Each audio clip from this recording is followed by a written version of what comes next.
announces the name of these people, civilization and stuff. Like they forbid any knowledge about them. They never exist.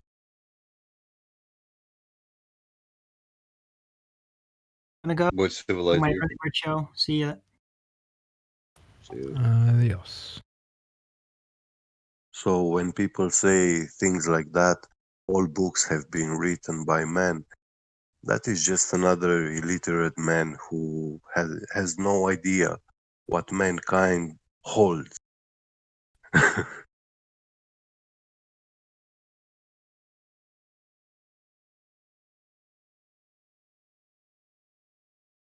Well, if man doesn't write the books, will the cat write the book? Not a cat, but angels, for example. Yeah, or any other Read the Book of creatures Jubilees. made by God and given intelligence. God made a donkey speak, and the man had no idea. He didn't even realize he was talking to a donkey. Yeah, Book of Jubilees actually says that they wrote down on tablets. Yeah. In fact, there If you are. read it, it's you're heavenly reading from the tablets you're too. reading from the mouth of the angels that spoke to Moses. It's quite interesting reading that book. Enoch says that there are writings in heaven, the heavenly tablets. Right. Yeah, that was something I never got around to saying because I guess all the rumpusing that happened earlier. But it's like Marvel. I can't remember what the context of when it came up in my mind, but it's like Marvel not are these things, but that your name is written in the book, in the book of life, right? I think it might have been when we were talking about. Maybe it was when I was in the other room with Battle Mode. I don't know. And in the book of Enoch, he gives a beautiful description of the flat earth. Yeah, not the simplistic water's level stationary. There's more to it, G. There's levels to this thing. Some people like to stay on the foundation. It's like, come on now. You built the foundation, now build up. Come on. Up, up, up. There's a good lad. Oh, yeah, but Battle Mode, you know when we talk about the numbers or something earlier about infinity with the Big Dipper, I reckon that's maybe why they put 8 the way they've done 8 in, at least in the number system we have. I'm sure other number systems denote it differently, but because you have 8 is basically 1. You know, with the weak system, you go 1, 2, 3, 4, 5, 6, 7, 8. Oh, But yeah. the 8 is 1, so it's an infinity type or archetype, maybe, if that's the right word. I reckon maybe that's why they draw it as like an infinity symbol just on its head. And possibly Just an that's why the idea. Freemasons Just an worship idea. the number 9, because 9's supposed to be the perfect number. 9 multiples of 9 are only divisible by 9. 9 is That's not the true. end. Divisible by 3, dude. Are you okay? No, multiples like 81. 81 is 9. Mhm. 8 plus 1, 9. I guess you mean squares, right? No, like a vortex math. It's Freemasonic shit. Like But it's still you do realize it's still divisible by 3, right? Is it that you're not? Maybe you're meaning something Well, different. the thing is whoever can it was Tesla that said if man can fully understand the correlation between 3, 6, and 9 and the special relationship within it, then you can unlock the secrets of the universe. Right, but I'm just talking about the specific thing of 9 being divisible by only 9. You can divide it by 3. Yeah, like 9 by itself, right? Like No, but the multiples as well. okay, maybe I used the wrong, that's why I said maybe you're meaning something terminology. different to what you're saying. Yeah. Like you double the number and then simplify it. And it's always what I mean by simplify. Okay, like 2 and 2 is 4. You simplify 4 and it's still 4, right?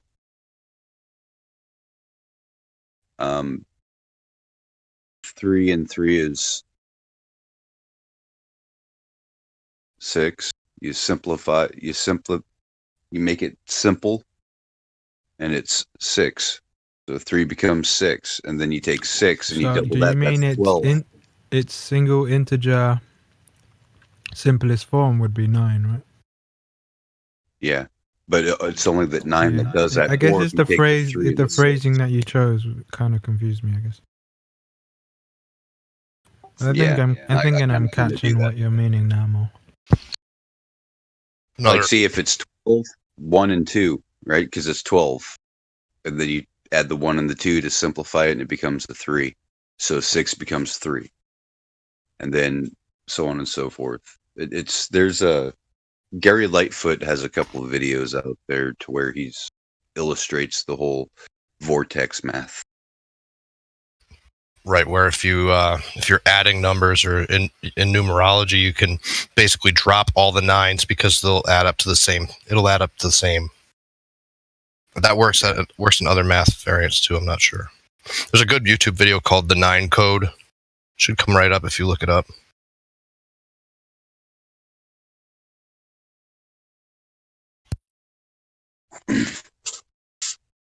Let's see here.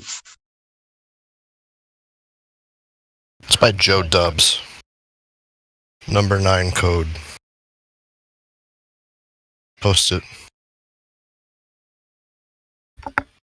If I typed it right, I put 0 code.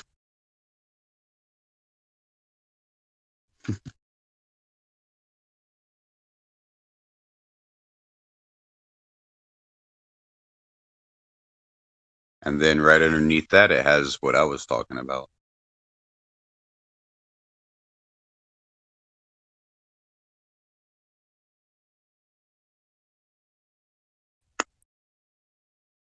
Hey, Battlemod, are you there? Or are you just busy typing? Oh, I'm here. So, I was just wondering about, all these subjects and how we can. Well, I don't know. At least I can recall a lot of stuff just from memory. I wonder how much better it would be if I actually went through the effort of doing notebooks and journals and stuff. yeah, compiling all this, where we get it from. Yeah. You think it helps? It's been on, yeah, because it's been on my mind for a while to start journaling for different aspects. For lemon, it's uncanonical, therefore it's satanic. Yeah, well, people are funny. That's rich coming from someone who smokes ether gas. You say you got high on the etherical plane. The thing is, right, with the ether gas thing, is if you come with that kind of attitude and that kind of not even demonstration, that kind of presentation, you're gonna get laughed at. You're gonna get eviscerated in a room like this. If you actually pull to what Tesla and actual people did, physically demonstrated, right? Believing it or not is another thing, but just they've actually done these stuff, right? Then you can come with a bit more of a stronger foundation, right? Because when Tesla was talking about ether gas, he was just simply talking about what Mendeleev predicted with his harmonics, right? Of gases lighter or not light. Let's just go with lighter for argument's sake for now, right? Lighter than hydrogen, right?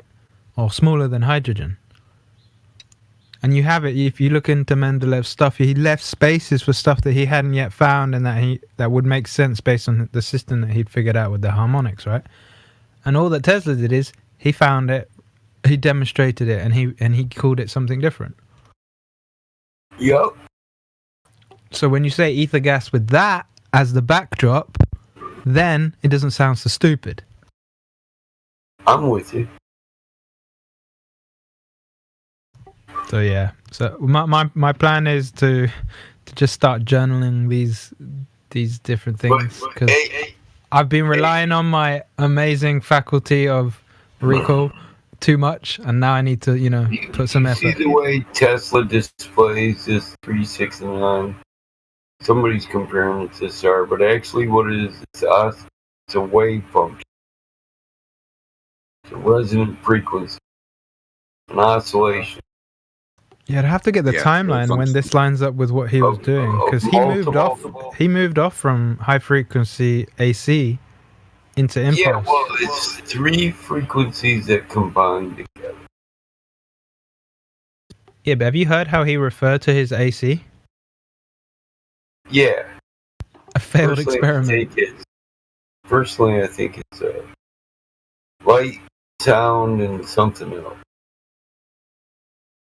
Yeah, but what's funny is, and you would get this from a guy like this, because he called Maxwell a poet, so he's kind of hilarious. But when you understand what he means, is that so he's not just being glib, he's being serious.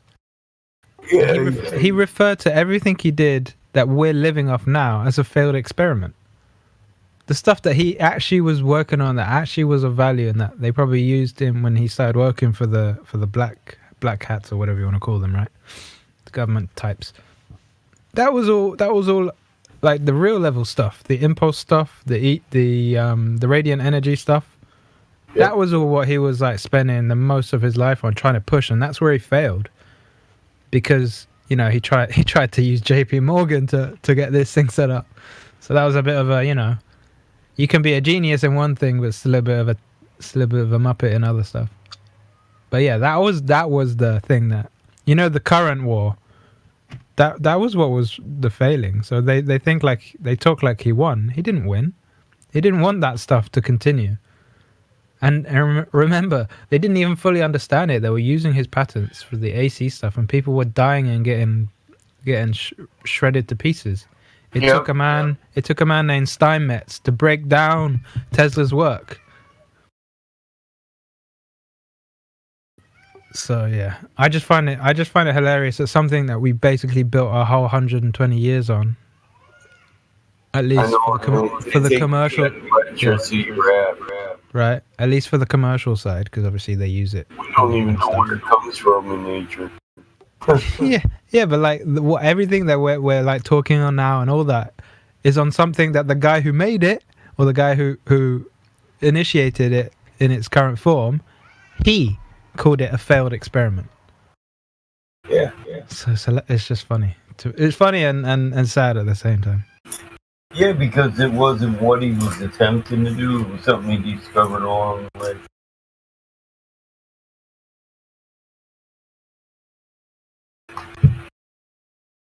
He was trying to get free energy. Mm-hmm. I reckon you could probably, with your setup, you could probably do something like that without being disturbed. But maybe I shouldn't say that, because then you will get disturbed. Right. It's like talking about building a bunker to keep your shit private, and then everybody knows you got a bunker. You gotta have stockholding, shareholders, and unnamed properties.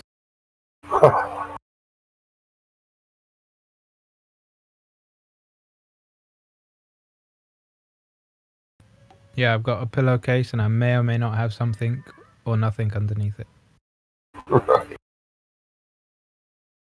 Hey, I'm not gonna lie, man. Shit.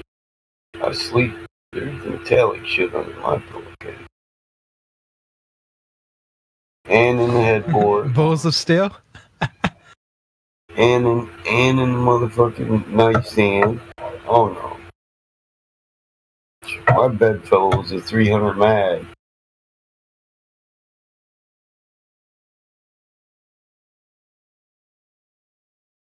My son sleeps with a 50 cal. He's like, Dad's gonna be busting caps with a pistol. I got time to get up with a rifle. What, does he sleep in like the giant chamber where he's got time to pull that out? He likes to. I got a third story. It's like a maid's quarters, but nobody that ever lived here had a quarters. Just my grandfather built a house the entire family could live in. in those days, they didn't envision their kids moving out. They envisioned the family growing. And this was a blessing. So it wasn't a maid's quarter. It was a place for my uncle to live. Which he did live there. But my son likes to chill up there. That's why I like the idea of a yurt, because it's like, oh, you're getting big now, are you? We'll go and build your own yurt, son. Right. Hook it up under that tree over yonder. Yeah, that's the best part about having my. How my daughter got used to my treehouse, and she was watching that frickin' treehouse show one day where that dude built some treehouse mansion. She's like, "You can do all that stuff, Dad." I'm like, "Shh, you're talking about a month's worth of work." But eventually, But you love me, don't you, Daddy? I did it. I know it. But I had to make. Yeah, but they don't seem to realize though, that even though it's work, we like work. Yeah, actually, I do like to work. I remember watching my elders so just about playing a video game. They spent the whole day trying to figure that thing out, just some glitch or whatever. So, dude, they're enjoying this. I'm like, why are they putting so much effort for a game? It's like, oh, I grew up a little bit, then I got it. It's like it was like just a thing of we're gonna figure this thing out, even though it's for something so trivial. Shit, my dad would get bored with that shit and go build something. Here, you play this game. I'm gonna go build me a motorcycle. Oh, I got too many motorcycles, boy. You play that game, I'm gonna go build me a barn. I need another barn. I hated that. My dad couldn't build a small barn, man. When I was younger, I didn't like using rock climbing rigs to scale the sides of barns to roof them inside them at the peak. Because I'm the skinniest guy, and it's the safest for you. Use little fella. I can't stand comedic. I cannot stand comedic motherfuckers. Yeah. Then I went to Marine Corps, and they made me. What's schematics? Egyptians. Oh, I've never heard them referred to that. See, Egypt was called the land of Chem, which means the black fertile land. So black magic literally means the art of Egypt. Another interesting what fact. does this have to do with alchemy. shingling roofs? I'm not sure if I follow. So does that mean Egyptians were black? That make the Hebrew No, Israelite that means the land was black. It's named after the land. Black? Well, that's where we get chemistry and alchemy is from the land of Chem.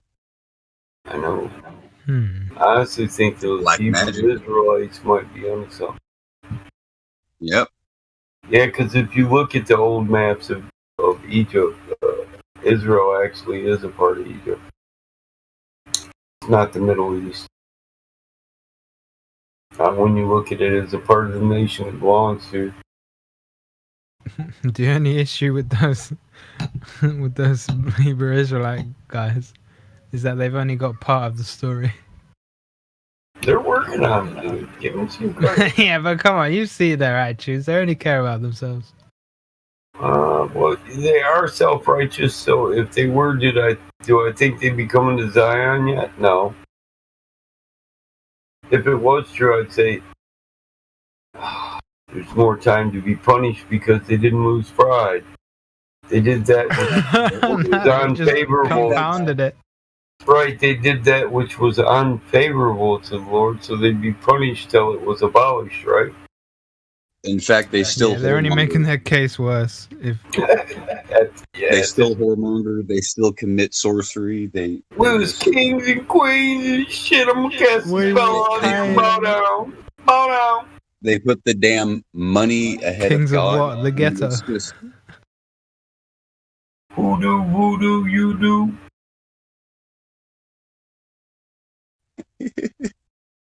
I cast Yeah, and like spell there's a really easy way to just disseminate their ideas. Like, no, that's the wrong word. Decimate the ideas. What I meant. It's like it says the great I multitude, mean, just think and about it. any who join themselves to Israel, that they would uphold the Sabbath, etc., etc. So that just finishes them. It's like, well, you realize that it's got nothing to do with how you look, G. It's got to do with how you live. It's not the bloodline, it's the freaking covenant. Come on. Yeah, I mean, It look is at covered. Caleb. Caleb wasn't a natural born. He was grafted in, Well, you also had and he Ephraim. was the only one from that generation. Messiah other is than a Joshua. resurgence to that. When he Right, got and people to try to Caleb. remember their contract with his father. Right. I mean, he told you to go away from sin. What is sin?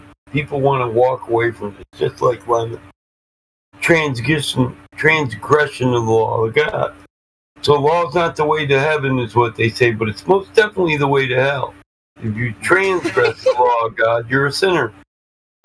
Right. What say ye about that? I can't, You know what I say. Well, I'm conflicted about the two. It's not the way to heaven, but it'll sure send you hell. That doesn't make sense. But if I follow it, that doesn't guarantee I'm going to be a sinner. I got to believe in Messiah. But Messiah taught me to follow the law. He said he didn't destroy it. Damn, I'm conflicted.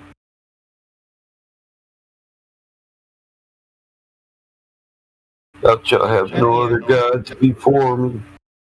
I mean, fundamentally, it's not that hard, you know. Just obey. Now, obviously, in a place like this, people take that and they might misinterpret that because of they live and stuff like that. We try to Talking tell about people obeying the Creator, the one who made you, the only one worthy of obeying. we don't try to listen. They make it a salvational issue. And we try to tell them that we only want them to be Torah adhering Christians. Adhere to the Torah like their prophet, like their Messiah, like their Savior. He was the example. Right. His life was a sermon. He was the truth, the word, the light, and the way. With his own words, he said, be not mistaken. I come not to destroy the works of the prophet or the law. Well, if he doesn't destroy it, it still applies. You're not under a new law. There's no difference between Mosaic law and Josiah law. It's those. And if you believe that, then I'm sorry, that is a salvation issue. But I'm not putting the law before Messiah. Messiah was the one that brought me back to the law of his father. Mm-hmm. And I think there's another issue in terms of what they understand as salvation. Salvation is the resurrection. So what they seem to think is that they're currently walking in salvation. That doesn't follow. Salvation has a time element. It's pride over and over again. Pride. I'm saved, you're not. Pride. I'm walking in salvation, you're not. Pride. I know the way for your eternal soul to heaven. And if you don't believe me, you're going to hell. That's all pride. Yeah, because salvation is the prize, not the prize. It's the inheritance, right? So Right. it's what those who were already asleep in Christ receive first, and then a moment later those who are still alive, which would be a very few number. As a righteous man, I would only state this is what I believe through my study. But your relationship between God and your path to heaven is up to you. All right. Yeah, it's just the thing with I love you, brother, but I hate the sin. it's the thing with the language and the. It is. This is the issue with reading Paul and not understanding. Look, he's talking about stuff that hasn't happened yet.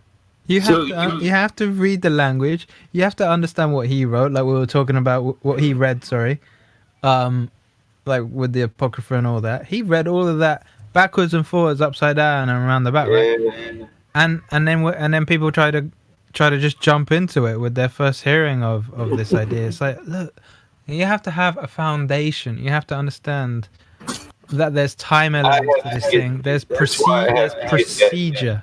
foundation stone in there of what is sin. Because sin, when you build that foundation that sin is transgression of the law, it leads you back to the law in every verse you read the word sin. So Yeah, you have elementary doctrine. You have John in the wilderness. Repent, for the kingdom of heaven is at hand. Repent. Yeah, walk away from sin. What's sin? If you're walking away from sin, it's transgression of the law of God. You're walking back into the law of God. Mm. So I can make the references to the law of God multiply in any scripture. Yeah, and the one that gets me with some of these guys is when they go, "Look, the law's written on our heart." It's like, is it really? Because if that was the case, I wouldn't be having this discussion with you. We wouldn't be dealing with anything we're dealing with. It'd be a Calvinistic world. We wouldn't be able to actually put down the law of God. We wouldn't have free will. We wouldn't transgress the law, and there wouldn't be sin. There'd been no reason for a savior or a Messiah. Yeah, hence the thing I said with the time element. They just seem to read the whole thing and apply it anyhow. It's like, no. Procedure, there's order to things. The second day comes after the first day. The third day comes after the second day. Get it in order. I know these are guys who take the oldest of the book and put it in the middle of the gospel. They read in the middle of a chapter, in the middle of the New Testament, and apply it to the first chapter of the middle of the Old Testament. You know, it's like, dude, you just read it in chronological order, right? Mm-hmm. Discernment, brother. Have you not the Holy Spirit?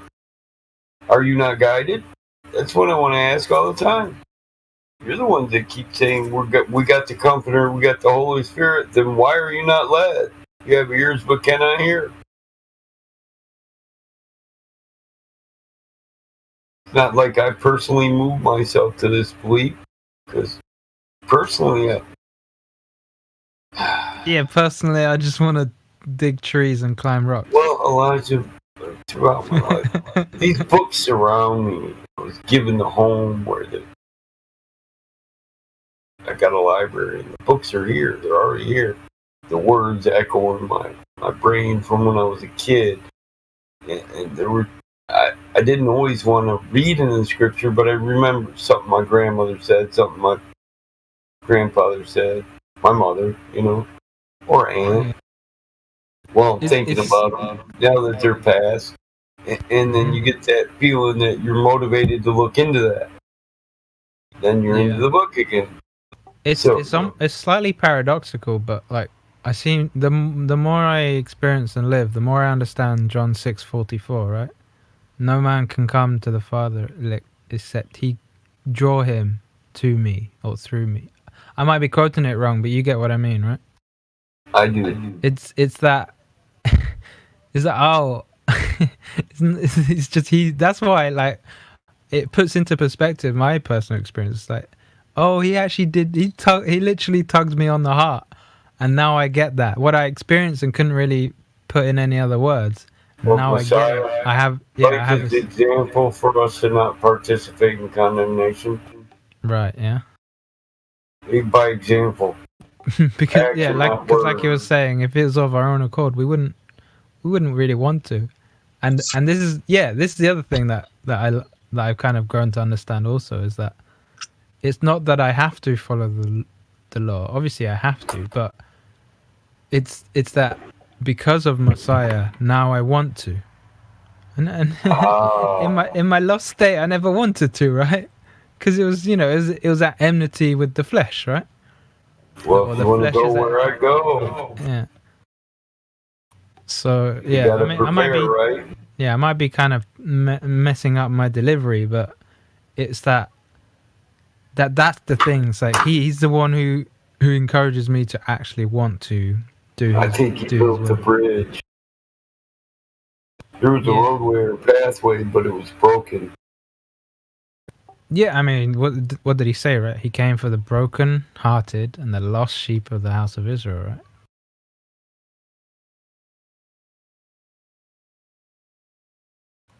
The way, the truth, and the life.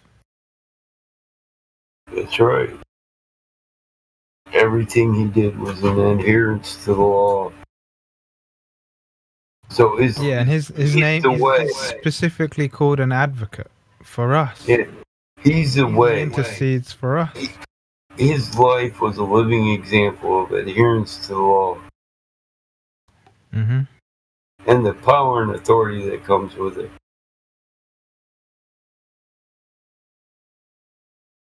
And that's the most intriguing part. It puts it into way better perspective with that understanding of when he said, "And the temple shall be destroyed and rebuilt in 3 days." now I get it. It's like, oh, he's doing it because those guys were just a shadow.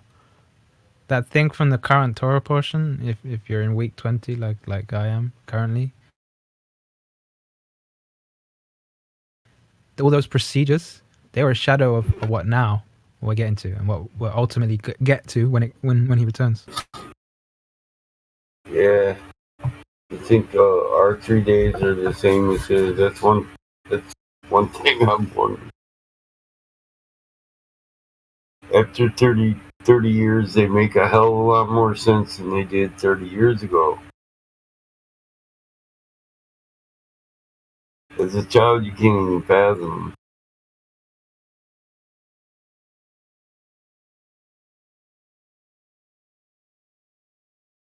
Hmm. Well, that's funny. My cat's mad at me right now. He's sitting behind my laptop just staring at me with that, "Damn it, why won't you pet me eyes?"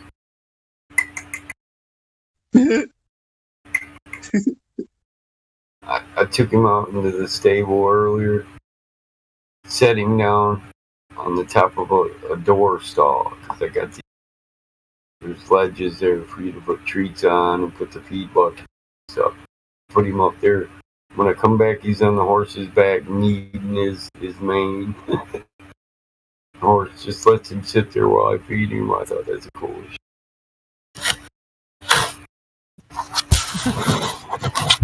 Is he like Puss in Boots from that silly film?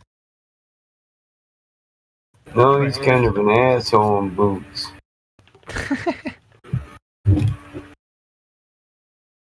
Yeah, that's cats, mate. They always have an agenda.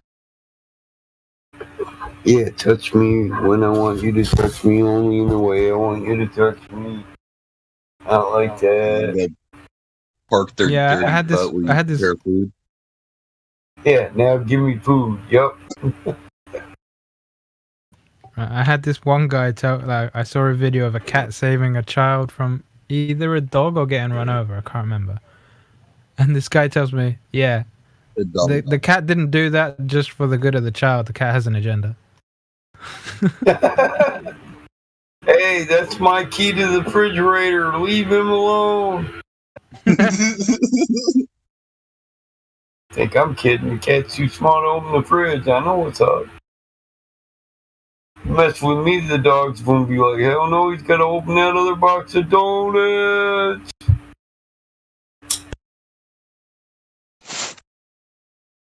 Dog gonna protect me, but it's so he knows damn well he'll get a donut when we're done.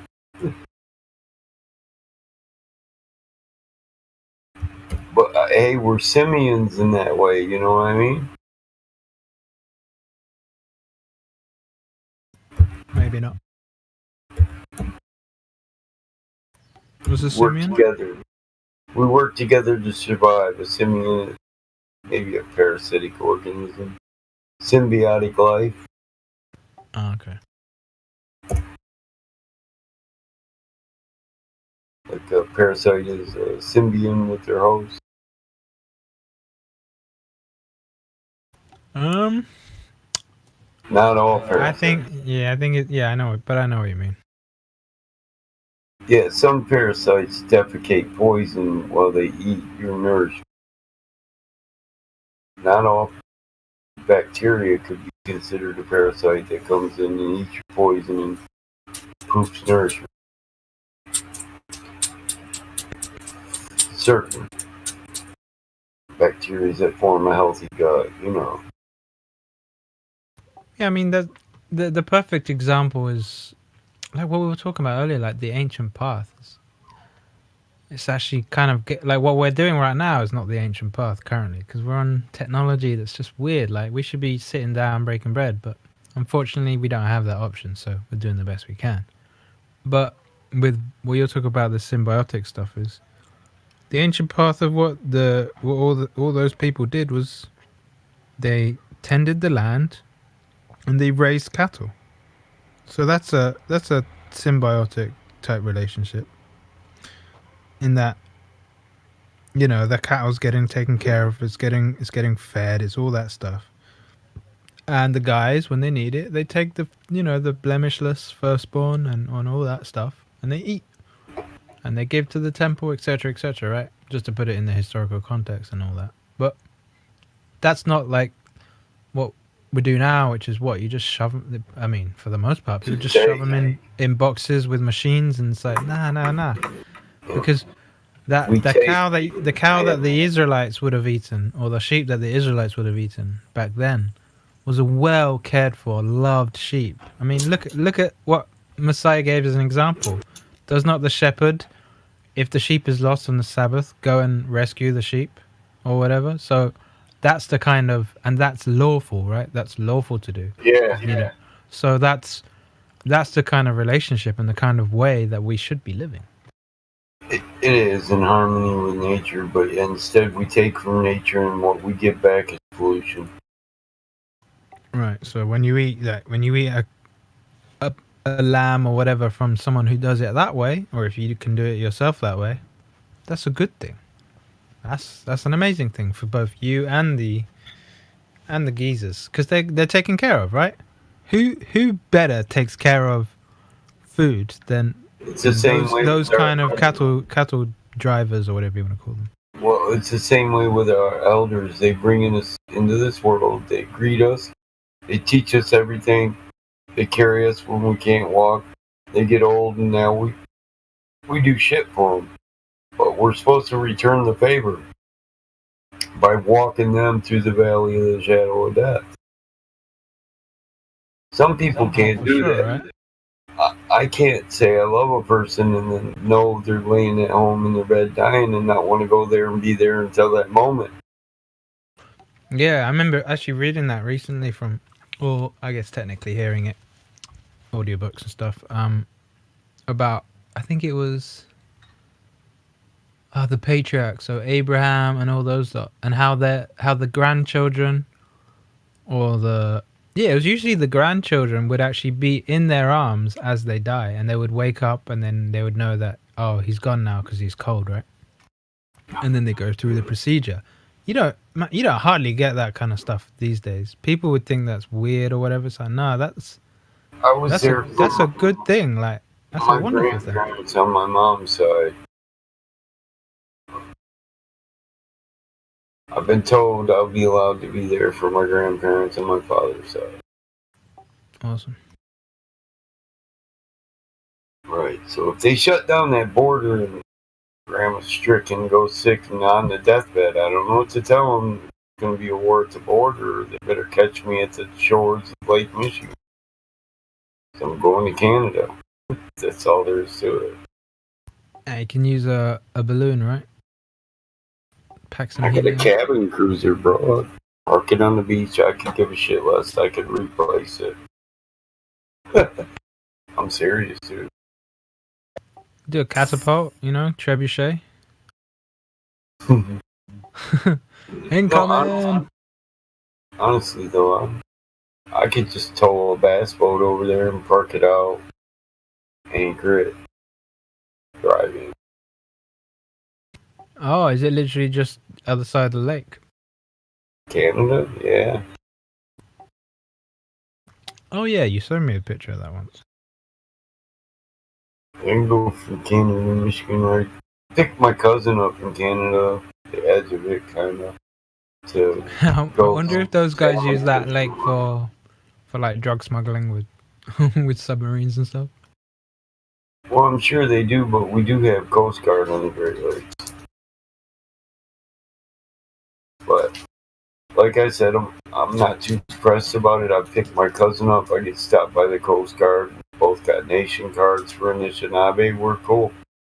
We're either anywhere we're at, we're legal. So, Sweet.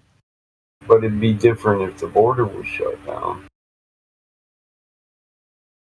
I'd have to show a So resident. are they making noise about shutting it down? No, I'm just it's a pre-thought, Oh, okay. or well, better described as a fear, I guess. A My grandparents consultation. are old, you know.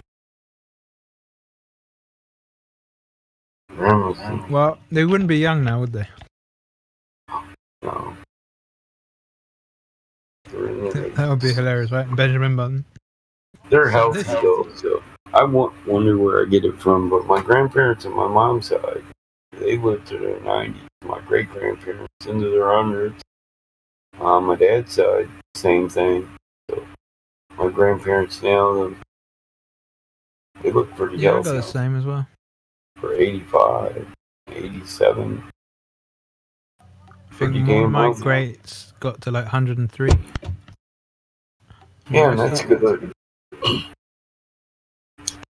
So my grandma that passed on my mom's side, 92.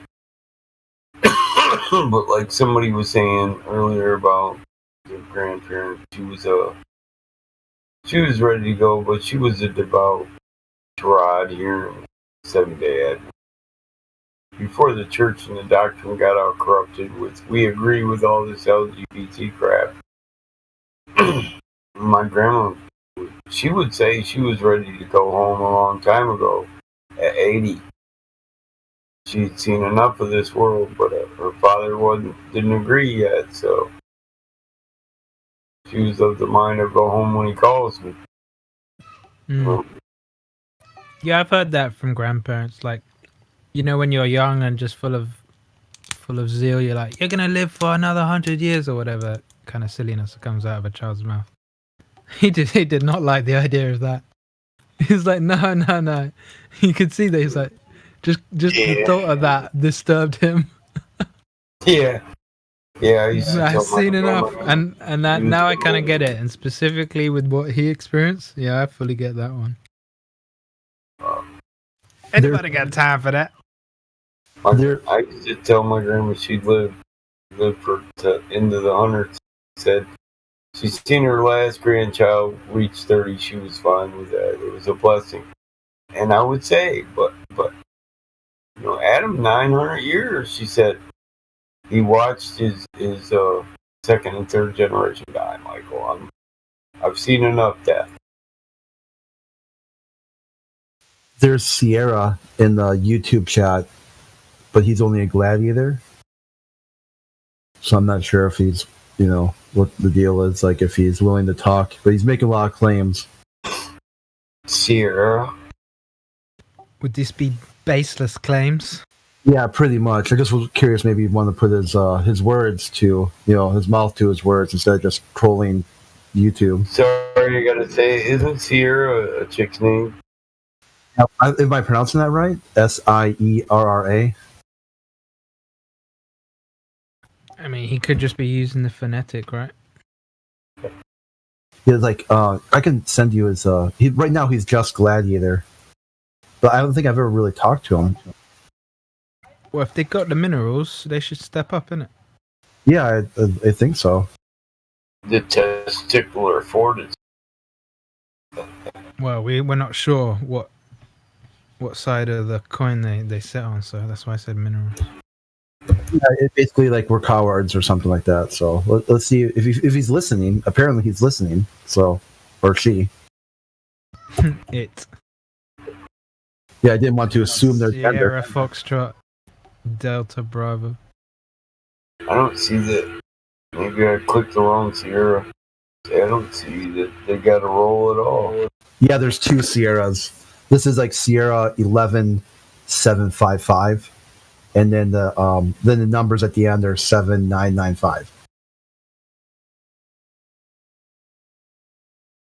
There's like a picture of like I don't know, some sort of space suit dude or something.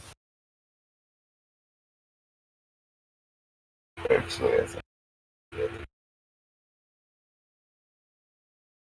It's like some dude like in a 2001 like spacesuit, like a red spacesuit.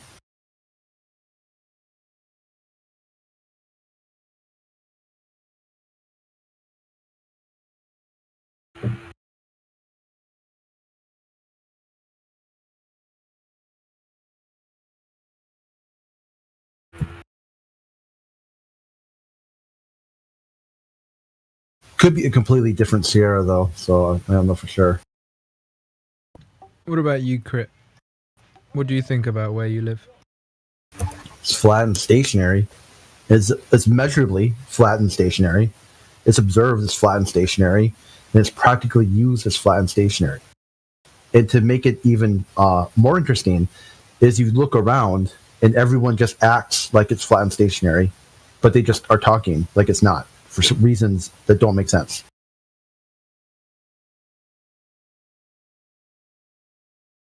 Like for me, a big thing was that the government of China banned Winnie the Pooh because apparently their dictator or whatever, their supreme ruler, looks like Winnie the Pooh. So he doesn't want any images of him out there, you know. So, but yet this is the second biggest country in the world for space travel, but they are triggered by Winnie the Pooh. Is that true? Yeah, I'm dead serious.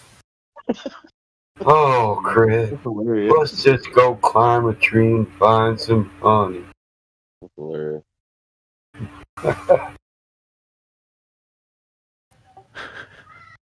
Yeah, it doesn't make sense, does it? You got a country, supposedly, right, that's all about collectivism, communism. They're going to propel the rest of humanity into space for their own good because the rest of humanity doesn't agree with this communism. Dictatorial collectivism, but yeah. Yeah, but at the same time, their leader is triggered by Winnie the Pooh. It doesn't add up. Is that actually what's believed in that country? Yeah, he's probably just jealous because Pooh gets more honey than he does. And he's got Igor. Spin the tail on a donkey. Yeah, the public release they said is that in media, like whatever they call it, entertainment, you're not allowed to criticize the government. So they believe that Winnie the Pooh is being used to mock the president, Zen. Really? Yeah, I'm not joking. I wish I was. I wish I could come in here and just say, "Oh, gotcha!" Right? It's a troll, but this is actually real life. Winnie is way older than his presidency. Yeah, I know. It's amazing, isn't it? I'm not amazed at the stupidity of people on Earth anymore. Yeah, it doesn't add up to a globe. This heliocentric model, stupidity of this magnitude would have been long debunked. Long ago. So long ago. It wouldn't even make sense. People would be like, this is a gag. This is a 4chan gag. This ain't real life. It has been debunked.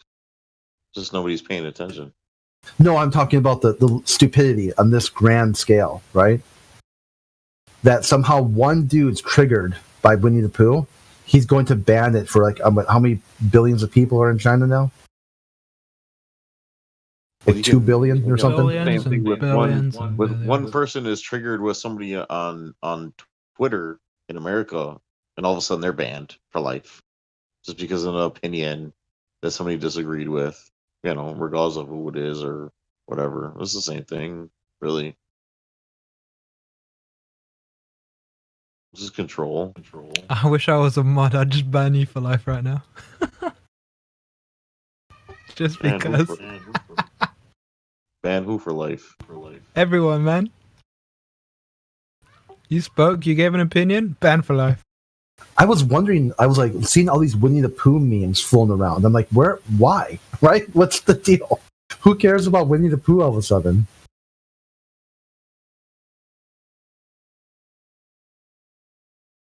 There's actually a really interesting book written by called The Tao of Pooh and the Taya Piglet. They're actually really interesting books of the philosophy in Taoism of the entire poo idea. And I think Google has been removing those memes because they've Oh yeah, been around for quite a while. And if you search for one now, you can hardly find one. yeah. Google's totally in the tank for Chinese government. Well, I mean, don't the Chinese own Google? So that's not really a surprise, is it? Here, this is basically they have a department of their executive branch. There's a department of their executive branch that is all about almost like our FAA. Is that what they call it? I'm drawing a blank on what it's called. Like here in America, like to get things on the public airways, you got to pass some guidelines. Like why you got to bleep certain swear words and whatnot. I feel like it's FAA, but that doesn't seem right. You know, FCC, you mean? There we go. That's it. Yeah, FCC. Okay, so I know the FAA is like for airplanes or something like that, right? Yeah, Okay. yes. So yeah, so the Chinese version is God, I'm trying to blank on its name now too. Chong or something. So this is some of the guidelines they put out that if any of this stuff is in the media, it's censored. That middle one's pretty based.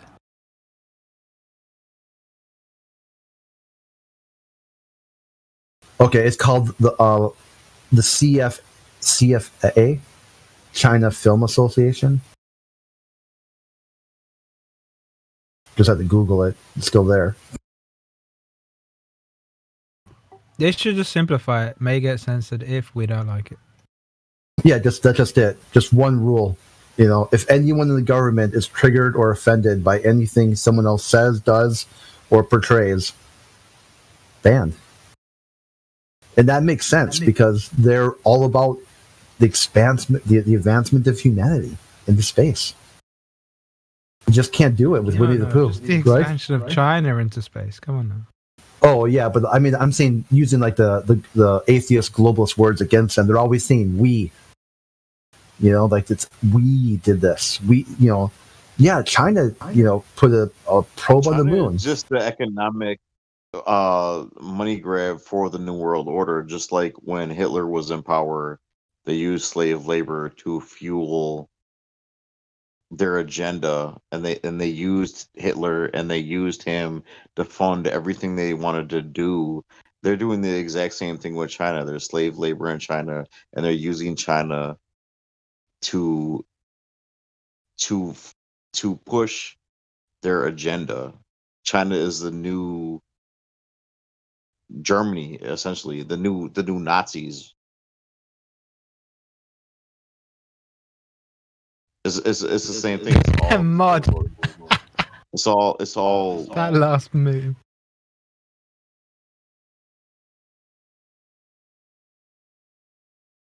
less constructive. Oh, you know, sit on pepper and rotate like round. Oh, you know, flat earth. You know, fuck up.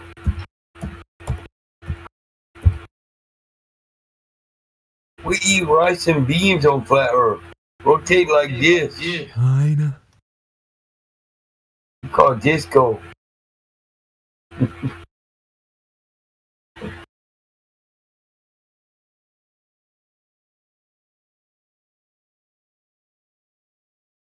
It kind of destroys their argument too about why would they lie.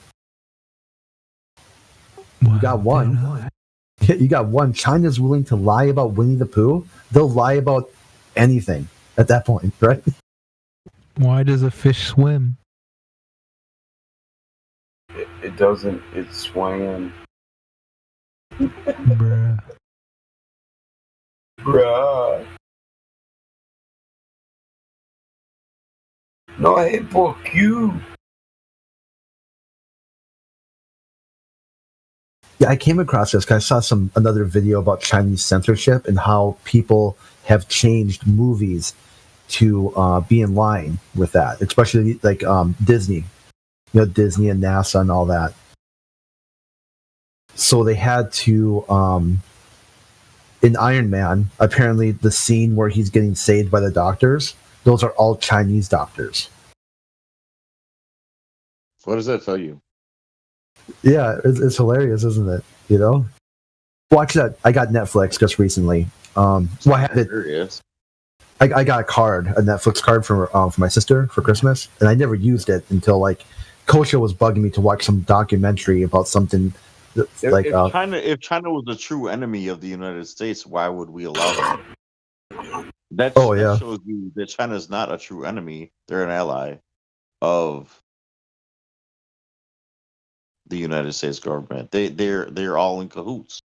Why would the American population or government or Hollywood cover for a foreign government that's supposed to be an enemy, a communist dictatorship? Why would they cover and hide?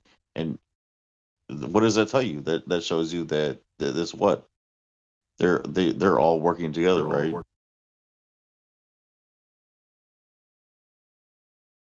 Don't make us look bad. We won't make you look bad.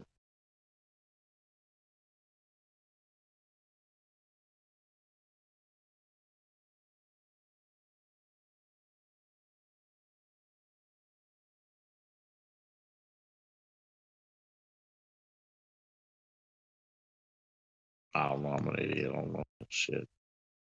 No, it really makes sense, right? They're going to be rubbing each other's back the whole way and make it seem like somehow they're adversaries, but they're not, right? They're like thick as thieves, you know?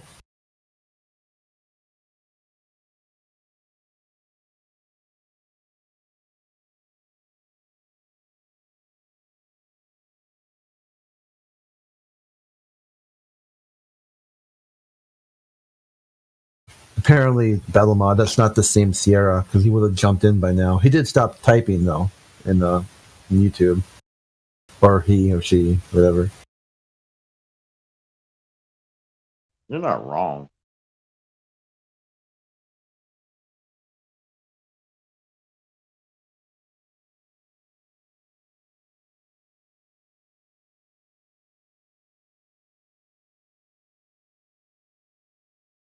It's like they try to make this comparison, like somehow flat earthers are all about censorship. Anytime someone comes in here to talk about why, flat earth is wrong, they get censored. When really their goal should be to talk with a flat earther. Here's a real chance to understand flat earth from a flat earther's point of view. And they don't want to hear it. They want to overtalk. They want to say ridiculous things. Act completely obnoxious and annoying. Until finally you're just like, dude, you're not offering anything, a conversation here. All you're doing is just being silly. And you can be silly elsewhere. You don't need to be silly here. Yeah, dude, that's like a new narrative they're pushing now. That they were now like censoring free speech. It's stupid. It really is. They'll go into lobby, say ridiculous things over and over and over again, and then wonder why they got removed from the lobby. You're like, dude, the lobby is to filter you into the live stream as quick as possible. If you're just going to stay in the lobby all day, what type of, say if you walked into a building and you're in the lobby just screeching all day, eventually security's going to throw you out. Yeah, of course, but these people, they have a victimhood mentality. They always think they're the victim. Then you direct them and say, well, I don't want to talk to the live stream. I'm like, well, sure, you've got these other debate channels, text-based channels, you can debate. It's just not going to happen here in the lobby. The lobby, the people who work in the lobby are trying to get as many people onto the live stream as possible, and you're trying to stop that with silliness.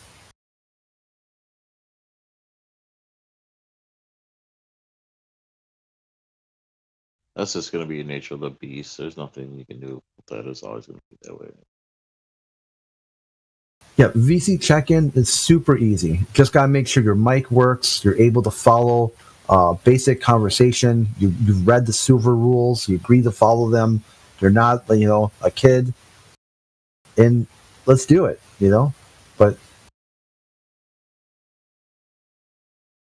But no, they want to pretend like somehow this isn't a space where they can talk to flat earthers, because they would rather talk at a flat earther than with someone. Well, that's the whole thing too. Like, That's what a lot of people want to do. They just want to try to get on here with their friends and try to, like act like somehow the people that are on here are stupid, and we're gonna make them look like idiots, and they get all charged and energized and in that mode, and then they get on here and actually start talking to people, and they're like, "Whoa, hold on, I didn't sign up for this." They're actually these people are not what I thought they were, and then they jump off and they run away or whatever. It is what it is. It's the nature of the beast.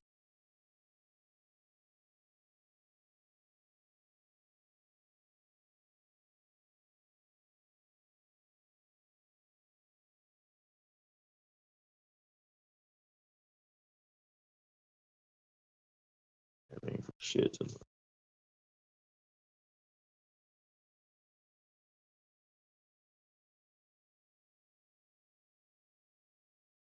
And then when you go to their spaces, right, because they won't leave their echo chambers and try to talk to them, they'll take your words out of context, call you a child abuser, a pedophile, just act completely vulgar and insane, and then because they act like monkeys because they really believe they evolved from monkeys. So they're just doing their nature. I mean, flat Earth was a concept that was mastered by cavemen, but yet in 2021, they don't get it. They can't get it. Yeah, and we're the cavemen. Yeah, it's hard. It's hard to explain to them that science is a process used to test the natural world with systematic experimentation to determine cause and effect, and yet they're completely stumped by flat Earth. Flat Earth should have been their starting point. Yeah, along the line in like curriculum and in school, there was a thing as theory, and they taught everything as theory. Everything was theory, not necessarily fact. And then somewhere, I don't know when and how, but they turned theory into fact with evolution and with the Big Bang. Somehow, when I learned it, it was a theory, and that it was explained to me as, well, we don't really know if this is what happened, but we think maybe this is what happened, and this is just a theory that we have because we have no other better explanation. But then somewhere along the line, they stopped telling people that, and they started telling people, no, this is fact, and this is what happened. So of course, as naturally, that's what people believe. Yeah, I think that's brilliant, and also the way that Crit put it just now, that it's so simple that even cavemen could understand this. Mm-hmm. It really puts the onus onto them. Like, why are they incapable of understanding something that our ancestors, our primitive ancestors who knew nothing, could at least get it? Yeah, the same caveman who invented the wheel used a flat Earth as his baseline. If I make this thing round, it rolls. If it's down the hill, it rolls faster. Even that level of science, they're completely destroyed by. SE talked about as the skateboard paradox. Imagine if a caveman tried to use the wheel on the globe Earth, where everything's downhill from them. They never wouldn't be able to do it because they'd be like, things just roll whatever direction for whatever reason based off however you push it. Yet, I'm saying, from my understanding, I guess if I were to try to rewrite history, or not rewrite it, but reconstruct it, clearly a caveman must have saw something rolling down the hill, like a boulder, and then started playing around with materials to see, like, hey, how can I make other things roll? And the globe earthers, or these atheists, are completely stumped by even that observation. And they want to say, look at that light in the sky. It must be a ball. Look at that boulder rolling downhill. But even that story that they've given us is such bullshit, because if you go read the book of Enoch, and it describes how the angels took Enoch, the different angels gave different knowledge. So there was an angel that gave knowledge of weaponry and how to cast metals and how to forge swords. And there was another angel that gave knowledge and If you think about one of the most basic things, if you put your thumb and your pointer finger together, you make a circle. Like the 666 sign, when someone's saying A-OK, Oh yeah. make a circle with your thumb and your index finger. So I doubt that it was ever a point that humans went without knowing what a circle was. Because just by touching these two fingers, I make a circle. Yeah, And I a actually- circle from an application I completely perspective, agree with that. it's like we should have had that geometric shape right from the outset, or it was provided to us like some of that biblical knowledge that was given from angels. And you can consider fallen angels as also avenues for gaining knowledge. Some of the ancient philosophers would say they would go into a trance state or try and communicate with spirits to make certain advancements. So it's like the entire angels. idea of a non, like a caveman type of human being that is not intellectual and can't figure things out, and is, I find that extremely hard to believe at all. I think man was always more knowledgeable than what they want us to believe. I don't think I can subscribe at all to the whole caveman idea at all, of a primitive man that was like an idiot, basically. Does anybody else feel that way? Yeah, here I got one for you. So today they started some sort of space. Yeah, I think that was spot on. Oh, yeah. Just before you go on to the next topic, Yeah. I think that was spot on about humans. They show that even feral children that are left on their own develop languages. So the concept of this caveman, ooh ah, hitting cave woman over the head with a club and not being able to communicate with her is fallacious. But as you were saying, Crit. So they're doing a spacewalk today. That's why I started tuning in. I was watching it, and I was curious if anyone was talking about it on 24/7. So all you see the guy doing, he's moving his hook around. He puts some stuff in the bag. He opens the bag, takes some stuff out, closes the bag again, moves his hook over here. He's been at it now for like 4 hours or something like that.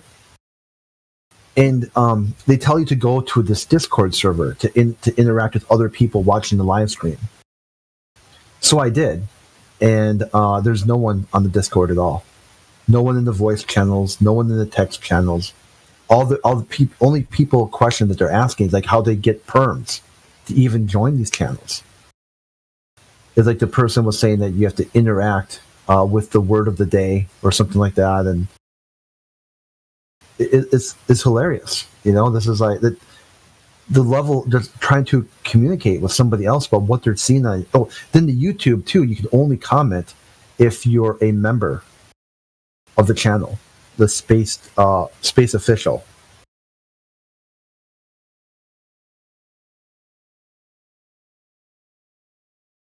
But you can see that there's been a deliberate attempt to try and make that content as boring as possible so that no one watches it.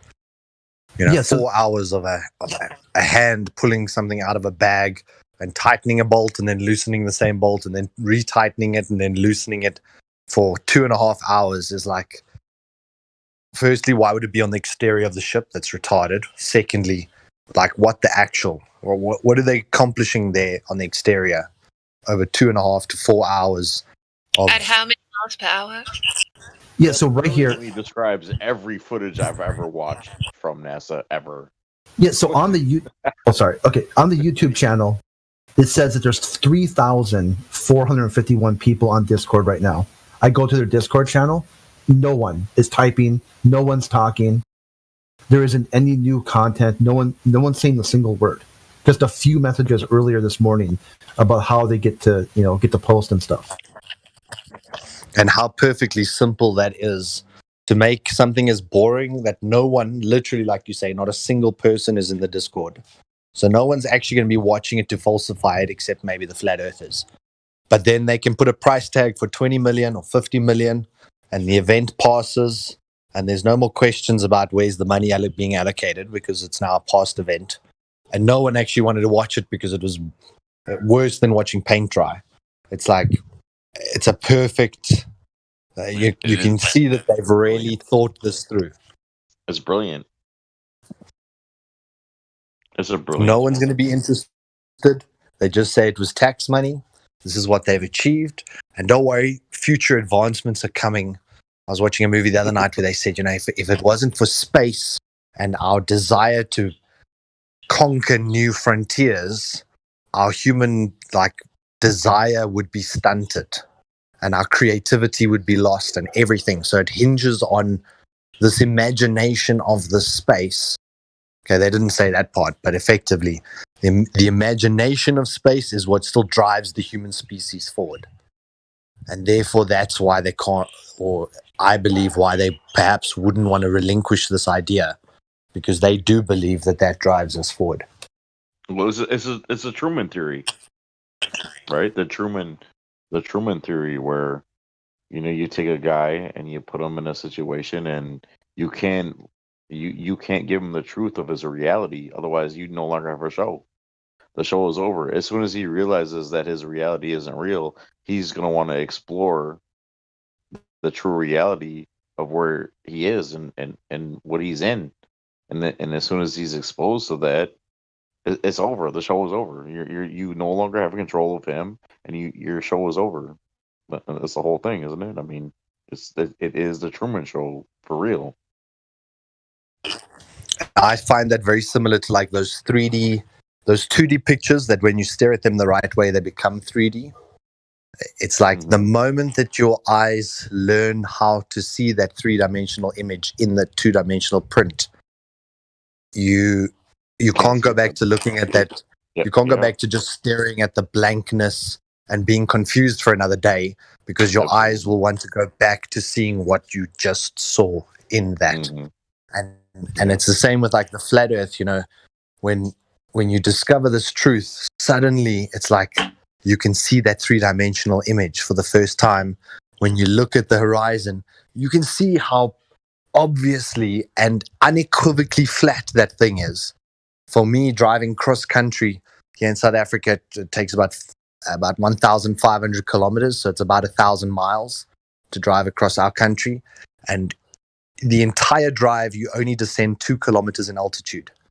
Now, over that 1,000 miles, you should be going over 150 kilometers, so call it, you should be going over at least 90 miles of curvature. But you've gone over 2 miles of, you've gone less than 1 mile descent down to sea level. It's just one, but if you show that 2-dimensional image to someone, they just see the 2-dimensional image and they say, what are you saying? And it's like, you have to acquire that skill to convert it into that 3-dimension. And once you can see that, then you can see that the clouds are level. You can see the bottoms of the clouds all go level to the horizon. There's a deck. There's this cloud flat layer above us. It's provable. It's obvious. You can see it. But yet, before that, you thought that was the sphere. But you previously thought that was the sphere. You thought that was how the because of the curvature, that's why you see the clouds coming down to the horizon, because it's curved away. And now you're seeing, it was like you hadn't been able to see that 3-dimensional image. And suddenly, once you see it, now you can see it everywhere. Well, and there's so much distraction in the world too. Even if you did tell people, and even when I was young, and I would look at it myself and watch the sun, go over what I thought was the horizon and all that. I didn't understand at that time what I was looking at. I just believed what I was told. But then when I got older and understood more and understood that that's not what's happening, it's just. This is all perspective, and it's all what you're taught and what you're told, and what do you believe and what do you not believe, and can you discern from what you're told and what you're not told, and it's all relative. It's Just a quick survey. Do you guys consume cannabis? Because I have found that people who've never consumed cannabis can't form certain connections in their brains. Really? But people who do consume cannabis can often see parallel connections or lateral connections that other people potentially can't. And it is known to be like the anti-mind control drug because once you do start consuming it, you do start to consider things in a different way. So my question was, do you guys consume cannabis? Is that something that, have you ever thought that like your friends that smoke cannabis are a bit more open-minded, whereas the people who don't are very closed-minded? Akboom. Sorry, repeat. Ek sê rook ek 'n boom. I think in my experience, Is jy with nou cannabis, besig om boom te rook? Nee, I think- later. I think to answer your question, and my perspective with cannabis is when I was a youngster, I was raised to believe that cannabis was wrong and it's a drug and it's bad and you shouldn't do it because horrible things are going to happen if you do cannabis. So I was told by adults that it's really bad. But of course, being a youngster, I'm going to rebel and I'm going to do it anyway. And then once I did it, I realized everything they told me is a lie. It's not that serious. So then everything, what else is a lie? It's the same thing with Santa Claus. You tell a kid, all about Santa Claus, and eventually the kid learns that, Santa Claus is a lie. Well, what else have you been lying to me about? I feel like cannabis is kind of the same thing. I don't smoke cannabis now, but I kind of think that's how cannabis falls into like what we're talking about, where it's just another hyped up lie at the time, because for some reason, however it was with the government and cannabis and drugs and why they were afraid of it and wherever they banned it, I don't know, but that's my take on it. Well, you can use hemp for a lot of things. You can use it for clothes, fabrics. Well, that's Even hemp. That's a different. That's completely different than marijuana. Hemp and marijuana are not the same thing. We're talking about the drug. We're talking about smoking the drug and okay. getting high, right? We're not talking about Okay. the uses of making rope and making fabric and all that. I don't think that's what we're talking about. Okay, my apologies. So all right, this is for everybody in the room, right? Have you guys noticed the difference between weed that you guys grew yourself, or weed that you bought it from like a local dealer, or weed that you guys buy from like an official shop, right? Like those GMO weeds, the GMO weed. Have you guys ever tried that, or compared the differences between the two? Stuff ain't good for you. That's all I gotta say about that. Everyone's gotta make their own choices, but Here's Yeah, the thing, that's a right? very good point. I would agree with you that there is definitely, I don't know whether it's an energetic thing, that you're picking up a different energy from wherever it is that you're getting the source. But effectively, when growing it yourself without chemicals, there seems to be a much better pairing. There have been scientific studies that were done where they took the same species of lettuce and each participant grew their own lettuce. And when they tested the lettuces afterwards, whatever the person who was growing the lettuce was deficient in, say, for example, magnesium or calcium or whatever, their lettuce that they grew would have a slightly higher concentration in whatever it was they were deficient in. And there seems to be this, that there's an imprinting that goes on between your frequency and the plant that you're growing's frequency. And it then provides more of what it is that you need because there's a more personal relationship.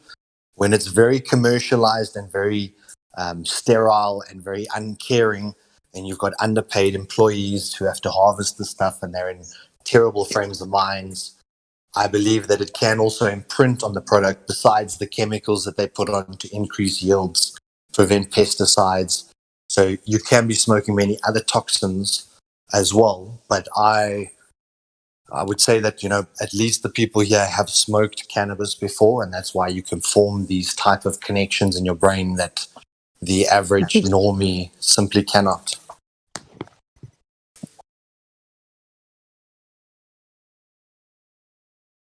But You could that say the medical same thing with grade stuff. wine or home brews or yeah. Well, look, it's got to do with the water. So Dr. Emoto's research with water and these various other experiments was got to do with the water has the ability to pick up the vibrational resonance of the participant. So it's got to do with the water that you're then giving the plant, how you hold that water, whether, like when you sometimes water the garden and you put your finger over the hose pipe, each droplet of water that's going out the hose pipe is touching you and it's picking up your resonance. So there is an intrinsic thing that water picks up this memory, even in short exposure to something, that it's linked back to the water. So like you say, with the home brew, you're using water and you're using barley and you're using all those other things, but it's the water concept. And people will eventually find that they love their home brew better than any other beer out there, but there is an actual mutually beneficial relationship going on that science hasn't chosen to study because they don't want to look at the metaphysical aspects of water. That's really interesting because so for example, if I was a marijuana grower and I decided to grow 2 different plants, and one plant, as I'm growing it as I'm watering it, I'm telling the plant that I love it and I love you, and I'm feeding it all these positive thoughts. And then I'm at the same time I'm growing another plant and feeding it the same water, but I'm telling it I hate you and you're horrible and I'm giving it all these negative vibes. I wonder if would that feed into the mature plant and the mature bud, and that if somebody were to then smoke each Absolutely. of those plants, would you feel a different, I guess, high or different? Would it be different? That's really interesting. I never thought of that before, but that's so. What's amazing? I grow bonsai, so I've been doing it for about 20 plus years. I've grown a lot of different species. I'm sorry. Hold on. You said you grow what? Bonsai. Oh, so trees in pots. Where a tree in a pot, it's called a bonsai. Effectively, you try and recreate nature with an old-looking tree specimen, like a bonsai tree. Correct. Okay, those bonsai trees. Thank you. So I've grown that for 20 plus years, and throughout that process, you become quite scientific in terms of fertilizing at certain times, being able to read the plant and what do you need back from the plant, introducing different types of soils, different amounts of light. You test the plant the whole time to see where you're going to get the best outcome. And then I started to grow cannabis as well, just alongside, because it's such a fast grower, you can do a lot of really interesting things with the trunk while it's young, and you can get some really cool things. And then at the end of the year, you throw it away and you start again. So it's a quick reward, whereas bonsai is like 10-year, 15-year, 20-year. You got to work towards this long-term eventual goal. And what was funny for me, it sounds like too, not to cut you off, but what you just said too is you almost said that the tree, you learn from it. It teaches you how it wants to grow, and you do very much, right? Very, very much. Is that kind of what you just said? Really, like. So, what's truly amazing about it is that, not to go into too much detail about it, but effectively there's a lot of culture behind it. And in Japanese culture, you have to water the tree for 3 years before you ever trim it. Mm-hmm. So you need to go every week or every 3 days or every 4 days and go and give this plant water and give it your good energy and tell it that you're proud of it and that it's growing well, and give off that energy while you're watering. And then you would watch it over the first season. How did it perform in spring? How did it perform in summer? How did it perform in winter? When did it drop its leaves? And you just water. And by the 3rd year of watering, you now know when the next growth cycle is starting with that plant because you've spent some time observing it. And it's it's a blend between, I often say it's a blend between sculpture and photography. With photographers, I can only capture what's really there. I can't force a landscape into what I want it to be. I just have to capture what's actually there. And then with sculpture, I'm adding to something. So I wanted to have another arm, I stick an arm on. I wanted to have a tail, I put a tail on. And bonsai is this mixture of, you look at the plant species, you've got to understand what it's able to do, but then I can still grow a new branch here, or I can make it taller, or I can So it's this blend between working with what's there and what's not. But going back to the point of the argument was, I can take cannabis cuttings or seedlings. So eventually, seedlings can vary. So I stopped using seeds and I started taking cuttings from a mother plant, a clone plant. And if I gave those cuttings to 5 different friends, everyone produced a different bud. But with cloning, if I grow it myself, all 5 of the clones grow identically. But each person who grew my clone grew it into a different plant, into a different shape, into a different quality of bud.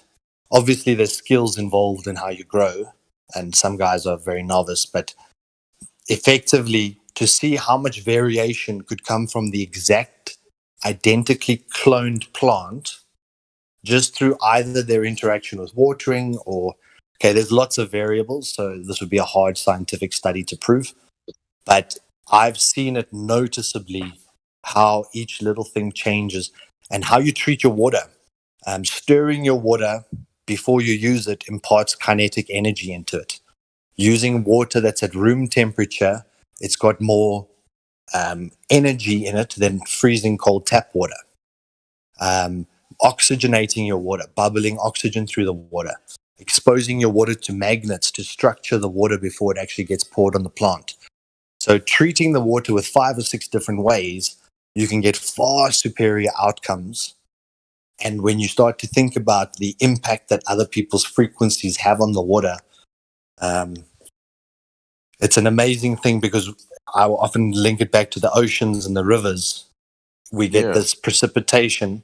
It lands in the mountain and it travels all the way down back to the ocean. But the ocean must be the melting pot of all ideas and all feelings and all emotion. There must be such a mixture in the ocean that it's coming from all these different rivers and picking up all the energies of all the people along the rivers. And what do you think that means exactly, as far as like humanity is concerned, and how how we are where we are at in this plane?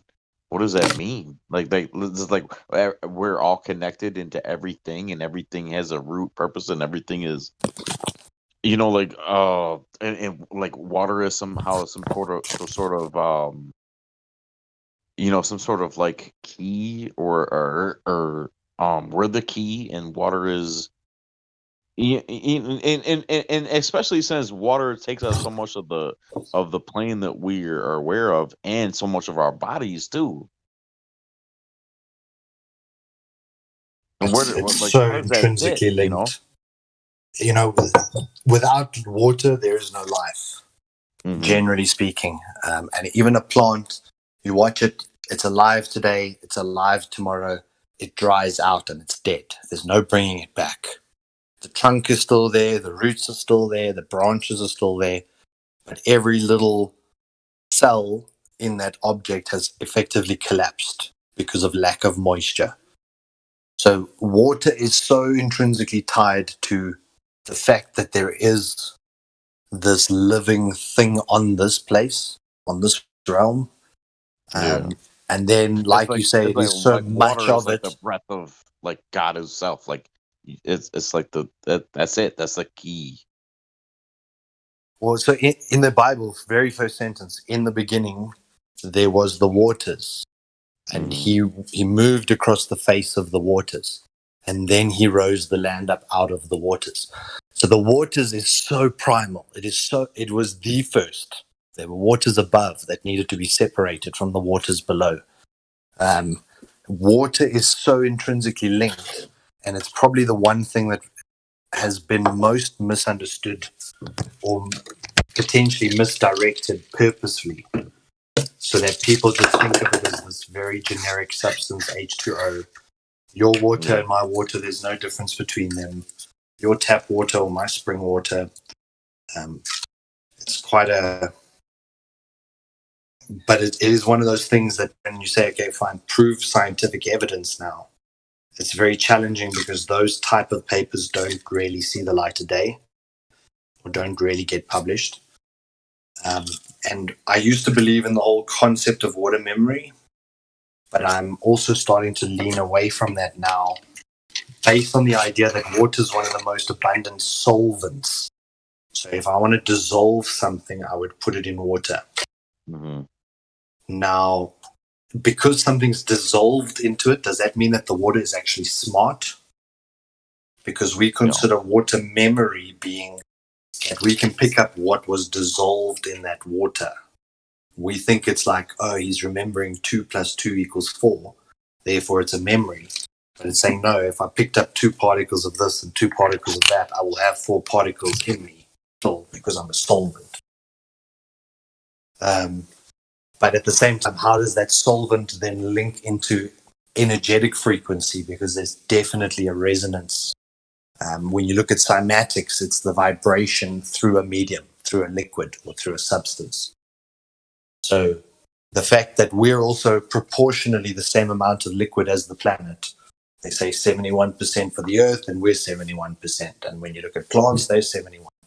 And so there seems to be this ratio that's intrinsically tied. And if your 71% becomes 68%, sorry, you've died of dehydration. So, you know, it is such a, there's more to this. And that's why it's been deliberately held back, you know. But for me, watching plants, when I started to use room temperature and stir the water, I started seeing dramatic increase in size.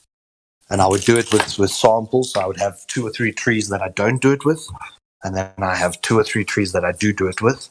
And you'd always run a control against your new method to see if there's actually measurable result increase.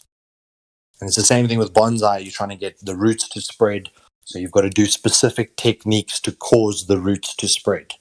You've got to do a bit of radical trimming. Isn't that the same thing as like the experiment with frequency in the speakers and putting sand or whatever on speakers and, you know, putting out a certain vibration and frequency, and then you get these certain geometric shapes?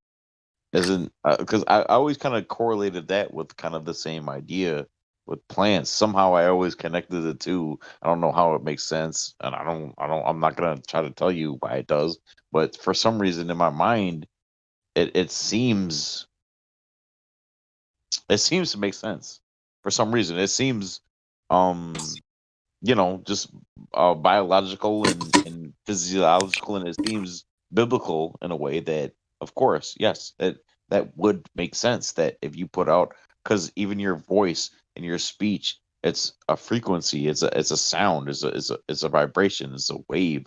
So if you put a certain sound through a speaker, and then you put sand on the speaker, and it forms a certain shape, just like a plant, right? Precisely. No, exactly. And this is where the interaction is not well studied enough. When you take it back to like the plane that we live on, they've shown that some of the largest organisms on the planet are like bacteria and fungi, and they'll run the entire surface of an entire country from coast to coast. At a certain layer, there's this bacteria that if you test the DNA, it is the same bacteria on the west coast as it is on the east coast, meaning it's the same family, it's the same original species. So underneath the earth is a network that is, I would say the best thing that I've ever seen to describe it would be the Avatar movie, when they talk about the Aowa or whatever, the mother planet, where everything is linked and they just connect to a root somewhere, and then that root is interconnected to every other root and communicates with every other plant and every other animal. And it's when you also look at plants, like you got to transfer the fungus with the soil. If you don't, the plant can die. So the mycorrhiza that you actually find in the soil is so crucial to the longevity of the plant. And there's a relationship where the fungus actually absorbs the moisture and then it gives off the nutrients to the plant. So we often think of a plant as this little syringe that's just sucking up water and then pushing water to its leaf. But it's really not. It's the fungus that's doing all the interaction around the root, and then imparting the molecules that the root needs. So there's this two-way relationship at a root end that is also electrostatically related and very understudied, so it's Doesn't it just go deeper? fascinating. It goes deeper than that though, doesn't it? Because it isn't more three-way. Because because we're related with those plants on the same frequency and the same wavelength, are we not? Like if you take your shoes off and you walk around barefoot in the grass, you feel a different way and you absorb a different energy, and you actually will feel it. It might be subliminal, and you like subconsciously you might not feel it, but you are absorbing a certain energy when you take your socks off and your shoes off and you walk amongst the earth and you feel the vibration of the earth and you feel the energy from the earth, whether you're stepping on some nice beautiful sand or cool dirt or wet dewy grass. But then when you put your tennis shoes on and they're made out of rubber and it breaks that bond. That's Absolutely. yeah. One thing is that you're not picking anything up from the earth. You're actually discharging. You're being grounded. When I ground a current in power, it gives it a very resistance-free path to discharge. Now, that resistance-free path, when we walk around and we interact with cell phone towers and all this other shit in our lives, we are picking up that electrostatic, the electromagnetic radiation. We're picking up all these different vibrations which set our core vibrations out in our body, in our mind, in our thinking, and all these different aspects. Now, going and walking in the ground allows you to discharge all that additional built-up negative ions into the earth. And that discharge process in like a solar power plant, it actually improves the production by 15% by getting rid of the electromagnetic interference from the panels and grounding it. Now, it's the same thing with the human. If you go and ground yourself, there are noticeable differences, like you said, but it's actually because you've lost something and not gained something. You've lost unwanted vibrations which are causing interference with other vibrations in your body. Damn. Well, that's my opinion, at least. Because if someone says citation, please, I don't know where to start.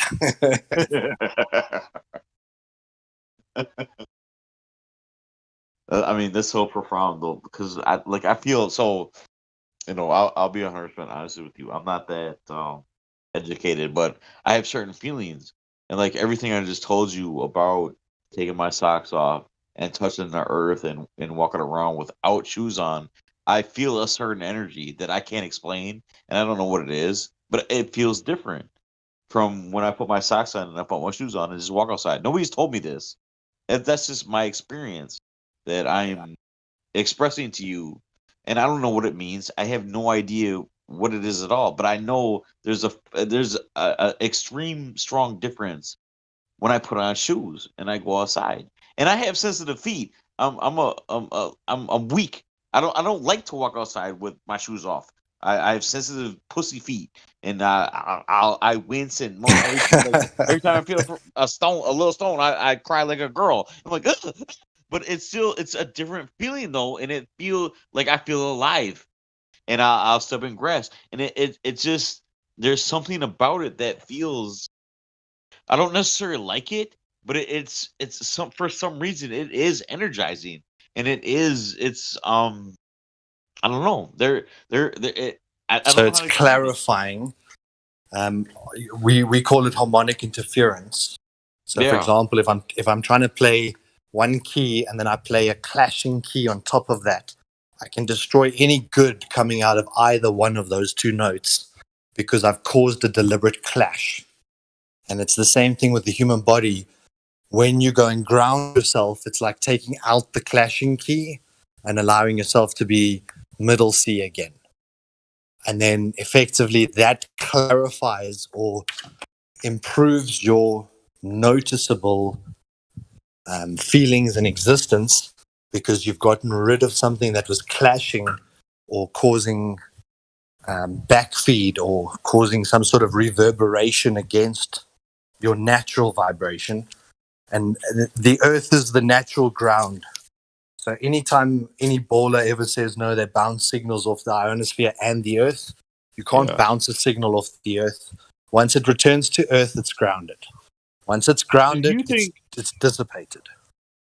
So, if we're okay, what we're talking about then, about touching the earth and our feet being on the earth, then, so the entire idea of wearing sandals or wearing shoes, that is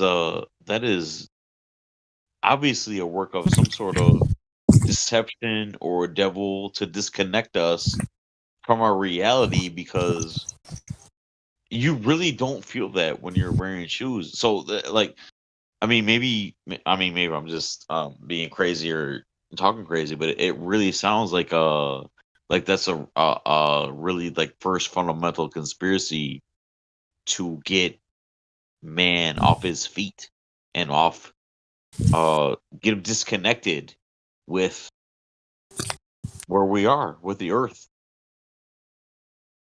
Yeah, No? I agree. Exactly. You ground yourself when you walk barefoot in the soil. Yeah. But it's what you're saying now is that conspiracy, I also looked at it quite seriously and I thought, maybe I'm just being conspiratorial minded now. Maybe I'm pushing this thing a little bit too far. But then you go and look and you say, well, what's the greatest insulator we know? It's rubber. Okay. The rubber. What do they make our shoes? What do they make our shoes out of? Oh yeah, rubber. Now, if there was no insulative intention, like then I look back to, all right, maybe they used skin. Maybe you used the hide of an animal before, and that at least would allow you to still ground because your electrons can transfer through skin. But then they changed it from natural organic materials to a rubber-based substitute. And then you got to just decide, I think once you know that there is deceptions like what we know about, then it's very obvious it was intentional. Before you can see the deception, before you can see that 3D puzzle, you might think, oh no, they just used rubber because it's what they use for cars and an abundant substance. It's comfortable, but it's not comfortable at all.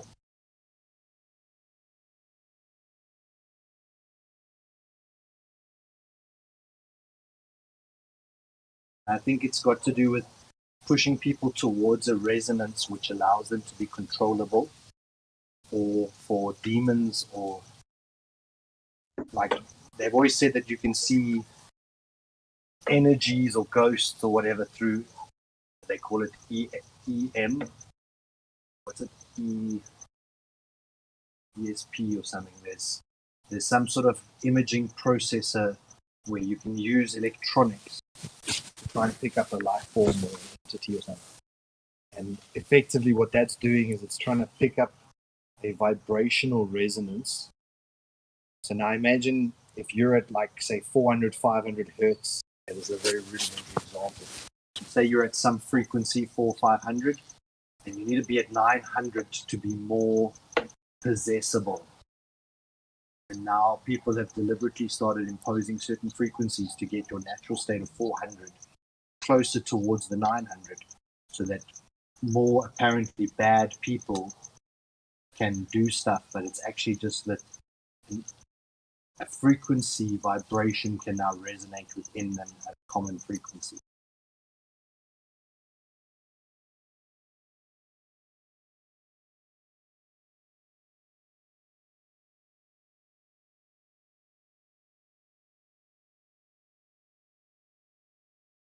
Yeah, I would advise anyone to go and walk at least 10 minutes barefoot in the soil as frequently as you can.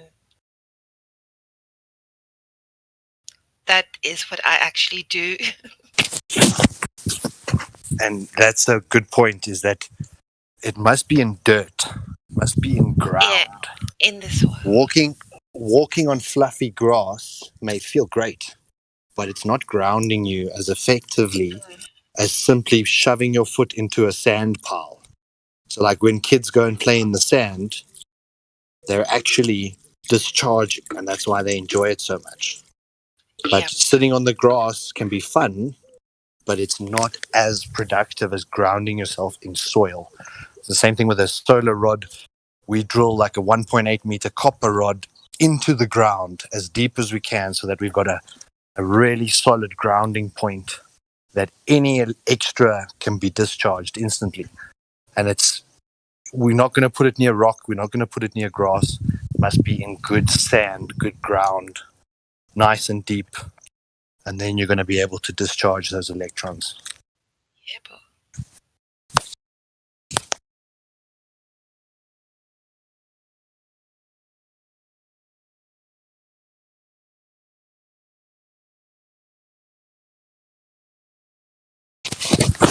That's one subject that they've definitely kept us in the dark about is how frequencies manipulate people and how multiple different frequencies overlapping causing that harmonic interference. On a power perspective, we lose power by the percentage. So once there's interference, there's massive reduction in power production. Now, it's the same thing with the human, but we've never studied it. What is the loss generated by those opposing frequencies causing that harmonic interference in our general systems?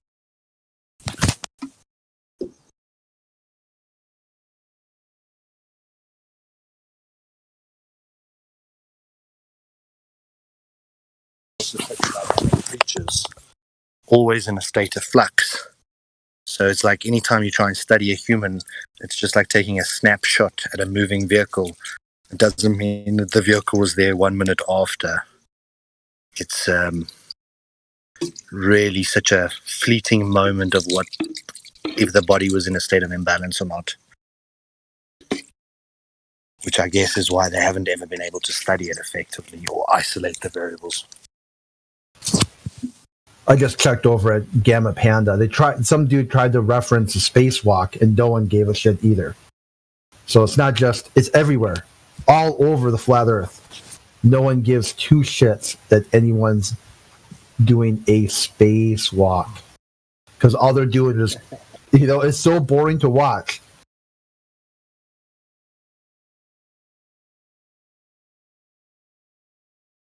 Because I just checked, or just came back and checked, and yep, sure enough, no one is in any of the voice channels. Still, to all morning, not one person's even talking about it. But I was looking at the live stream on the chat on the live stream. A lot of that is AI comments because they're so puerile. If you look at why would people bother to like those ridiculous, stupid comments? Oh yeah. Wow, this is great. Oh, my dream. Yeah, so proud. Yeah, it says this is a must see. My dream, so proud. Good morning, right? Yep. Good luck.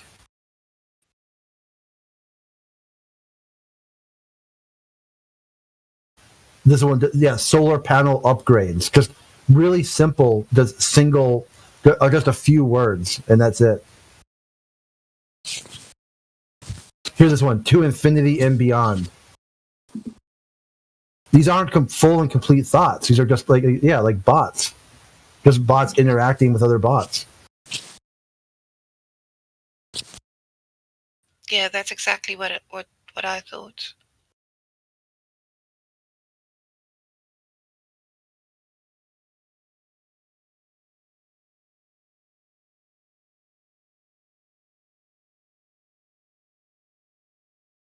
If they're not creating it for the globies, who are they creating it for?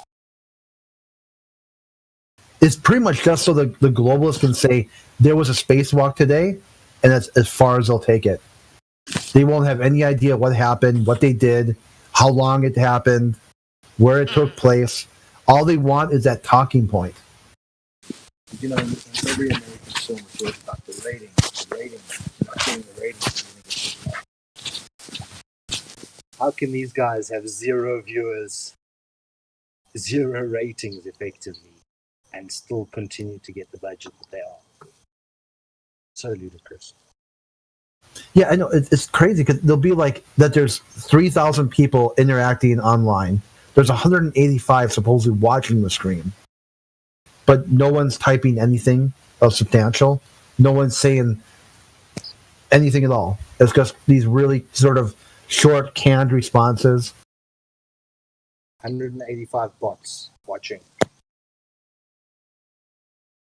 Chat bots. Waiting for your comment.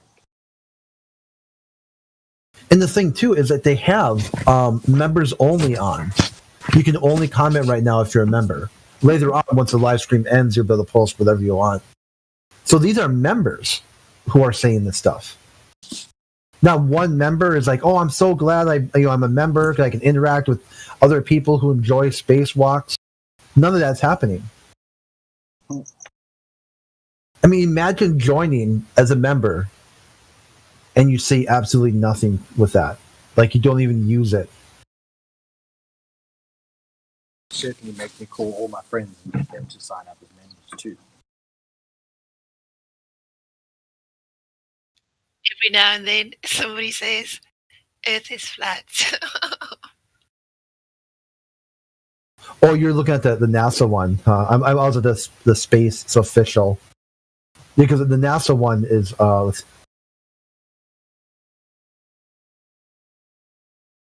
yeah, I'll get to that one.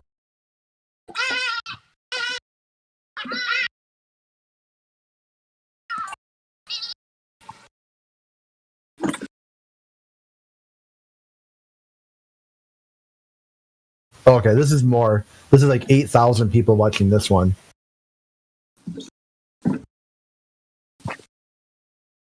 But here on the NASA one, they're not even showing a spacewalk. They're showing just a bunch of normies sitting around computer desks with face masks on. There we go.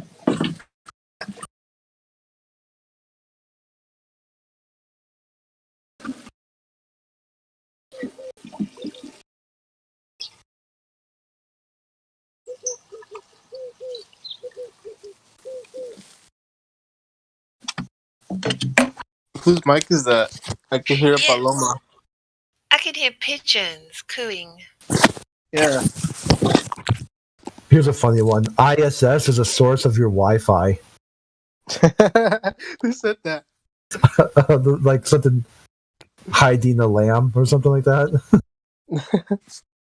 That's from Gamma Panda server, right? No, this is on the NASA live stream for the spacewalk. Oh, okay. That sounds like something that would come out of Gamma Panda server, dude.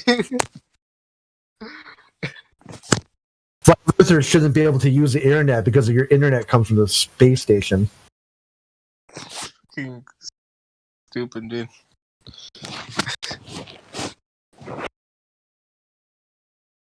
And that explains why 15 meters outside my house I can't get it reception.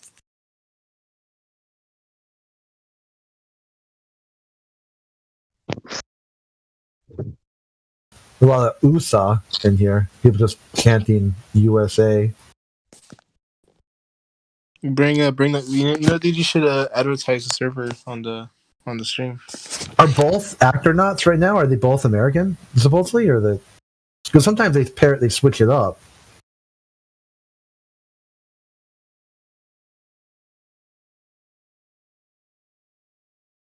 Yeah, supposedly it's going to take 6.5 hours, so they have another hour and a half to go, and they haven't done anything yet. While we're talking, they've been still just tightening and untightening the same bolt. Yeah.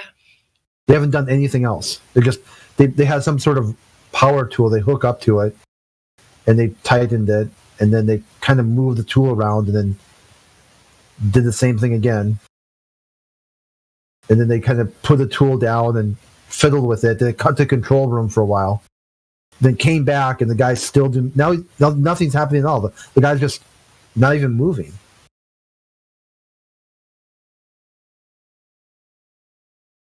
That's why they make the big bucks. Yeah, that's why the spacewalk is so long, because for the majority of the time they're just motionless.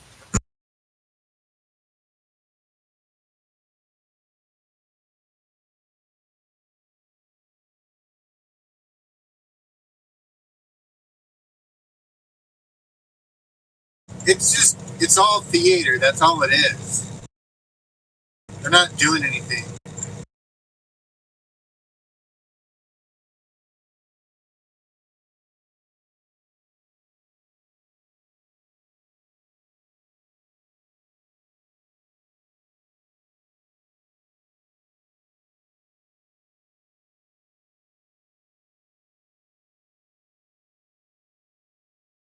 But they're doing such valuable science, and science experiments and all the science that they're doing. Still, the guy hasn't moved since the last time. Still completely motionless. You see this, right, Ariel? Yeah, and why is there no commentary? Like, Yeah, his hand is kind of moved up and down the pole a little bit, but other than that, he hasn't done anything at all.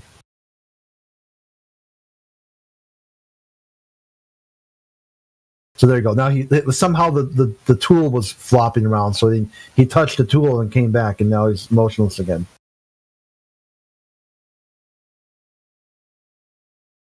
Are they waiting for the light, like the sunlight, to come back or something? yep. It's very technical,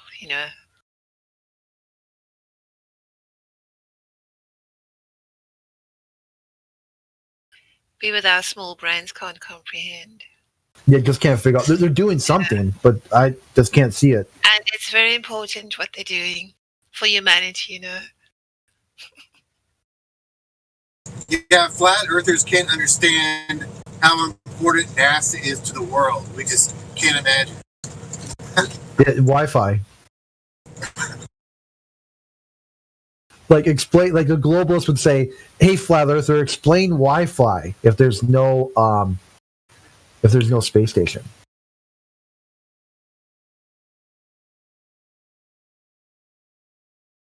Yeah, this is like one of the things they try to do too. Like they purposely try not to understand. A conversation over on the Chen Panda was like, the guy said hydrogen, and they just started swinging around like a bunch of monkeys. Like they really didn't start. Where do you start with someone that dumb?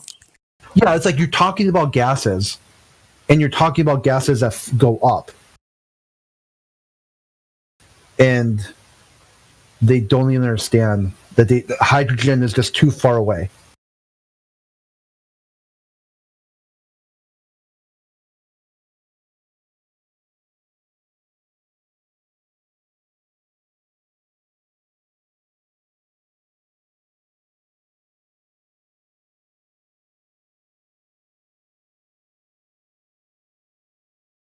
But it's like trying to talk to someone who thinks that Wi-Fi comes from the ISS. There's no saving that guy. Yeah, that is just, and you have to prove to him it's not. And where would you even start to try to uncrack that nut? And he'll be the first moron to say citation, citation, citation, citation. You say, well, show me the citation for your Wi-Fi coming from the ISS. Oh, no, it's just common sense. They actually give them their ISP provider and talk about routers and all this other stuff, and they'll just tell you it's CGI. It's fake news. They know that Wi-Fi comes from the ISS because NASA told them so. And you're like, where? Where did they tell you this? There's your business opportunity, Crit. Start your Wi-Fi company called ISS Services. And then all these morons who think it comes from there, you can charge them a premium. Oh, that's amazing. Yeah, that would be pretty funny. You call it space, space age.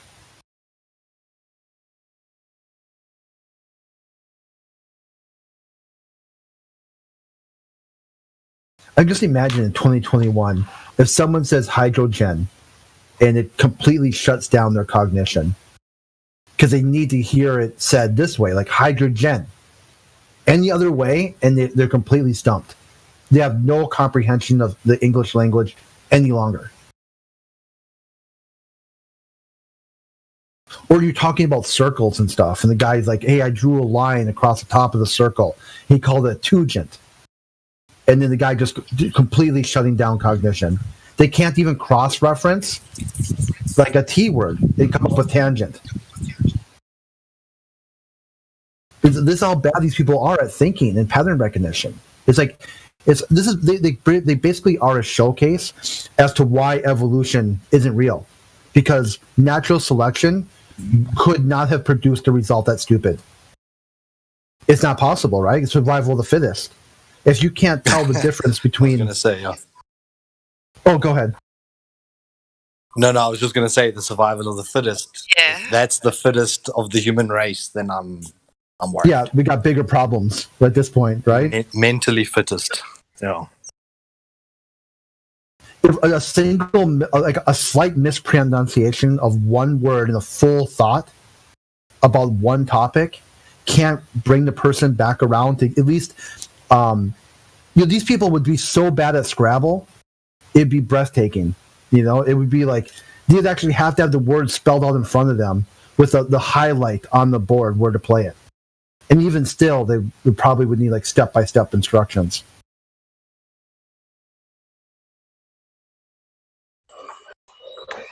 Yeah, I was over at Jim's, what was it, yesterday? And I'm like, the guy Paul Larson from, the planetarium director, he mathematically and even come up with a simulator with like some of his colleagues. So the guy is an educator, so he is smart. And he says you wouldn't be able to see right to left curvature, not even from the height of the ISS. And they're like, well, he's just wrong. I don't think he's right. Okay, whatever. But you will see ships disappear. But you will see ships disappear 3 miles on the Z-axis, right? Yeah, I gotta take a break. Say that you won't see it on the X. You won't see it for 100 miles on the X, but for 3 miles on the Z-axis, then you can see it. It's retarded. They've got stars. Look, they've got stars. Yeah, every once in a while, you just gotta take a break for that. You feel like not like you're just kind of, I wouldn't say wearing out my welcome, but they're gonna get worked up sooner or later to keep hearing the same people and stuff, because they kind of need their safe space echo chamber.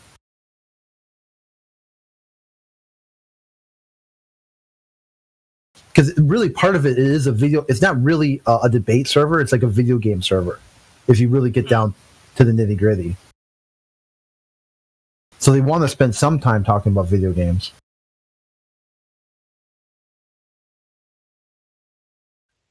So, last year when I was prompted to look at, what is going on with, because I started looking at Earth-related or Earth-shape-related topics, purely on the basis that I came to understand that satellite launches were not happening the way we sort of think.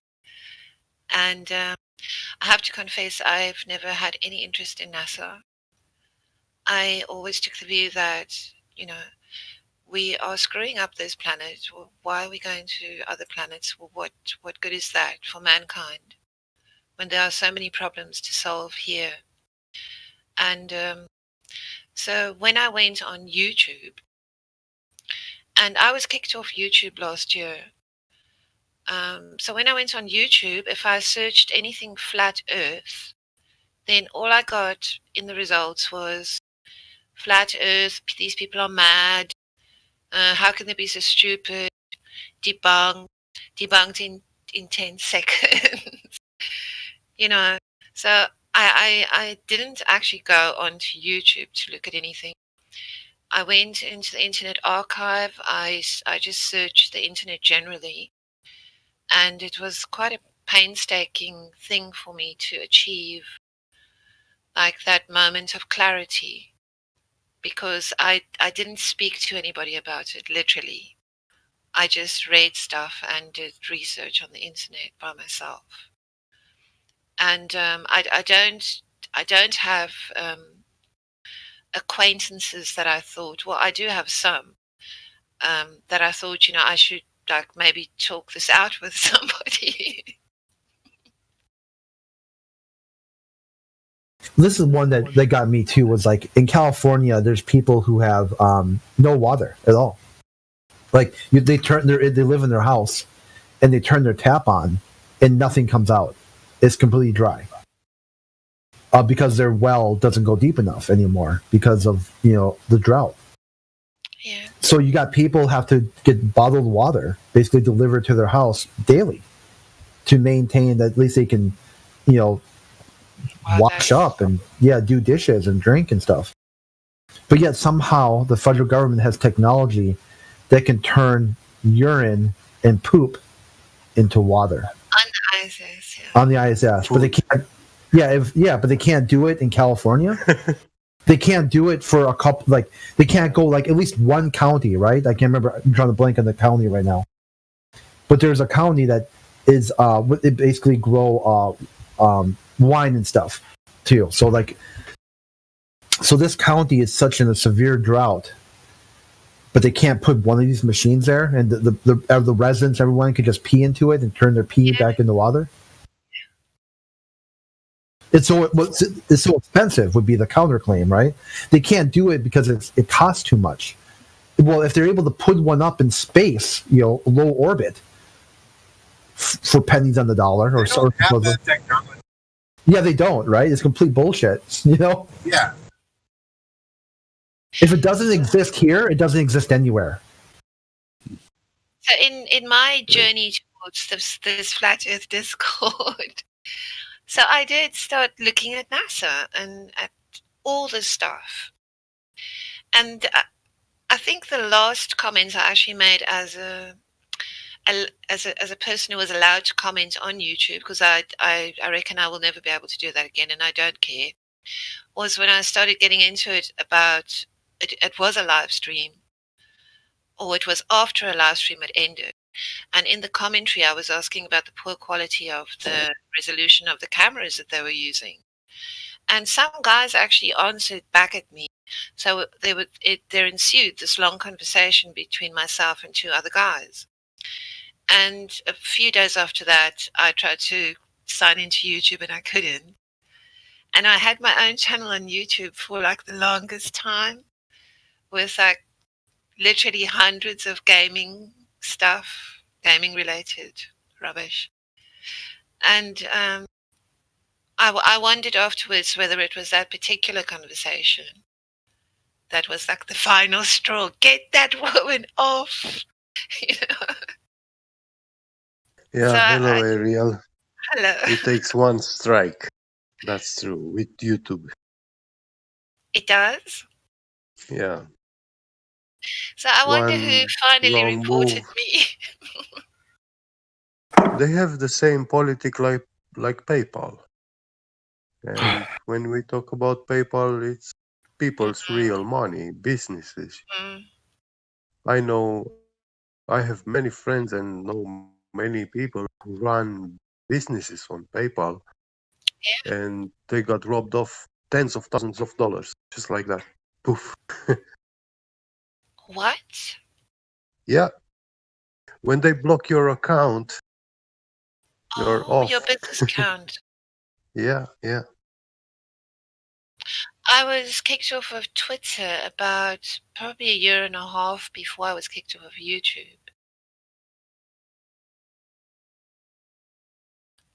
It was good for me in a way, Twitter, because I used to spend so much time on there. Not so much time, but enough time. So that time was given back to me. I mean,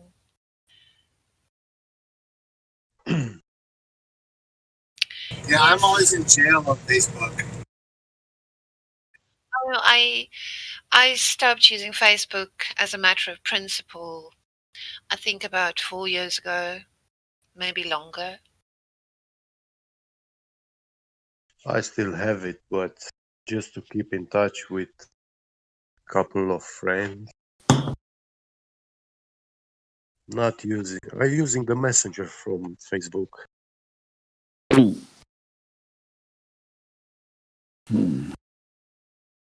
So, so last year, at the end of last year, I decided to completely de-Google my Android phone. And I remember I was in Qatar in the Middle East. Well, a couple of years ago, maybe 8 years ago, I was traveling, and I needed to make an email address to talk to my brother. And in Qatar, on the airport, there are these like terminals that you can just use, and that's where I created my Gmail account. I have other email accounts, but then I just decided I will have nothing to do with them and their shitty products. So I I had to like reconfigure my phone. So I watch anything like YouTube related on an app called SkyTube, which is all the YouTube stuff, but I'm not visible on YouTube, or they can't detect any activity. Not that I can make any commentary or anything. But I also realized during the plague narrative that there were a lot of people who were talking, and those people, and myself included, they're not there anymore. And that actor James Woods on Twitter said that last year, during the purge, he saw around about 350,000 of his followers just went away. So there has been a massive purge. The censorship is huge.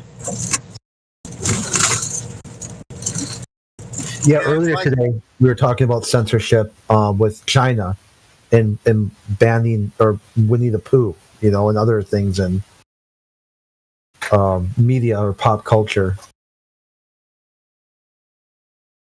So I use an app called F-Droid, and on F-Droid you can find like alternative apps that are not going through Google and shit. Another side issue of this water thing is that, not to rip on vegans or anything, but they like to drink almond milk. And a lot of almonds are grown in California, and almonds require a lot of water. So it's kind of like they care about the environment and stuff. So that's kind of why people pick a vegan diet. But yet they're completely oblivious to what's going on with people, and access to water. That these huge commercial factory farms to harvest almonds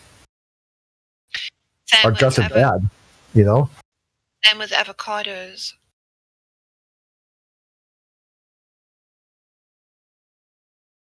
Like these oversimplification of issues. Like somehow they think factory farming's bad, but then they do factory farming in a different way, just almonds instead.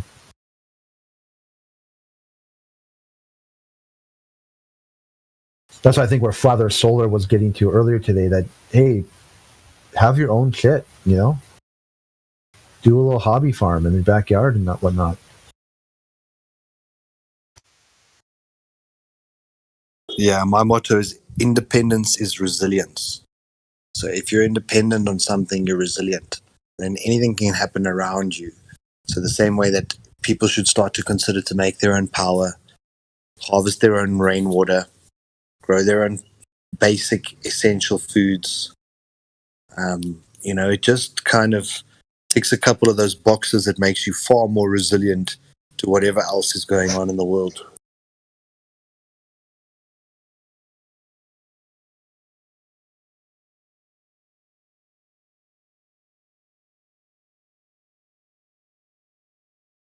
Yeah, what do you guys think the main source of whatever you can get from Earth would be? Would it be water or electricity or food? What would it be?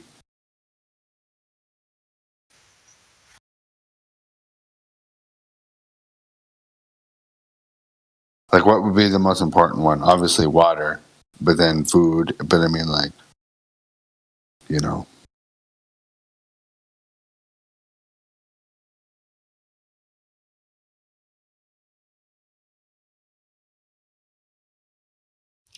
Definitely water.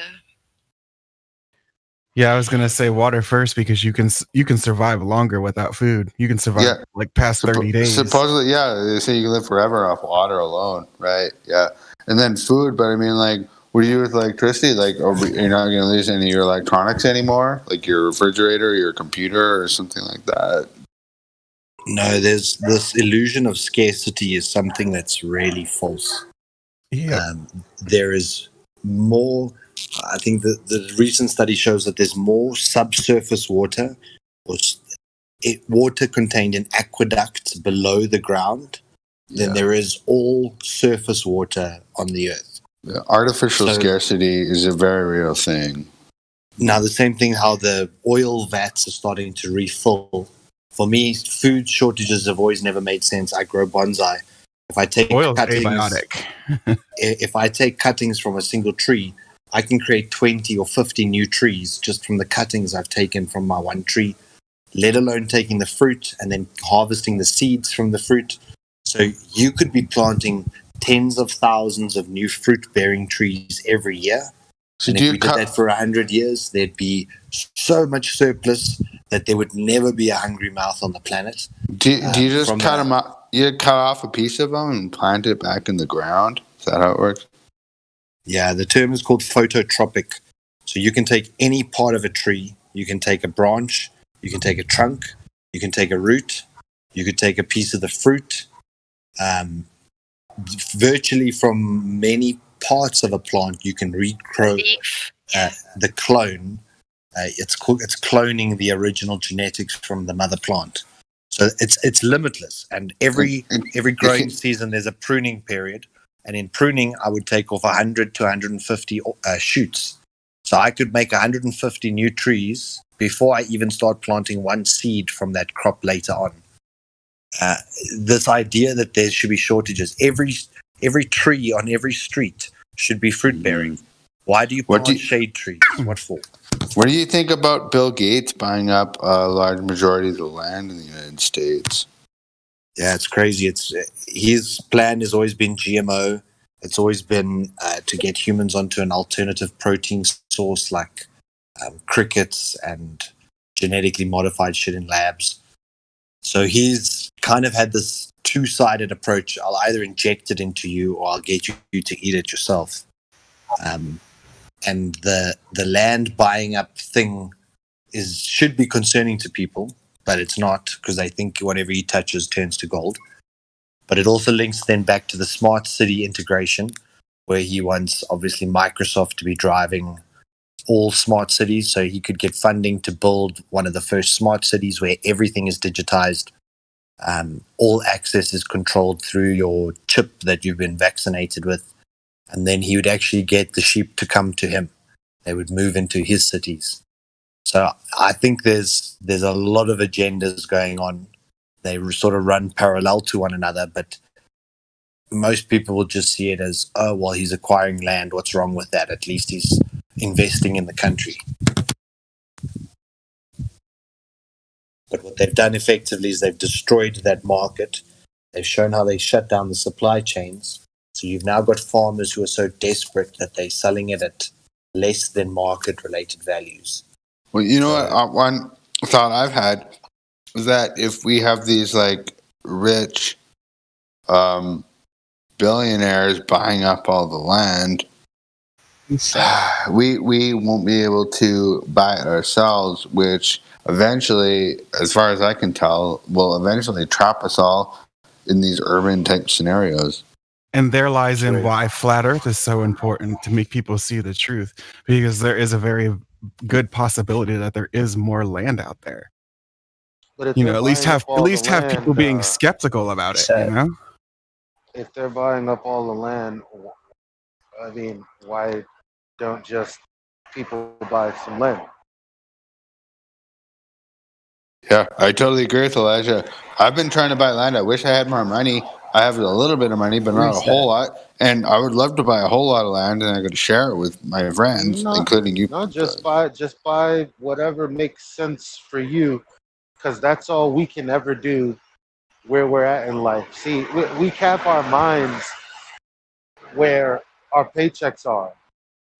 Like it's capped, which is why we live paycheck to paycheck. There's no reason for it, because we waste a lot of money with being locked to the paycheck to paycheck thing. Because all we do is just make sure we can buy up enough to stay right there.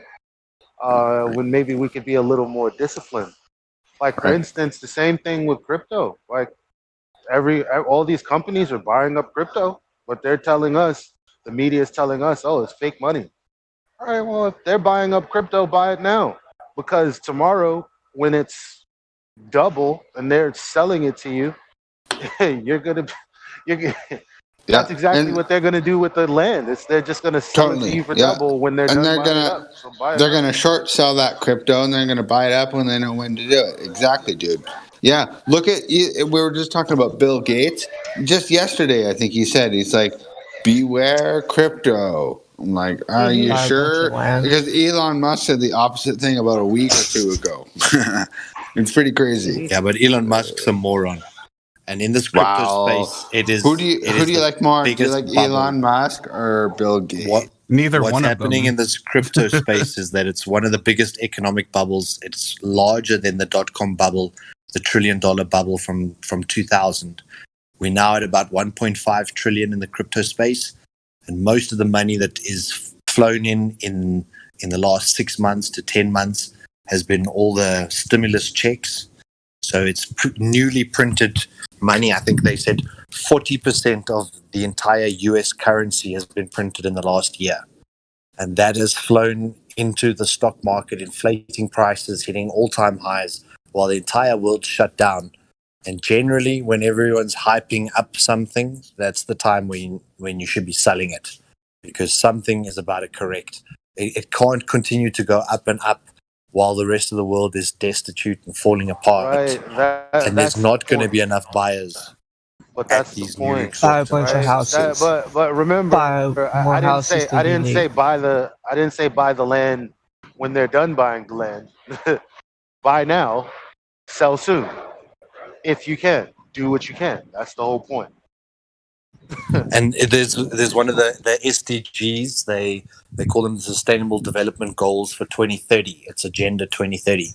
Effectively, there they say that they don't want anyone owning property ever again. So we won't own vehicles. We'll rather be driven like on an Uber service. And We'll you'll be rent happy. our houses from. You'll be landlord. happy. Yes, don't forget, you will be happy. Be but then happy. at the same Hey, time, you see but look these at- big look what- players are buying up properties. They're buying up land at such a rate. If there was truly this, utopian idea that no one is going to own land and everyone's going to rent it, why would they actually buying There's up a big 30% difference of there. the They'll agriculture? own land. You will not own land. That's the big difference there.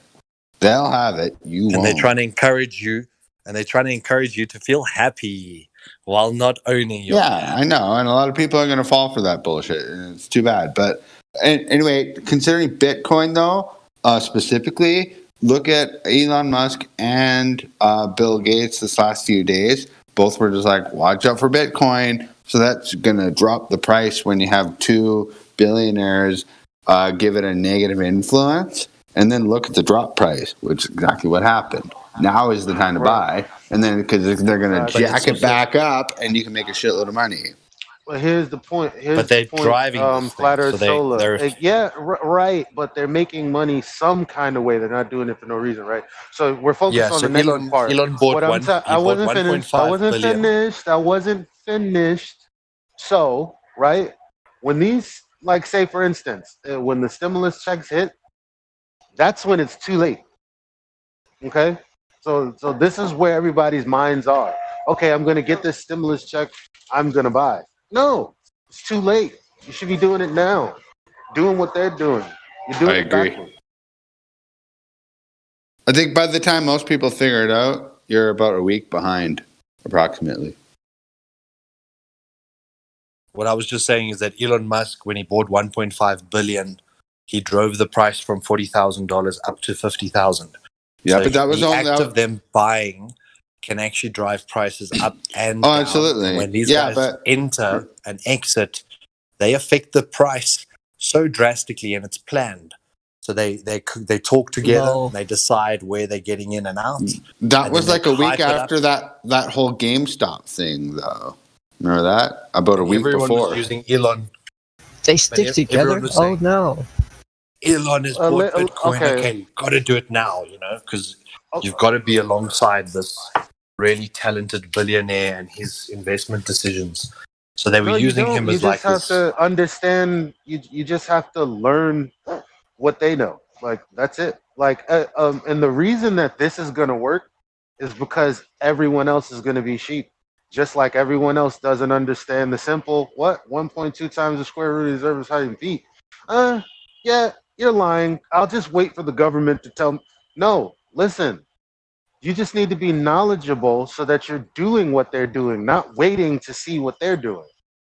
Because all it is a language that most people don't understand. So try to learn as much as you can. It's the same thing with the 2008 crash. Yeah, a lot of people knew what was going on. They didn't do anything about it. And then it was too late. A lot of people lost their homes, but a few people got rich. That's what I'm talking about. Don't be stupid. Don't be the sheep. I'm sorry, that's just how it is. I will never, ever, ever go the way of the sheep again. Agreed. And it's you also like on this scale, Elon Musk, he bought 1.5 billion, but the Federal Reserve is buying 2.6 billion dollars worth of assets every hour with new funny money that they're printing.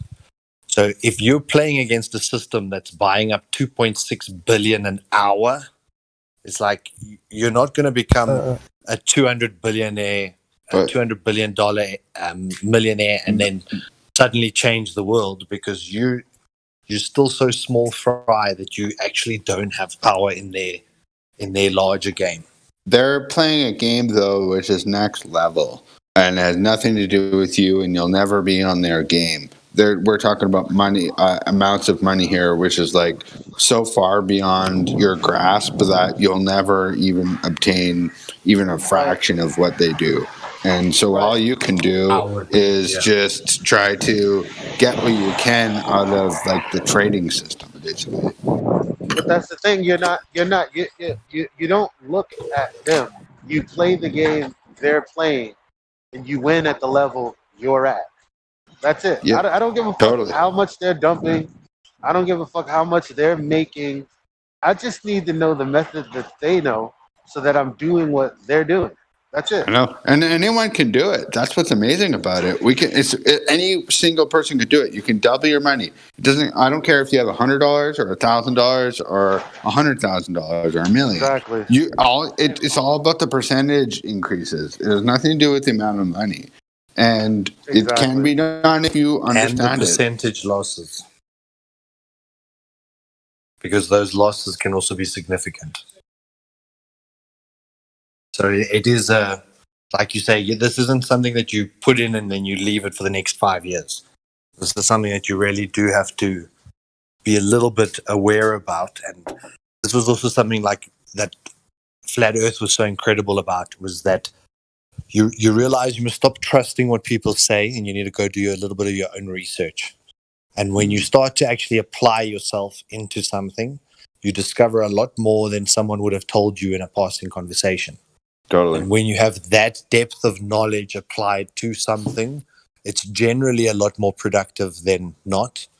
So it was the same thing with my journey through crypto, is that it's when you take your eye off of the market and you stop watching, and if you've still got money active, you're going to lose it.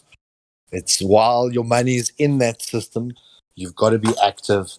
You've got to be watching it, moving it, and doing... Mm-hmm. You can't just put it there and walk away for 5 years. So. Right. You gotta you gotta actually be playing the game. There you are. You're spot on. And exactly like you said, but at your level. So if you've got $100 and you're expecting a 10% return, be happy with your $10 return. Don't start getting angry that it wasn't the $10,000 that you heard someone else managed. Like, be content where you are and build slowly. But over time, those compounded interests always win. So it's a crazy steady stuff. progress, and it's the Totally, same yeah. with your knowledge. It's the same with your knowledge base. It's that compounded interest of learning and learning more. And sometimes you reread something and your brain has just grown a little bit further so that you can grasp it in a whole new way, even though it's, repeated information. But it's like going to the source. We had to learn through Flat Earth to go back to the source and read the source material and watch NASA's videos and, go back to the source. Stop getting secondary information and thinking that that is fact. So in the crypto space, very few people go back to source. Everyone goes on hearsay. They go on what Twitter's saying. They go on what social media is saying. The hype of that place is driven completely not on the source material. So it's Exactly. You don't make the same heliocentric mistake. Actually learn, like Flat Earth Solar said, if you're getting, it doesn't matter what it is. If you're getting into it, learn the source material. That's the best advice anyone can give.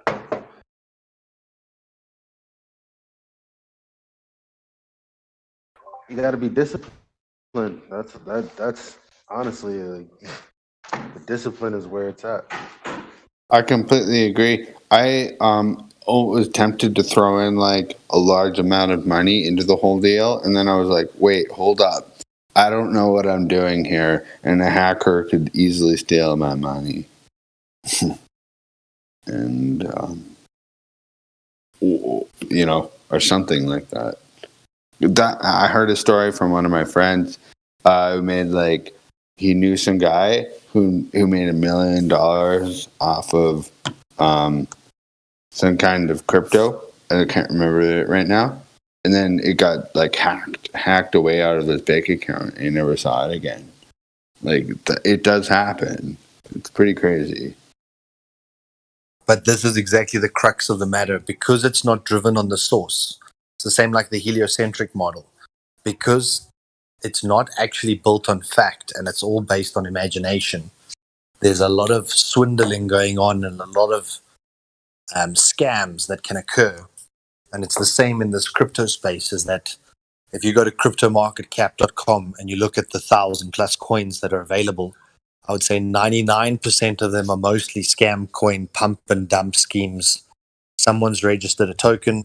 At some point, it's going to increase in value, and at some point, it's going to drop to zero. But the people know when to get in and out, and they're going to use it as a financial vehicle to steal a lot of other people's money. So in this space, because people are not actually looking at the source, and for the craziest thing is that if someone said to you, okay, I'm not going to tell you my name, I'm not going to tell you my business and anything, I'm going to stay completely anonymous, just give me your money, please. People are actually valuing anonymity above other things. So you get these businesses where you don't know who the directors are, you don't know who the owners are, but people invest millions and millions and millions into the platform, and suddenly those directors and owners disappear, and there's no recourse, there's no way to catch them. There is an immutable record on the blockchain, so they will get caught at some point, but effectively for now they're getting scammed out of so much. And it's the same thing with the heliocentric model. That's why you got satellite companies that proposedly put 5-10 satellites a month into orbit, and then they provide whatever services, and you pay these exorbitant prices.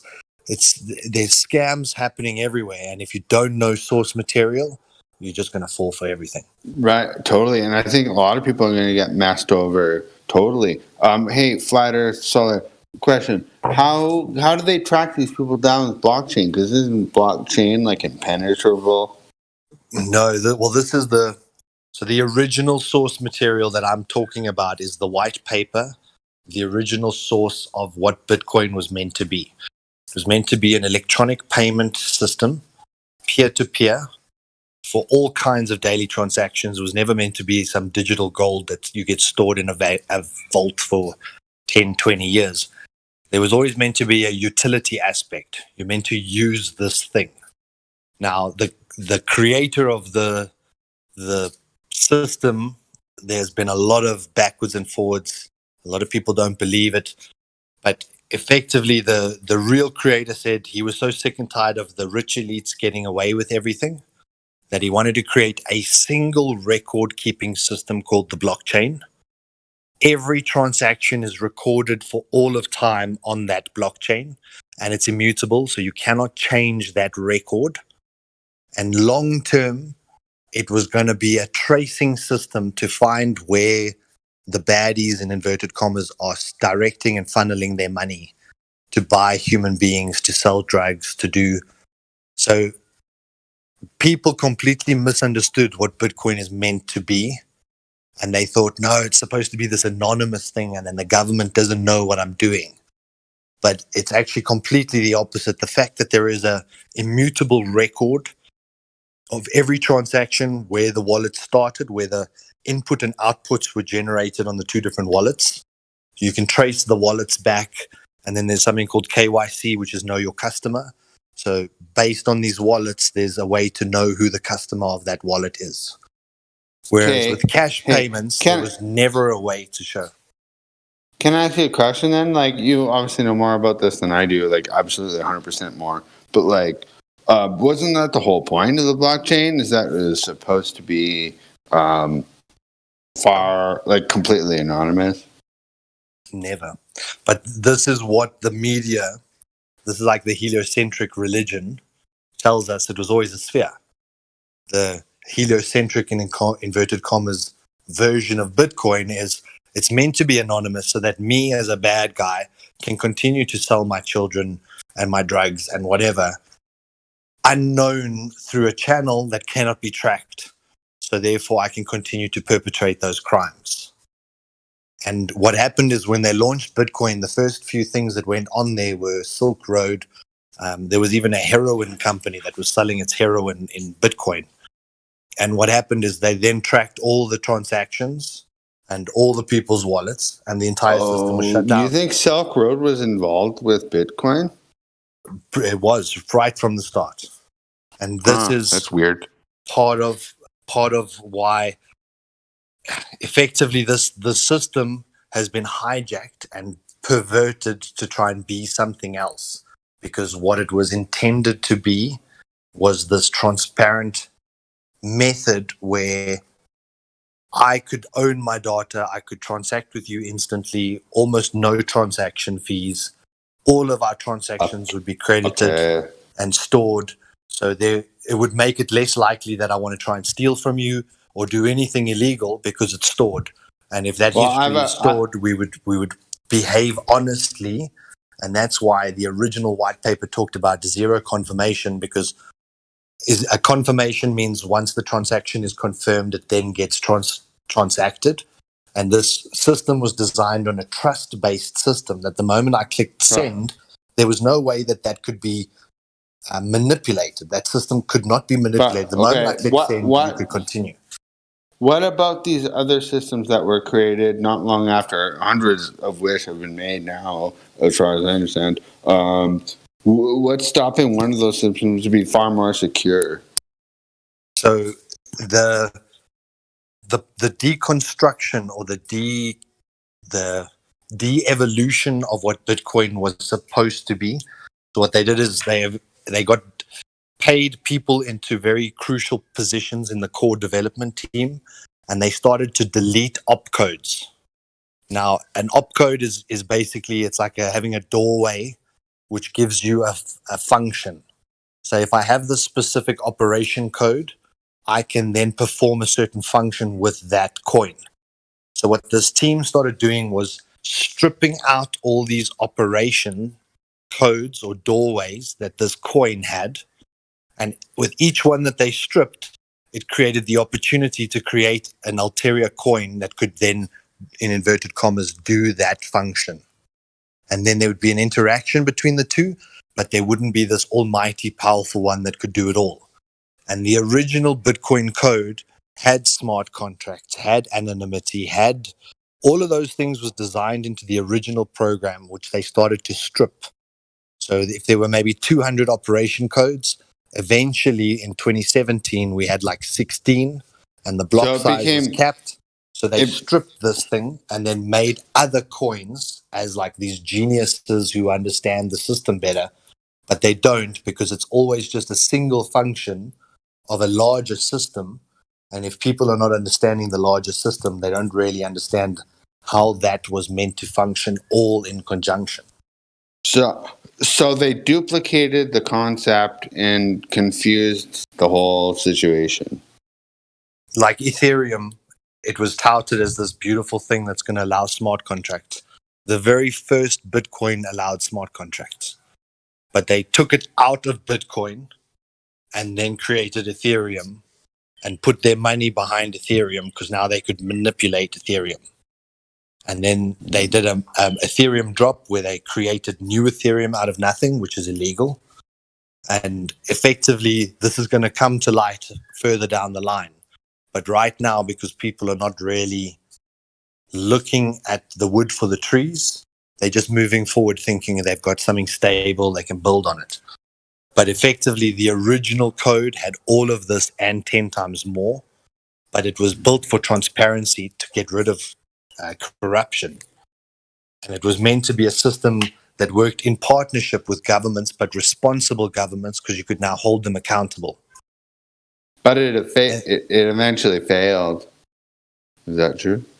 Well, no, it's been hijacked. So effectively, it's been derailed, and they've been trying to lead this train down a different path. But what's happening now, which is also something that I think the world is not aware of, but there's something called central bank distributed currencies, CBDCs. So every bank is creating like a currency coin or a government coin or a federal bank coin. Is this in anticipation of cryptocurrency period? From the moment where your government tells you you may no longer buy Bitcoin, but you have to buy this other Bitcoin substitute, which is theirs, which they can then like manipulate XR, in whichever like way. XRP or something. Precisely, like an X. Well, you saw what happened with XRP's value recently. It's dropped to virtually zero. Why? Because it is an illegal security violation. That's why the SEC clamped down on it. It is an illegal-based system, and the creator of the coin has been warning them, or the creator of Bitcoin has been warning them for about 7 or 8 years already, and no one was paying attention. So he's now working with government he's firstly suing everyone who has the white paper up. He's been to court and he's doing all these various things. He's got over 1,000 patents. So he's going to be suing anyone who's using his technology in a way that it wasn't designed for. But it's right now, the entire media is telling you BTC is everything. BTC is going to the moon. BTC is going to 1 million, going to 100,000, 150,000. You know, all the hype is pushing that way. Elon just jumped on. All these banks are jumping. Oh, did you say BTC, like Bitcoin BTC? Yeah, the core coin BTC. Yeah. Yeah. It's not Bitcoin though. It's no longer there's two. What the white There's paper. There's two BTCs. So there's been lots of fork attacks on Bitcoin. The original code is what I call Bitcoin. So if you look at what the original white paper designed Bitcoin to be, there is only one remaining one that is the true one. But there's many versions. So you get BTC Bitcoin, you get Bitcoin Cash, BCH, you get Bitcoin Gold, that was another fork. There's Bitcoin Lite, isn't there?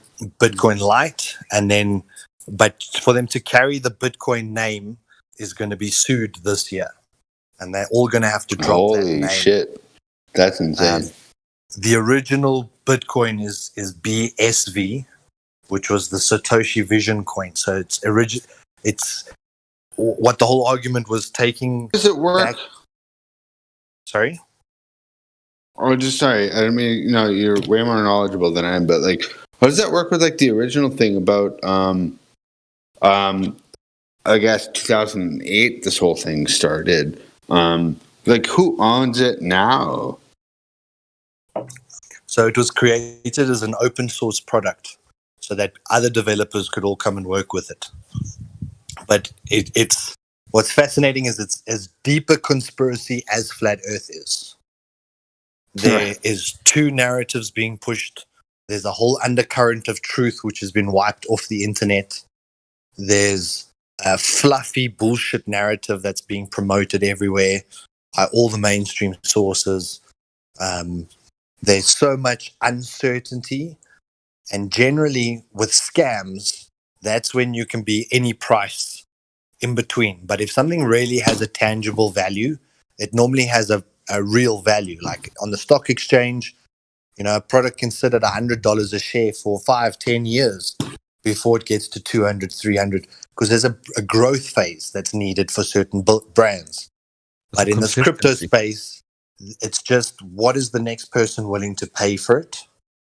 And effectively, it's all driven on a perceived value.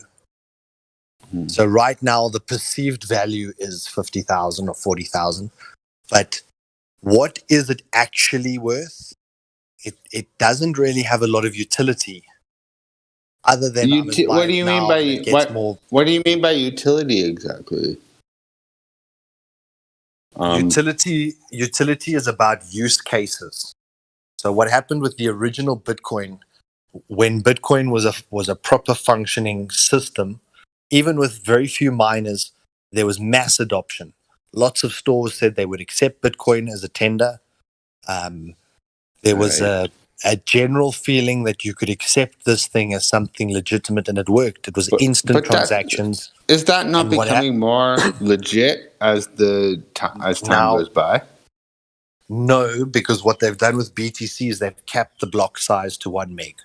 And at 1 meg, whenever there's a lot of transactions that need to occur at once, there is no way to make that happen. Blocks happen in this sequence, and there's only 1 meg per block. So effectively, you get into these big mempool queues, which can then take 7 days or 10 days to clear.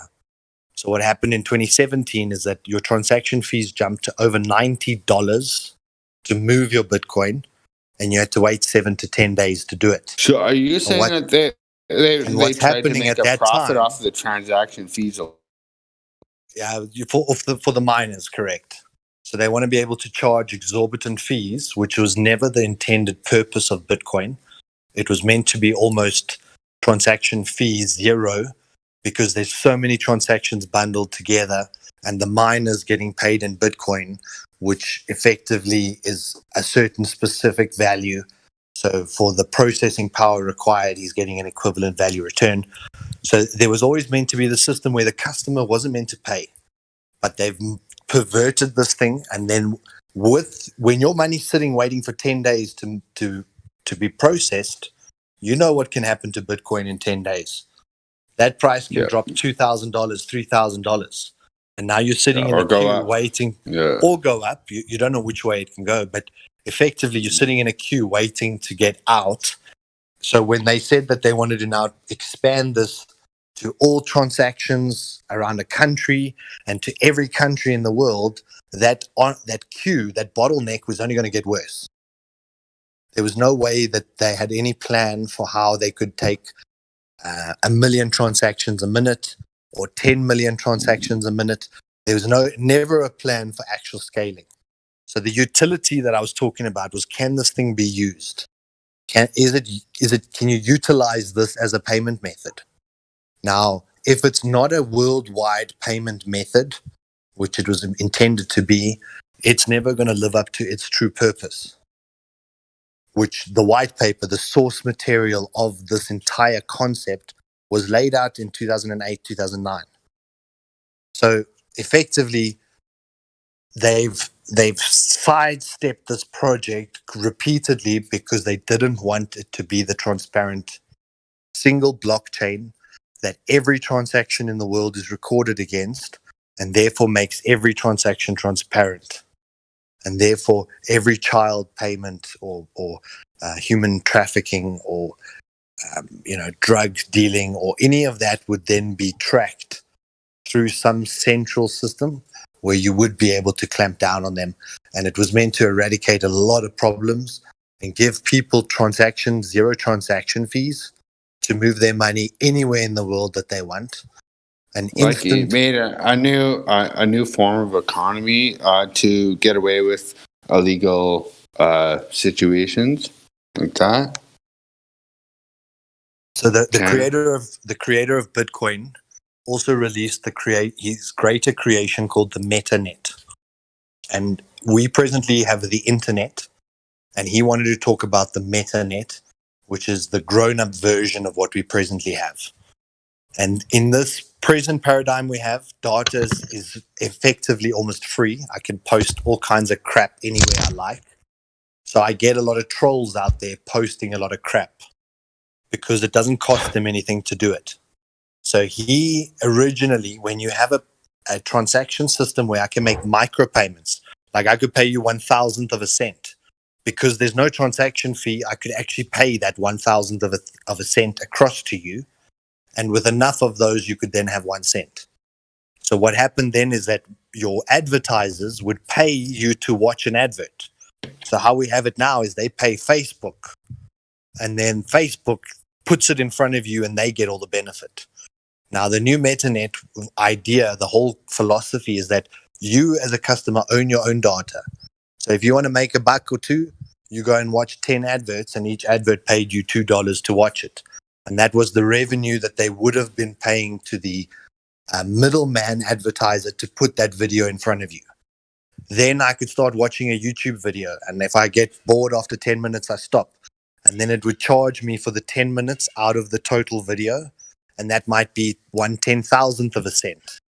But there would be thousands of transactions flowing, and every bit of content that I either consume or produce, there's a payment element to it, which then makes me value it. So if I want to put a negative comment, I would have to pay to post my negative comment. So then I'm not going to go post 1,000 negative comments because it's costing me money to do it. But then if someone, say, retweeted your comment, you could get paid a percentage back for each retweet of your comment. So this new system that he designed with this payment method that tracks every payment going forward onto a single blockchain with a block size that's always increasing to be able to store more data on that chain. As we would grow the adoption in more people using it, you would need more data to be stored on each successive block. And that was always the vision, that you would increase block size as needed. But the whole world paradigm is the exact opposite, to keep it small so it stays this little digital playground for these rich billionaires who can move the price $10,000 at whim. And if they bought at 40 and they sell at 50, they just made 20% on $1 billion. Who doesn't want that? So effectively, but when the whole entire world's on it and there's $10 trillion or $50 trillion worth of transactions occurring, then their 1 billion wouldn't actually move the price. And at that point, Bitcoin's price would be more stable. And there would be so many transactions flowing. And this was the vision for what Bitcoin is meant to be, not a digital gold stored somewhere where I just believe it's doubled in price. That's amazing. Do you believe that they created Bitcoin then, in your opinion? Or just took advantage of it, one of the two. So the white paper was released 2009, but there's an FBI document from 2001 talking about an electronic cash payment system. So that predates the Bitcoin white paper by 7 years or 8 years. And to me, this is where it really starts. So like since the 80s and the 90s, since the internet was effectively launched, they were looking for some sort of digital payment, some sort of electronic payment system, because all they had at that moment was data transfer. So since the 80s, they've been trying to unlock this concept of how do we transfer both data and value on the system. And this is why the creator of the coin, who's worked in this space for 10 or 15 years before he launched the coin, he was already working with governments who were trying to create an electronic cash payment system. He was working with the Aussie government. He was working with the US government and the SECs. and they were trying to crack down on human traffickers that were using other types of payment systems to be able to sidestep the legal route or sidestep the law. So his entire thing was always about making one immutable, completely unchangeable record that at any time, if we need to go back and check, there is a record that cannot be changed, which we find these days, the rich, they can pay to change that record. So it's a phenomenal. I don't know, unless that gets duplicated on other servers, it technically could be saved somewhere else. Don't you think? Well, it's crazy because they also pinned Bitcoin against the anarchist. They said, people who like Bitcoin want the destruction of governments and blah, blah, blah. And they tried to pin them in a certain mindset. And it's the same with Flat Earth, that they always pin us as like the science denier or the... So for me, it's been fascinating to watch these two conspiracies and how they... Which two? Flat Earth and what? Oh, Sorry, the other one. Sorry. Yeah, you said Flat Earth and then the child abduction thing.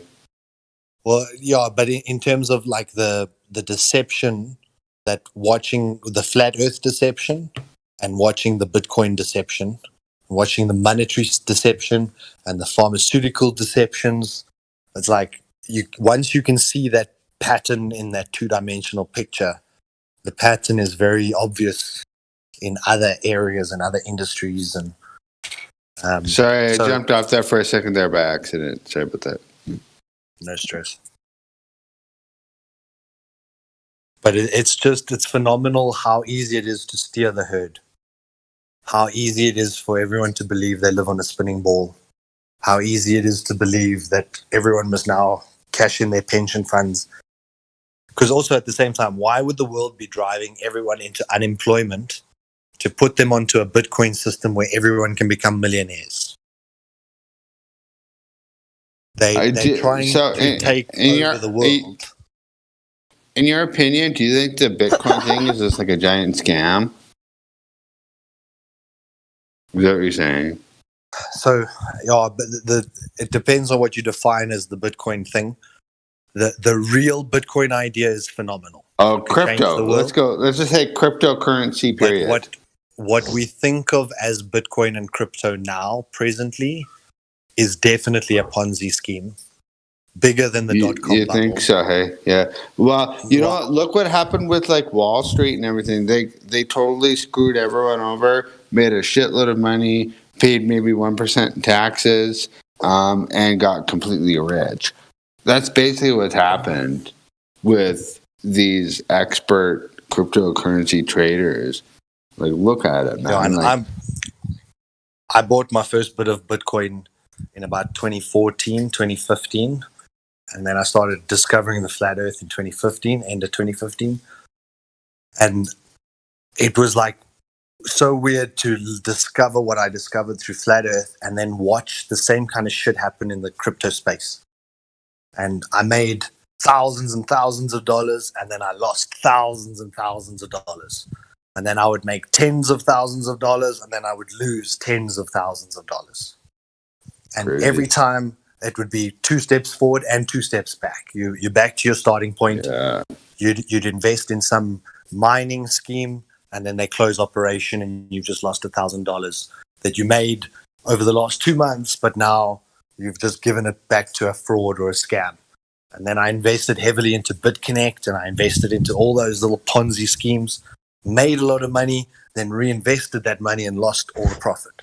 And it was this perpetual, you gain and then you lose it back, and then you gain and you lose it back. And certain of them paid off really well.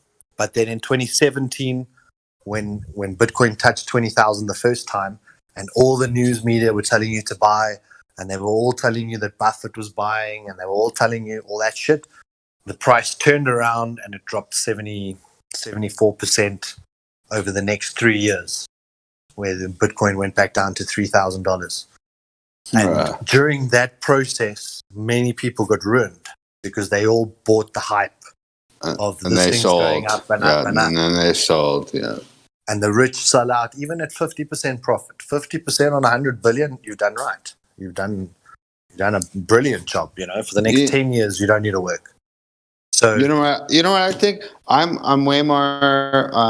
This is completely different against like this kind of trading world.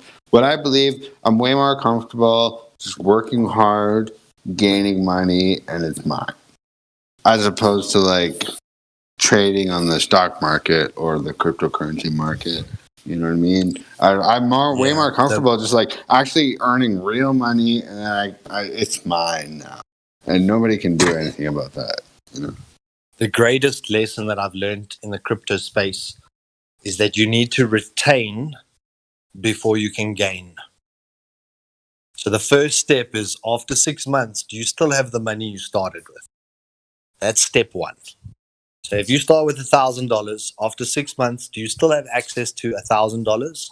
Or are you now at $300 or $400 or $250?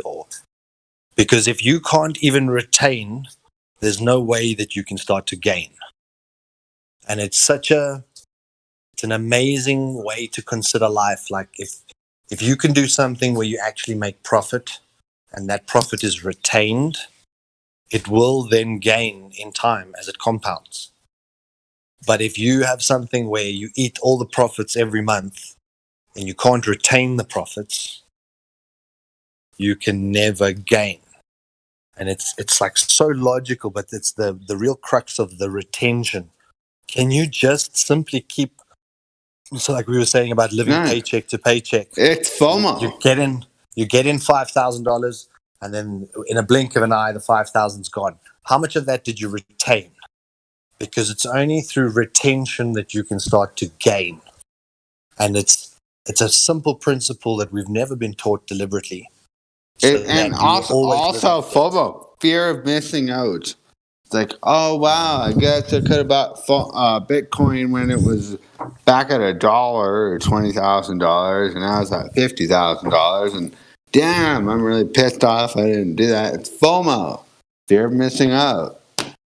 I bought my first bit of Bitcoin when it was $900 in about April of 2014. And at $900, I was also like, oh, this is really high priced, $900. Shit, for what? Totally. What am I actually buying here? And I bought half a Bitcoin. And then what happened was it went to $1,200, and then it dropped all the way back down to like $30, $40, $50. And I lost. And I was like, no, don't buy so much again. And then I got out of it. And then I bought more later in the year when it started really going up. And then I bought in at $3,000. But that was of 2015, when it was still on its way up the first time. How'd you do? And like I say, I made and then I lost, and I made, and I would buy all these Ponzi schemes. And they were promising 30% return. So I was sending 0.2 of a Bitcoin here and 0.2 there and 0.2 there and sending to all these little platforms. Do you guys know who Max Keiser is? MAXKEISER, Max Keiser. He bought Bitcoin at $1, and he's like, this thing is gonna blow up. Now it's worth $60,000. That guy's probably freaking rich. Yep. It's crazy. And him, have you guys also noticed this? Him, as well as lots of other pro crypto type people, like, what do you call those people? Like crypto predictor people, experts, professionals. They say it's going to hit. Well, yeah, we can call them whatever we want to call them, but we could. They say they're all saying it's getting this at least 100,000 at the end of this year. So basically, meaning whatever you invest right now, it's just around 50,000. Wishy washy, going up and down right around that number. It'll double, and so like according to these crypto experts, whatever you invest right now, by the end of 2021, boom, you'll double your money. That's what they're all saying. I'm not saying I believe that. or that I know that that's true, but that's Still what they're waiting saying. Yeah, and I'm still waiting for John McAfee to eat his own dick on live TV. This is not financial advice. Do you remember when he said that? Well, I mean, John McAfee said Bitcoin would be $1 million by the end of the year, and that was last year. Or he would eat his own dick on live TV. Hey, I'm still waiting for him to eat his own dick. Max Kaiser told Alex Jones to buy it when it was $1. Now it's $60,000. If you invest I mined $1,000, 400 Bitcoin. You're like preaching to the choir, dude. I had 400 Bitcoin. So, I mean, and I sold it for $17 each. So consider that for a minute. Well, that's good. Good for you. But I also watched the price drop from $30 to $4 in less than 5 minutes. Damn, that sucks. I know it's a crazy world, eh? I say it's it's a speculative Ponzi scheme. It has no functional utility at this point. Right now, it's just. Just typed in dot. I agree. It's gonna go up, man. All the crypto They didn't do what they experts- should have done in the beginning. It was supposed to replace currency, and they didn't do that. And now, like, it's gonna you still double. have to take you still have to take Bitcoin, convert it into dollars, and then use those dollars to buy shit. So as long as you have to do that, you're really just pegged to the dollar, and it's just bullshit. It's supposed to be the idea was for it to be a separate currency. I'm pegged to anything but valued in Bitcoin. Bitcoin is valued in Bitcoin and not valued in dollars and not valued in whatever. And you know what? But really, really meant pissed to me be off? usable. Yeah, What really pissed me off is the banks created it some kind of asset. Proper asset. The banks did. They said, this is now a proper currency. That totally screwed up the whole idea of it, in my opinion. But listen, when you can buy the necessities of life with it, then it'll be valuable. So, I can just take paper, soap, and milk, and like regular necessities of life, then it'll have value. Right now, it's just a speculative Ponzi scheme. That's all. But they can tax you on it right now, though. At this point, they did that. Yeah, and they consider it a commodity. Yep. Mm-hmm. And not a currency. It's messed up. Which tells you what the government thinks about it. Well, it's a form of liquidity or whatever you want to call that. It's a form of. It should be like a franc, a pound, a euro. That's how it should be, but it's not. But our memories are so short because with the slave system, they used to give out tokens, and you could only use the token on the slave owner's ranch. So only he could then get back the money which he'd given you. So you had to pay for accommodation and pay for food or whatever out of your tokens or work for board and now they call it tokens and everyone's like, yeah, we're going to be rich. We're going to be rich. And as soon as you've Disney got dollars. You have to do the same thing in like Disney World. Correct. You got to convert your currency into Disney dollars. Can I ask you guys a question? It's considering barter and trading. Why can I not just not use the monetary system and just trade services and goods and not even have to use money? What's stopping you? Nothing's stopping me. I was just wondering what you guys think about that. What do I think about it? It's a good way to avoid taxes. That's exactly what I'm talking about. People are dishonest. So what they started to do was to pretend it was a gold bar, but it was actually copper with gold plating, so once people start to manipulate the barter system, or they sell you a sick animal in exchange for something else, and then you get burnt, then eventually people start. Nobody's buying me a sick animal. Like I'll take them eggs. Should be fine. You would think. The problem with the barter system is then they cry for the regulation. The problem with the barter system is called the coincidence of wants. Somebody has to be want what you have to trade for what you want, right? Totally. Say you want a cow, and they want a chicken. Well, if you have a pig, then the transaction doesn't happen. Well, I don't know. I'm not a big animal guy, but I mean, like, let's say I want 12 eggs. Like, it's the animal is irrelevant. No, but dude. you Like, understand the that's- analogy, right? Yeah, it's the analogy. It's an analogy, Like, it bro. could be anything. It's like when someone says to you, "Yeah, I'll give you this," and you decide, "Nah, I don't even." Yeah, need that. I'm the one who It's I'm that the one who same. brought up the idea. I know, I get it. I'm just saying, like, I guess I don't see the problem with it. So no, there isn't. Listen, there isn't a problem with it per se. It's just that like you have this coincidence of wants that you have to have that for like otherwise you go without. Now in Ireland, I know quite a bit about this shit. So in Ireland, they actually had tables, right? Back in the day when they didn't use money, and they would have tables like conversion tables, like chicken is worth 5 chickens is worth 1 cow, and 3 pigs are worth 2 cows, and so they had all these charts. Some sort of to convert. regulation. Yeah. Yeah, exactly. But they never converted it into money, and then said they never declared a quote unquote market value. So it wasn't 3 chickens is worth $1 and 2 cows is worth $1. They didn't do that. They just had direct conversions. The commodity is worth X amount of until another the commodity. introduction of until the gold base standard, where everything was now based against gold. So But the with whole this idea many was ounces to of gold. avoid the use of gold or money. That's the whole idea of the barter and trade system, barter and trading, is to not have to involve ourselves with those currencies.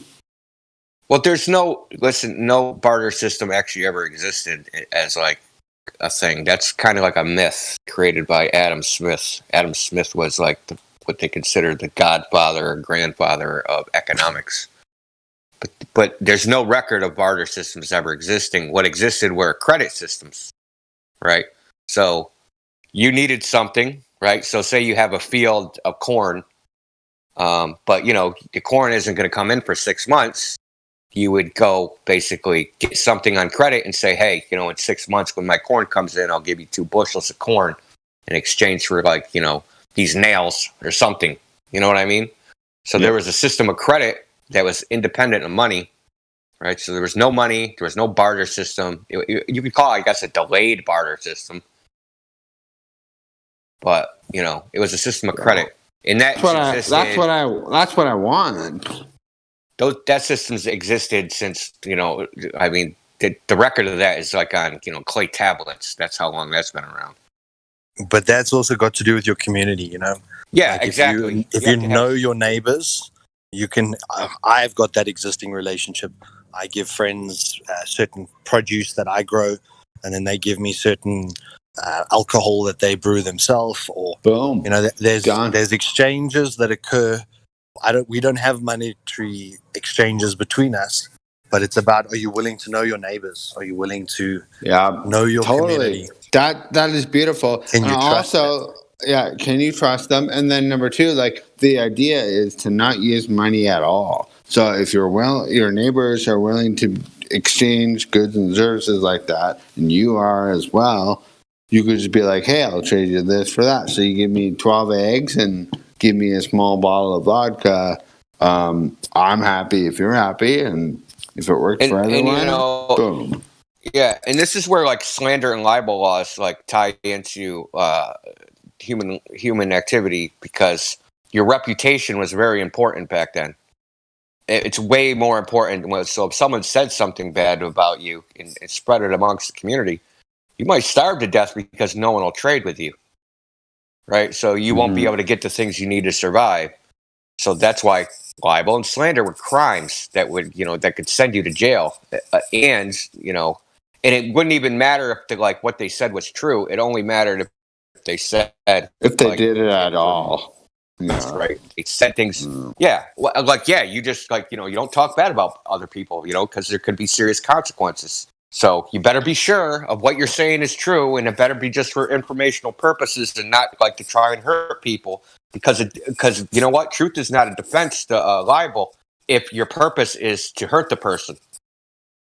right? So if your purpose is to have like some injury to that person, malice, they call it malice, right? Malicious intent. If you have a malicious intent and say, I looked through somebody's window and saw so and so, fucking a goat, the purpose of that is malice, because there is no other purpose, right? Are you like, why are you telling people that other than to hurt that person?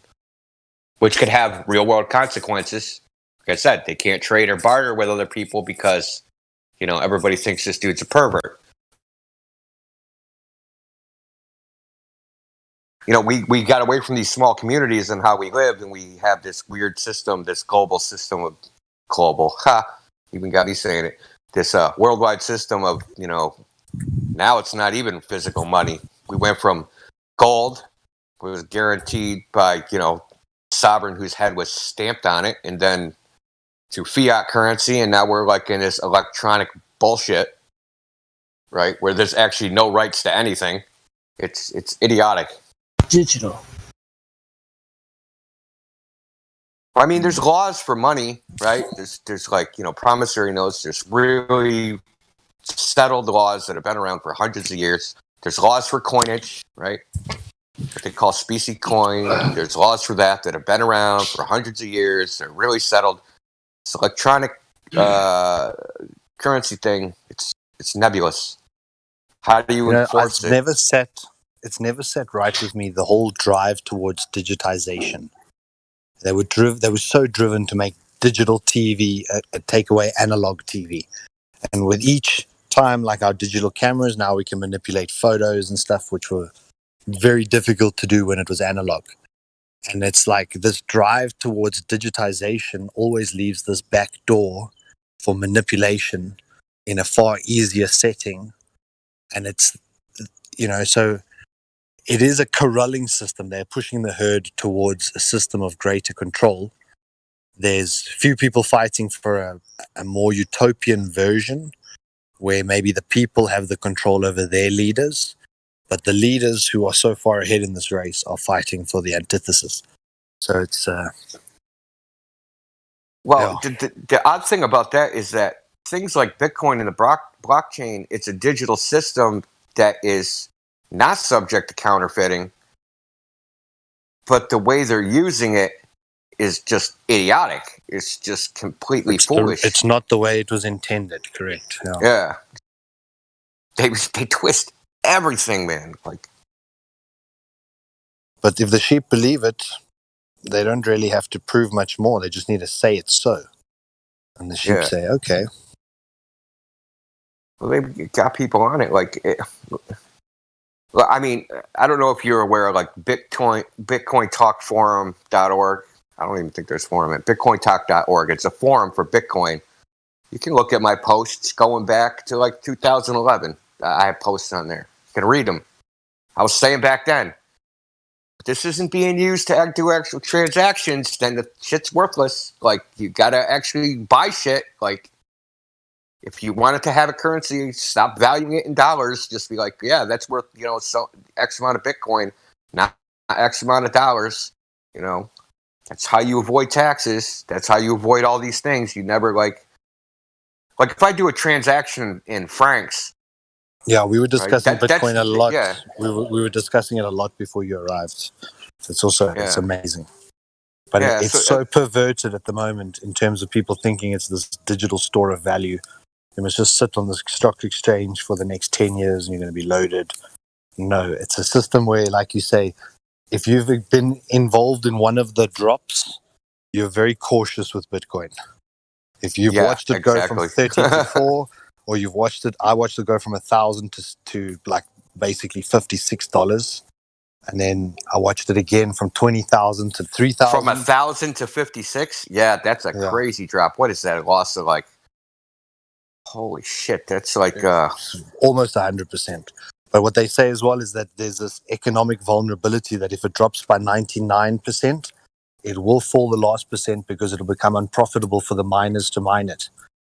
So if it does experience a massive drop in value, so say these wealthy bastards decide, all right, we've taken everyone's businesses away, we've made everyone unemployed, they've all jumped on here with every last cent that they own.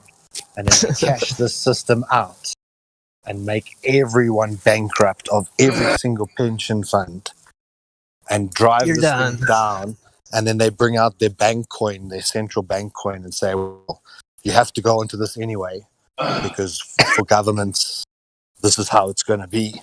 And everyone will be herded into a new coin, and then the same thing will occur, you know? So you really must treat with caution, especially in these stupidly inflated bubble prices that we're in. Definitely. Yeah. Well, I mean, it's like the thing about money is who guarantees its value, and that's really the thing, right? So promises to pay, you know who's supposed to give the value for that? The guy that promises to pay, that signed that shit. With electronic currency, it's kind of unclear. Like if I put my money, say there's a Bitcoin bank, right, and like say Coinbase, right? Everybody stores their money in Coinbase. I go to Coinbase, got my Bitcoin in there. And they don't pay me, like, what am I owed, right? So how is that valued? Like, okay, you owe me 100 Bitcoin. Like, what do you have to pay me?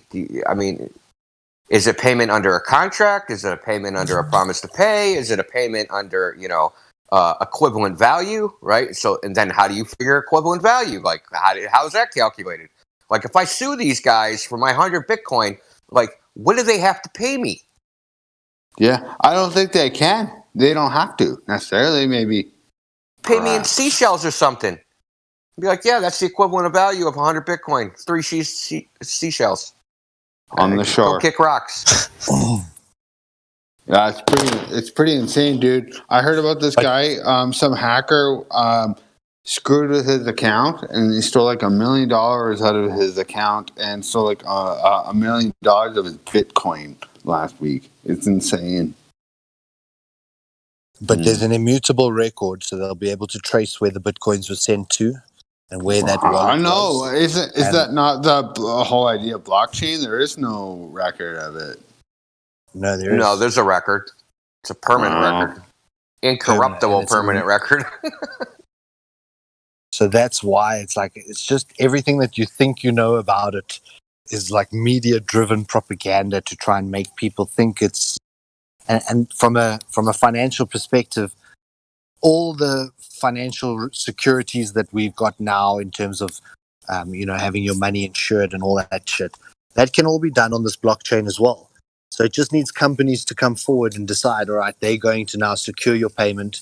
And if your payment was lost somewhere in transit, your money is secured and they'll refund you. And so all of those things can be built, but they always say, oh no, but it's not regulated. So therefore it can never be that secure payment method, but it can be. It's just got to be. Are we at that point? Are we at that point yet where you can get your money back, or are we still at the point where it's lost? If it's within an exchange, you can always get it back.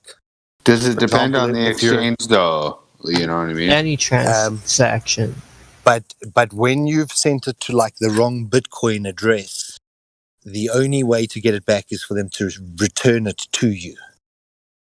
So like if you've gotten the actual wallet address wrong, like that's your stuff up. But that's like, yeah, but if you're using their wallet, it's totally on them. Like if you're using like a hardcore exchange company, like one of the main ones, they should have that figured out, correct? There's no security. You're in charge of your funds. So they're giving you that security. Now if you transfer inside of their exchange, you'll always get the money back. So if you are buying Ethereum with Bitcoin, or you were doing one of those transactions, you'll get your money back. But if I send it to the wrong Bitcoin address, unfortunately, that's my fuck up. But okay, so let's say you go it's like from giving cash to the wrong personal, person, and then you can't find them again. Yeah, and then you screwed up. You And basically you never talk to them again. Totally, yeah. But I just mean, you if have you to rely go on them to give you the money back. your bank account to the platform, and then back to your bank account, there shouldn't be a problem. It's seamless. Right? No, that's seamless. I would hope credit so. card. from your credit card. I want my bank onboarding and account, my bank account to the platform back to my bank account. That should be safe, right? So they've even taken it further. Some of the cryptos like BSV, they're already selling it through retailers. So you can basically just scan a QR code and it instantly loads the currency into your new wallet. So there's some really cool payment systems that are being developed in Africa on the back. The company is called CentB, and they basically build on top of BSV, which is the original Bitcoin code. And effectively all the contracts of every other coin that think they're smart, there's even more already in BSV, which was the original Bitcoin code version 1. Protocol 1 set in stone. It's never going to be changed. Like the web HTML was a protocol that was set in stone, and it allowed everyone to build on the www network. And then everyone could now make websites because they know the protocol was set. It's the same thing with a crypto. It needs to have a set protocol that doesn't change every 6 months, because if you're trying to build a system on the back of that and it no longer integrates with your system because they've done some new opcode development, you've got to constantly redevelop, and that's unnecessary. So if that protocol's set in stone, you have the certainty now to build on top of it.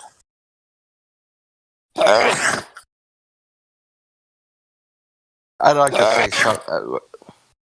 You all right, bro? Oh, sorry. The COVID's ET. Yeah, you got the COVID. Okay, let me explain what Bitcoin really is. Okay, a Bitcoin is really permission to write to the blockchain. That's all it really is. If you have one Satoshi, which is 1/1,000,000th of a Bitcoin, you can write to the blockchain, right? And writing to the blockchain is only one particular way you can do it, right? You take your I guess permission to write to the blockchain, and you send it to another wallet, and now they have permission to write to the blockchain when they send it to somebody else, right? One Bitcoin is 1,000,000 of these. That's all it is. So we just decided to say, but in this written ledger, right? This blockchain ledger cannot be changed without I mean, it's not impossible, but it's effectively impossible at this point. It's just effectively just impossible. Forget about it. Quantum computing is going to solve that. Nothing's going to figure that out. It's not happening. But we put a value on the immutability of these transactions, and we've called the ability to make one of these transactions a Bitcoin, right? But you have to use, what is its inherent value? What is the inherent value of being able to do this? So it can't be counterfeited. It was always meant to be data transfer, including value. But we've There's only some ever crazy seen messages Bitcoin in the as a blockchain value. too. There's marriage proposals and silly shit, right? That because you can put a message. Yeah. My understanding is, you mine these blocks for what they call paired keys. These are unique numbers that are assigned to each computer that's doing a transaction, like financial transaction, or needs encryption between two pages and two different people. So these are genuine. Banks buy them and use them for online transaction.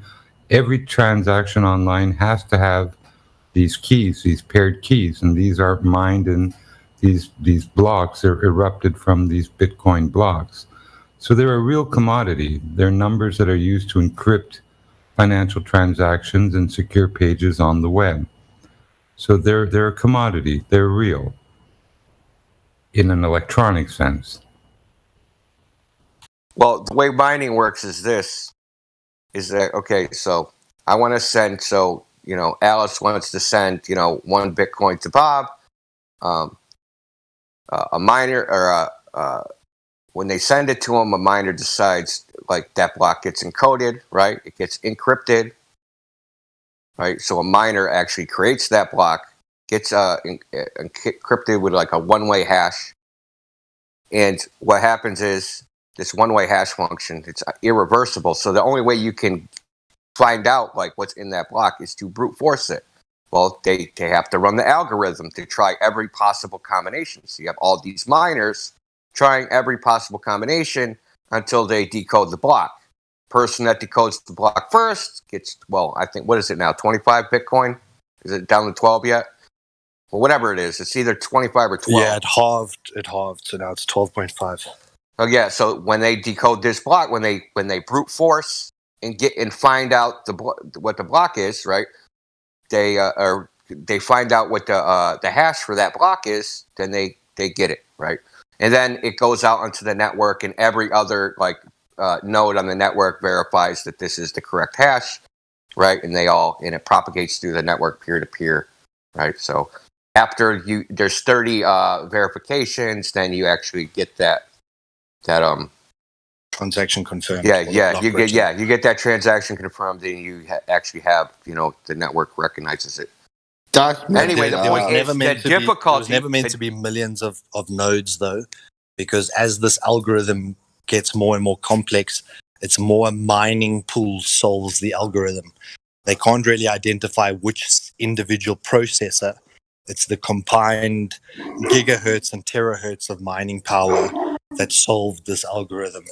So it's not often that you as an individual miner with a single machine earn a single block. It's usually these. Already at this stage, the mining pools have dominated the space. It's impossible because the difficulty goes up, because Bitcoin they don't solve the entire hash. Like when it's encoded, depending on the difficulty, right? So when that hash is done, depending on the difficulty. So I don't know what it was. When I used to do it, you had to solve the last 6, right? The last 6 alphanumerical values to solve the hash, right? You only had to do 6, but that difficulty goes up or down, so that so on average a block will be solved every 10 minutes. So right now the block difficulty is some ridiculous number, right? It has to start with an X amount of zeros, if I'm not mistaken. Yeah. I mean, it's like kind of complicated Merkle trees and a bunch of other bullshit that I'm not really exactly aware of. But yeah, so the difficulty. But do you agree varies. that there's the same, Indio? Do you agree that there's the same two-sidedness that you experience in flat Earth in the crypto space, with the mainstream narrative versus what's actually going on?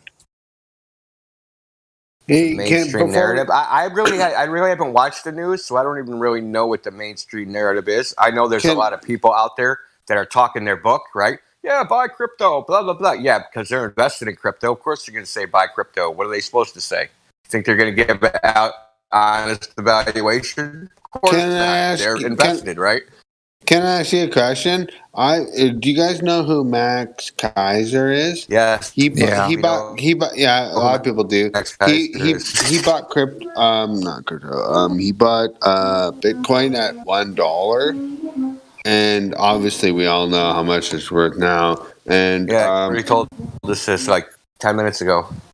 Oh God! Wait, what? Okay, what? Yeah, you told us this 10 minutes ago. No, I didn't talk. I didn't talk at all. You told us this 10 minutes ago, dude. Maybe it was 20. I don't know. Maybe it was 30. I don't know. But you already told us this, Max Kaiser, and then he had Alex Jones buy it. Remember? At $1. Yeah, exactly. Okay, yeah. I just want. What do you think? Okay, I won't talk again. But what do you think about that? But you sober the fuck up. Anyway, I mean, people talk their book.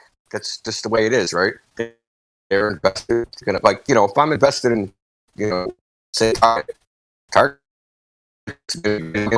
so I'm out of Target, and then I'm going to say Target sucks. That's why I invested all my funds. I think crypto space itself has been diluted with Ponzi, scammers, initial coin offerings, and just that whole idea of initial coin offering. Yeah. It's been, it's already been pre-mined. Like, you don't even know how many freaking coins have been pre-mined. Like, I mean, that's some garbage. Usually somebody has a big bag to sell to you. Yeah. And do you think an IPO is kind of like a scam in itself then? Is that what you're saying?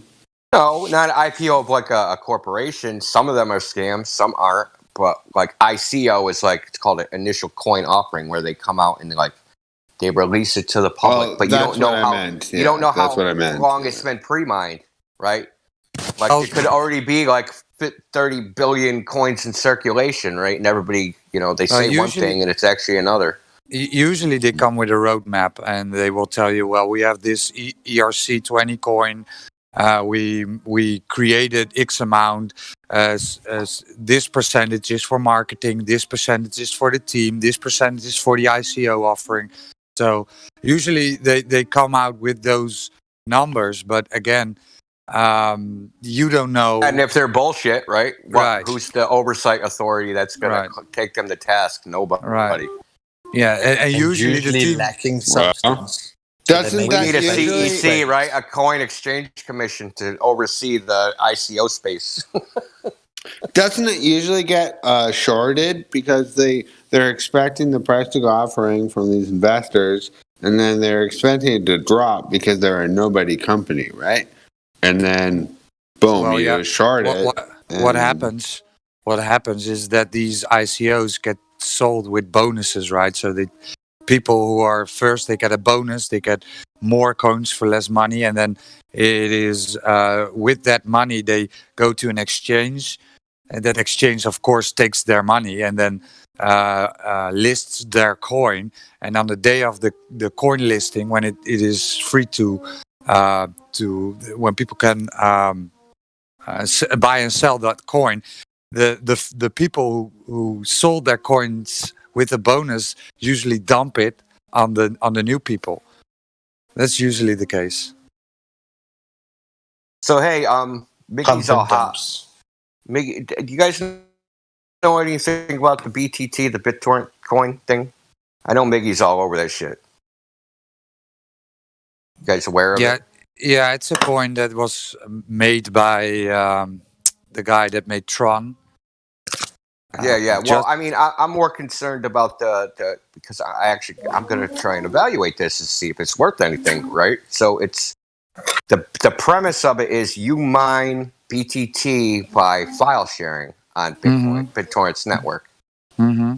Now I got to crunch the numbers to see if the bandwidth is like if you go buy bandwidth in the open market, say at like a VPS or like Amazon, to see if it's competitive, right? To see if it's like I guess it would be like gigabytes per dollar. So you got to take how many BTT is costs like a gigabit of bandwidth or transfer. Is it? I don't know if it's bandwidth or transfer. I think it's. Do you know? Do you know if it's bandwidth or transfer?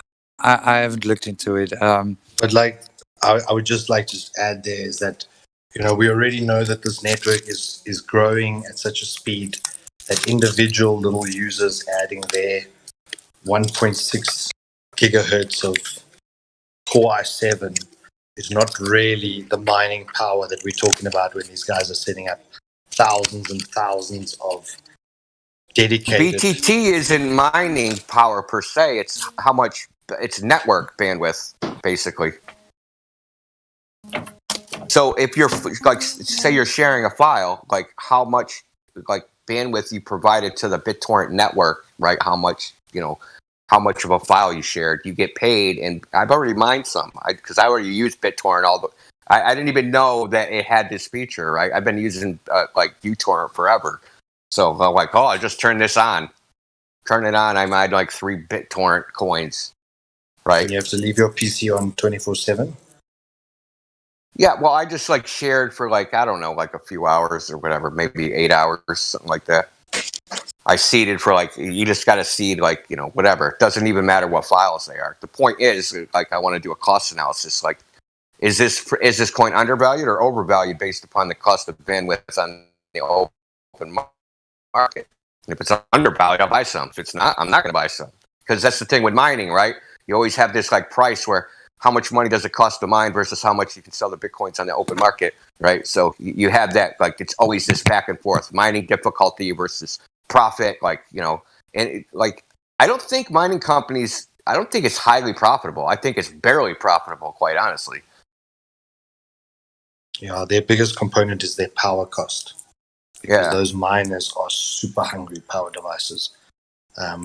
Well, But they have to. They have to it's one of these robotic things ones that, now. you know, I always take a step back. I've heard of now probably thousands of really great projects or project ideas. But if there's no use for that token outside of their platform, will it ever grow to what you really intend it to be now? BitTorrent, yes, there is utility. People use it. So I agree that you've discovered Right. maybe a little It gem. actually is a utility. There is a Yeah, utility linked to it, so I agree that there could be value in that.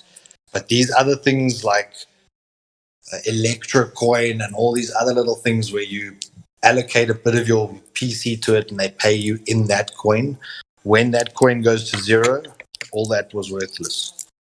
So, you know, unless there's really a utility outside of there, unless the slave owner allows you to buy with his tokens off the slave lot, what's the point in being paid in that slave token? If you know what I mean. Yeah. Well, I mean, yeah, because the intrinsic value of the BitTorrent coin would be, you know, BitTorrent token or whatever they call it, would be the bandwidth, right? We're all on the internet using bandwidth, YouTube, whatever. You know, if I have a website, it'd be cool if I could just have some, I can, get a server, pay a minimum amount of money, and all the files that I have on the server that, like, say, video, images, whatever, they're actually on BitTorrent's network, right? And they're being passed through HTML. So when someone, just clicks the link, it's coming through, peer-to-peer system, and I can guarantee my bandwidth by buying BitTorrent token and using that, right? So you can buy the bandwidth. You can use BitTorrent token to buy bandwidth to download files faster, or you can mine BitTorrent tokens by providing bandwidth to the network. See what I'm saying? You can either, take in or put out. Right. So it might have some practical utility. I haven't evaluated it yet. I haven't got that far. I got like other stuff I got to do.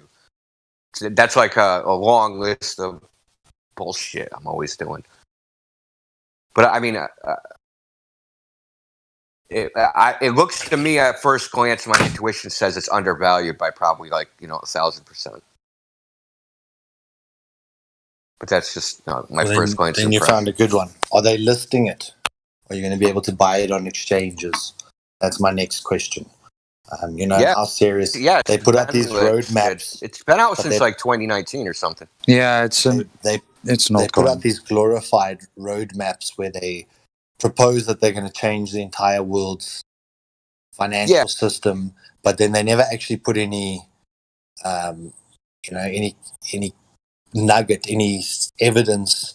There's normally not a big company, and what I've seen with all these scams is that companies will invest £2-3 million, dollars, buying a facility, setting up the look, the feel. They run the scam for 2-3 years, and they close with hundreds of millions in profit. So even the idea that, but why would they have their own offices, and why would I be able to speak to someone? Those have fallen away in the crypto space, and even those are sometimes scams. But maybe we've been on this too long. Maybe we should go back. Yeah, to Flat Earth. Mm-hmm. Well, let me just wrap this up by saying, apparently, all I know is Miggy bought a bunch of them, posted some stuff about how Netflix and a bunch of other companies, Facebook, invested a bunch of money into it. So, I mean, that's not really going to be my consideration. It's just something I'm going to look into. It just seems like said something like 1 terabit per frickin' for BitTorrent token, and a BitTorrent token is worth 1/10,000th of a dollar. So it's I know on the open market, if I want to transfer a terabyte of information, it costs more than 1/1000th of a dollar. I mean, it doesn't take a genius to figure that out, or a math wizard, So you call that BTT, right? It's called BitTorrent token, yeah, BTT. It's just something I'm going to investigate. I mean, Miggy's got 1 million of them or something. Do you know what? In the crypto space, hindsight, everyone's got hindsight. Everyone can look back at the last month and say what they should have done. But very few people have got the balls to do it in the moment. and to take the gamble, and if it loses, to take it on the chin like a man. So you've got to be able to take those risks if your personality is that way inclined. I'm not a gambler, so I'm just not. I'll do my due diligence, and I'll do evaluation, see if it's actually worth it. Then it's inevitable that it'll go up at some point, and I'll just buy and hold, not care, right? Just But buy and who hold. is okay? So mostly consumers use BitTorrent, right? Yeah. Mm. But you So can it would- piggyback all those peer-to-peers, and you can run websites off of them because all this stuff already exists, right? India, do you have that link for where you said Facebook and them are investing into it? Hold on, let me give you the perms to get into the crypto room. It's in there somewhere. We have a cryptocurrency channel. Oh, cool. Yeah, probably more appropriate. Give me a sec. Mickey's going to be loving me for pimping his coin. I was growling him. I was like, dude, you're talking your book, bro. I don't even want to hear it. But there is power in unity, so they've also shown with some of these open source projects where if you get enough people all into something at the same time, you can actually drive the fate, and then you all benefit from it by being able or united, but then they normally fracture those very quickly. So Mickey posted it a little ways up. So hold on, let me see if I can find it real quick. the first thing I found was that BitTorrent Are you in this? Are you in this channel too, Roger? Yeah. Okay. So the first thing I found was that it is going to create a competition to Netflix, right? Because BitTorrent is killing Netflix. Everyone is doing this illegally, right? So BitTorrent now wants to create a legal alternative for you to watch series on BitTorrent. That's kind of what I'm now reading. Probably you can use your tokens to buy the series, something like that. Well, I mean, even that isn't half bad, right? Because there's some people that will never pirate, right? They actually buy the propaganda that, pirating is a sin or whatever they think, right? Right, and if it works, you could probably see, because Netflix is a big fish, right? They just swoop in and buy it, right? Just say, okay, let's do this. You have a working platform now. We can offer our series at BitTorrent legally, so that could be a good scenario, right? It could be a possible scenario.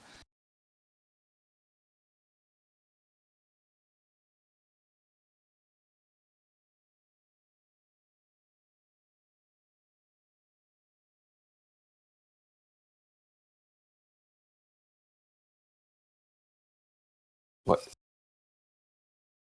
Yeah, Chocolate posted it. Yeah.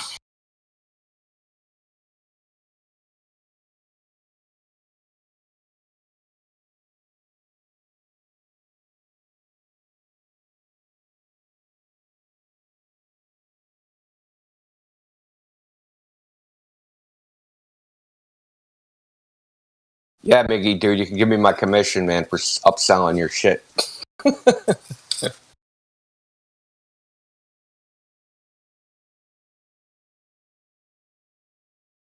I don't know. I don't even know if I'm gonna invest. Depends. Like I said, I'm gonna just evaluate. I'm only going for if things are useful, and I know people will buy it because it actually solves a problem. Then I'll do it. If not,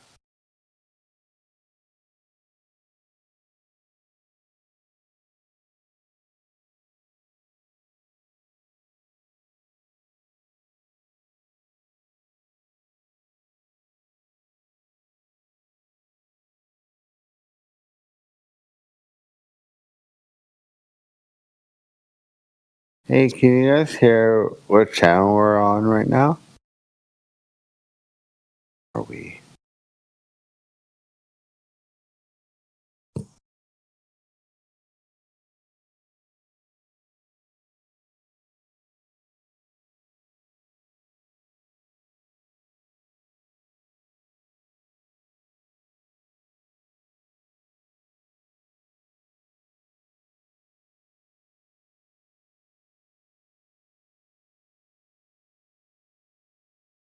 Chrissy, you're unmuted. Chrissy 2000.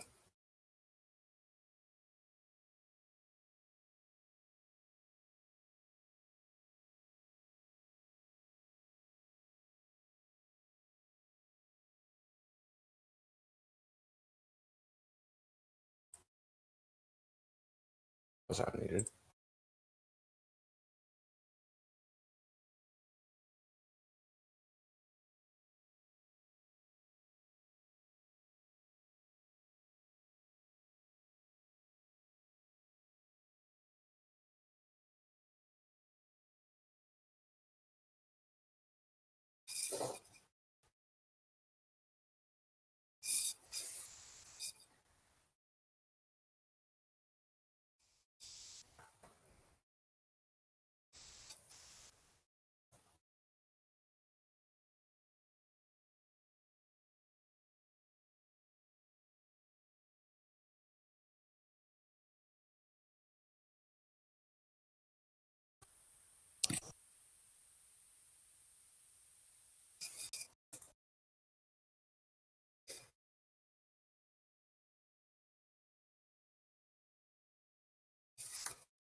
So, how can we have gas pressure without the necessary antecedent of a container?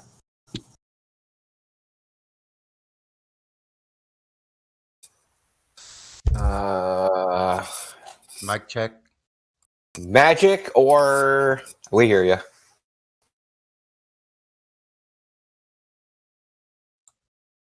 Okay. Magic or I got nothing.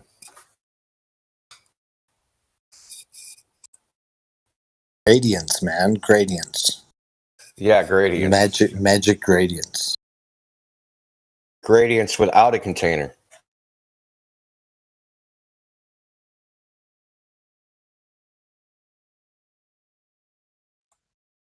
That's what I want to see. Gradients without a container. Good luck.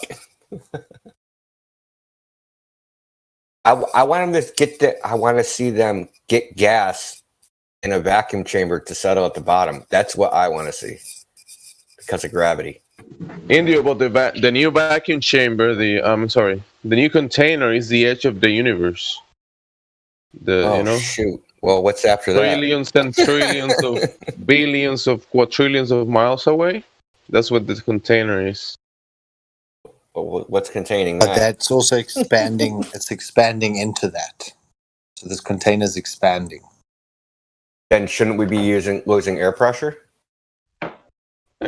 I mean, I heard this argument in Gamma Panda. They said, we have a pressure gradient, we have a air pressure at the sea level, then it will gradiate into space, what we call space, but you still have some pressure over there, and the container is basically the edge of the universe. Yeah, but like was just pointed out, that's expanding. So pressure, temperature, volume. So if the volume is getting larger, the pressure has to go down. Correct. I don't know the argument for that, but I guess. Magic? That's the argument. Magic. That's the answer to all of it. Magic. Again, magic. Magic gradients.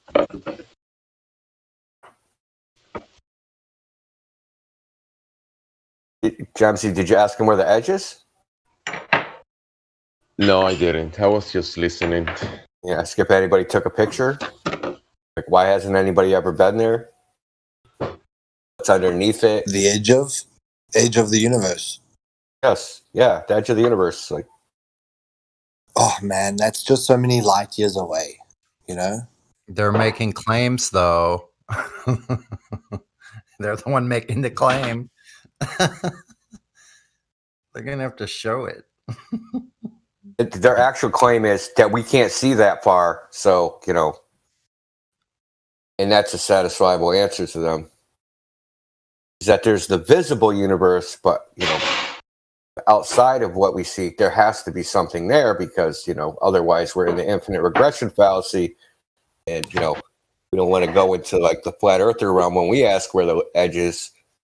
So we'll just hand wave that and do some Jedi mind tricks and pretend that we don't have the same problem.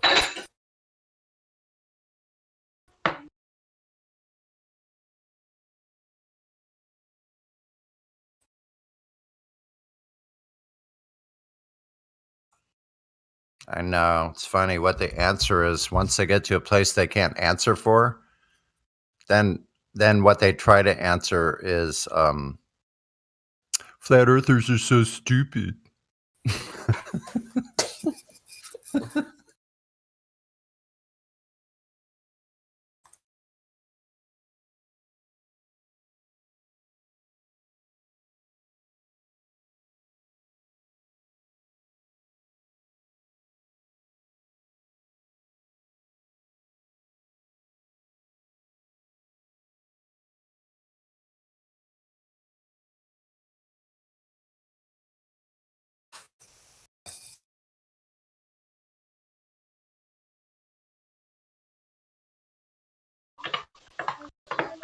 What is the universe expanding into? Like, what is nothingness expanding into? It's expanding into numptiness. Into numptiness. That's a good answer. Well, I don't know. What does the math say? The math says that the only gradients are gradients of numptiness.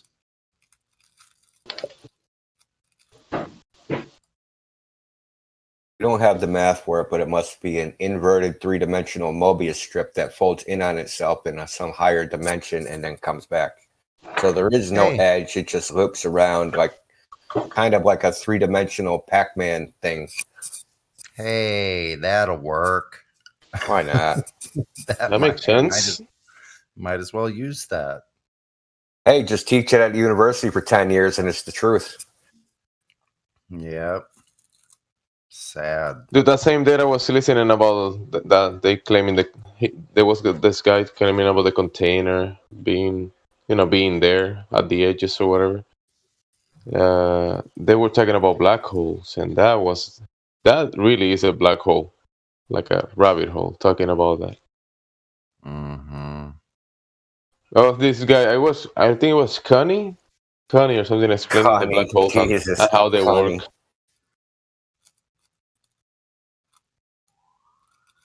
explaining to another guy how black holes. What was the physics of black holes?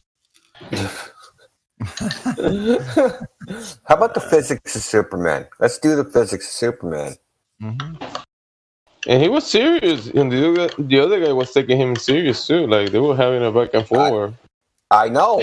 They really believe that stuff. Like, they really, really, really believe that stuff.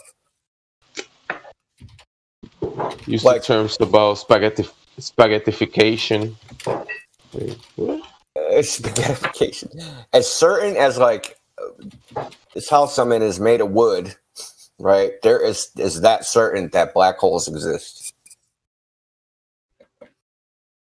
Well, yeah, all you gotta do is look up the VComs channel. They have entire videos about the physics of, like, Superman and all these superheroes. Like, it's real.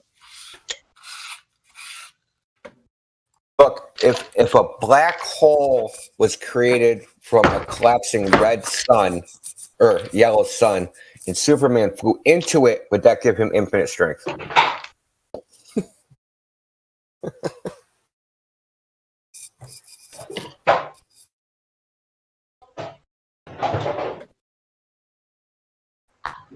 That's a good question. We're gonna have to do the math.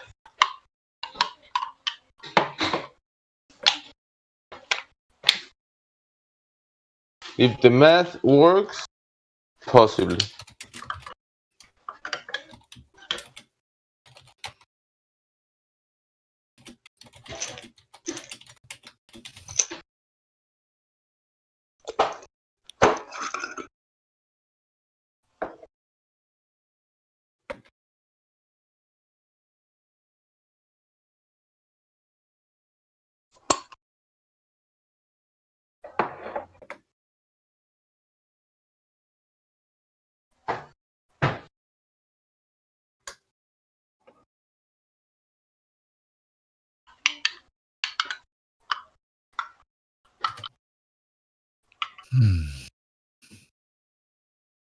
We have a human being here. Human being, are you there? Yeah. Can you guys hear me? How are you, man? Roger. Yeah. Yeah, you're saying Roger because we can hear him. Okay. So, human being, do you have a demonstration of gas pressure without containment?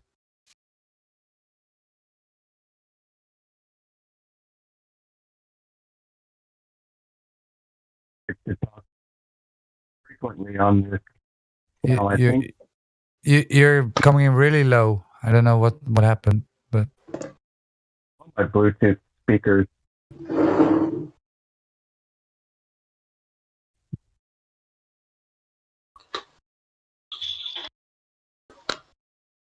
Maybe you can change that.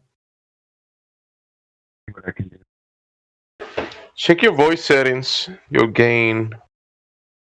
Yeah, so maybe Bluetooth speakers is just a crappy mic or something. Because yeah, it's not good. It's maybe the app settings. If you could check that, hopefully it might fix a few things.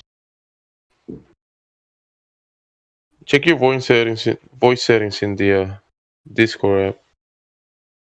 Maybe your gain when you speak, the mic will gain more of your voice.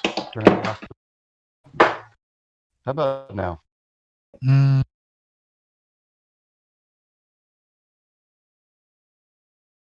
I? What was? Still not that good.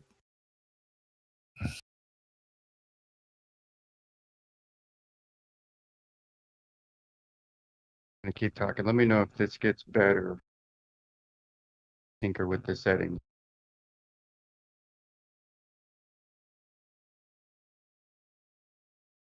Sound now.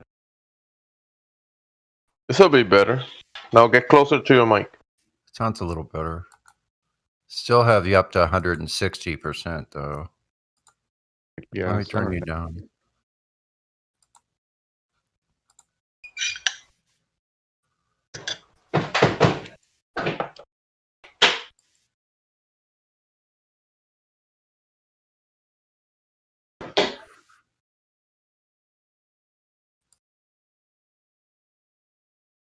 Yeah, I don't know. Settings. Sorry? Yeah, I don't know if I can play with the settings any farther. on Well, my it's end. better That is now. better. Yeah, it's okay. better. Good job. Yeah, Good job.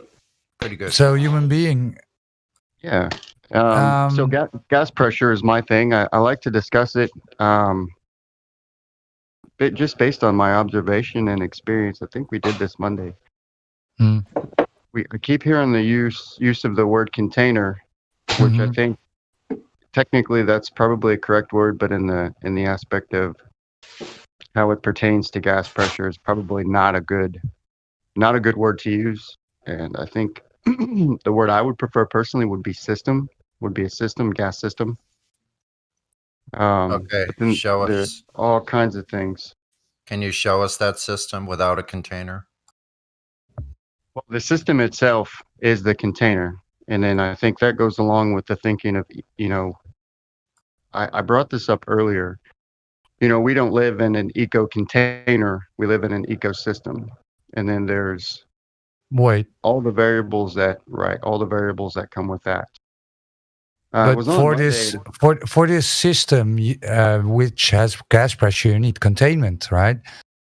Or else you have to demonstrate this by, violating natural law. I mean, gas pressure needs containment. So you can you can make up another story and then say, well, let's call it a system, right? And then explain how this system contains the gas pressure without the container. But it's all fine. We demonstrate this. I think I'll use the colloquial definition of a system and just say it's either open or closed. You have isolated as well. But for all intents and purposes, does the Earth, in either model, doesn't matter, transfer energy and matter to another system? I would say no. In either model, it doesn't matter. And then so technically we can... Wait, so it's a closed system? Closed system is a container then. There you go. Thanks. Yeah. Closed system is a container. Yeah. Transfer energy or matter to any other system. And then if you delve into that a little bit further, you can measure air pressure, on the surface of the Earth. Yeah. Who cares? What's that mean? Great. Yeah. Who cares? Awesome. So at sea level, it's 14.7. Go ahead. You use the funny term, ecosystem. Do you know what that means? You guys, let me go through his full thought before we start the questions. Does that sound reasonable? He's been here 10 years saying the same thing. What's different? I thought he's new. It's funny. Yeah. Yeah. I've been trying to explain this for a while. You calling that gas? I want to hear the explanation. Come on, guys. I haven't heard it before. Okay. 14.7 pounds per square inch at sea level. And then as you gain altitude, as you increase your elevation, that pressure dissipates. So for instance, at Denver, 12.9 pounds per square inch. I'm not really sure. I don't have that memorized. But as you increase your elevation, the pressure dissipates. And that's how a basic barometer works. There are a couple of gas laws that you can use. And, I'm not going to argue the essence of a gas law. So I said this before, Boyle's, Charles, and Gay-Lussac's law. They all deal with pressure, volume, and temperature interdependently. So, for instance, Boyle's law deals with pressure and volume. If you change one, the other will change, and that's there's a correlation. So you're talking about pressure gradient and the temperature changes within the system. All he's talking about is density. So if I have three different gases in the container, and they're all different densities, they're gonna separate, dude. Okay. Real right. And then so you can use smart. Right, and you can use Dalton's law, which is a combination of those three gas laws, to figure out what each gas will do interdependently in that system. And then you have the gas law of partial pressure. Bro. That's all we're saying. Because before the pressure gradient, you need pressure in the first place. Yeah, you're never going to do without the volume part, which is intrinsically connected to the volume. The volume is intrinsically connected to the container.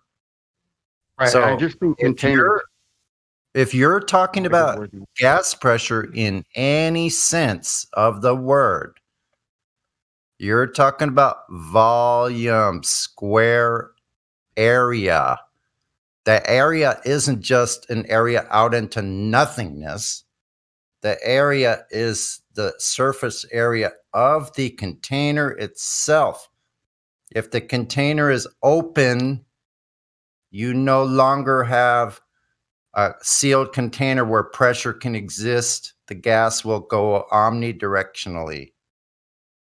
I mean, I understand that. So, for instance, the difference, analytically, the difference between the pressure at sea level in Denver is just a couple of pounds per square inch. What are you trying to explain, bro? I mean, seriously. Let me get there. I understand. Let me get there. Dude, you're saying okay, different go ahead. densities Please of finish pressure, my man. thought.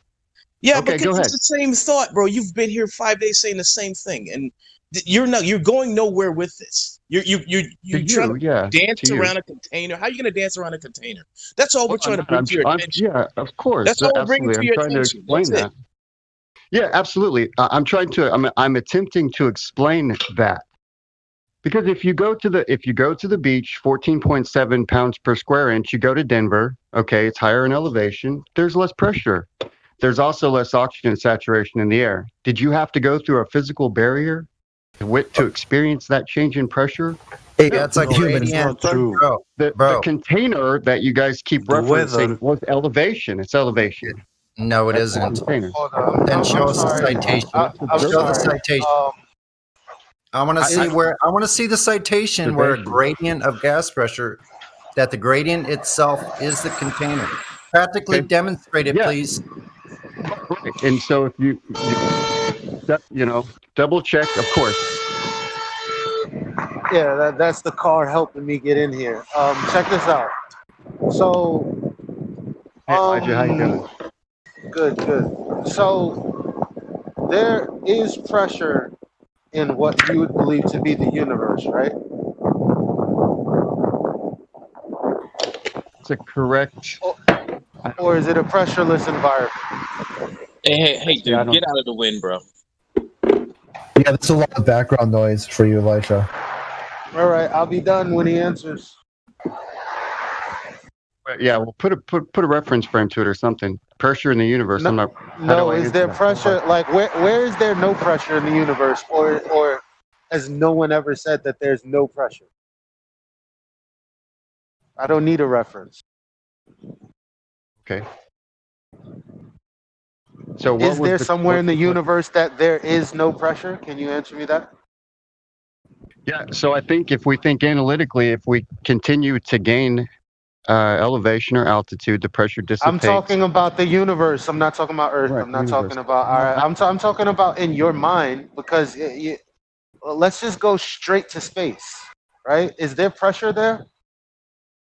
Yeah, I think the Latin word for vacuum is vacuus, which is void.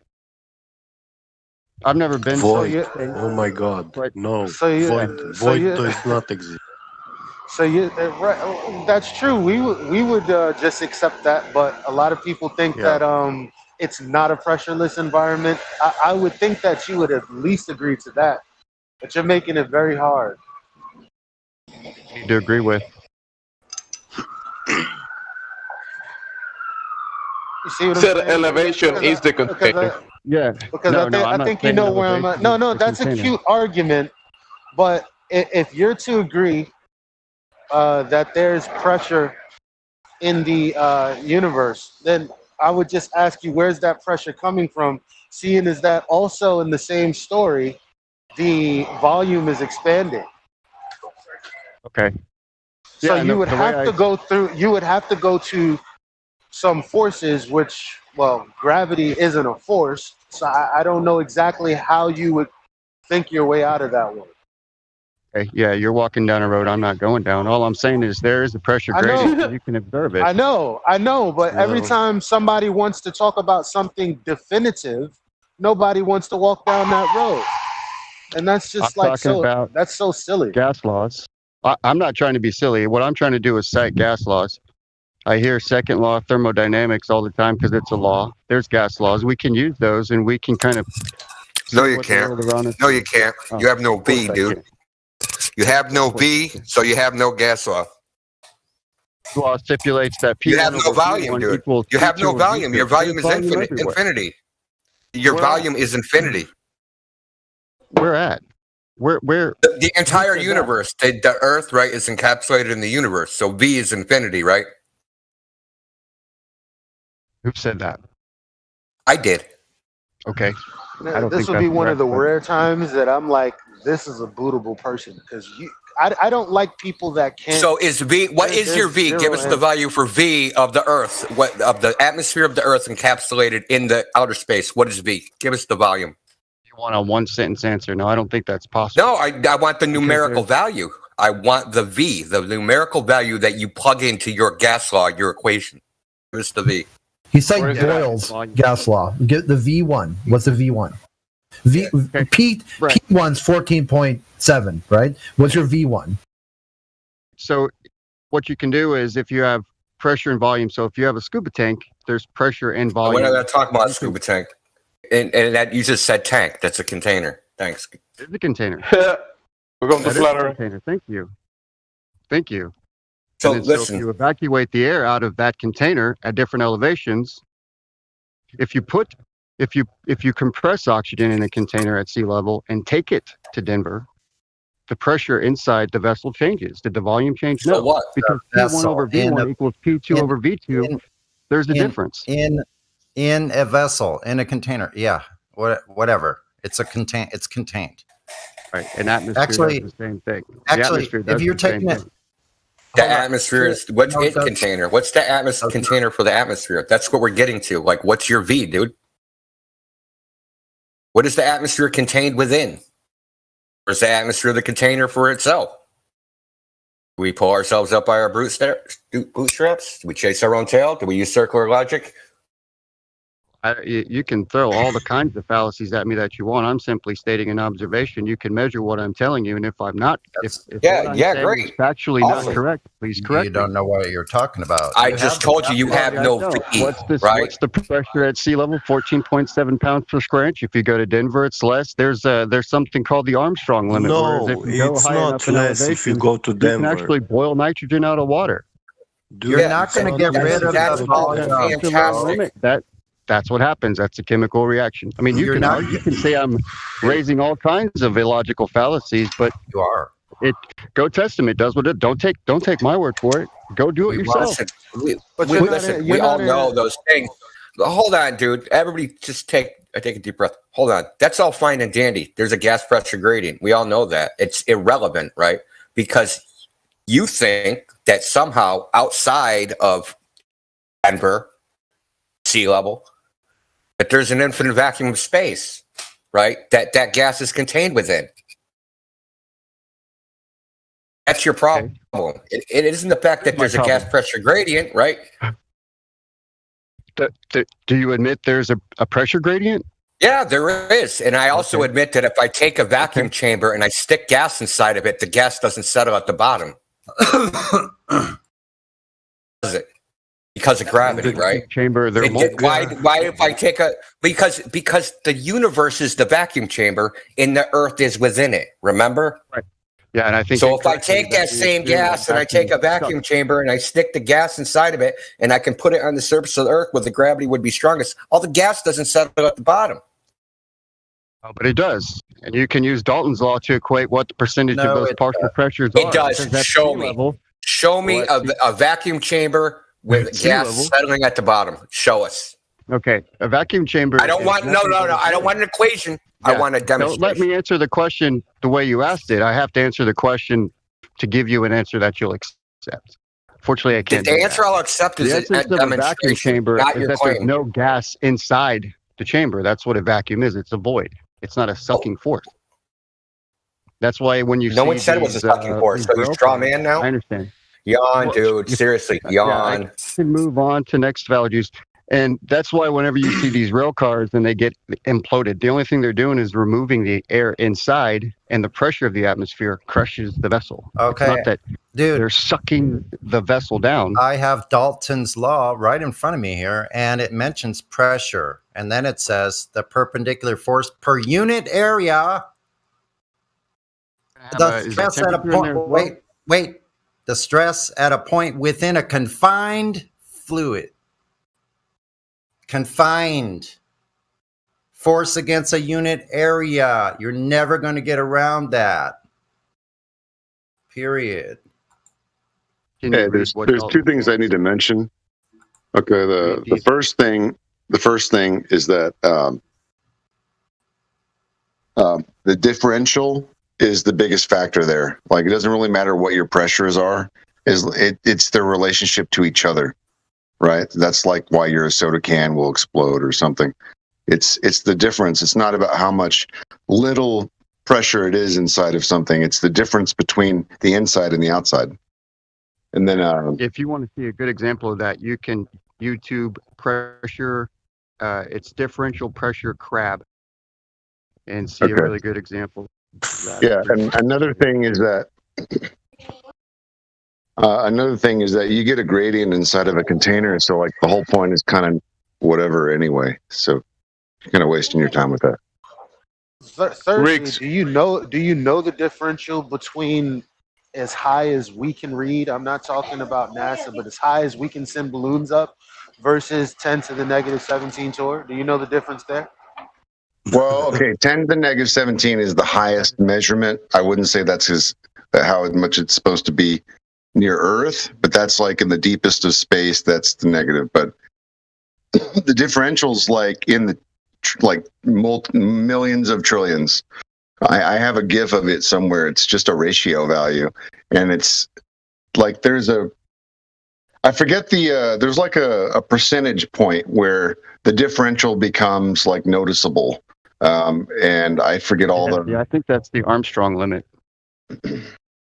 Yeah, I mean, I don't know. Like when you open up a can, it goes. There's like a point where someone can notice the pressure difference. But it's the differential that makes that difference, because then as the numbers get closer to each other, it becomes harder to discern the differential. Because there's like an acceptable kind of area, and then there's like an extreme area. But it has to do with the differential. I agree with that. And it would be like if you hop into a pool and dive to the bottom of an Olympic-sized pool. I don't know how deep they go. I wasn't a diver or anything, but for instance, 33 feet in the water column is an additional atmosphere. So if you go from the surface to 33 feet, you add an additional 14.7 pounds force on your body. But in the air column, it's 14, and it dissipates all the way up until whatever it is up there. But I know that there's certain levels where if you look at Dalton's law and there's a partial pressure gradient where for example, if you're climbing Mount St. Helens, there's still oxygen there, but the volume dissipates to the point where the saturation of oxygen is below the level where it will sustain human life. So it's right. So in space, if you use these same principles in space, the differential is so striking that not only can they very possibly not hold the pressure, but I mean, we're talking about very catastrophic situation here. Like if you have a 1/8 inch thick aluminum, and that is the wall of your ISS, for example, that wouldn't be able to hold up the temperatures or pressures of that extreme differential, especially if they're going from hot to cold. Then you have the whole idea of it heating and cooling and cracking, and just and then being able to dissipate heat. There's no such thing as like 100% efficient radiator. Like it's like there's so many problems that they haven't really solved, except they've wanted to just indoctrinate our children with these small little videos from the ISS. So and I don't want to bring up NASA. I'm not trying to cite anything from NASA. Well, but you should. You should, because the whole idea about the pressure in container. They themselves don't even use vacuum chambers to do. But the pressure, right? But the atmospheric pressure. You realize that, though. You realize that. That's what I was telling you. Like you can get you can get a gradient in a container. So it's a null point. I like understand that. doesn't prove anything, right? I understand. It does. It does prove something. It proves Sorry, that's can the- I just jump in very quickly? What it, Sorry, wait, Sonny. wait, wait, wait. What it proves is that you cannot have a gradient without pressure in the first place, which needs a container. It all is in a container. Right. Okay. These are So we get human beings to commit. Hold on. Human being. Hold on, just very quickly. Are you saying that you can have a gas pressure gradient without a container? No, the essence of the whole idea is if we combine all the gas laws. Just answer that very clearly. Are you saying we can have a gas pressure gradient without a container? Hold on. Let me explain. You let me get 4 sentences in, okay? Well, it's yes or no. It's just a yes or no. Yeah, the container is a bad word to use. That's what I'm saying. You keep asking me not. to It's a very validate clear word to use. the container. It's a very clear word to use. Just yes or no. Can we have a gas pressure gradient without a container? The container's bad word now. Yeah, he's saying the second law of thermodynamics is a bad law. Doing it. Just say gravity, bro. Just say gravity. Can we just get a clear answer, yes or We no, to my always- question? Human being. Wait, give me a second. Yeah. Human being, yes or no? Gas pressure gradient without a container, is it possible? Let me think about that because you're This is the I fundamental don't understand. basis of your claim. Yeah. Yes, It's just okay. my claim. So if if you're claiming that it is possible, or are you claiming that that's possible? You can have a pressure gradient in a container. I'm saying the word container is And that's probably a not yes. a No, good I word asked to you if you could have use. You a pressure can have a gradient pressure without gradient. Without a container. I gave you the example that if there is a pressure gradient between let me finish, between sea level and Denver. Hold on. There's a pressure gradient between the sea level and Denver. Did you go through a container between the two? No, because you're inside a container, bro. Different So human being, that's a pretty sneaky way of saying I'm trying to claim that yes, we can have a pressure gradient without a container, but when directly asked, you won't answer the question. So I'll ask you again, can we have a gas pressure gradient without a container?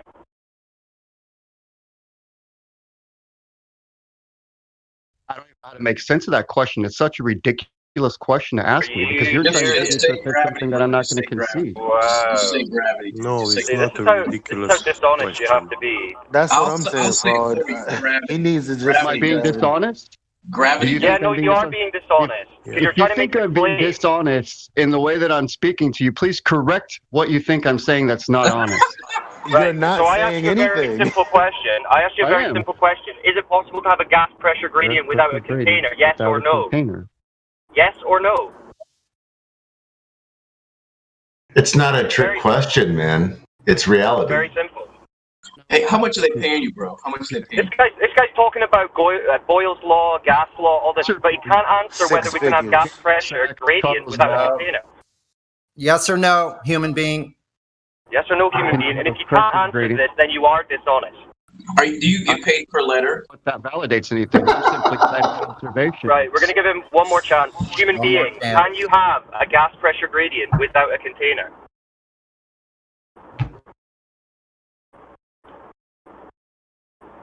Why don't you just rest on it, man? System. Yes. Oh my God. I told you, change your name to the answer? Synthetic Being. I can't even hear an He answer. said yes. He said yes. Yes. Right. Yeah. Okay. He said you can. Could you provide, Now we need could you to provide prove a it. physical demonstration of this? That isn't, hey, go to Denver. Because you can't validate that that's even an example of it. Because you're not confirming or denying a container. You're just presuming. So a scaled down practical demonstration of gas pressure without a container, what would that be? Gas pressure gradient without a container. Yeah, what would that be? But you won't accept the example that I already gave you. No, that's not a demonstration. You're claiming that's a demonstration without being able to verify the existence of a container or not. Okay. Well, I've driven Right, from so the what's a sea, demonstration so- where you can verify a gas pressure gradient without a container? What would that demonstration be? Yep. Just Absolutely. got to I remove the understand. container. Absolutely. I understand. So I have driven from the ocean to Denver, and I didn't pass through any kind of container. Oh my God. Yeah, how do you verify? Hold on. Wait. No, Elijah.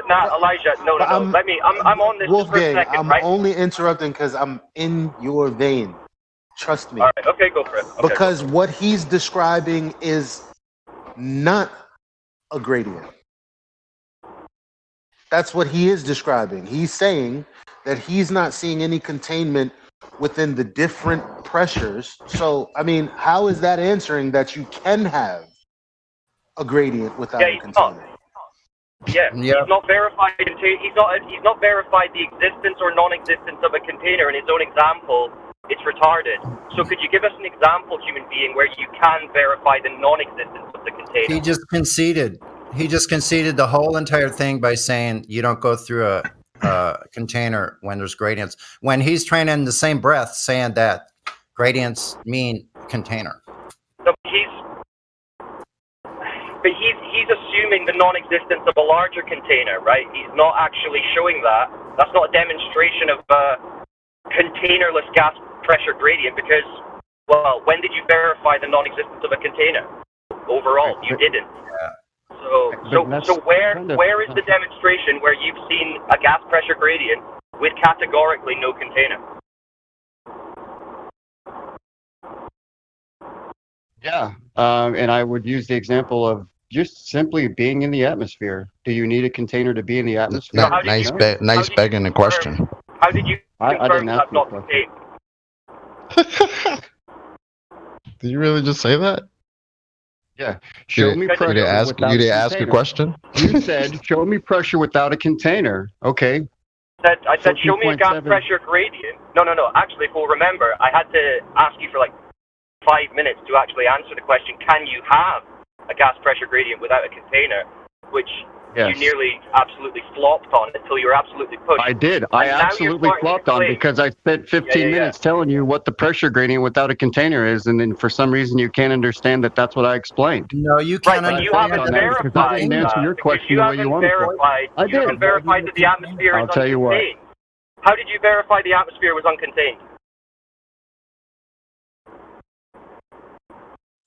Have to go through a pressure container. You do that from sea level to Denver. There is no like, hey, now you're entering this pounds per square inch difference because it's different. Yeah. How are you saying that that's not a contained system? How are you confirming that's not a contained system? There's no container. I didn't have to go how did you confirm that? I went from sea level to Denver myself. All right. Okay. So what if the container is far above sea level and Denver? How would you confirm that? You can use observations. Which observation did you use to disprove the existence of a container of the atmosphere?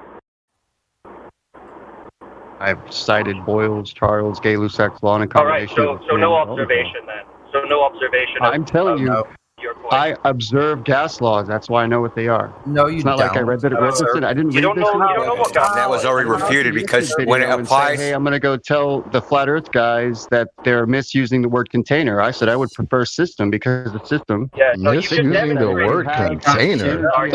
What? You can transfer. Is this the best argument you got, my guy? We're misusing the word container. Can you define gas pressure in the first fucking place? Are you out of your mind? He has the citations. He has the citations in his DM. Wait. He has the citations.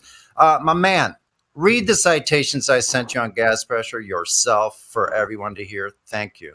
Is it from Google? Yeah, read that gas pressure citations. The citations are there with the reference. Read the citation, please. All of them. Read those out loud.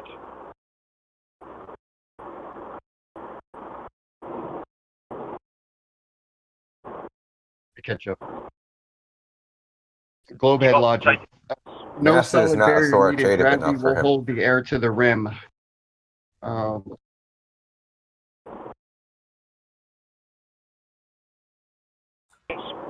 That's not what I sent you. What? Could you go to the DM? Pressure of a gas is the force that the gas exerts on the walls of a container. The atoms and molecules and gases are much more spread out than in solids or liquids. They vibrate and move freely at high speeds. A gas will fill any container, but if the container is not sealed, the gas will escape. The molecules are in constant rate of motion and frequently collide with each other and with the walls of a container. Because the molecules are in motion, a gas will expand to fill the container. Since density is defined as the mass divided by the volume, density depends directly on the size of the container in which a fixed mass of gas is confined. Ouch. I mean, I could keep reading them. I mean, but it's like, ministry, redundant ministry at that point. So what walls of the container is the atmosphere pressing against human being? Okay. Right, and I'm really not sure how to answer that question because you keep asking me to show you walls. Hold on. You keep asking me to show you walls on a container. There is a pressure gradient between sea level and Denver. When do you go through walls of a container? When do that means nothing. Barrier? That means nothing. It means something because you are it means that there's a gas pressure gradient. Because you have to have a container. No, you don't. All your gas laws involve a variable called V, which is a volume. Right? The Earth must be within a volume. That's what you think, that the Earth is in space, right? The space is a volume, right? Right. P over V would be Boyle's law. And then so the volume of air, and I already hit on this, the partial pressures of air. So if you gain altitude. So we're going to change that. You thought that was slick? We're going to go the volume of air, the partial pressure air. No, V, dude, V. I'm sorry. You're not slick, dude. You're not clever. You're not going to trick us. I'm not trying to be clever. I'm simply stating an observation. An observation that's just like 2015. Thank you, Captain Obvious. We already know that. It's a red herring argument because you can have. It's a fallacy. Answer this question. So climb Mount Everest without oxygen and see what happens. The saturation. Fantastic, dude. It's a red herring argument. It is irrelevant. You can have a gas pressure gradient inside a container. Has to have it.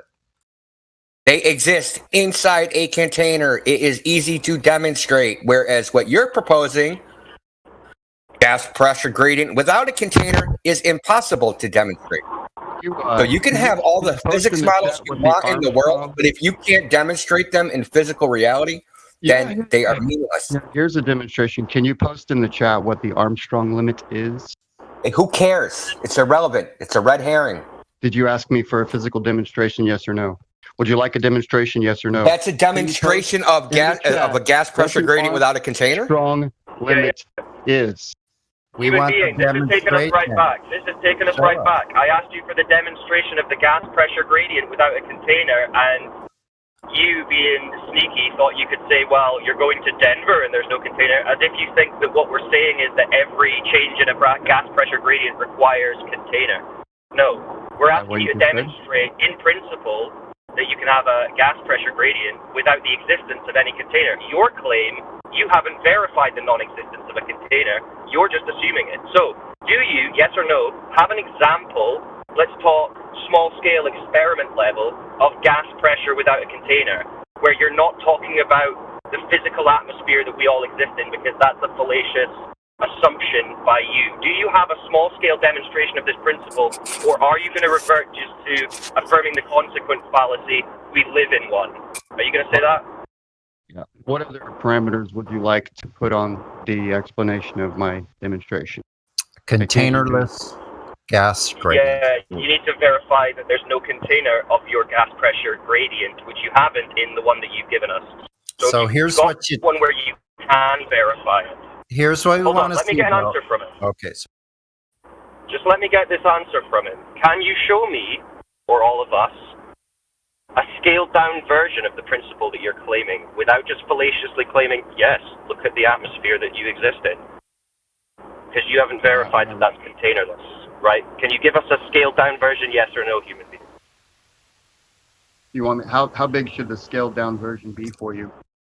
As big as it is and needs to be demonstrable, right? So it's not demonstrable when you say go to Denver, because you're just affirming the consequence, saying, well, we don't have a container of this atmosphere, which you don't know, you're just claiming it. One that we can visibly see, a gas pressure gradient with no container. You're assuming that. No, it's not. Okay. Right. Listen, human being, if you're not going to actually... Why can't you just admit that you can't do it? when everybody knows you can't do it. Yeah, got nothing else, man. It's a gas law. You're wrong. His inability. Listen, the gas law. The gas law that is inapplicable to this situation. Because you have no V. And we can circle around this a million times. How do you have V without a container? Armstrong limit is irrelevant to any demonstration. It has nothing to do with anything. Yeah. Either you're going to have to show us V, which you can't do, or you're going to have to show us a scaled down version of the principle you're claiming, which you can't do. Because So there tell is no container. There has to be a container. Right. So Right. I have to put the demonstration into concepts that you'll accept. No, dude. No, you just have to demonstrate it. What the hell are you talking about? You got to put the demonstration into concepts. Do you even know what you're saying? We're not digging concepts, bro. Did he just say, I can't demonstrate it because any demonstration would have to be within a container? I think that's what he just said. No, he said he has to put the demonstration into concepts in which that we can understand. Like, dude, what the hell are you talking about, bro? Just demonstrate it. Small, big, doesn't matter. Just demonstrate it. How are you asking, oh, do you want a big demonstration? What scale do you want? Can you demonstrate it at all is the point. The earth is flat. Word. Thanks, Guy. Human being. Thank you, Captain Obvious. You've got one more chance because you're so annoying. We're just going to mute you and move on to someone else. So tell us, can you give us that demonstration? You can mute me. You can boot me. Yeah. No. Well, I will if you. Why chance, is that? Right? Can you give us a demonstration of this plain principle? You get like a bonus. So what? Whenever I give you the demonstration, how low can the pressure? But you haven't yet, have you? You haven't given us a demonstration. Don't use another red herring either. But you don't. You actually literally said just boot you or mute you instead of you giving us the demonstration. Is that because you don't have one? Is that why? What I've given you is eloquent enough for you to. You haven't given us anything. I haven't heard anything. You haven't given us the example. You haven't. You have. You haven't yet though. What department? We're still waiting. We're still waiting. Hello, you got that? Or no? Right. Can you post in the chat? Why are you asking me questions? We're waiting for your demonstration that you can have gas pressure without a container. We need a demonstration. In the chat, like a. We don't need demonstrations formed into concepts. We don't need cool stories. Just demonstrate it. Let's slow this down. So, human being, here's what you do. You need a demonstration. The number one premise of the demonstration needs to be in reality. Got that part? Okay. Now what you need to do is you need to show us gas pressure in a container, then remove the container. And show us how you still have gas pressure once you remove the container. Got that? What you're talking about is differential pressure. You're asking me for an No, example. we're not talking. We're waiting for your demonstration of this. So show us You're that. asking me to give you an example of differential pressure. No, I tried to I'm talk not. about the Any partial pressure without a container. You don't understand. You're the most dishonest person I've talked to in like a month or two. Yeah. Nah. This guy is psychotic, right? He's another one of these absolute mindless fundamentalists that you're not going to get through to because when we're asking for a physical demonstration and his retort is, well, I would have to turn it into an imaginary concept for you to understand. I mean, that tells you you're speaking to a psycho person. Exactly. I thought that was a concession. It is. That's what I heard. I heard a concession. But they don't act like it's a concession. They don't act like it's a concession, and he likes to pretend that that's like a winning argument, which shows even more that he's psychotic. He said that container was a bad word. Yeah. I mean, container is a bad word. Container is pretty pathetic argument. For them, it is. But see, container, this is kind of a bad word for what we're trying to talk about. That's a Bill Clinton argument right there. I have not had container relations with that gas pressure. Yeah. Depends on what the meaning of the word is.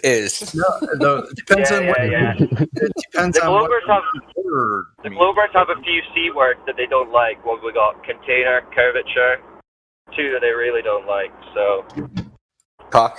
Or Coriolis. He said the word system is better to. Someone bring Pagus back. I wonder if he knows when the word system was invented. Is that sex robot guy? Yeah. Yeah, that's the sex robot. Wow. Honestly, He's still here. this guy makes Pagus seem pretty amiable. At least I'd he's have a honest. chat with Pagus right now.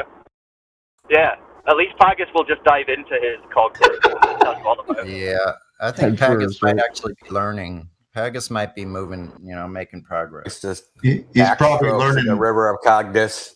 He's learning sex tips from the robot right about now. All right, That might be his neighbor.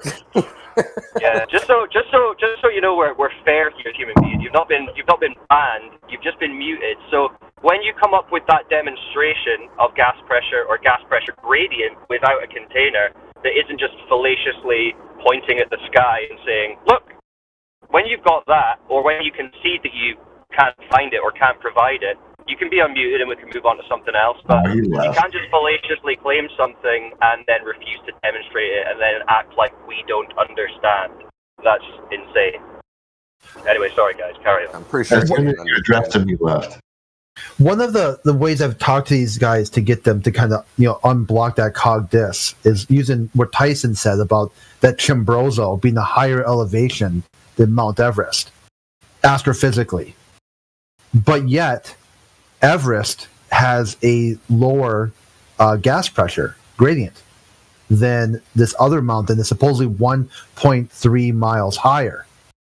And then they can't explain that. They can't say why that is. Because under their model should be, if mass attracts mass all the way to the core, this Mount Chimborazo should have a lower gas pressure than Mount Everest. Mm-hmm. Yo, he really did say that though, because I could have sworn I heard him. Did he leave already? Yeah, he left a while back. As soon as he got muted, I think he I left. gotta go back. Oh my Can't be God! two Why didn't times in a row. Why didn't nobody explain to the audience why it was a begging the question fallacy after he said he didn't ask a question? What are y'all treat me just like the ladies doing ladies' night? I'm trying to text shit to y'all while I'm on the train, and y'all like, okay, we'll just let him commit the fallacy when he's asking about Denver. Dude, like we already is that pointed. about? Listen, Elijah, he committed like 20 logical fallacies. I mean, we can't point them all out. We'll just sit here and point out logical fallacies all day. It'll turn into the Nathan Oakley show. Yeah, I did point that out too. Yeah, because I said, you're begging a question, right? And I think he said, I didn't ask a question though, and I was just like, huh? Did he really just say that? But Wolfgang was at it, man. I had to, I didn't want to stop that shit. We But had he was all over the place. question, straw man, moving the goalpost, bait and switch, all of it. red herring. I mean, dude, he had everything. He had the whole bag of Pick a tricks. fallacy. Yeah, I mean, contrary to pointing out, not only would pointing out the fallacies not be a sign for him to stop, he's checking them off like he's got a list to go through. He's like, right, well, I haven't used deferring the consequent yet. Let's go in for that one. I mean, it's not really going to get us anywhere with these fundamentalists, but yeah, we did point that out. And he straight out said he don't care that he's using a logical fallacy. He said that right in the beginning. He just don't care. He's just gonna. It sounds like he's. That's sounds like he's paid or something. To be honest, like the way he came at it sounded paid. Mitty has bingo cards, logical fallacy bingo cards to see how many you can get. You know what happens every time someone commits a fallacy and says they don't care? They're fine with lying. Because that's the point of being on a logical path, is so that someone knows that you're consistent and you're telling the truth. That's when I get annoyed. Fight the fathers. Oh, sorry. No, sorry. I just want to say, I don't really get too animated with these guys. I usually keep it pretty Socratic. But when guys are just straight up bulldozing through logical fallacies and pretending that there's a deficiency in our understanding because we're pointing out these fallacies to them, then it does get me annoyed, because like Elijah said, that just means they are knowingly lying, and they're just going to keep doing it because they think, well, as long as I'm verbally restating my point, that's technically upholding the argument, even though it's not. You're just embarrassing yourself by lying at this point. But yeah, that pisses me off. I gave him reality denier and highly suspect. No, it actually seems like these people are trained in evasion, If you look at it at a deeper level, it's like, now if somebody is just naturally that good at lying, as you all have said, He wasn't that good.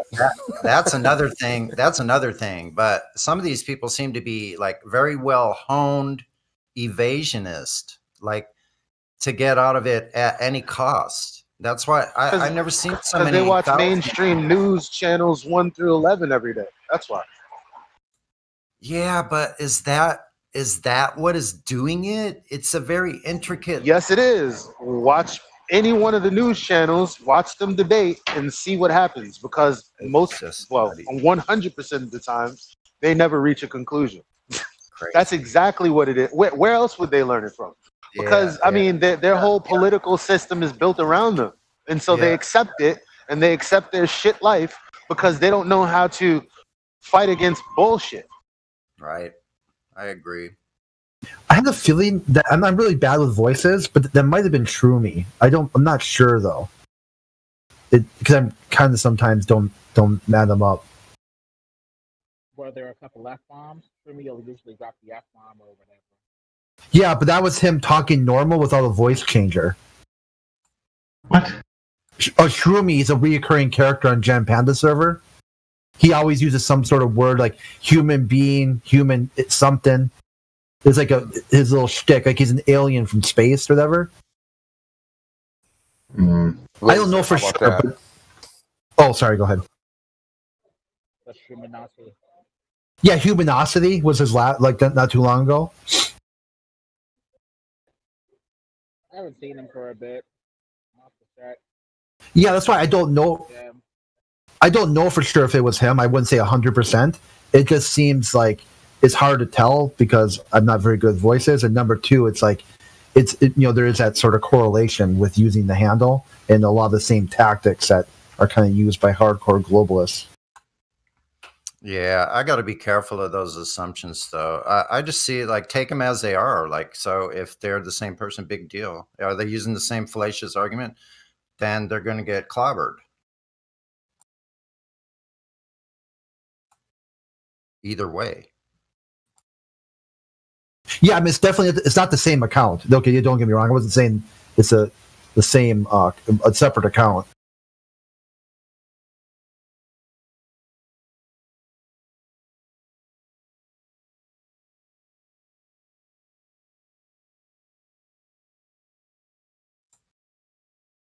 I think that was the most the largest number of squirreling out of pressure and container I've ever witnessed. We have triangle. Pressure. It's not a geometric pressure. Fraud was right, man. All he had to do was say gravity. It's not that hard. Just put your balls on the table, for fuck's sake. I know. Well, they assume that it's got to be a force that's pulling and pushing. It could be from the medium. It could be from all around us in the ether or whatever. There's so many different possibilities. He said himself though. Elijah. To be fair, he said himself he wasn't going down that road. Remember, we can I think that was on what you're talking about. How can he go down that road? It's never been validated scientifically ever. I mean, can we even say it's never been validated? Like it's almost like nothing but a word. Yeah. That's science's dirty little secret. Sometimes it works with just those stories to help guide exploration in the hope that one day it will find stuff like gravity. That's not science's little secret. That's not science's little secret, because if someone says it's science, all you have to do is go, okay, show me the paper where there's a hypothesis. At least. Give me the original claimant in his paper. Yes. But science was built off of stuff before papers were even a thing. I don't know what you're talking about. All I know is the way they talk about it, yes, science proved it. Okay, so give me that person's paper and show me where the science is at in that paper. I don't give a shit about all that goofy shit about before. And when there was before paper and people were writing on parts, I don't know. Well, the point is science is partially built off of things that are unproven. That's the point. Without papers, without proof, without substance, just philosophy. That's where it gets a little complicated. No, limit. What's wrong with you? What's wrong with you adding pseudo in front of that? Because that's exactly what it is when it falls outside of the scientific method.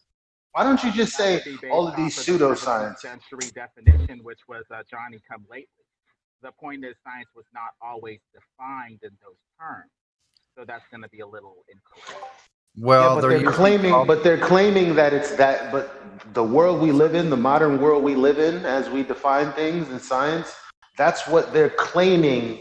They're talking about. We're not talking about pre-17th century shit. Lemon, stay in context. Well, before we start going in and debating gravity, and it may lead you nowhere if you don't have the fullest context possible to get some intelligibility. So you may need to go back before the 17th century to see what these ancient Cavendish mystics are talking about. Yeah, before we start arguing about the mysticism of gravity, just can someone go and do a quick check through the list to see if there's any new people? I see a couple. I'm driving, but I see Triangle, Antonius, and Rax come chat. Yeah. Could you guys have a look through and just see if anyone wants to ask a question? Triangle. Can I say something? Hold on, Bob. Can I say something real quick? You're fucking up my. I guess I can make my joke after. Bro, let me just say something, bro. Gravity is needed. Without gravity, to all you you need to invoke gravity. This is your container, and without that, you're not going anywhere. You're just going to be like that guy that was a human being, right? I mean, talking stupid shit. Gravity. Thanks. All right, so Triangle, are you there? I was speaking to someone in the YouTube comments over there in that T-Pain stream that I was talking about, and they said, I don't even know if it's flat or round. I think it's an isosceles triangle. So, you there?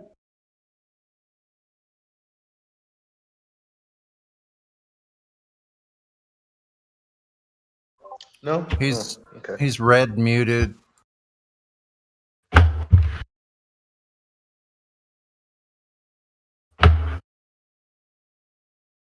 Did someone mute him before?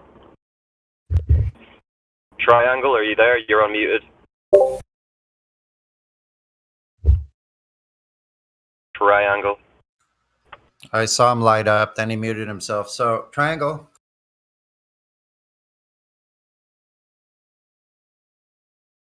All right, no pressure. Well, I'll put back on mute. If you do want to ask a question or join in the conversation, Triangle, feel free. Is Antonius in the chat? He's got a dancing little alien as his PFP. Antonius. Nope. But that Rax guy. Rax, come chat. You in the house? PC verified.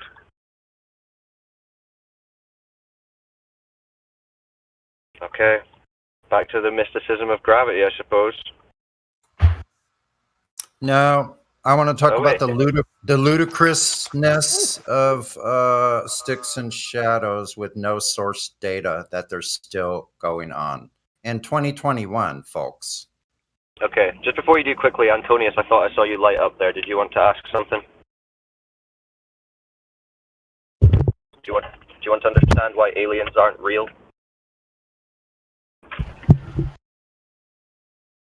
Antonius, you're lighting up. You there? Hello? Yeah. How's it going, bro? I'm just listening. Sweet. How did you find the server? I'm a flat earther. Oh, nice. The Bible says it. Oh, okay. What other reason would you say? That's not an answer. So it had hold on. So it had discord.gg/flat earth in the Bible? No, I'm saying my beliefs are in the Bible. Oh, cool. What part says flat earth? There's many verses. Tell me one of them. I have to find them, and I'm eating oatmeal right now, so I can't. Oh, your belief, but you have to go find them? So I'll give you. So there's one in Job. What is that one? And then the circle of the earth and the earth cannot be moved. Those are just a few of them. I don't know, though. One in Job. Which one is that? The circle of the earth should not be That's moved. not the one in Job. No, The that's not the one in firmament, Job. No, listen. the you need a waters better, above us. need a better script, bro. What are these? No, I don't need a script. I'm not here to convince anyone. I'm just here to listen. Okay, Yeah, no, that's so fine. aside from the listen, Bible, what about the globe do you know? Because you would have to know the globe to know that you don't live on one. That's where I started. I didn't start at the Bible. So what about the globe is false to you? Well, like the horizon thing going over. I saw like this guy. He got a laser, and he went across like a Great Lake or something, and it Which was one? the How laser many was still. miles? I don't know exactly. What was the beam divergence? Dang, bro, you think I know all this exactly? Yeah, guys, he's not this How about prepared. Antonius, real simply, Antonius, what is the radius of Earth, please? I don't know that. Is the Earth how do you know- distance? so how do you hold know on. that Is the the beam- Earth? Let me ask him a question. That gets you to be Is an the Earth? thing to know about something. I guess I don't know. Is the Earth the disk in space accelerating up at 9.8 meters per second squared? Dude, can you just Is the act like Earth I'm a not? disk in space? Just tell me. Can you Is it a ignore space me disk? so I can just hear y'all talk? Yeah. Listen, I don't think Antonius is really wanting to debate or anything, so that's fine, Antonius. If you're wanting to just listen, It's a that's simple totally question.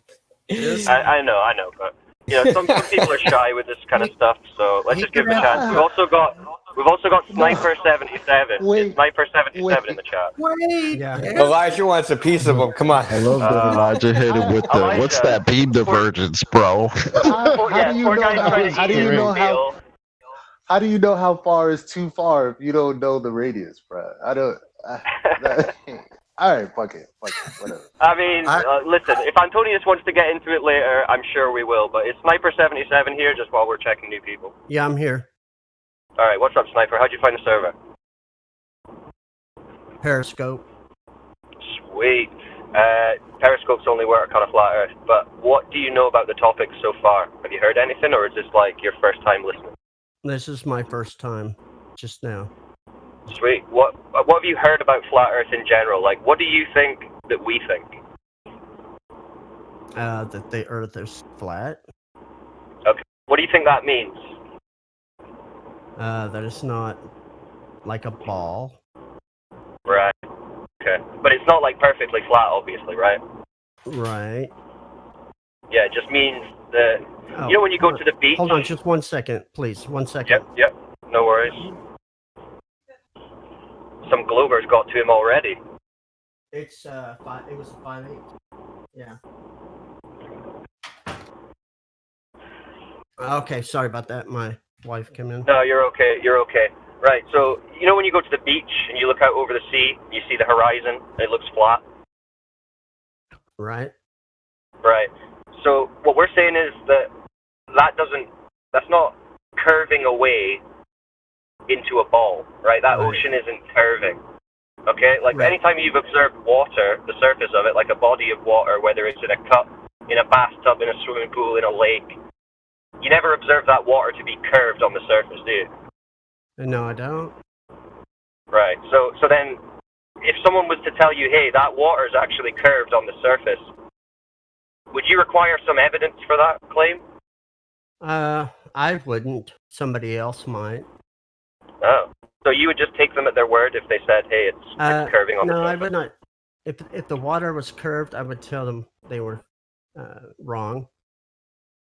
No, but you're observing it flat, and they're telling you it's curved, and I'm asking, would you require evidence to then believe that it's curved, since you only see it to be flat? Sorry, was that confusing? I'm saying if someone tells you something that's contrary to what you observe, do you demand evidence for that claim, or do you just believe it?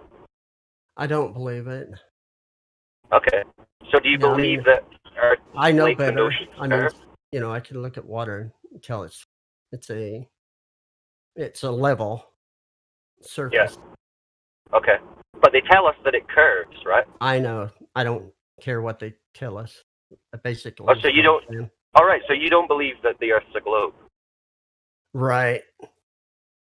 Yeah, I don't believe that crap. Oh. So what's made you not believe that Earth's a globe? I've feel like we've been lied to as society, basically. All right. Yeah, that's what. So you're saying that Earth isn't a globe because you have this feeling that we've been lied to just generally? Well, I mean, yeah, basically. I mean, it's But you said you'd never looked into this topic before now. So you just decided that the Earth was flat without looking into it? I've looked into this stuff for probably a couple of years now. Oh. Maybe longer. Yeah, probably longer. Was it someone else I was speaking to when I asked if you'd been looking into this? Maybe I didn't ask you that. Sorry. Yeah, you didn't ask me, sir. Yeah. Okay, no worries. So you're a flat earther for a few years, you say? Well, I've been looking into it for at least a couple of years. Okay. I found. What are the big points? What are the big points you would say that you think debunk the globe model? Oh man, there's so many. Yeah, just some big ones.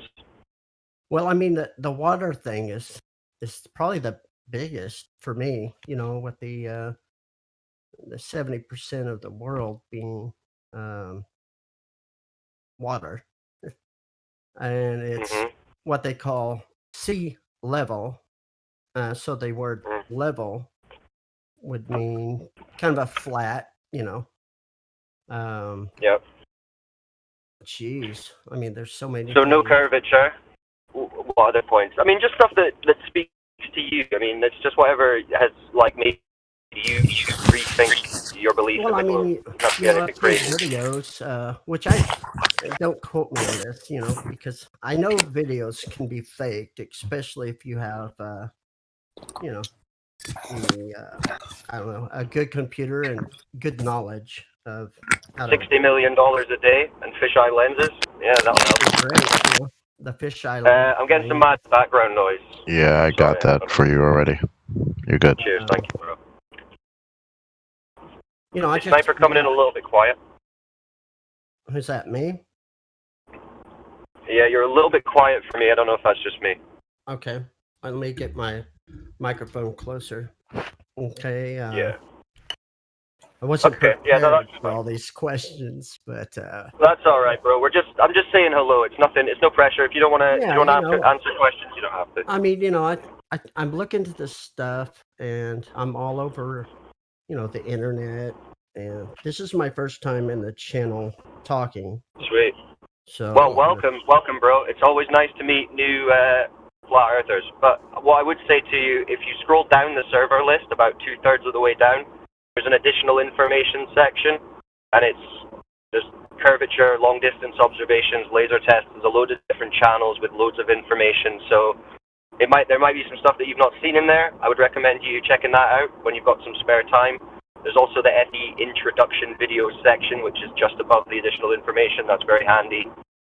But yeah, no, welcome. And if you do have questions or you want to discuss a particular topic about the Earth, feel free just to shout it out.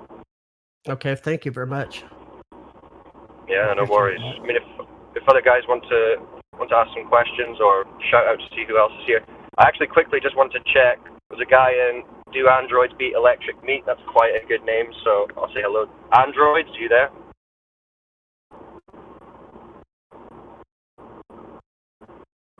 Androids, you're VC verified. You can unmute if you want to say hello. No worries if not. Alright, sweet. Well, feel free to get back to it, guys. I'll be dipping in and out for a sec. Oh, he doesn't have a mic. Shame. Get yourself a mic. Joining the well, how did you get VC verified if you don't have a mic? Never mind. You can go back to someone else. Anyway, carry on, guys. I'll be dropping off for a wee bit. All right, thank you, guys.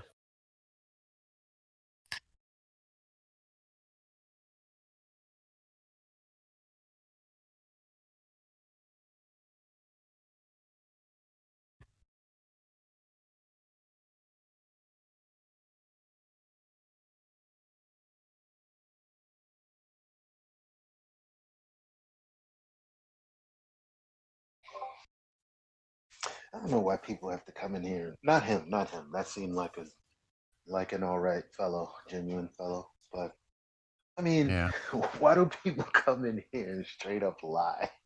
I know. I agree. You know why? Because they think we're dumb and we just watch YouTube videos like that. That's the folly of this. Like they're so dumb for thinking that all we do is watch YouTube videos. That's insane. It must be shocking to them when they actually come in and hear what we ask them. That they have, no basis of understanding about. We fucked up T-Pain comment section. Yeah. Y'all don't know magic, that's why.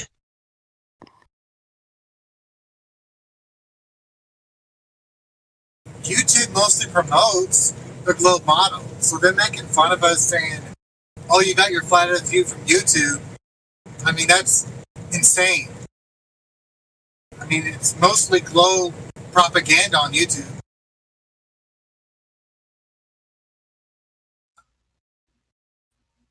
Yeah, but I also wanted to say, welcome Sniper77. Welcome to the server. I always like hearing people talk about water, the first thing. It's like one of the most irrefutable characteristics of our nature, of our reality, It's just a fundamental. Water's always level on the top. Like anybody that's not is living in a freaking cartoon world. Yes, thank you. And I agree. Magic world. Yeah, so Sniper, I don't know if you've have you listened to the server for a while or listened to the YouTube streams at all? Yes, sir. I have. I follow on many websites like Rumble. Okay. Different platforms. I'm all over the place. That's cool. That's good. Have you heard us do the 3 points with people? Do you know what those 3 positive claims we talk about with people are? No, I don't. Okay, so when people come in and they're new, what we ask them is these 3 positive claims that the Earth, that the globe Earth makes, right? Which are a measurement of curvature, detection of axial rotation, and how gas pressure could exist next to a vacuum without a container. So what we've done here is I really don't understand too much. But that's okay. As far as the water being the first thing that was brought to my attention, and of course the Earth supposedly spinning over 1,000 miles an hour, always was a question of mine as a child. With right, pretty much being like common sense. So what we use here basically are these 3 things: that Earth is observably flat, measurably flat, and practically used as flat. So about the practically used as flat, which is quite interesting, that everyone that does anything real, like aircraft flying in the air over a plane, right? That's what they all say they're doing. We have, over 35 government documents from people like NASA, FAA, aircraft manufacturers, on and on and on, that say they're flying over a flat and stationary plane. Right. But, going back to point 1, we basically have a conversation with people just to find out what they know, to kind of level the field of understanding. So we're not talking past each other. We try to, just have a conversation and find out what they know. So we ask them, when was curvature ever measured in history? Like say in ancient times up to the present, when was curvature measured? So do you know of when curvature was ever measured? I do not have that information. Do you think it ever was measured to be curved? I think at one time it was attempted to. I do believe that people go out there and measure. Yeah, I know that flat earthers have gone out there and measured. And we find water just the way you see it, horizontal. Everything is laid out with a basis of sea level. All your plumb lines, or all your horizontal surfaces, everything is based on sea level. Right. Yeah. Why would you even need plane trigonometry like at all? No, exactly. In this existence, I don't even. Where'd that come from? It's weird because when you look out on a plane, you would never see the things we see on a sphere, period. But we're sitting there arguing with them about where the horizon is and what it is, which is just freaking ridiculous because they try to do away with perspective and the way our eyes work completely and go into this fantasy realm of thoughts only. A complete disconnection from the reality part and the thinking part. They can't separate concepts from reality. Fundamentally, that's the way I see it. Right. I agree with you.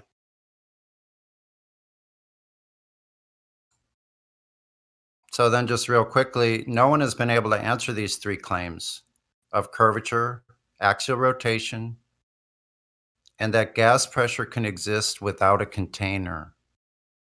The second law of thermodynamics. That's the only one I don't understand, basically. Yeah, I'll send you the citations on gas pressure.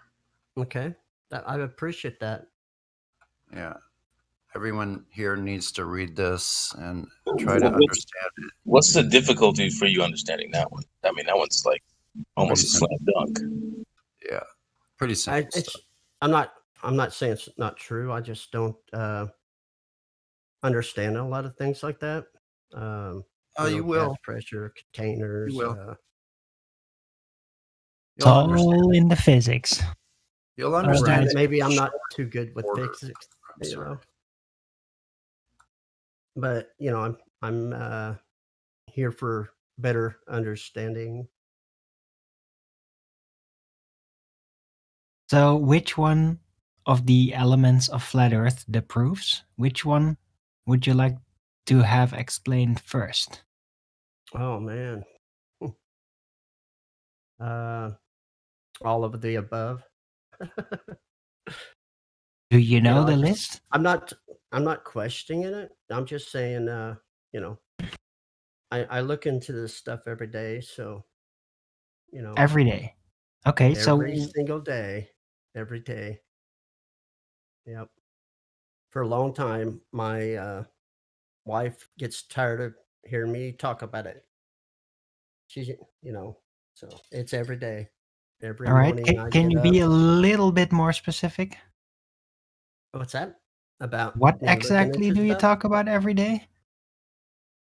The flat Earth. Okay. Yeah. And what part about it? What do you typically like to reference? Well, I just look into more evidence, try to find more evidence, and I'm just curious about it all, So, and where do you go looking for evidence? What do? You just go type something into Google? What are typical sources for you that you derive questions from? I don't use Google, first of all. Search engine, any search engine. Yeah. I do use maybe one or two different search engines. I don't like Google. I don't really like YouTube because they have deleted channels of people that I follow or have followed. Yeah. That's why I pretty much go to Rumble. That's just one of, just like I'm all over the place, man. All right. So it's good to know you're connected, but still, let's get to flat Earth. Okay. Which aspect? What are your sources? My sources? You talk about flat Earth every day. So where do you hang around? Well, I don't talk about it. I research it. Where? On the internet. Where on the internet? Okay, so there's a website that I'm looking at right now while I'm on Discord. It's called testingtheglobe.com. I guess this has been up for almost like 6 years now, but I just found it like yesterday, so I'm looking into that. What took you so long? Well, I don't know. I guess, things are brought to my attention and I start researching. I don't know all the places to go, basically. I mean, that's why I'm here, right? Is to find out more information. Information is a good thing. Unless it's if you know what to do with it. Sure. Yeah. I mean, I really do much. Just feed myself information. To the server, okay? All right. Well done for making it to the server. Like what? Congratulations. What have you recently engaged with? What have you recently looked into? So much, I look into so much. Okay. It's not just so I don't just research the flat Earth. I look into other things that are connected to, I guess, the censorship. Where they tell us. I don't. There's so much, man. I look into like NASA, SpaceX, all this crap that seems like a bunch of crap that is put out there on the internet. So I mean, that's what it's there for, right? I mean, it's really what you believe, and because there's a lot of people out there to believe a lot of different things, and I just want, I just try to believe in the truth and find the truth, and yeah. Okay, Sniper, can you hear me? Yeah, I can hear you. Go ahead. Can you hear me, Sniper? Yes, sir. Okay, you're right. So basically, my name's Jin CBR1. Where are you in this situation? Are you still following the heliocentric model, or are you moving towards the flat Earth? Where are you? We'll debrief you, Jin. He's a flat earther. He said he's been doing it for about 2 years. So go from there. Yeah. All right. He's a flat earther for 2 years. Oh, great. Yeah. All right. I've been on Periscope for a while, and that's where I found the link to where I'm at now on Discord. Yeah, Helio's on Periscope. Yeah, Periscope's going down in a month, so I've been looking to, where am I going to get this information, and so many other things. I don't just. Come on, give me some names. You've been around for so long, and it's okay. Sorry if I'm being a little pushy, but come on, give me some names. I'm testing you. Your knowledge as a flat earther. Give us some high-profile flat earther names that are not here in this chat. No idea, man. I don't want to put out a bunch of names, but I don't know anybody personally. Now, of course, that's okay. That's not what I meant. Not personal connections, just people on the internet that are flat earthers, that are kind of high profile. I really don't know too many people at all. Most people I even mention it to think I'm stupid. So, like, basically, the only one you know is like Eric Dubay. Yeah, I've heard that name, but I've never talked to the gentleman. I don't, I follow different YouTube channels, which, like I said, one of them got shut down, so it kind of left me in limbo. I was like, I don't know where to go. I don't like YouTube for that. I don't like the way they fact check or whatever you say. I don't like Facebook. I don't like Twitter. All the channels, that get deleted every day. So for 2 years, sorry to interrupt you. So for 2 years, you've just been listening. Don't you feel you have enough information to be able to articulate it to somebody, friends, family, or someone you may have just met, have a discussion, a debate? No. Are you at that level in 2 years? Spoke. Yeah, this is the first time that I've ever spoke to anybody besides. Okay, well, well done anyway. Well done so far then for actually getting the courage to speak. Oh, really? Is this the first time you're speaking up? This is I the didn't know first that. time in a public Discord. Right. Yes. Right. Sorry, I didn't know that.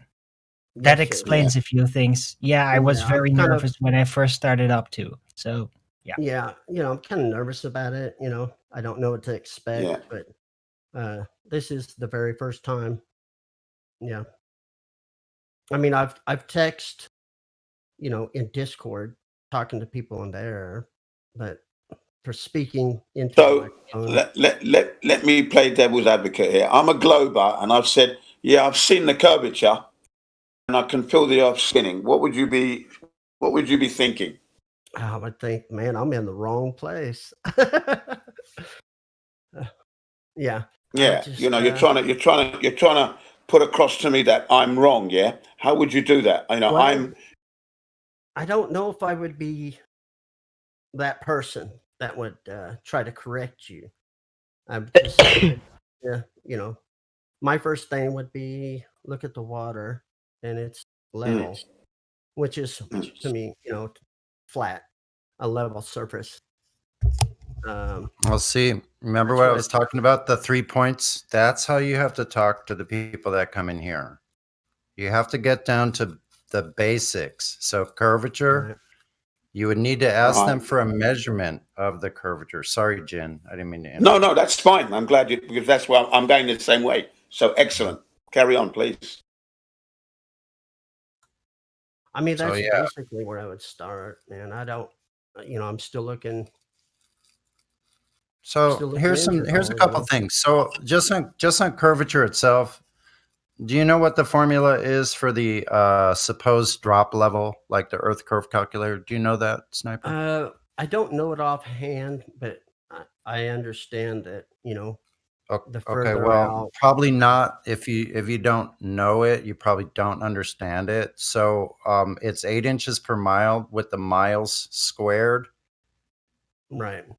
Yeah. So these are the kind of things that a flat earther should or ought to know. I've never met one that doesn't know this information, but so 8 inches per mile square. As far as how many feet? Yeah, I know you're new here. The other one is, the distance to the horizon or the geometric horizon would be 1.22 times the height of the observer in feet. And that gets you the distance to the horizon. Right. So we go over one particular image called the Black Swan. And I don't know if anybody's gone over that, but that would probably be useful for you. Okay. Yeah, I'm going to post. I'm sorry. I'm going to post the Earth calculator, the curvature calculator, in the live stream void text. I suggest you look at it and copy that website and bookmark it. I have went to the website. Good. Has that information, and you could Right. type it in, how many feet, how high, and all that. And it tells Yeah. you the, Good. Yeah.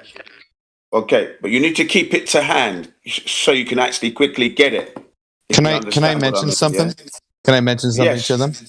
So there's a Glober that was just speaking, right? Not you, but the guy before. What was his name? No, he's a flat earther. Oh, okay. Yeah. Sorry. Never mind. Sniper 77, yeah. Sniper. Yeah. Well, I was going to say a lot of them can't immediately understand the difference between an optical effect versus a physical effect. In the Earth curvature calculators, they're claiming the horizon is a physical location. And so anytime you confront a glober, you can say, well, where's the optical equation here in the Earth curvature calculators? Because you're saying that this is Earth caused by Earth curve and ignoring your perspective, your angular limit, right? So the disconnect is looking at your vision and realizing it's caused by optics, but then looking at a piece of paper and saying that it's caused by Earth shape. Discerning the difference, right? One's a physical thing, right? The curvature model gives you feet and inches values, right? Claiming it's a physical thing, right, where there's no calculation for optics in it. Right. I agree. So in other words, the apparent junction, and you've got two definitions in dictionary when it comes to horizon. It's talking about a celestial sphere interacting with the observer's forget the name. That's the second definition, but it's this physical sphere interacting with the observer's view. I can't remember the word they use. And that's one definition. The second definition, the first definition, is the apparent junction. The second definition is saying that it's a sphere interacting with the observer's position. Both of them, well, the first one is correct because it's an apparent, it talks about it being an apparent effect. It's not a physical effect. It's apparent junction, which means it describes the clouds and ground coming together, right? But it's not actually coming together. Right. So in the true definition, it does say an apparent junction of the sky and ground, but followed, it says due to the celestial sphere. So it's a paradox between the two definitions. Because how do you have something that's apparent, but then something that's caused by a physical celestial sphere, right? Correct. So even in the definition of horizon, it's a paradox. Correct. I'm not trying to debate. Oh, you're not? Okay. Well. Yeah, no. Yeah, but don't you think you should be moving towards that anyway? I mean, it's nice to know it, but at the end of the day, if someone does start talking to you about it, you'd want to be able to present it in the best possible way. Yeah? Sure, yeah. See, here's the thing I've noticed in a trial and error. I don't know if you're the type of person to go out and to test certain things. In other words, I would love to have a airplane that I could fly really high up in the air and see everything, What do you mean? Like 300,000 feet, you mean, or what? Sure. Yeah. Well, you can go look at the Virgin if you want. Just go look at the Virgin Galactic test run. You're going to notice something really funny about the footage. You're going to notice as they land on the ground, there's this nice curving Earth. As the same as when they're really high, there's this nice curving Earth. So the fisheye lens. Well, they give themselves away. Just look at the last trip of Virgin Galactic. I think they crashed the one of the last test flights. They crashed. They claimed to get up to 364,000 feet in the Virgin Galactic aircraft, but the giveaway is when they show you the peak altitude. That's this nice curved Earth, but then when they land, it's this nice curved Earth. Right? So it's just kind of funny how a lot of people don't see that, but they show you. Virgin Galactic will show you. So. I don't know exactly what video. Whether it's a video with a curve, but then when they moved a certain way, the world curved back the other way. Yeah, concave and convex. It went from a round looking Earth to flat and then back curved the opposite way. It was like concave to convex. Yeah, exactly. And or that's convex to concave, I should say. Sure. I don't know all the convex is the round and concave is the inward spoon. Like your spoon is concave, right? On the inside, and you flip it over, it's convex. Exactly. Yeah. See, I don't know all them words, but I got into a debate with a Glober today, and I said, I'm not certain you know what science is. And I said, there's a natural phenomenon, a hypothesis, independent, dependent variable.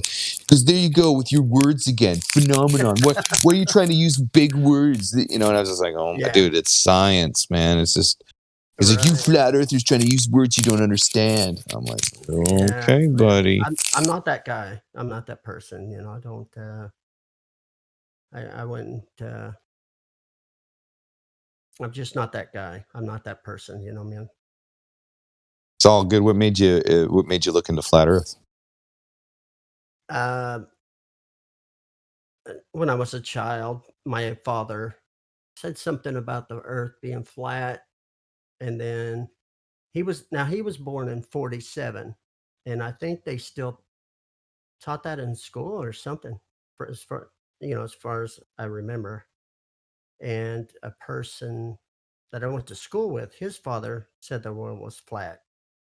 But then they, of course, pushed that into a globe.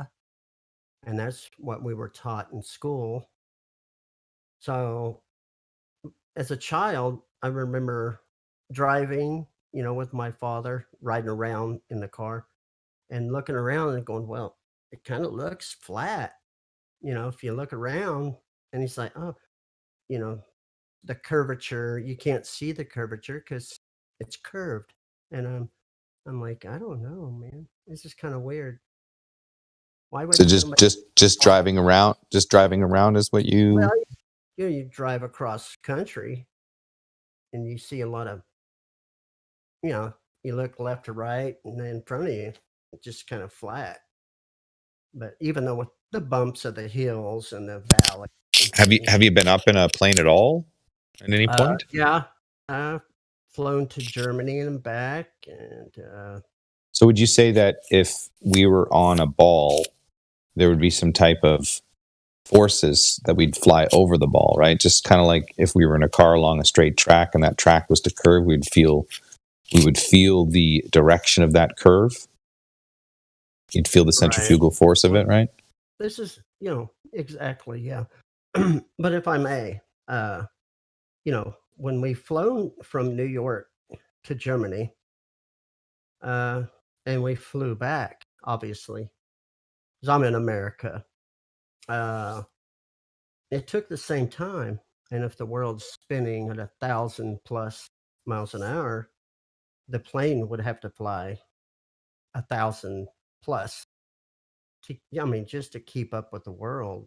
It'd be like we're sitting still or something. If the world's spinning. So just the observation of the direct flight paths would indicate to you that the Earth is not rotating. It left me into question that if we're in a plane, I don't know how fast the plane flew. It was a 747, but I don't know all that stuff as far as how fast we was flying, but it took the same time. And I'm thinking, if the world's spinning, in a whatever shape it is, if it's moving at 1,000+ miles an hour, one direction should take less time, a lot less, from New York to West Germany. And it should take, I don't know how we'd fly back at that slow speed of 300 or 400, 500. If the world's moving away from us at over 1,000. Well, it would only make sense to fly in one direction then, right? Sure, yeah.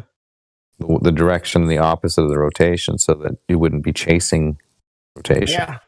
It'd be like jumping out of a moving car. So just the plane flight and then driving around, and then what else? I mean, isn't that enough? I don't know.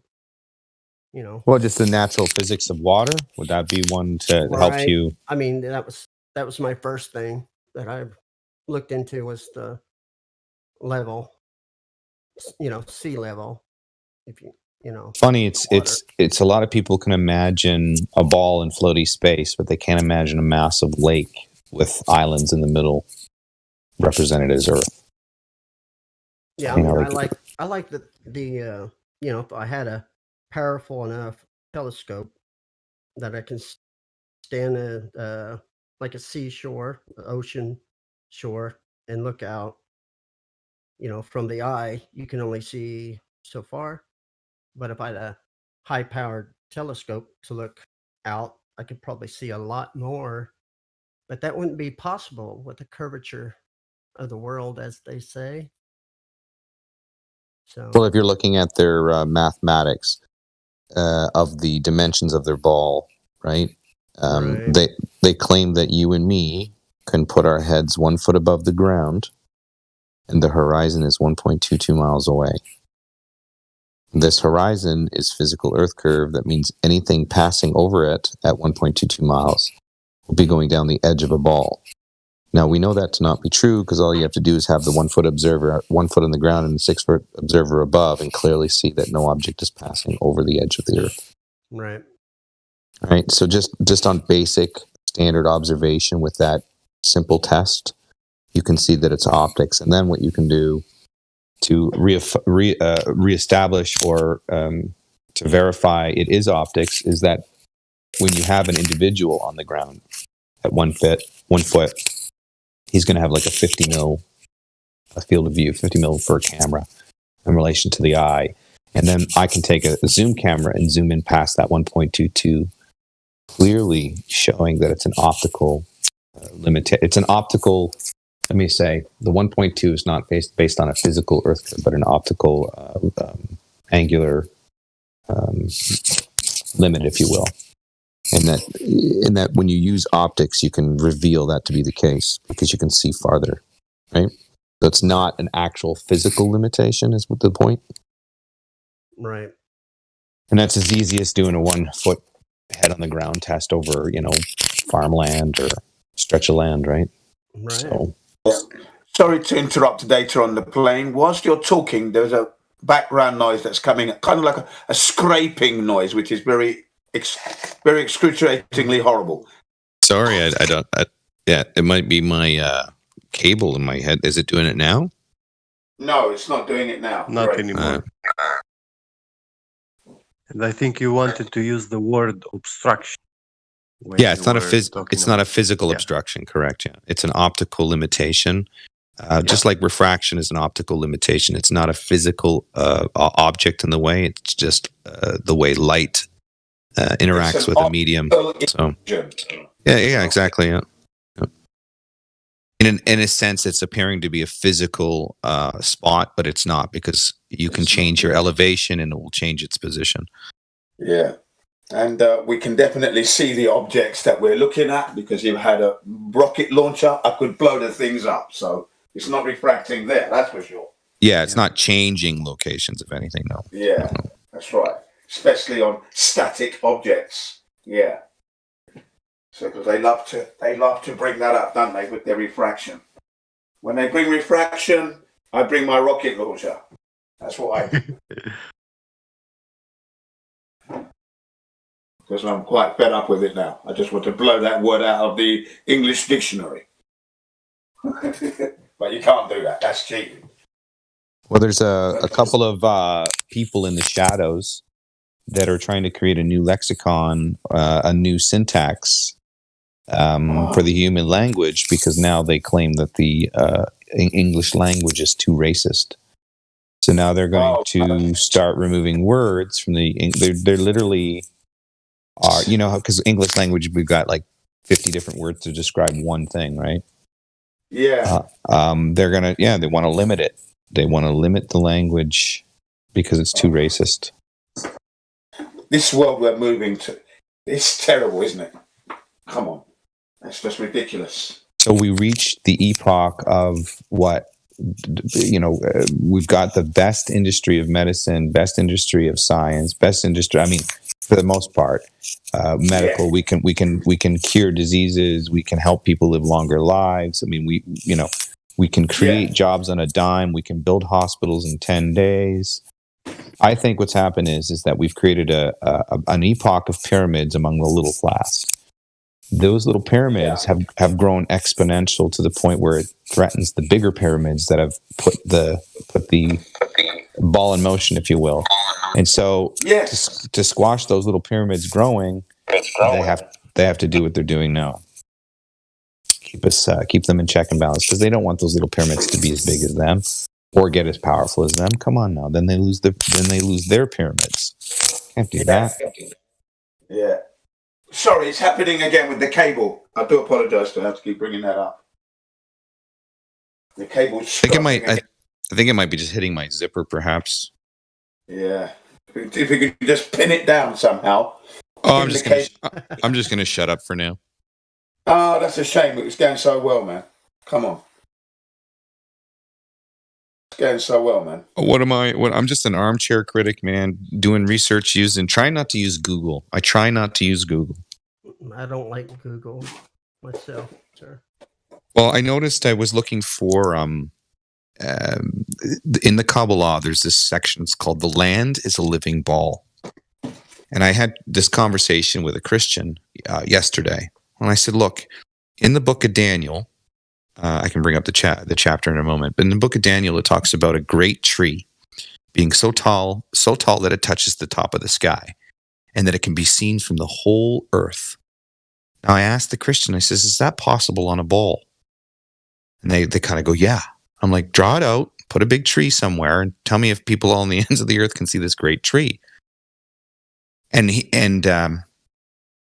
having struggles with it. And then I present him the book of Zohar, which in the book of Zohar talks about the earth being a ball, circling like a ball, and people living upside down on it. I said, well, okay, if you're a Christian, who's telling the truth here? Because the book of Zohar doesn't match the book of Daniel. Daniel describes a great tree that can only be seen, that in my opinion is only possible seen on a flat plane at the center, and people from all corners looking towards the center, seeing the great tree. I says, isn't that supposed to be from the word of God?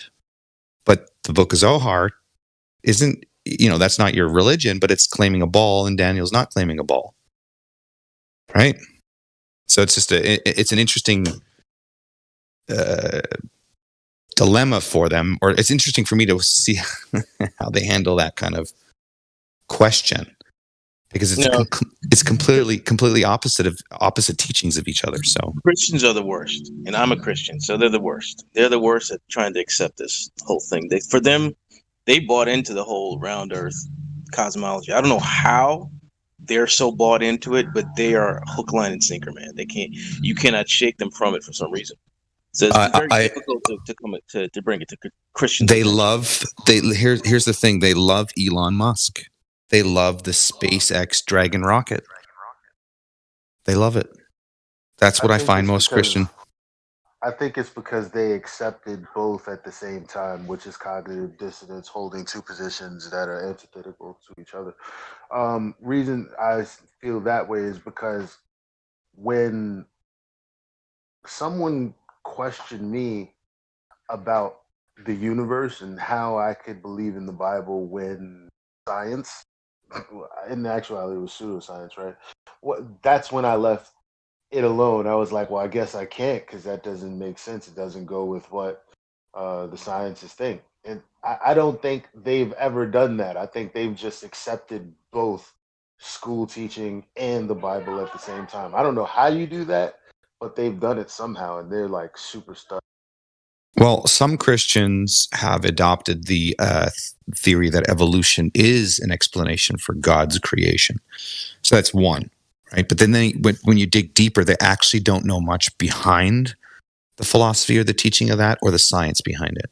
They've just accepted it as an explained narrative. They're going along to get along, aren't they? Basically. Yeah. So what I've found is a really interesting case study for myself which is to present this book of Zohar, because it's Jewish mysticism, and then show the Bible. Now, the book of Zohar took translations from the Torah and the Talmud.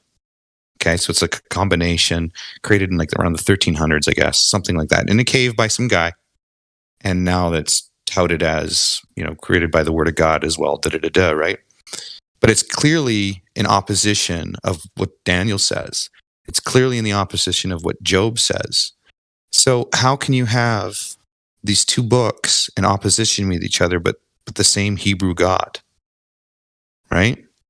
This is a very, very interesting thing I've stumbled upon, and I've approached this for many years, actually.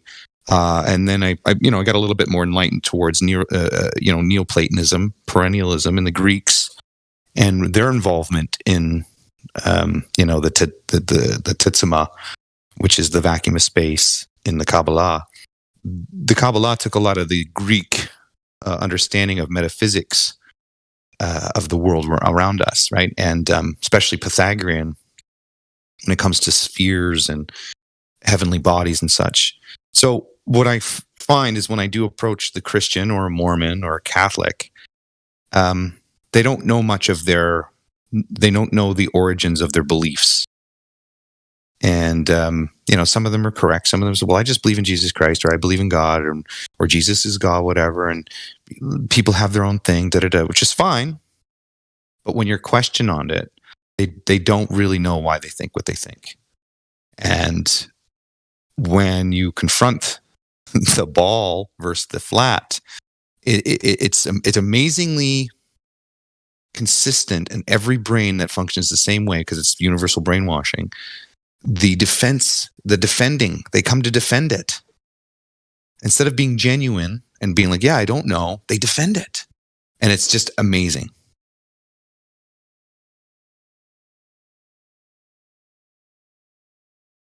Yeah, that's quite interesting. Sniper 7. Man did go to the moon, didn't they? I would have to say that what I seen on TV was fake. I don't know if they went there. No, I would have to say I don't see any proof of it besides what they tried to say in '69, I believe it was. Yeah. 6 missions. They said they went 6 times to the moon.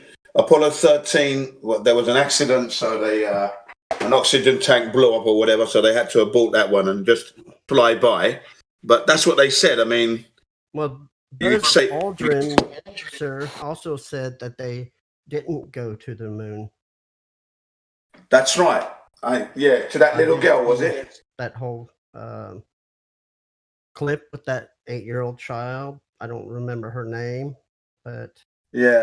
Just want to make a mention here, just for the record. It's funny how now that is coming into play. So years ago, when that came out, very, very little people, average people, knew much about flat Earth or things going on, obviously through the pandemic and so forth. This Buzz Aldrin thing is coming up more and more regularly now among average people. Like when my dad starts talking to me about this Buzz Aldrin video, you know that it's reached a lot of people. Because my dad's not a conspiracy theorist, he's not into that shit. But then he starts talking about it. And this is like 4 years after that video was released, right? Right. So 5-year cycle, it looks, guys. 5 years. Yeah. That was my point of that. Sir, there was also a video of Buzz on a talk show, an evening talk show. I don't remember who, but he said that we did not watch him. What we watched was I can't remember what he said, but there's another video where he talks about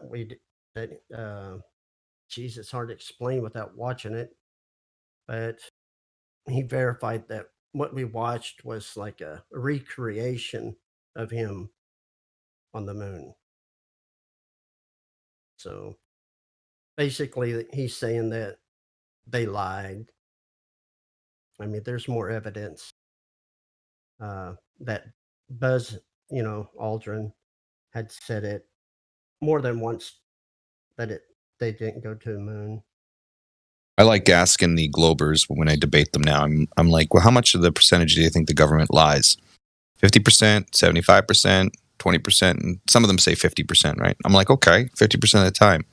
So does that mean 50% of what NASA puts out are lies? And they're like, well, are we talking about that institution? I'm like, well, does that mean it's 100% now? It's a government institution. Yeah. Correct. Yeah, I question a lot, especially when it comes to the government. Well, here's the thing. How many jobs are going to be on the line if it ever comes out that it is a hoax? I mean, here's the catch. Maybe it actually won't lose jobs, I just thought, really, because maybe it does come out and it'll push people like, okay, well, we need to figure this out. We need this department. We need that department. You know, we need to put, you know what I mean? So, because as it stands right now, you have all these compartmentalized corporations or businesses hired by NASA or Space Institute or something to build electronics or pieces, right? When it ends up with these pieces and where they go, I mean, that's based on the, you know, obviously, for instance, on the stock market, you have these satellite companies. Well, in Toronto, you have Pearson Airport releasing these satellites made by these companies via balloon. Not sent up by rocket. They're all fucking by balloon. And anyway, so, you know, this space exploration thing creates a lot of jobs, I'd imagine, because it's based on something that you can't quantify. So when you can't quantify, you can create several avenues of purpose, right? Well, if you're going to launder money, you can definitely create, you know, purposeful departments, right? It's for space. Now, climate's here. We can, you know, it's space climate now. We have to create 10. We have already all the departments, but we need 10 new ones. And therefore, we got to raise taxes because now we have the science climate department. Because when we travel in space, we do not want to damage the climate in space, right? We want to be conscientious space travelers. We do not want to affect the climate in space. So let's make a machine here that's environmentally friendly here on Earth as it's environmentally friendly in space. Because we don't want to give the aliens a bad impression that we're, you know, environmental bigots. Right. Oh. It's just taxes, man. Taxes and jobs. Yeah, it's right. Crazy. You know. Well, what are you going to do? Okay, so let's say, because I think there was a calculation done, and I got to look at these calculations, like a predictability calculations on, let's say, population of animals or population of human. You know, there's quick calculations you can do, and I think you can do one on theories or concepts of let's say you tell a lie to a lie is made by the government, and then eventually a certain amount of people know it at this amount of time, and then it compounds. And then over a duration of that lie being revealed, exposes the deception, and people start to wake up, and then they don't believe it anymore. They did a calculation for this moon landing, and they calculated by 2050 there should be enough disbelievers just to start causing problems for the moon landing narrative, based on the lie factor. Like the spreading of lie, and then I gotta go look it up again. Actually, I'll be right back. I'll go to look it up again and tell you what it is. It was quite fascinating. Okay. But by 20 share that information, a link or. Well, that's what I mean. It's on YouTube. Let me see if I can just get I saw it on YouTube. So basically, what it is, it's using another algorithmic for calculation, but you're implementing the numbers based on how many people will be involved with the lie, then how the lie spreads. But the lie is the moon landing's the lie, and then how many people would spread to, and then how long it would take for people to find out that it is a lie. That's the calculation. So let me figure it out. And then it was. Question before you leave. Do you know how large the moon is? How wide it is? Here, this funny thing about that is, I was messing around with degrees and arc minutes and so forth, right? I think the moon is 28 to 30 arc minutes. So throughout its cycle, it actually changes arc minute and size. Now, as I was fucking around just using calculations, because I'd have to make an assumption regardless of what the size of the moon is or how far it is away, using basic trigonometry, I can get the moon as close as 3,100 miles. But that's just using trigonometry. And I know that calculating an apparent position, because that's what the moon is an apparent position as well as the sun, the angles don't always work out, right? And I have to assume some sort of distance to it. Okay, I just meant like like the world. I think they say is what is it, 8,000 miles? The thickness of the world. Not for sure exactly. The moon or the world? Okay, so I was asking about the world. I mean, I'm sorry, the moon, how big it was. As far as the thickness across. Like if you was to drill a hole through from one side to the other. Mm-hmm. You know what I'm saying? The diameter. Sure. Yeah, the diameter, sure. Because I'm looking at some information, which I have on my computer, that I downloaded a bunch of stuff. But it's saying the moon. Let me pull this back up again. I think it was like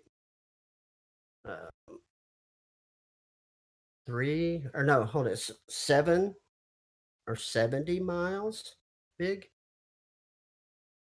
Does that seem correct?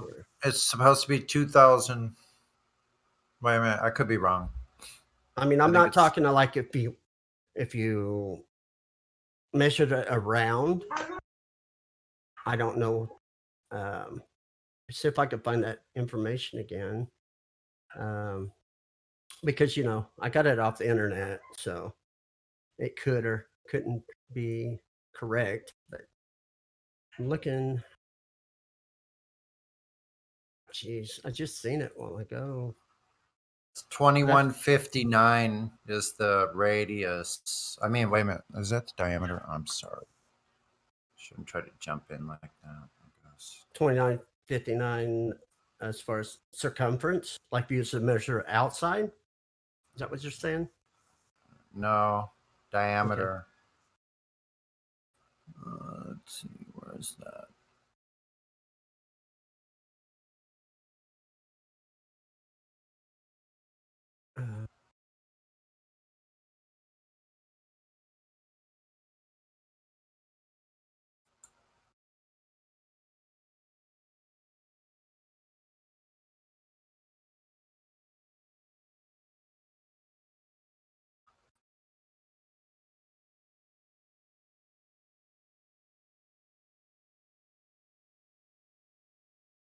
Boy, they sure don't like to put the diameter. Another thing, I'm sorry to jump around, but I've been in a plane. It was very high up in the air. At one time, when he was flying, it seemed like the sun was almost as level as the plane. I mean, like you could look out and it looked like it was the same height. I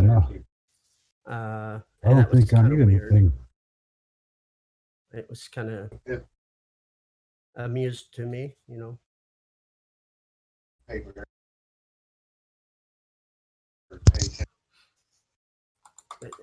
I can't find that. When I was just looking at it a few minutes ago. I was 8.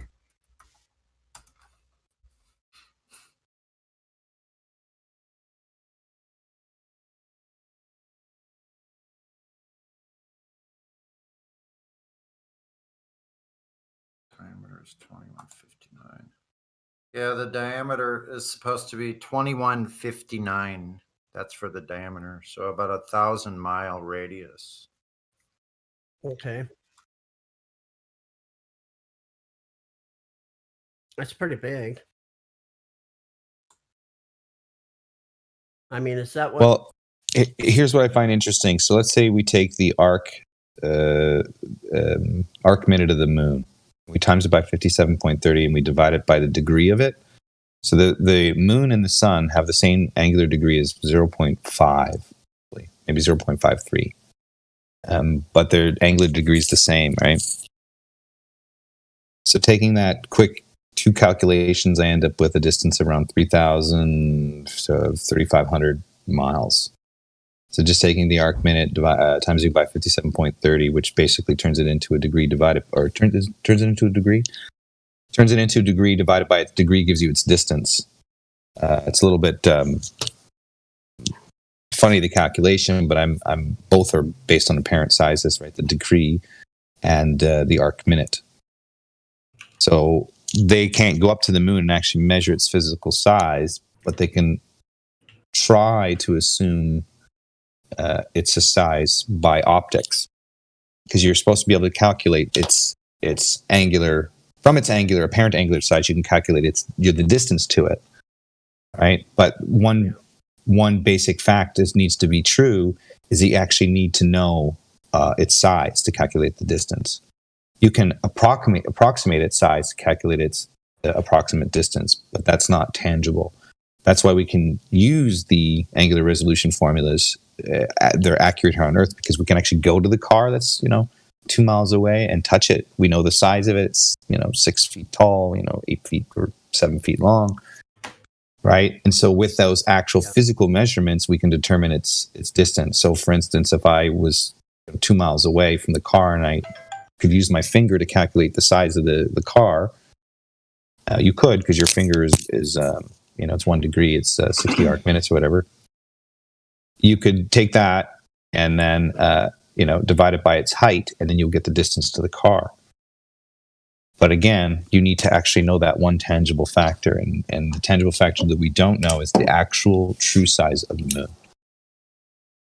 So let me just ask a question. So data on the plane, with all the calculations and the method you're using to try and ascertain the distance, let's say, and the size, it still would be changing because of the medium we're in, would have some effect on that. Am I right or wrong there? Well, here's the best part about Euclidean is that it does have limitations because of the atmospheric conditions. And this is why Bernard Riemann ended up stating that they couldn't use Euclidean for the heavens because it wouldn't offer them the language they need for the description of a spherical universe.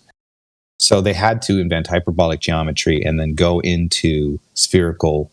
Like, for instance, the WGS-84 comes from Riemannian manifold mathematics, which is an abstract mathematical abstraction, calculation, formulation, based on reality, is what they had to use under the premise that 2 perpendicular parallel lines can converge. So 2 90-degree segment lines could converge at a point.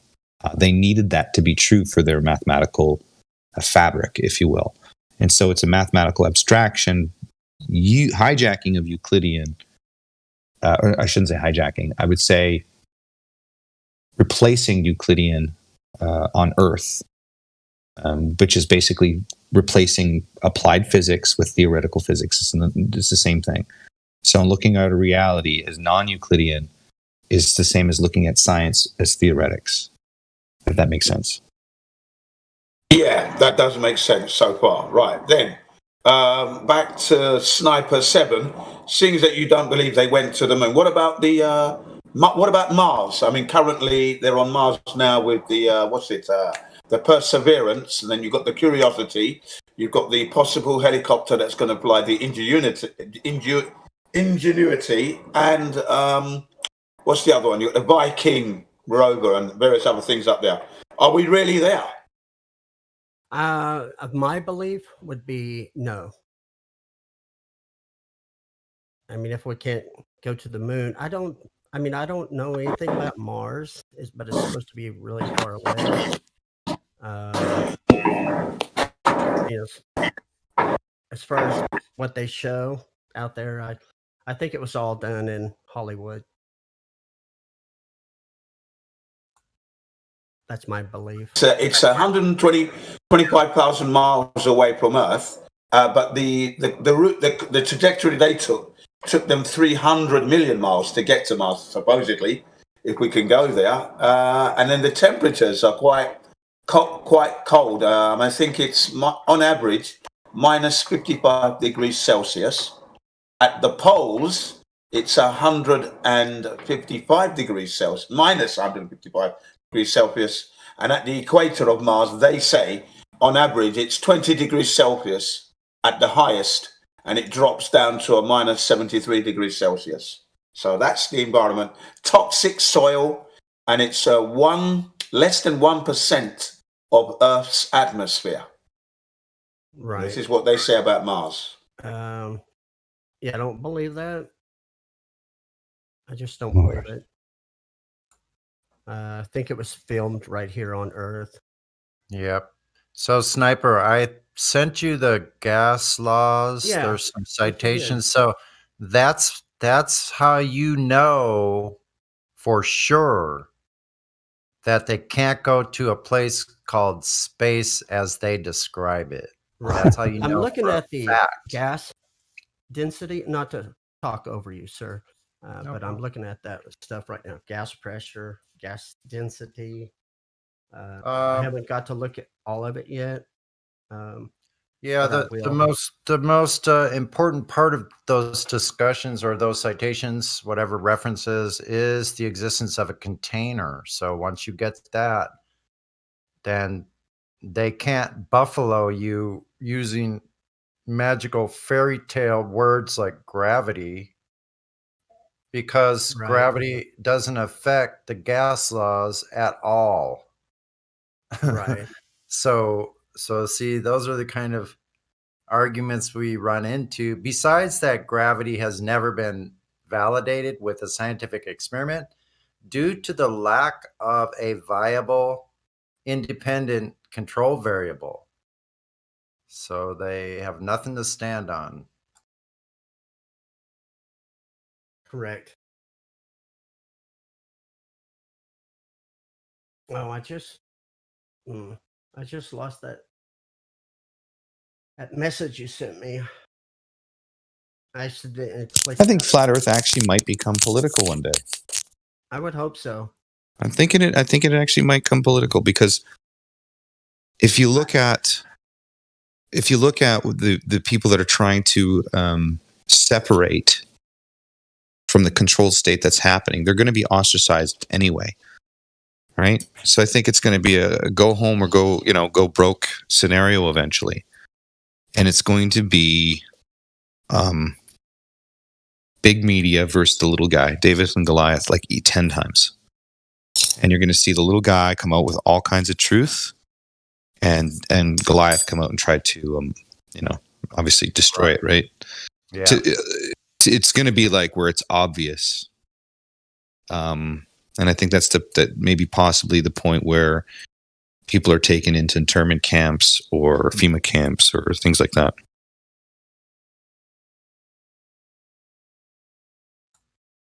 Because of the truth getting out.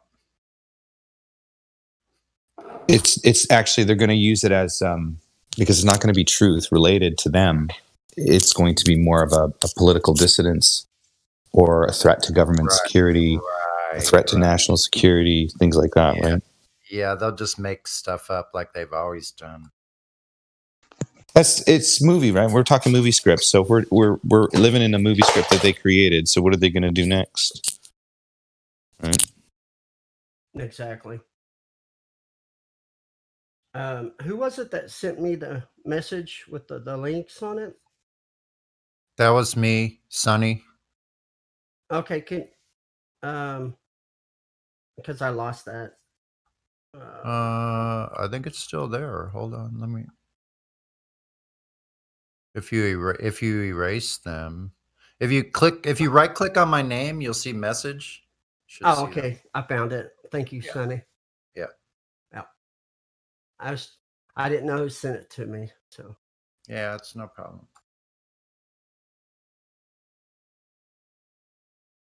And I appreciate the information. I don't do anything all day, play video games and look at things on the internet. Yeah, you should get outside more often. If anything, go for a walk and turn this on, bro. Seriously. If you're going to do anything, I would learn navigation. I would go out in the real world with a compass, basic understanding of Euclidean, maybe even a calculator, and look at your world, man, and practice navigation. Time the stars, time a shadow, learn how to. I think that was the best time I ever had, is when I was actually going out and putting just using protractors, creating a quadrant, learning about a sextant, learning about an astrolabe, right? Those are the perks of discovering. In my opinion, those can be the perks of discovering a part of thinking which you're not regularly exposed to, which is how did earlier explorers travel? How did people get around? How did they come up with what they came up with? That's either intriguing to you or that's not. And I think if you have an open mind, you're here, you must be intrigued. So if you're going to be intrigued, just learn navigation, man. It's a great thing. Learn how they learn how they claim a nautical mile is on the assumption of an earth ball. But then if you look at earlier navigations, they use the Ari's disk calculation and basic trig to determine the distance to objects.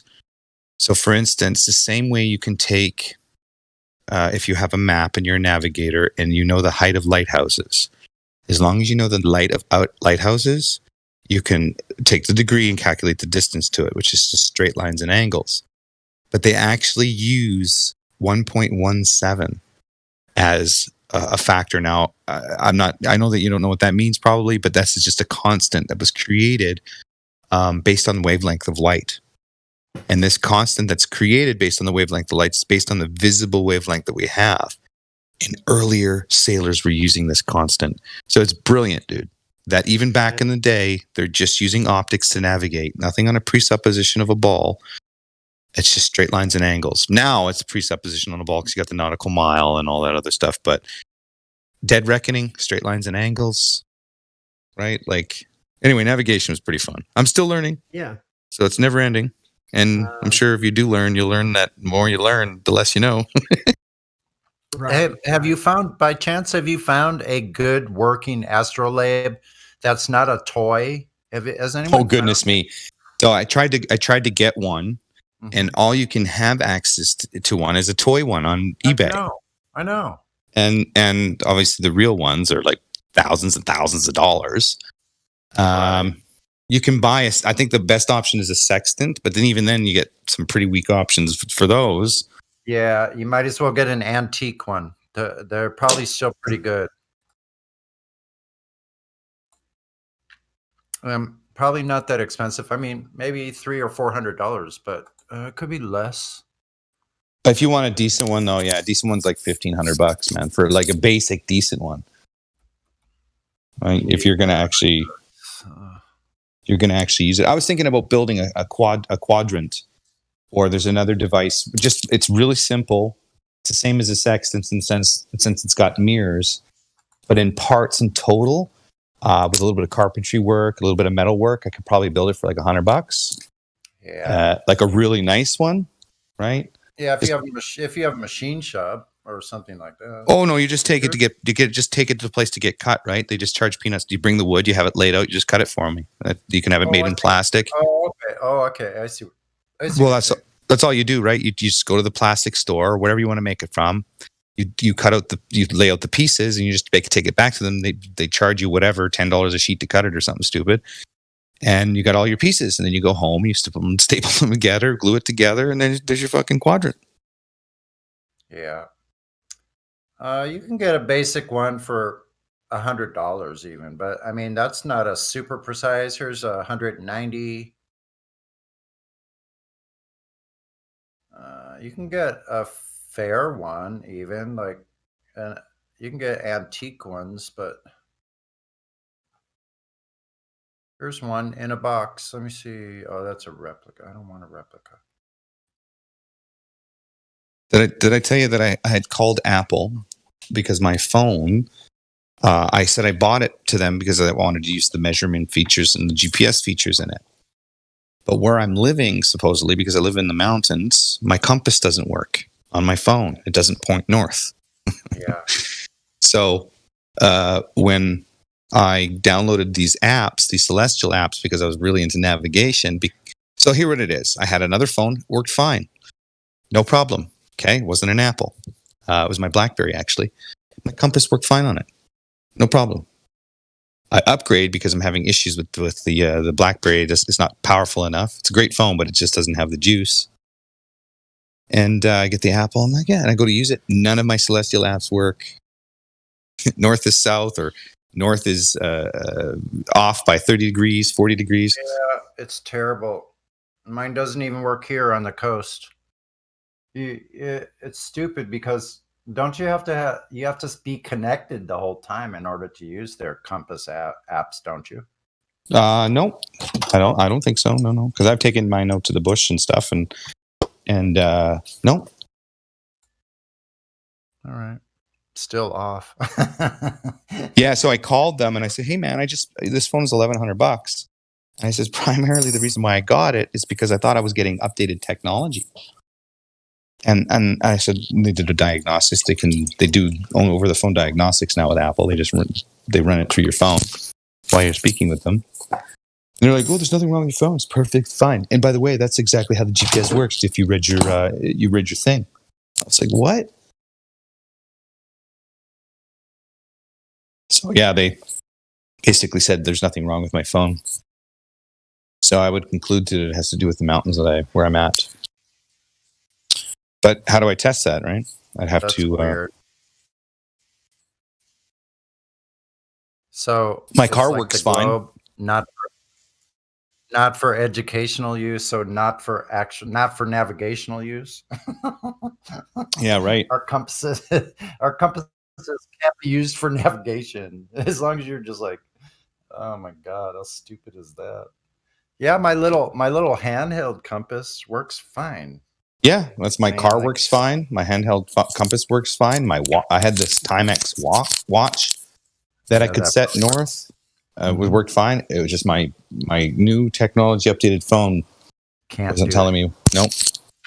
Yeah, my handheld, cheap little Chinese made like camping compass works just great. And the interesting thing about it is that little needle or that little pointer is horizontal at all times. If it's being held horizontal, it doesn't point at your feet, does it? No. Only when I tilt the bad boy. So there you go. There's proof that it can tilt. So, if it's pointing towards the center of something, what's up with that? It's not pointing down. Have you ever read the or heard of the book of Zohar? I have heard of it. Yeah, I've heard of it. I don't know all that much about it. Well, it has an excerpt in it or a scripture in it. Talks about the ball earth, right? Talks about people living upside down. It's actually one of the first written texts that discuss antipodal inhabitants. Bizarre. And no, I just was like, do you have you read the Bible at all? Do you believe in? Oh yes, I actually have a Bible. Yeah, I started reading it more in the last few years since I discovered flat Earth. It's been. Yeah, got that for sure. I did a lot. Yeah, and I've read we've had group studies on the Book of Enoch and different things, and here on the server, Yeah, the point I'm bringing it up is so. I don't know if you bring it on the show here, but it's because a lot of Christians, right, or a lot of people in general, it's not even about Christians really. It's about recognizing the written word for what it's saying. Right. And the way to compare that is to take two scriptures and compare what they're both saying, right? And the purpose of it for me, I guess, was just to say, okay, there is a difference here. One is talking about a ball and one is talking about a flat earth. Mm-hmm. Right? And why would that be? Why would I want to show that? Why would I want to highlight that? Because I think it's hard for them to admit that the Bible does not reference a heliocentric cosmology. It doesn't, no. So if I took another Jewish mysticism book that is supposed to be from a culmination of the Talmud and the 5 books of the Torah from this other gentleman comes up with the Zohar, then there is a difference between what the Bible teaches and what the Zohar teaches. But they're coming from the same Aramaic or Hebrew origins. But right? they're in conflict with each other. Exactly. It's recognizing the conflict is the most important thing. Yes. That's it. I agree. Well, I definitely take Genesis much more literally after going through it over and over again. Well, here's what I find is that George Lemaitre, I should say. Right. Lemaitre, George Lemaitre. He was a Jesuit priest who worked with Einstein to develop the Big Bang, I guess, formulations, right? The overall synopsis, if you will, of our present day and world. But if you look at what they claim from the Big Bang, the sun wasn't first created, right? The first thing that ever existed was water, and the earth was void of shape, right? It's only until they put land in it, and then he inscribed a circle, that the earth takes shape, right? That's the descriptive terms. But anyway, the evolution or Big Bang cosmology doesn't match what the Bible says in sort of the sequential or succession. What do you call it? Succession? The steps, right? They're opposite of each other or reverse.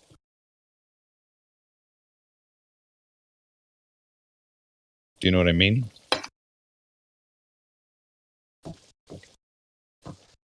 The first created was light, right? There shall be light, and it was good. Mm-hmm. Yeah, it's sorry, I'm distracted with my with my food cooking. The Big Bang Theory just contradicts itself in the timeline. If you take the Bible, it contradicts it totally.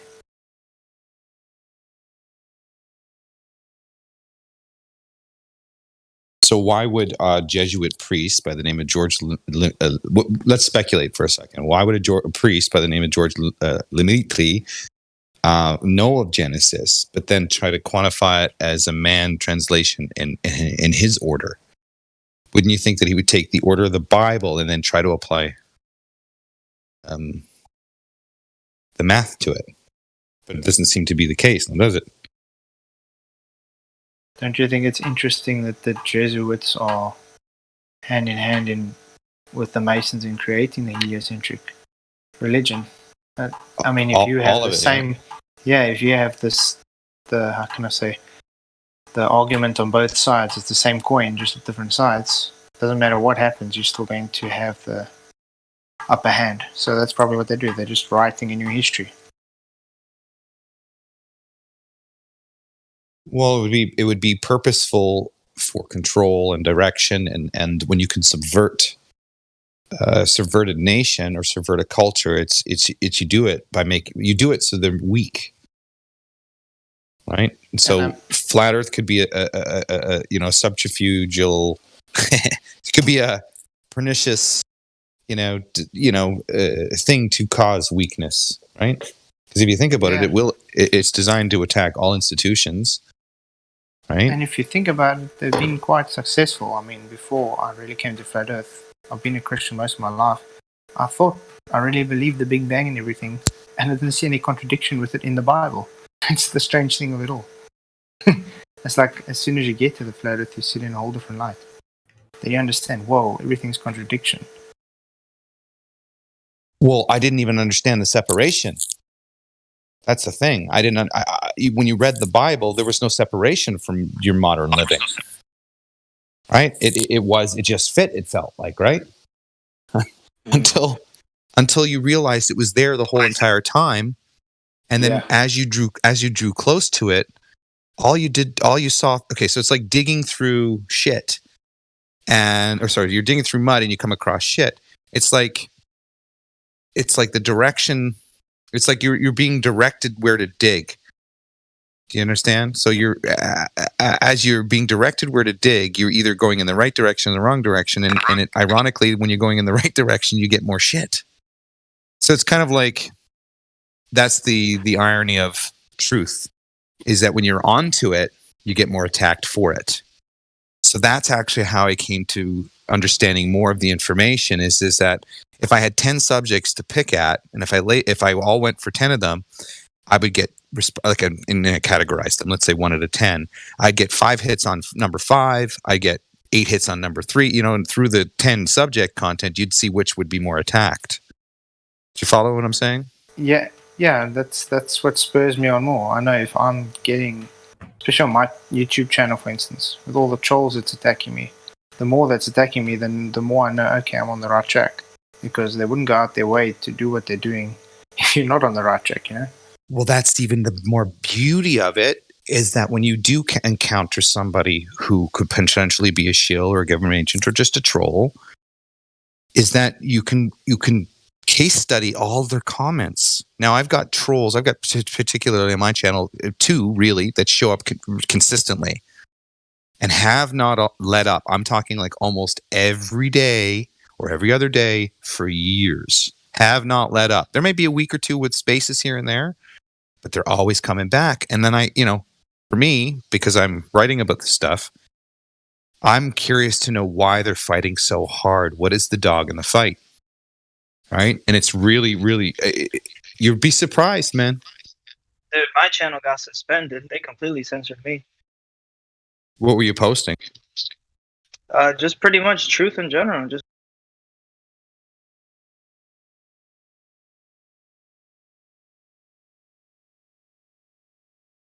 Well, I got a strike recently for posting a young lady walking into a store, and she demanded, she says, I'm not wearing a mask anymore. I'm not doing this anymore. I'm healthy. I got a strike for that. And then they removed it. They've done this to me a couple of times now, giving me a strike, and then just removed it. No cause, no reason. Even if I appealed, they denied my appeal, but then eventually. They didn't even tell me. They just completely shut it down. Right. So it's like, and then funny enough, that video that I posted on my channel was on other channels all over the internet, but they struck me for it. Interesting. Okay. So yeah, there's definitely people, like there's just a small community, man. There's about, I would say when it initially started, there's maybe about 30 people, 30 main channels, right? I mean, not truth channels, but Flat Earth in general. It was about 30.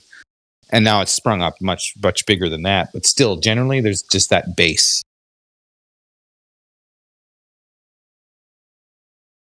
So it's definitely political. It just hasn't gotten to be mainstream political.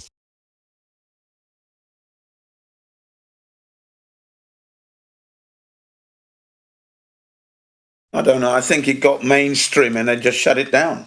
But, I mean, this is why we're in the situation we're in now, because of Flat Earth. Is why we're having to wear a diaper on our faces. The truth came out, and they had to stop it. You know what? I was thinking something about that too, because when not because I was doing it, because more people were taking the initiative to get out on the street and to talk. I took the initiative to actually start going door to door, and really within my first month of doing that, that's when the COVID thing happened. Right. And it's funny because I was all gung ho of interviewing people, asking them questions. Like I have footage, I haven't posted it yet because it's kind of gross feeling, like to walk into a place of business and kind of just sort of randomly asking them questions. You know what I mean? I think you should post it. I think you should post it because it's material we can all learn from, yeah. And we still give you. It's still commendable what you did because you wanted to get the information out there.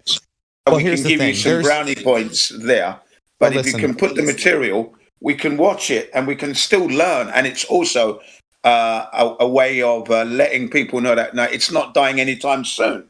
This is where we were at before. No, I know.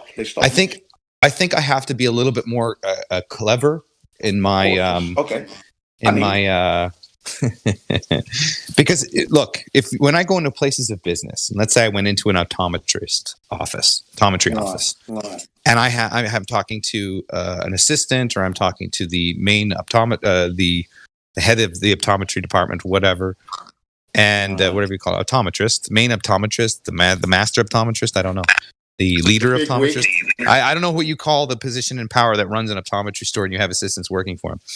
I mean, I'm talking about optometrists that are assistants of the optometrist. You know what I mean? So they're still helping you with glasses. So anyway, I've documented that a couple of these professional people, when confronted with the process of thinking of the horizon, which is how far away it is, okay, because these are optical people. They deal with the really criterion.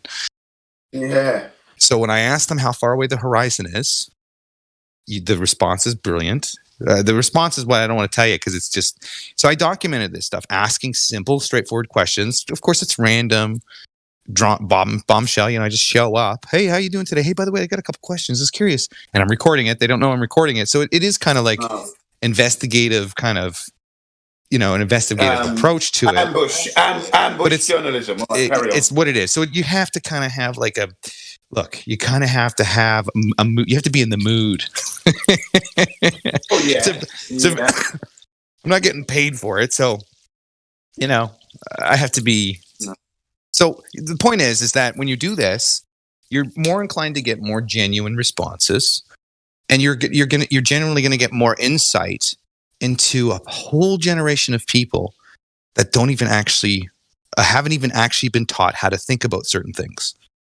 And that's scary, because it's not scary for the individual. It's scary for the person that knows that about the individual, because if he knows that, he can teach people it, and then that becomes dangerous. Understand? Yeah. So if I can back up the material with the investigative journalism or ambush journalism, which I can, then I actually have ammunition that backs up my cause, right? Yeah. Because now I'm proving my point in real time with professionals. Yeah. So it's intimidating, it's nauseous, it's gross, because then it reveals a glaring mistake. And nobody likes to, go to other people and then ask them one question, and then they go, I've never thought of it that way before.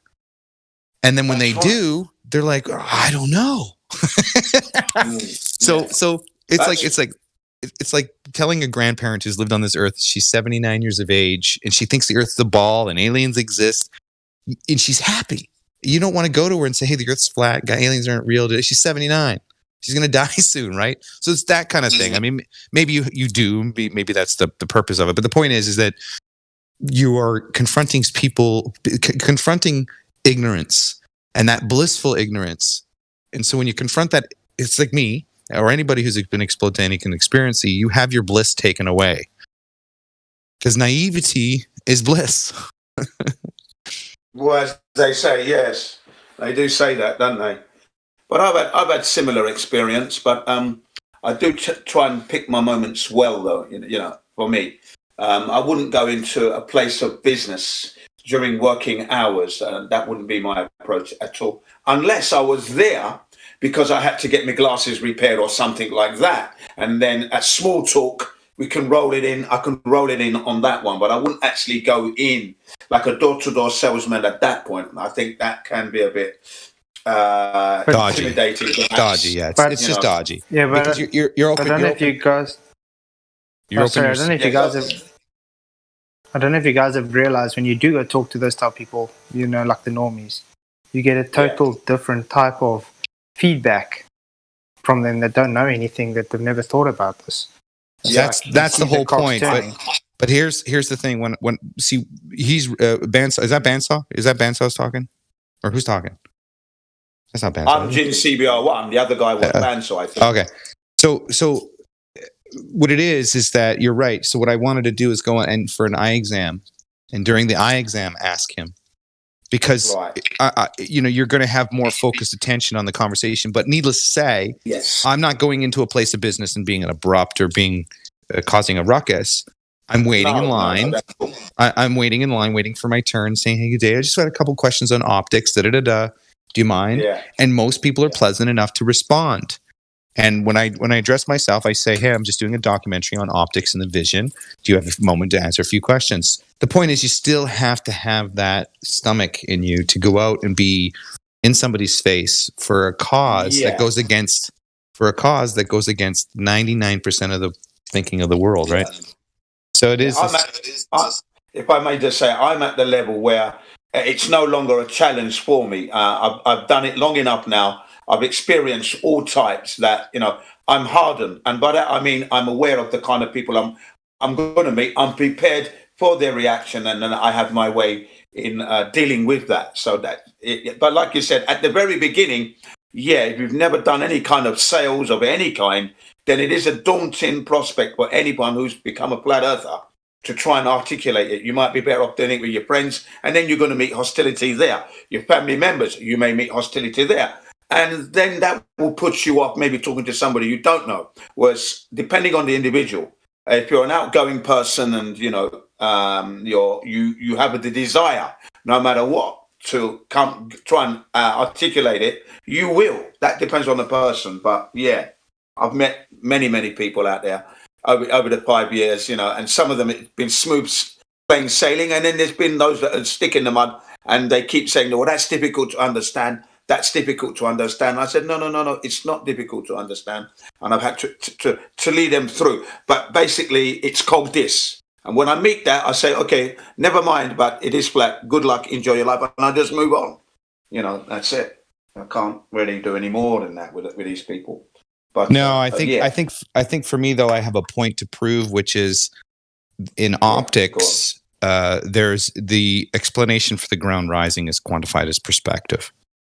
Right. Correct. And the acknowledgement or the admission during these brief interactions with optometrists, them saying they never thought of that before because of the convergence, the vanishing point, right? Yeah. They don't look at the horizon like that at all. Here's the big, when I've documented that they don't perceive the horizon to be the same as looking down a hallway. Yeah, they don't. Immediately, that's cognitive dissonance because they're ignoring the fact as part. He cuts off. Anyway, just to get them to document it. This is great because I have captured 2 moments of 2 different individuals, but by saying literally, I've never thought of it like that. So that's brilliant. To get that on camera is great for me because my point is to get that reaction. Yeah, because most people, even in that job, you see, they're looking at the earth and they just think that they're not even thinking that it's not curving. As far as they're concerned, they're on the ball and that's what it looks like on the ball, you see. So there's a disconnect completely there. But yet, they in the same breath, they will acknowledge the apparent convergence, which is just optical. Yes, that's right. You see, this is where that Stanley Kubrick movie, the title, Eyes Wide Shut. I love it. Eyes wide shut. That makes sense, your eyes are wide open, but your eyes are wide open, but really they're shut because you're not seeing it. You're not getting it. You're not picking it up. Stanley Kubrick. Yeah? Yeah, that title is so poignant. Eyes I couldn't get through the movie, though. I couldn't get through the movie. Oh, I did. I got through the movie. It was good. It was an insight into the Illuminati world, basically, in a way, and the cults and what the elites are up to. And then he died shortly after that because he wanted the movie released on the anniversary of the moon landings, which it was. And then shortly after that, he passes on. Poisoned probably, who knows? But yeah. Okay. No, I agree. I'm going to revisit it again, but the opening sequence there is I think with Nicole Kidman and Tom Hanks at the beginning. Yeah. Or not Tom Hanks, but Tom Cruise. Tom Cruise. Yeah. Husband and wife, by the way, at the time they were married, yeah? Yeah. Yeah. Jen. Yes. Hey, look, check out that. How they said Blue Marble was their photo of Earth. That was in 1972, I believe. They took the photo. Look what Buzz Aldrin says in this interview. I posted it 48 minutes after the hour. Interesting what he says. Thank you very much. Watch that, dude. I'm telling you, strange wording, man. Was that 38 minutes or 48 minutes? 48. 48 minutes past the hour.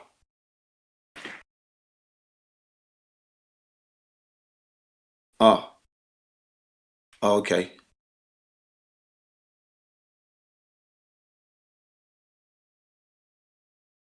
Literally says you are watching animation. Right. Yeah, that's the. Is that on a talk show? Nighttime?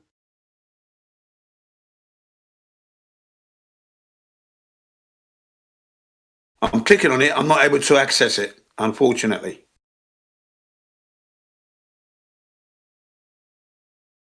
Okay. I'm clicking on your link and I'm not able to. I'll send it to you. Yeah, DM it. That would be nice if you can. Make sure it's 7975. Account number 7975 is the one you want.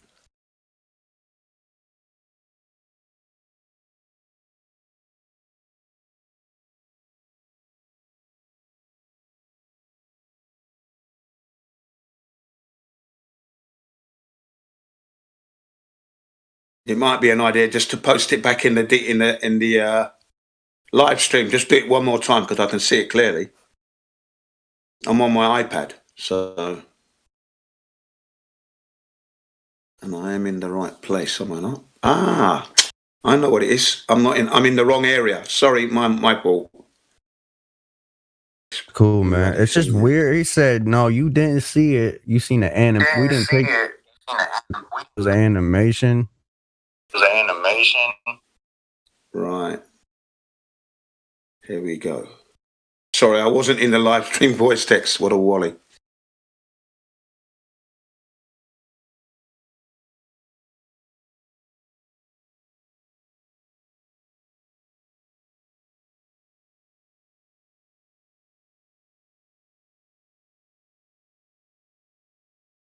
Still not in the live stream voice text. Right, come on, man.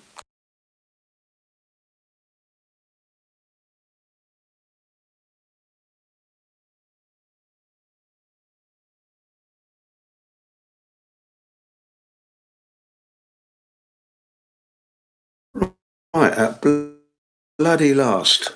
I've got into the live stream voice text. Right, scroll up. Ugh, headache.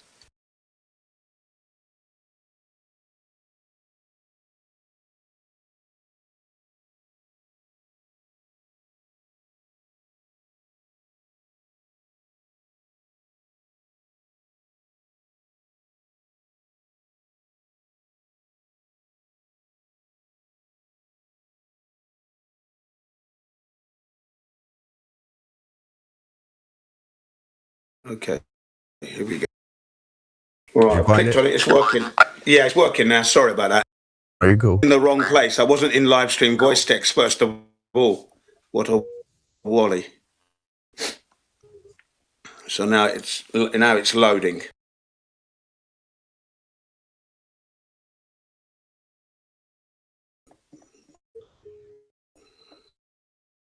Dude looked dead serious when he said it.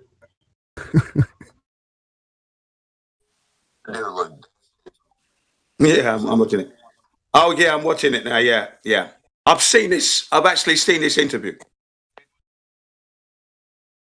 Yeah, you watch animation, he said. Clearly.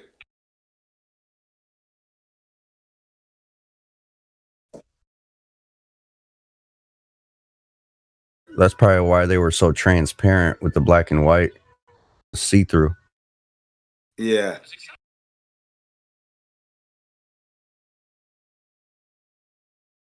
You watch animation. Yeah, we can't see it for real because they're not really there, are they? Come on. We can't go there. They never went. Yeah.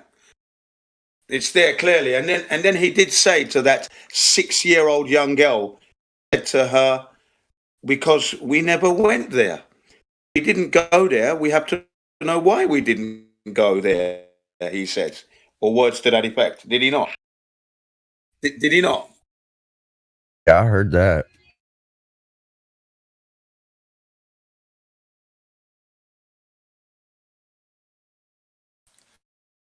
So, yeah, I mean, they're letting it slip every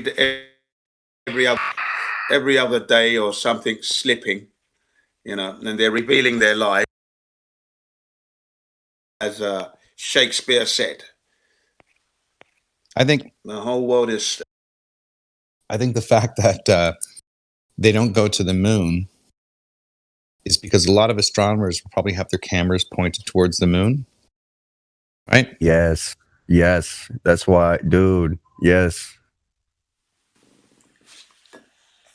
It's too tricky, man. They can't pull up with the Mars though, because it's further away, harder to focus on. You can't see shit up that far. You're talking about the moon. I can zoom in with my 900 right into a crater. Yeah. It's mad, isn't it? It's mad, isn't it? Their story. They're very bold. Very bold. It's created a lot of jobs, man. Yeah. How do you fix that? No, more than that. Well, this is 400,000 was the latest number that I saw, which is other companies associated with NASA, outside of NASA. There's 400,000 employees all working across the whole of the US, by the way. Across the whole of the US, by the way. Yeah, which is that's how they get that patriotism going, and everyone believes the whole country was involved. Yeah? You don't need a whole country involved to pull that off. No, absolutely not. With the best technology they have to have now, it's getting 20 easier people. and easier. 20 people is all you'd need to run that hoax. That's it. Yeah, but it's fabricating the equipment that they say they use is where that all comes in. The spacesuits and the gloves and the boots and the air pack on the survival pack on the back, the life support system that's on the back of them. And, that all has to be factored in. 2.2 billion just for that Perseverance vehicle alone took up 2.2 billion. Just that. That's insane. Very, very similar to the Curiosity. I mean, if you put them side by side, you could easily get confused which one is which. They're like twins. They're that close. And the Curiosity cost $1 billion. At one point, the whole mission was 1.7 for the Curiosity 2018. This one, according to what I read, it's 2.9 billion. The Atlas V rocket that launched the thing, that was $143 million to do that. And then mission control and operations, 300 million. And that's where you get your money. That's how they use the money. Looking at the screens, double masked up. Very good. Well, I know from just researching the modeling, computer modeling. So much money went into making these computer models in the early 60s that they if you had, let's say, your program running, the data coming from your program versus, let's say the real moon landing information, the telemetry data, you could have a model program provide you that telemetry data, match the same data as if it would be in the real world. That's the whole point of having simulations. So if they're creating simulations in the beginning of these advantageous aspirations, you're going to have a simulation play out your scenario, and you're going to have a score provided to the individual exercising that simulation on his operability of that exercise. Yeah, that's exactly how they do it. When Neil Krantz, right, the guy, Ed Harris, the guy in Apollo 13, this guy is like a no business and no nonsense kind of old school guy, and he's saying we can't tell the difference between a real mission and a simulation. Well, that's how they're doing it. And then people wonder why. Well, is everybody in on it? No, they think they're doing a real mission because it's exactly what you just said. Yep. Well, here's the thing: is that they use computer modeling for these scenarios. So they provide the same data, if you will. So if you have your pipe in, which is the suppositions of your model and your mathematics, your pipe out can be given to whom you ever want to have that information. So the other person who's receiving that information, you say, well, we're sending the satellite out. So person A is running the model data. User B is getting the information from user A or modeler A. Modeler A is sending out the information, but the user B doesn't know where that information is particularly coming from, other than what that user's been told the information is coming from. Which in this case, they're just looking at their monitor. Which this case, their monitor is saying that is space information. But in reality, that's coming from another computer program, from somebody else, from somewhere else. They have no idea. So that's how it's easy to pull off a lie to an individual. It's the same as when the stock market grew, you had the internet grew, you had all these other exchanges pop up, because you always had the stock market, but you had these hidden dark web exchanges. Well, they'd be run off of models. That person would be running the model and then sending out the signal to the user, and the user would be buying, let's say, a stock at a certain price, but the user is manipulating that stock. The modeler is manipulating that stock price, and the user is going to lose his money because it's going down. He's manipulating it. So, but the point is you can deceive the user very easily, because the user's always under the belief that the information that they're being provided is from the source that they claim it's from, and they have no reason not to trust SpaceX Dragon. Never cheated on them once. It's just these models. Everything's models, algorithms, models. That's all it is. But that's how easy it is to fool a whole bunch of people. That's why you don't need a lot of people to be in on it. They really don't. Exactly. You don't know. And especially with modeling, all you need is really one computer programmer, one mathematician, and there you go.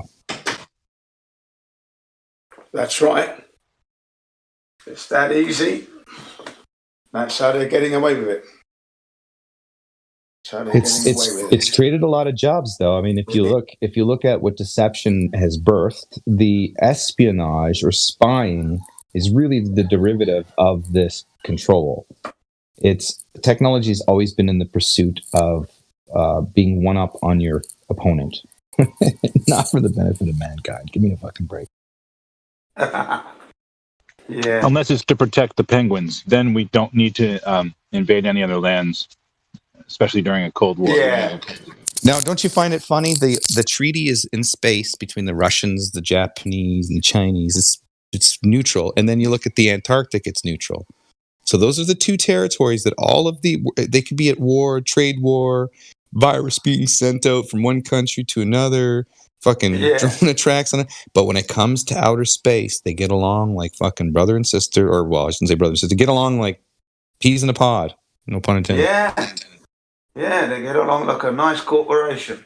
Yeah, you know, and the thing is, people don't look at these simple little things to draw from this. How in the world these people are mortal enemies, but we're in space? Hey, we're buddies.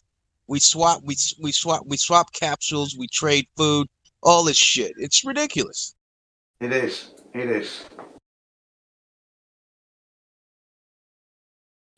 Yeah, the amount of people that both believe that the Russians and Chinese Soyuz rockets and all these different things that are the same people who are causing our such amazing voter fraud throughout our entire land, and they're totally fine with it.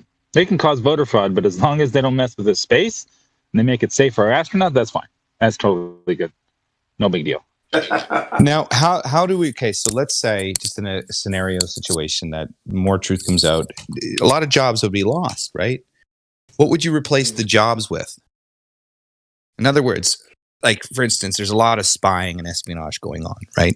Now there's a lot of cybersecurity, a lot of small gadgets, but high-tech technology, right?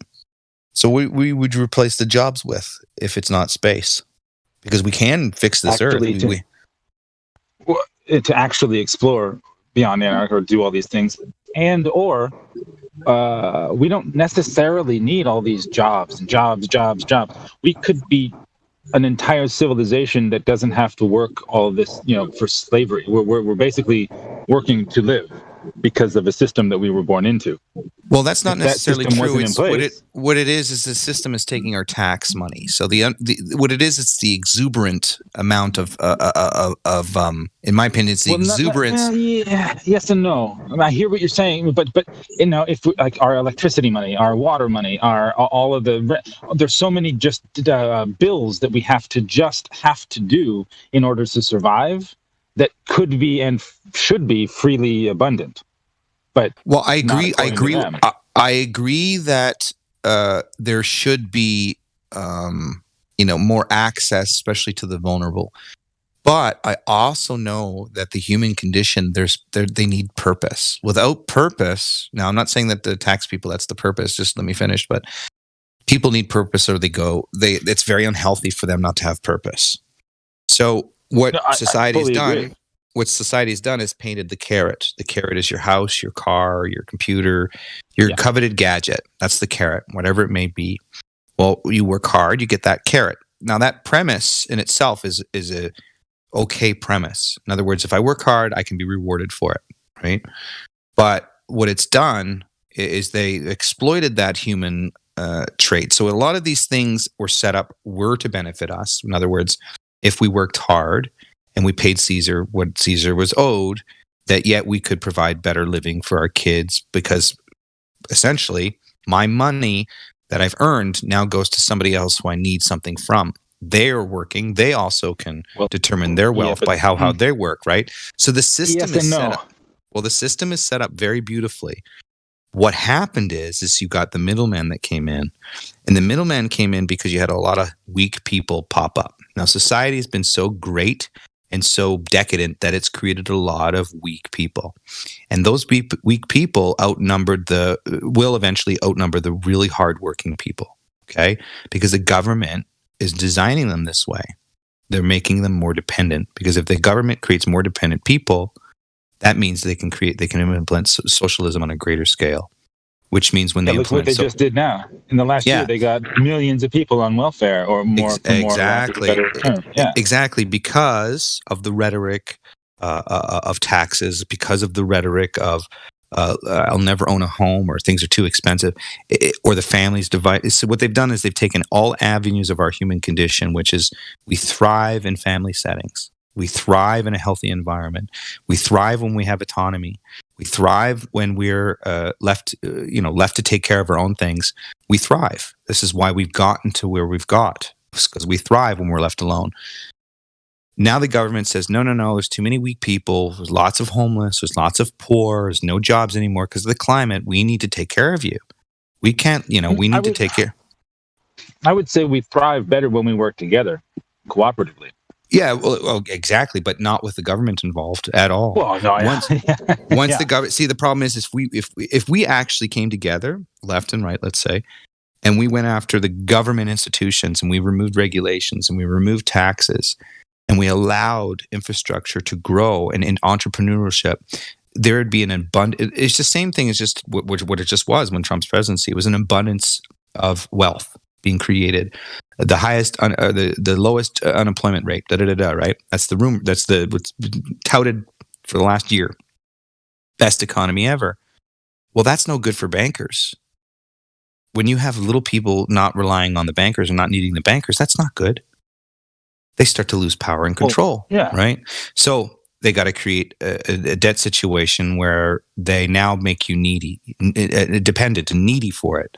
Right? But for the basic necessities, that's the problem. If the basic necessities would be and should be covered, if all of that was freely abundant, we wouldn't have to work so hard just to get so little based on the system. Right? We would be able to thrive more and not struggle. Well, but the point is to just put people right on the line of struggle. Let's run the scenario as such. Let's say, okay, so basically, if we have a power system, we have to have a power system operate. That requires, staff to run it, right? So we have to say no. Hold on. If every house could have their own free power generator, that requires little to no maintenance. Well, explain the technology, because the technology you don't need it to be. Well, explain the technology. That's the point. Well, let's explain the technology, because the technology that I know is not very efficient or reliable.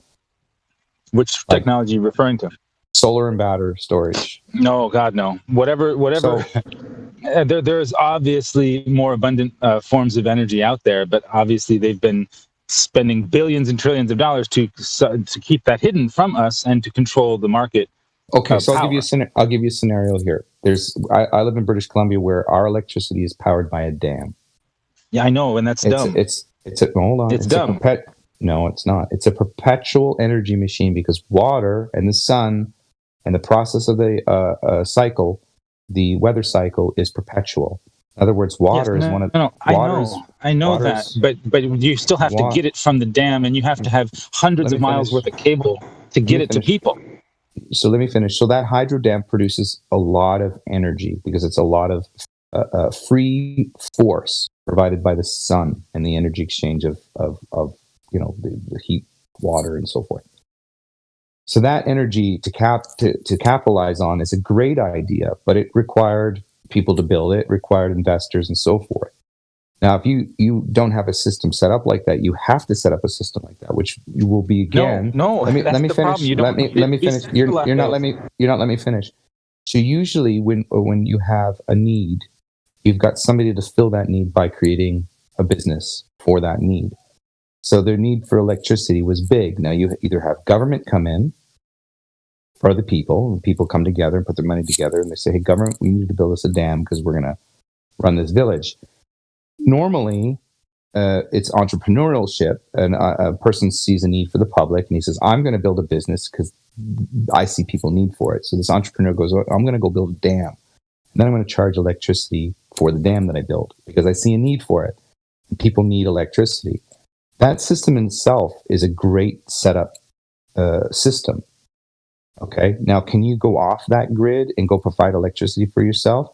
There's laws against that now, but I think at the end of the day, there are people that are fighting for that right to do that. They go and do it. That's the point. That's exactly the point.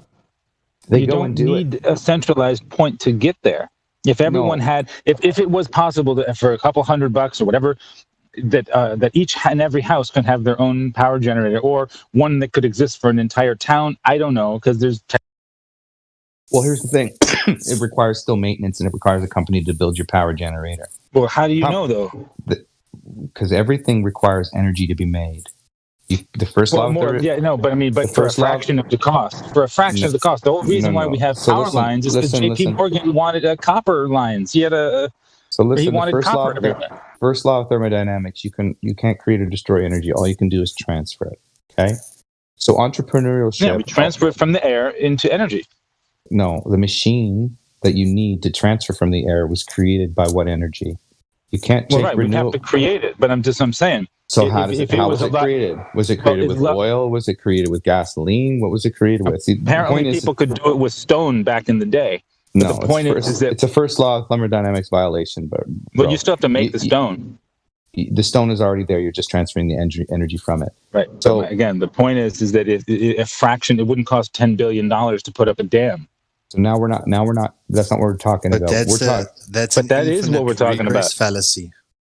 That's an infinite regress fallacy when you ask about where did the power come from for the previous thing, because it's like the difference between running a generator 24/7 to power load, or running a generator for 1 hour and filling it in batteries, and then running the load from the battery.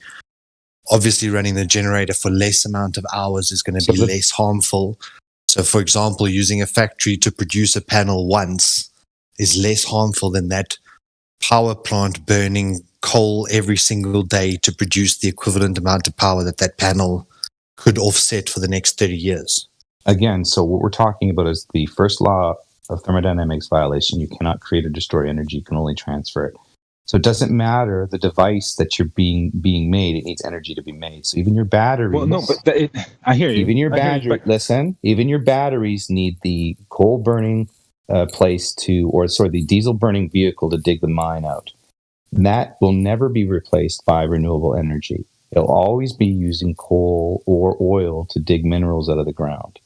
You'll always use necessarily. coal. Let me finish. You will always use coal to make steel. These are laws of nature, people, that your imagination cannot change. You can think there's a thing as free energy. It's nonsense. The first law of thermodynamics. How do you know it's nonsense? Because you can only transfer energy. You cannot create it, my friend, or destroy it. But the sun, you can only the sun transfer is an infinite source. Great. The sun Now, is what a device have you perpetual. made? What device have you made to harness that power? You will always Ask the people, inventors that get their garage and laboratories raided by feds because they're coming so up now with. we're talking about feds. Okay, listen, bro. The first law of thermodynamics: you cannot create How energy. do you know? That's my point. Is that obviously you have to build something. We there know you go. that. But There you go. No, So and I there you never go. said So- you didn't so have it's to. not I said free house could energy. be built with. It's It's not as you build free a house. energy. And then I know. another law. No. You're missing the point. You're missing the Another point. law of As we build a physics is house, the if energy you could put build in- inside your house a Again, device you that guys are in actually La La can power your house. The energy put in is the only We're energy all you in get La out. La Land. How would you trust anything that you thought you knew? Well, there is first a of all, world I out can there that we are test it. not available to. I Like we're can not test available it. to go. I can test my present world for sure. I cannot test outer space, but I can test natural laws which confirm outer space is not real, which are using this first and second law of thermodynamics. I never said you don't need to build a device. So but I'm anyway, saying you to don't need to harness build any a kind device of energy, that costs $10 billion. to harness any kind of energy, you need to build. The point, gentlemen, I is know. you never, That's what I said. you never want to ever let China take over because of climate, or because Oh, God, you think what are you talking oil, about? or you think oil is bad for the earth. Oil is created by the earth. I know. It's not I know. I'm harmful not to the talking about environment. oil. When you burn I'm talking oil, it about produces devices. carbon. When you burn oil, it produces carbon dioxide, which plants thrive on. The earth is the greenest it's ever been in 20 years. This is not about fossil fuels. You This is have not Bill about smog. Gates. You guys are naive, though, if you're thinking that green energy is possible. You guys are delusional. Green energy is a dystopian Hold on a second. falsehood. Because according to whom? Who told you that? Again, the people currently in charge. Again, go look at how a windmill is made. Go look at how I'm not batteries talking are about made. windmills. You guys I'm not are talking about disingenuous. coal.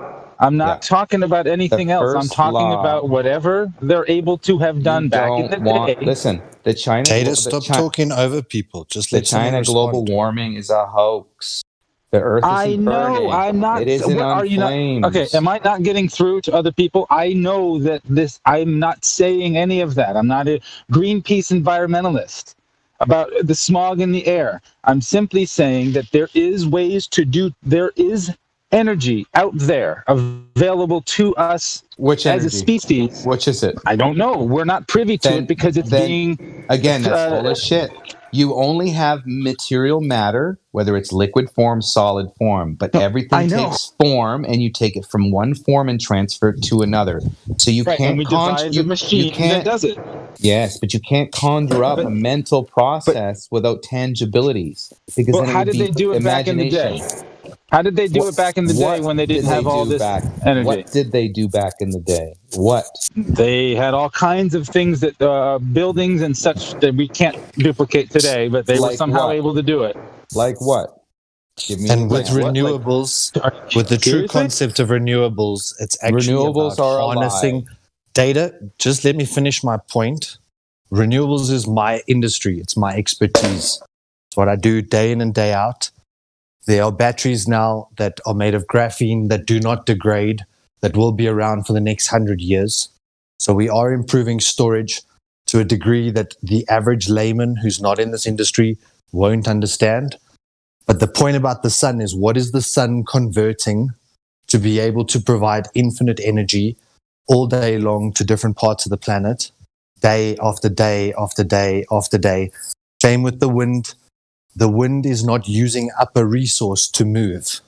It's simply fulfilling an equilibrium from a high pressure to a low pressure. So we are extracting energy, not from the finite way that you're thinking about burning one bag of coal equals 1 kilowatt of power generated. We are extracting power from things that seem almost infinite. The wind will blow tomorrow. The sun will rise tomorrow. There isn't a finiteness to it and a depletion point with using sun energy. And in a single hour, what the sun delivers to the planet is more power than we could use in 100 years at our present consumption rate. So this fallacy of renewables or solar being unviable. Yeah, I just popped in. I should be under the name Radwin in there. Right? It's not an unviable premises, but from a smelting perspective, I see it dropped. You have Simplify, and you have cryptocurrency. See if you can figure out why this account Radwin, you're hot micing. Can't get into that server. Nobody can figure it out. Radwin, you're hot micing. Green energy is a marketing term, not a scientific term. That I'm banned well, on. Again, it's not necessarily it's a that term. Had the bot. Radwin, you're hot micing.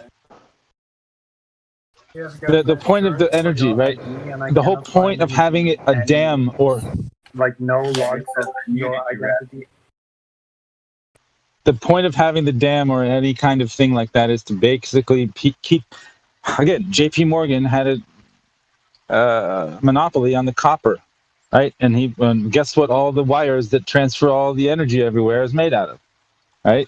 Yeah, so, they put up a massive tax on aluminium to make it a viable form of framing the panel, and the aluminium is what gives off these additional electrons, and it's got the longevity that it doesn't want to tarnish. But effectively, what we're doing in a more intelligent way is using energy once off to create something that can either store or generate energy for a long period of time. All other aspects of power require a movement or some moving part, a crankshaft or a drive shaft, typically in a generator or a motor. Solar power is the only one with 0 moving parts that generates power. Now, with all the other I would say renewable energy solutions from about 10, 15 years ago, there was planned redundancy. So if they were going to do a wind turbine, they would build it so that after 10,000 hours or 50,000 hours, you would have to replace certain components because they didn't want it to be this infinitely generating. They still got to make money off of it, right? There's got to be some servicing to the industry. So the same thing with solar is that we're now getting to a point where they realize that having that decentralized power, like someone was talking about earlier, not having all the copper cable linking hundreds and thousands of kilometers, rather just creating decentralized little power hubs that can support smaller communities.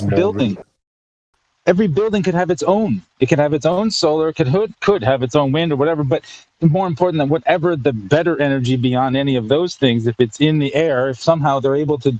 There are people out there working on this stuff. They have technology that rivals anything we think we know. And every house could just have a small generator that just converts air into electricity. And every house is just built with one of those things. You don't need any copper wires anywhere. You don't need a centralized hub that can control and shut off people's power on and off. It's the whole thing. The whole point of power is to literally control power, energy. And what's crazy is most homes could be run on between, say, 6 to 12 or 15 panels. So if each home put on 6 panels or 15 panels, you'd be producing pretty much what that house requires, as long as you take the geyser onto a solar or a gas alternative.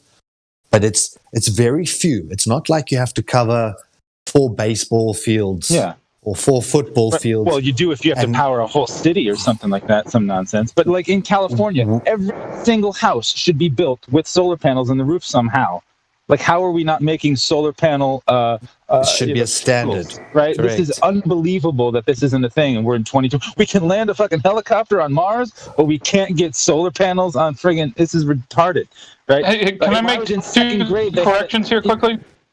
All right. So this guy, he just accidentally said, I think he might have said it on accident, but I just wanted to clarify. He said we on this planet. I'm not sure if he said that on accident, but we don't live on a planet. And second of all, there is one type of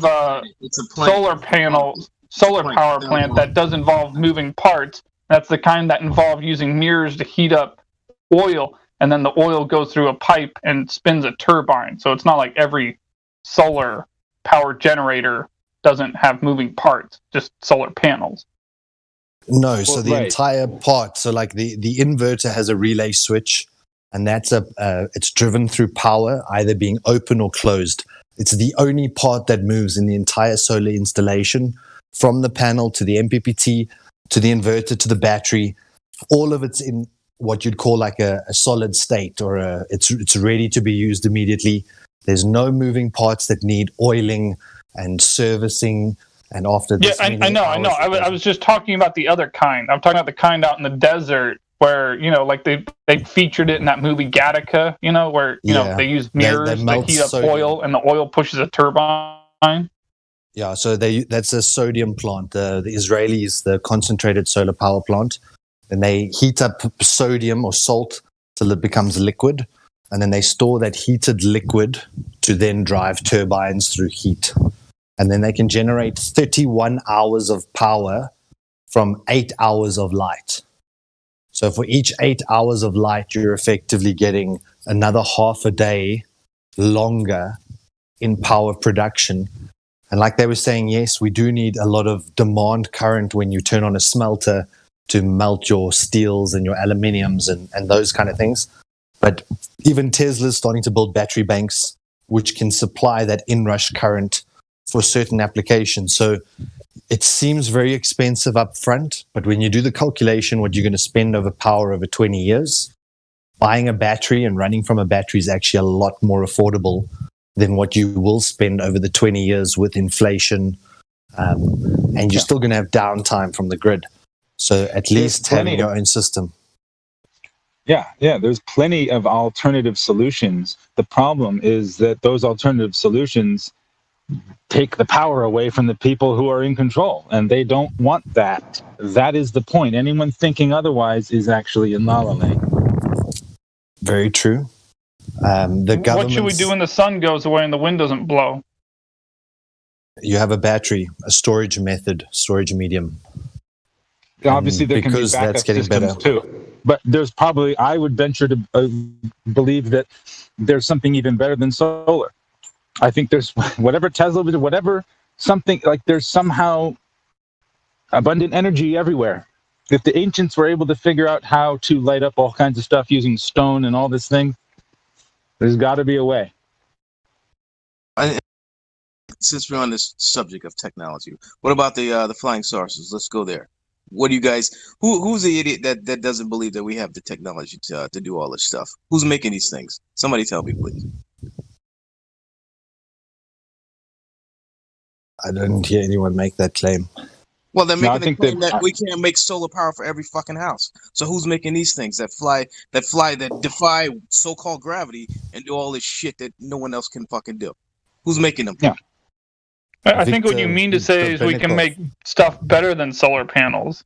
You don't need solar panels once you have that technology. So what I'm saying is exactly the technology is out there to catapult us into the stratosphere, so to speak, that we should be at, and it's being suppressed. Why? Because too many people are still asleep, and not enough people are out on the street handing out flyers like I am. It always leads back to profit motive.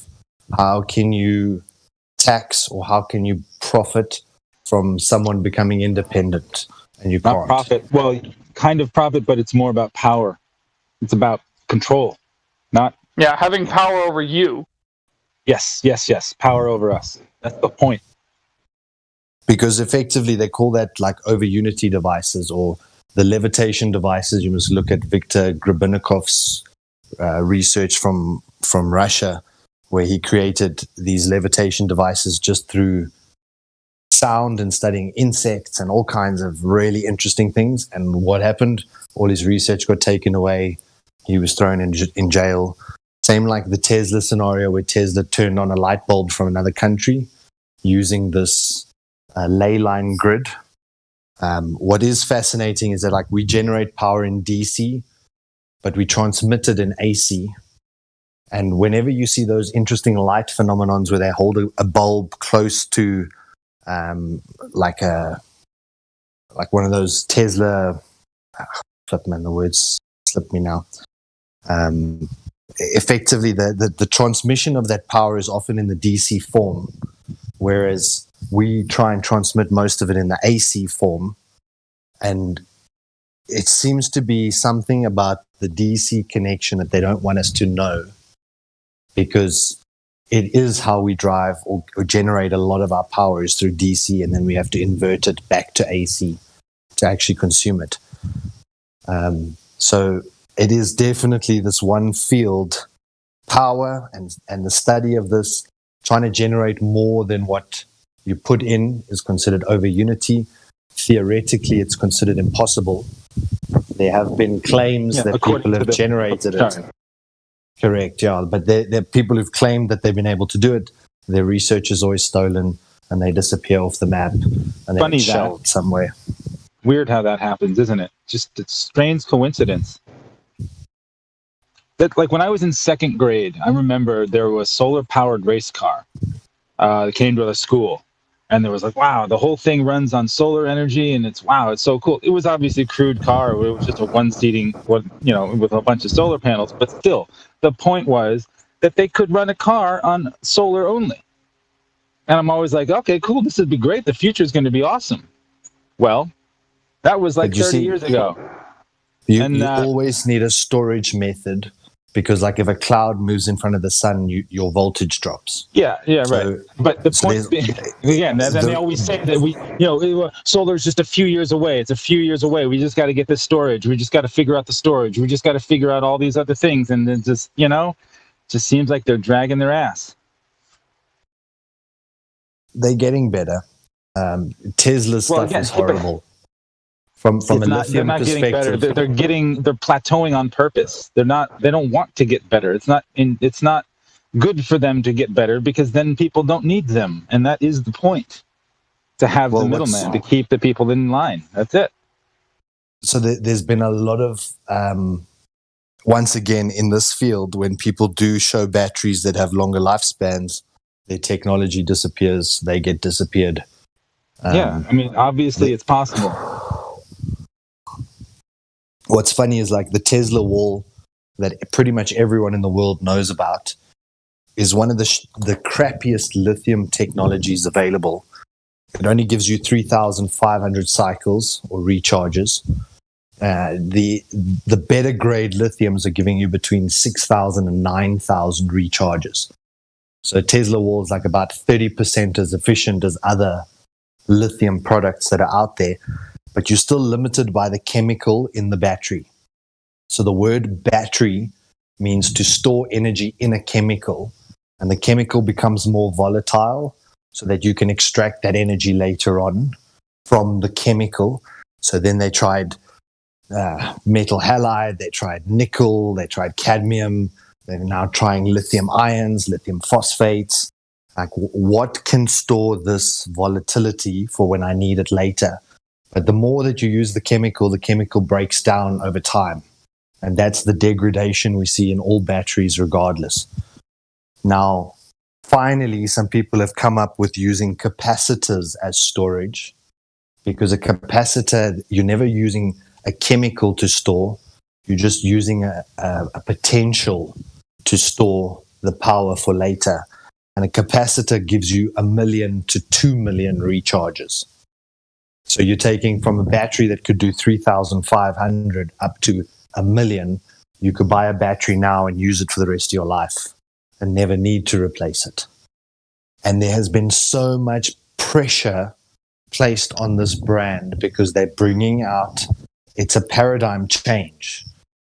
Since the Baghdad battery 2,000 years ago, we've been storing energy in chemical volatility. And this using a capacitor, and now Tesla bought Maxwell supercapacitors because they're also trying to break into this space of using supercapacitors or ultracapacitors as storage. And it's the first time that you're never going to use up your battery. Your battery will probably outlive you if it's made of graphene, which is effectively carbon or what a diamond is made of. And what will go in the battery first would be your electronics before the actual battery goes. So now that those kind of paradigm changes are happening, power is being unlocked in a way that's, businesses are going off at a far increasing rate. Power plants are being built. You can build a solar power plant in about 6 months, whereas like the bigger coal-powered stations usually take 5 years or 10 years for nuclear, or so they're normally long-term builds with various milestones and commissioning points. But you can have an entire renewable energy plant up in a matter of months. But it's always been about the storage, so that if it's stored, I can use all of it later. Whereas if it comes in drips and drabs, I can't base the certainty from the fluctuating voltages if there's cloudy conditions. But the storage unlocks the entire ecosystem,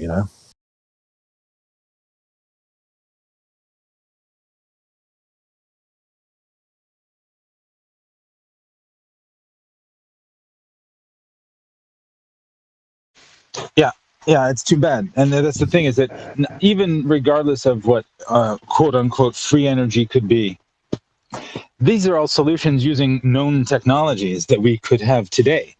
But, they don't get government subsidies. They don't get any kind of help with anything. They're not taught. They're not, it's all nonsense, according to the people in charge. Not even possible. Don't even look into it. Just nuclear power. Trust it. Okay. And nuclear power to dispose of the waste costs like millions per barrel. And billions to create right. It's all about mountains. To decommission a plant, you have to set aside millions throughout the productive lifespan of a nuclear plant to decommission. And these costs are never factored into the cost of power generation. Right.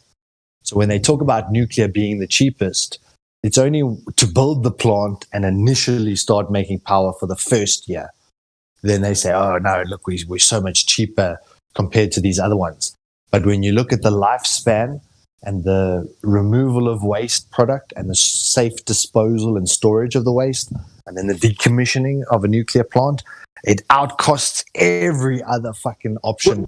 And that's why the greedy guys at the top love them, because they can steal so much throughout the project life. Right.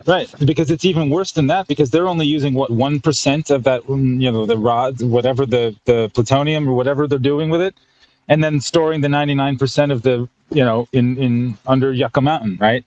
You could use whatever is left in that material in integral fast reactors, and whatever is just currently now buried under mountains, we could power the whole world for 1,000 years, just in what we have stored as waste.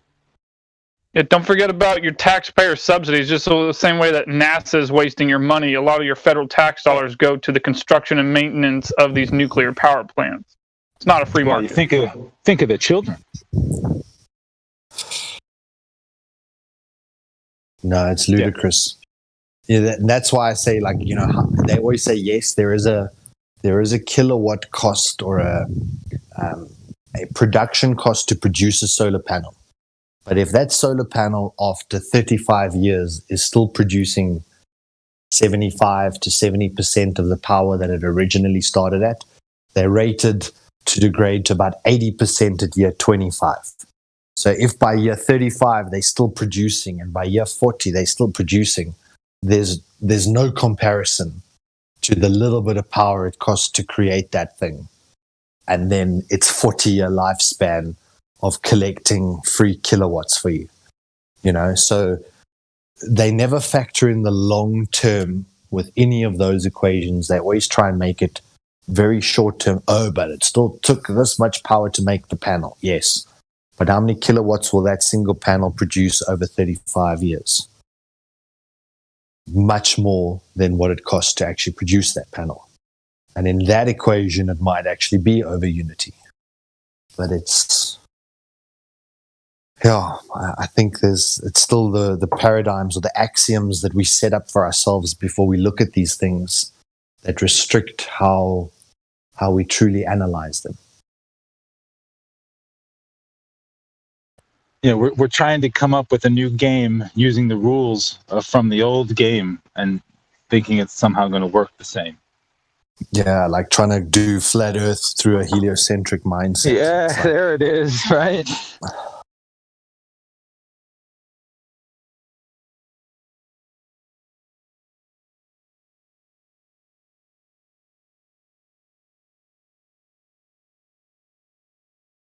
but like I said, if you could harness all the sunlight that hits the planet in a single day, you'd be able to, and you stored it, you'd be able to power what we need for more than 100 years.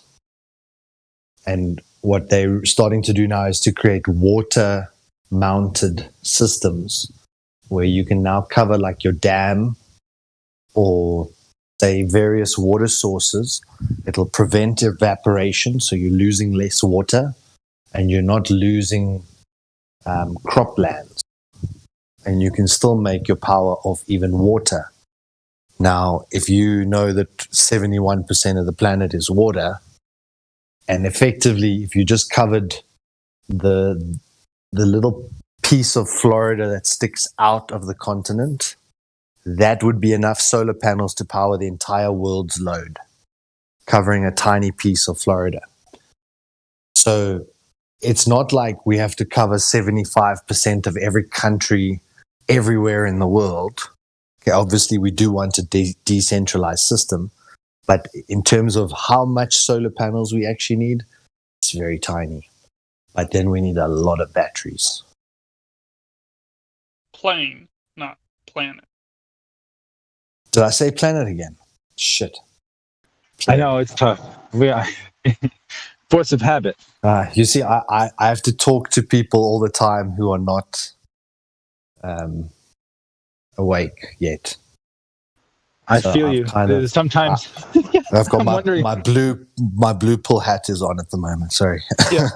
No, I totally get you. Yeah. So you sort of have to. Anytime someone says something, you're like, okay, how far down the rabbit hole is this person? Okay, all right. Now let's talk on this level. Yeah. What's phenomenal is like, most people who really start to go into solar are also awake on some degree because they realize the government's been screwing them, and that this is actually a more affordable and it's a profitable thing. Like as a business, if you invest like $1 million in solar, if you look at the 20-year output, it's more than 10 times what you invested.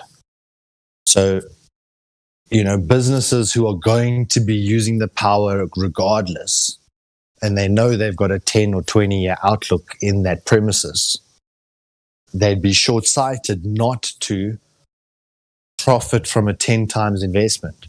And that's just on kilowatts replaced. That's not even if the company was aware enough to invest that money. So if they now saved $10,000 a month on electricity generation, to put that $10,000 into an investment that now generates them 5%. Now, over the 20 years, you must see these numbers. It's ludicrous. And the government has known this, and they've never allowed us our own generation rights. And now it's being challenged with solar because it's so easy to put 10 panels on your roof or 6 panels on your roof and generate 70% of your own. Yeah, I wonder why the government would put such stipulations on people. I can't think of any reason. Me neither, But it's an amazing thing. Like you talk to these people and they're kind of half awake, but they might have glimpses, there's like facets to it. Or like the Crow 777 calls it the staircase of disbelief, and there's 100 steps, and flat Earth is the top step. And then I talk to someone to get a judge. Are they like at step 50? Do they know that like 9/11 was fake, and they know the fiscal system is wrong, and they know pharmaceuticals are bad? Okay, then they're about there. What's the next step to give them? Don't throw FE at them. Give them step 51 or step 52. Just ask them good questions. So I wonder further along that staircase. When Crow says that the flat Earth is the top step, I wonder if there's steps above that. But yeah, I hear you. You got to give people, they're diet woke, right? Like they think they've been down a rabbit hole, and they're like, well, yeah, I'm down the rabbit hole, thinking, and not even realizing that all these other rabbit holes are all connected. It's fun to watch. Yeah, like they know that COVID is fake, but then you try and show them that the vaccine is not good, and they can't see it. And you're like, oh gosh. Like you're halfway onto the next step, but you're not ready for it. The government, I don't trust the government, and I think COVID is a fake thing. Oh, but what, you think vaccine? You're an anti-vaxxer? What? Oh my god, oh, bro, what is your deal? Or the people who are like, I know the government lies to us, and absolutely, the government is corrupt. 9/11 is an inside job, and all this, but why would they lie about the shape of the earth? What possible benefit would they have? Like, bro, good Lord. No, exactly. It's like, why now? Well, then how many lies do you need till you choose that someone is a liar? I think exactly what you're saying now. I think there's many steps above flat Earth. I think even flat Earth can be misdirection in some regards. It can get you to completely lose perhaps your real purpose on this place, because you get stuck arguing with these normies, trying to convince them of something that if you had potentially gone for it. So my daughter's been swimming in these swimming for trials for provincial. And I said to her the other day, if you put your head forward and you just swim the fastest you can, you're going to do the absolute best you can do. But if you start to look left and right and try and see where everyone else is around you, you're eventually going to slow yourself down from what you could truly achieve if you allowed yourself to stay focused on what your goal is. Now, I find that I have these conversations with people who I'm trying to wake up, and now they've been going for 2 or 3 years. And every time I engage with them, it's like I'm 3 years ago. I've progressed so much further, and I've found outlets and far more intelligent people like yourselves that actually want to discuss these things and are way further along in their research than these other people who are almost holding me back from other things. And it's like, could flat Earth be sometimes very harming, especially in that first year or two when it's so all consuming, from like your first thought to your last thought? I don't think flat Earth.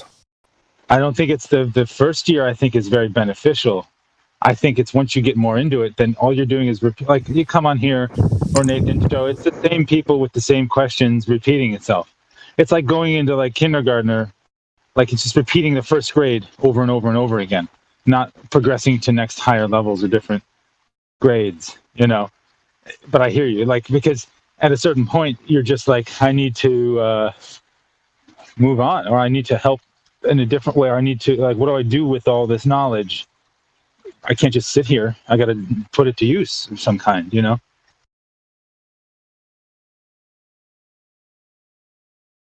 That but you're being, right, that repeating of first grade is like that's such a good analogy, because it is like that. When you talk to like someone like the Rumpus and they hear again after the 5th, 6th year, and they're still repeating the same nonsense and still using the same tact that they used in that first year. And they just have not progressed. It's like they want to be the best at arguing first grade maths. and we're at like matric or 12th grade. You're like, you're done with that shit long ago, buddy. That's why I came here. Yeah, no, you're right. Like I think like that's the thing. What first grade, right? Like with Nathan's, not to say that Nathan's first grade, but I'm just saying the people that go in there are like the Globers that go in there are we're just repeating first grade stuff.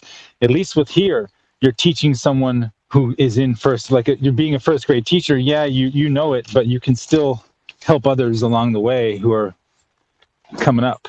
And that's why I found this channel, because it's, there's at least fresh people that aren't just rumpus every other day, that are just the same old nonsense. Yeah. And I didn't mean it that like Nathan or them. I actually think that they're at like university, tertiary level. Oh yeah, but the two book smart for those guys. But the people that enter their show are like a first grader wanting to school the professor on something that often the first grader, the baller, has never even fathomed to think about it as deeply as someone like us who's been discussing it now into our 5th or 6th year with multiple different people, discussed on many different levels, in always successively more in-depth than the time before, because as we raise new objections, then they come back with their counters, and then we raise new objections, and then they bring their counters, and over time, eventually we've heard their 10 counters. And in that regard, we preemptively almost destroy those 10 counters in the way that we pose the question, because we're so used to now discussing this with people. And then you've got this first grader coming in saying to you, oh, but won't you fall off the edge? Like it's the first fucking time that anyone has ever asked that question, wanting applause for their originality. Yeah, they talk about first grade math as if we didn't already go through first grade. Like, yeah, I would have taught the same exact stuff you're saying, and then they accuse us of being closed-minded, where we can't think outside the box. Oh, okay. But do they think that there were different schools, and some schools taught flat Earth and some schools taught globe Earth? Because every time I've said to someone, "Do you understand that we learned the same stuff?" They always looked at me like, no, like shaking their head in complete disbelief. No, it's impossible that we learned the same stuff. Otherwise, you wouldn't be saying what you're saying. And their utter disbelief to think that I couldn't have passed that specific subject if I got those things wrong. So we all had to learn it right enough to get through that year with that content. And it was repeated for multiple years. So this isn't like a one-off, or we went to a different school or something. But they always look at you like, it's impossible that you know what I know, because if you knew what I know, then you would be a globe earther. That's their flat assumption. Yeah, and not one, but both of my parents were the very teachers that teach it to people. I had to do my homework twice, and then people tell me I don't know. Okay.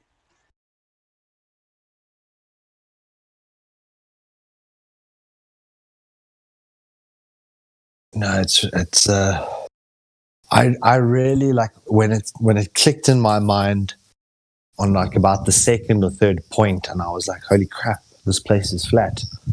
And then I went to other people and I showed them 20 reasons, and they're like, no, it can't be.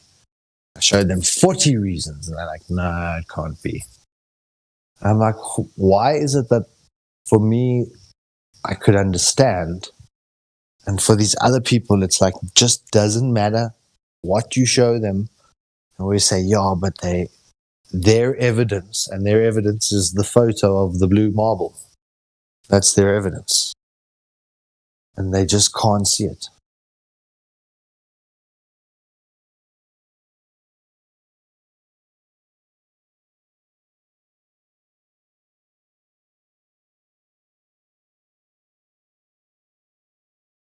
I always thought there was some way.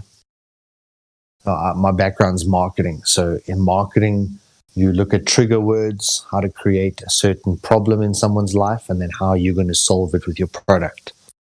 So even the most stubborn of target market segment, we can create some way to persuade them that they share the problem and that they then need to buy the product.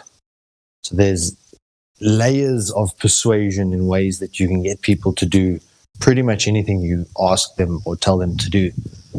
And that, when applied to flat Earth, there must be a method that should lead almost to a 90% success rate. And over all these years, I think many people are touching on different aspects of it, but there's still this denial. You're talking kind of like a Hegelian dialectic. You create the problem to which you have the solution for and get them to pay for it. Exactly. And sometimes it's something that they didn't actually have the problem. So like convenience. Oh, yeah, you create it for them, yeah. So you create this idea of now convenience and how you've actually been inconvenienced all this time by doing this simple task, and how by getting this product, it's just going to make all this convenient difference to your life.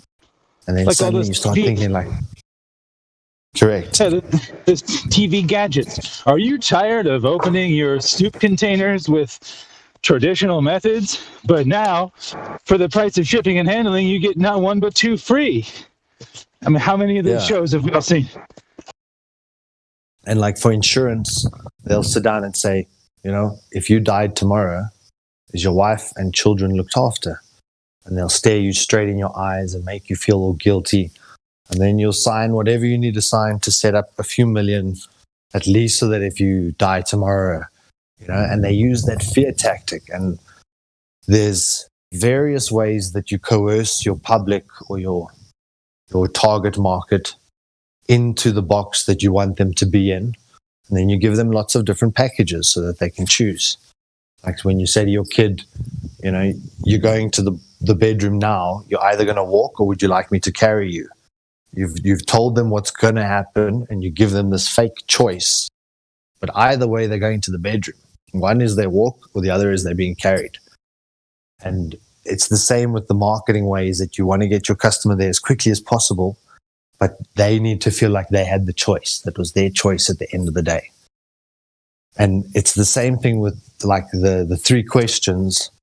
It's so deep in terms of, is there curvature? Is there axial rotation? And how can gas pressure exist? And there's this moment where you hear people like realize, wow, okay, those are three big assumptions. But it's like they then fall back into, in marketing, you would say that you lost them in the purchase decision, or at the point of purchase, they made a different decision. So somehow there needs to be that little bit more that gets the customer to then sign the dotted line and agree to start making payment. And it's like the same thing. How do you explain this? Now, I've tried it with family. I've tried it with friends.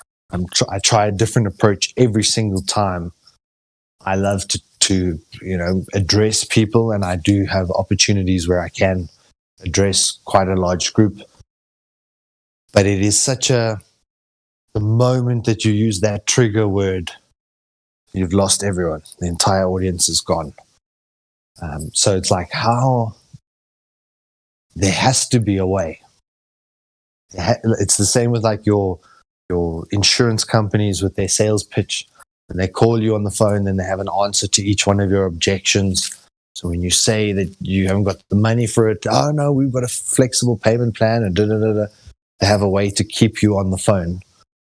It's the same kind of thing with these people. You know what their objections are going to be. How do we get them to the point of closure? How do we close the deal that they actually say, holy shit, I think you're right, it's flat. Whereas most of them then say, I'm going to go do my own evidence. I'm going to go do my own research. I don't believe what you've just told me. And it's like those 3 points lose that impact. And even Nathan Oakley with like his 5 questions or 6 questions, they still don't get them to that point of closure, I don't think.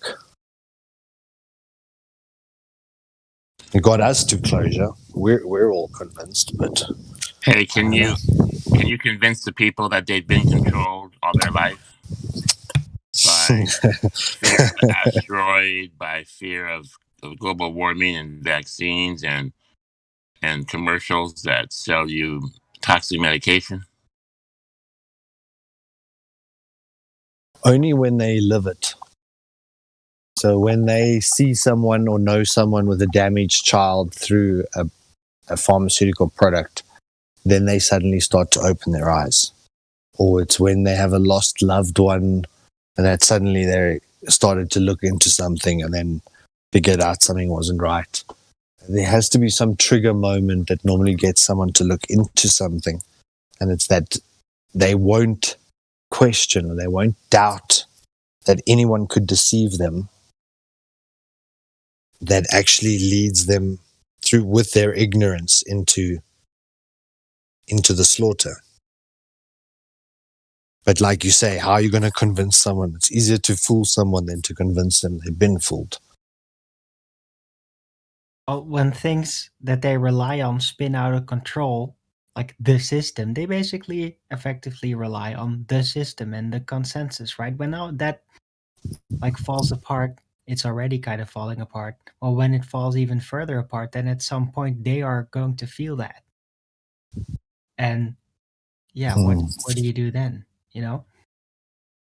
They might just retreat altogether. They're already kind of retreating in at that point. It's almost too late at that point.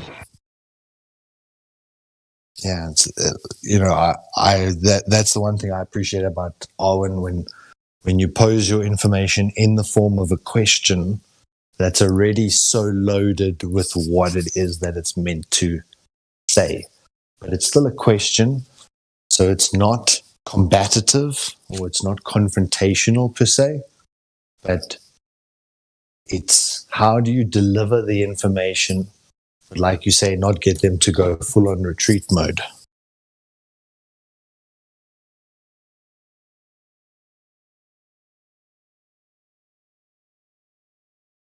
If you ask a question, if you pose it in question form, then you kind of pose a challenge, and you can take that lighthearted if you're kind of nervous about things.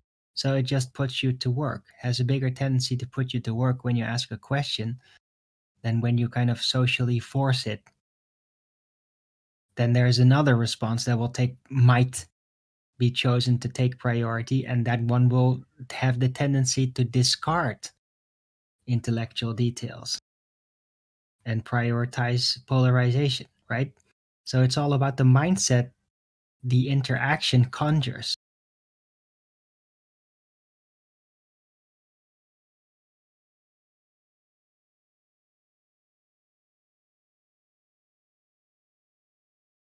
Still there? Yeah, I was just pondering on that, the interaction that the mind conjures. The interaction of the conversation. When you address somebody, you're interacting with them, or you're attempting to. So what type of interaction conjures what type of response, and what would be given a priority? You know, a person would much rather go for something that is funny or fun or constructive for them, so they personally in their own mind can get occupied with something, than something where they have to suddenly defend their own ego, or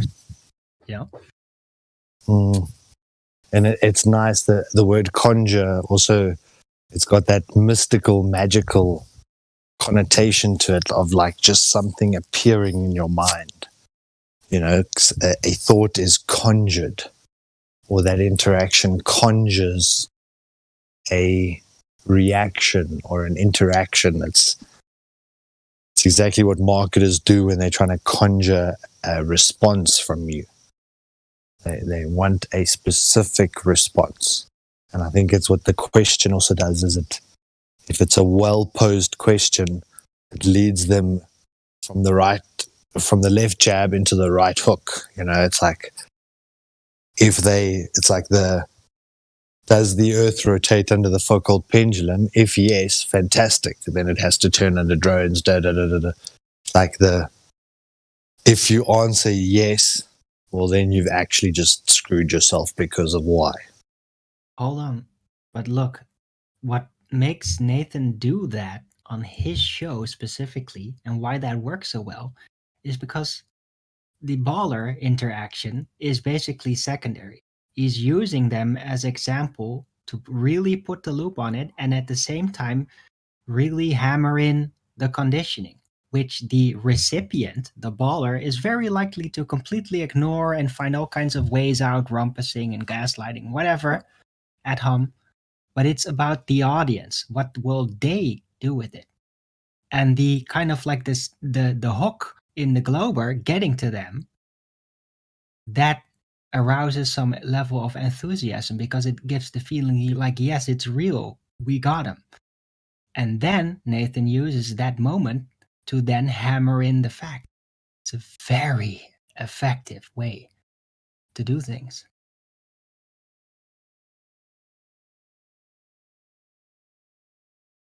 Yeah, I'm smiling because it is such a beautiful thing to witness. And the skill, thinking about doing something every day at a specific time for this many years, like he's done, dealing with the worst and best that they think they've got, and the application of the minds that are in that room, I think has really progressed you guys to a point that only time can do this. They call it the 10,000 hour principle. Doing something for 10,000 hours, you then become an expert at it. And when you're an expert, the basics become so basic so that the advanced techniques are now what you focus on. And it's like you guys have gotten that point, but I still can't believe the numbers. Whenever you see a Nathan show and there's like 1,000 views, but everyone can quote his show and everyone is talking about his questions, but every single show says 1,000 views. And it's like, how? It's spreading, even in higher circles, it's echoing, right? And that is very telling because that means that even the silent listeners it's rubbing off. With modern technology, maybe 10 years you will get even better Zoom, and then most people will Zoom. But it will be obviously for everybody flat. Well, but I think it's also flat, like yeah. I was just kind of taking it in a different direction, but whether it's really flat or a globe in the actual debate is not really the main concern. And especially the silent watchers know this because it's all about the struggle between dominance and who gets to basically, what becomes the foundation for the conditioning of a whole bunch of things, right? And switching is will cause a big disruption. So there's all these kinds of settings in place, and this debate keeps everything surrounding that sharp and in focus, keeps people on their toes a little, also in the system, because they know, they're figuring it out. So it's all kinds of influences. But the way you describe it there is almost like a social experiment to almost see the interaction, regardless of the topic of whether it's flat or round. It's a dominance play in the debate arena, but I think it's more than that. I think it is fundamentally like a trial or like an IQ test. Are you capable of holding this level of discussion and applying your mind to this degree on all subjects, not necessarily only this, but that you should hold people accountable, and if they make claims, provide substantial evidence to support said claims. And the same with yourself, hold yourself to the same degree of scrutiny, that be careful what you claim because someone might just ask you to prove it. Right. And in this age, it's very heavy too, because in the midway 20s and before, the information was pretty thin comparingly, right? There were a bunch of people that had disciplines in this field and that had ideas and communications and letters and telephone eventually. But now with the information age, it's a whole nother game because people don't need to spend their entire lifetime dedicated to something in order to get really smart at it because of the information networks. So it's a whole different ball game now. But there is also a lot of Dunning-Kruger, where people think that they have access to the information, so therefore they have the information. And people presume that what they know is the truth until they're proven wrong, and then they believe that they are knowing the truth again. So there's this, there is a huge discipline to spending a few years dedicated to a topic. And I have a degree and a postgrad, but effectively I know people with 3 or 4 or 5 that have dedicated their entire lives to studying. And there's definitely merit to that. I've acquired more in the last 6 years since I discovered this topic. My knowledge was like an upward exponential curve. But effectively, I've still been schooled. So you'll pick a new topic today, you'll study it for maybe a month or 2, and you suddenly start to feel quite confident with the subject matter until you stumble upon a specialist or someone really experienced in that field, and they'll school you very quickly on the subject matter, and you realize just where your knowledge gaps lie. So you've got to be willing to learn, even when you do feel like you know more, always approach it in can I learn more about this first? Right. It's very important to avoid sensations of humiliation in the face of what you'll be confronted with, right? Especially for Glober, stepping away from that sensation that they know it all, that the body of science is on their side, as it were. So if somebody can prevent to be humiliated, then it can be just seen as a big challenge. And yes, you will feel kind of small in contrast, but if you just sit through it, and you don't chicken out or something, or you will probably be subjected by all kinds of things in your psyche that you held back for a long time. It typically comes out, especially in those moments when you kind of switch flat earth, widely known. And when that happens, people have long sleepless nights. Sometimes they don't figure out why. It's just purely sensational. And the other times things suddenly start to get put together in their minds and through their dreams and shit. Yeah. And sometimes you just can't change a human being. Michael McIntyre is a comedian. He did a skit once where he showed no matter how many times, if you're standing in a queue for an ATM to draw cash and you go there and you put your card in and the machine doesn't work, you'll turn to the person behind you and say, it's not working. And the person will nod their head in agreement and say, thank you. And the moment you move away, they're going to step there and put their card in also until they get the error message saying it's not working. Then they'll turn to the person behind them and say, it's not working. And the person behind them will nod their head and say, thank you. The moment they leave, he'll also step up and put his card in.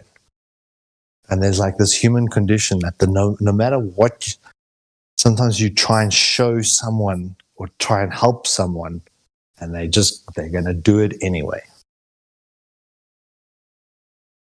Right. I used to be very stubborn like that sometimes. It's especially when people tell me to do something back in the day, and I knew I didn't have full oversight, but I just had a lot of distrust for people, even from their subconscious, as it were. So sometimes if people just told me to do something, I would just immediately get suspicious, even though there was technically nothing to get suspicious about. And that would make me end up in very contrarian positions. Weird. What an anarchist you are, hey? Well, not really by choice. Or, well, yeah. But we've all done that, you know. We've all been mistrustful of the person in the ATM queue, whether they're in front or behind. So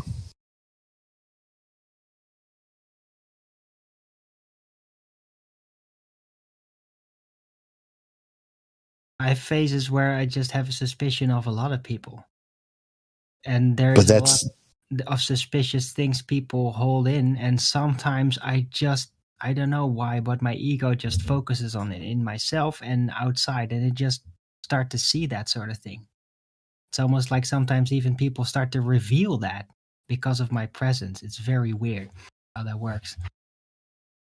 But other times I'm just completely different. My mind doesn't dwell on that. And then it doesn't really stand out. Doesn't rub off on the moment.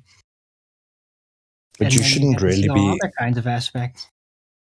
but you shouldn't really be arguing with the ego, or using the ego as your basis for your argument, or being affected, or letting your ego be affected by the argument. You almost want to argue the topic at hand, and then the ego is your own sense of self-worth above the discussion. It's almost like you don't let them bait you in, because they try and make it like an ego thing. What do you know? What degrees do you have? What blah, blah, blah. Oh, but I've done this much for this much, so therefore my ego is bigger or better. But it's the crux of what we're discussing. Social humiliation tactic. Right? Because the ego involves in everything. It's all about the communication. That's where the ego steps in. You know, it has no relation to the technical details, really. Mm.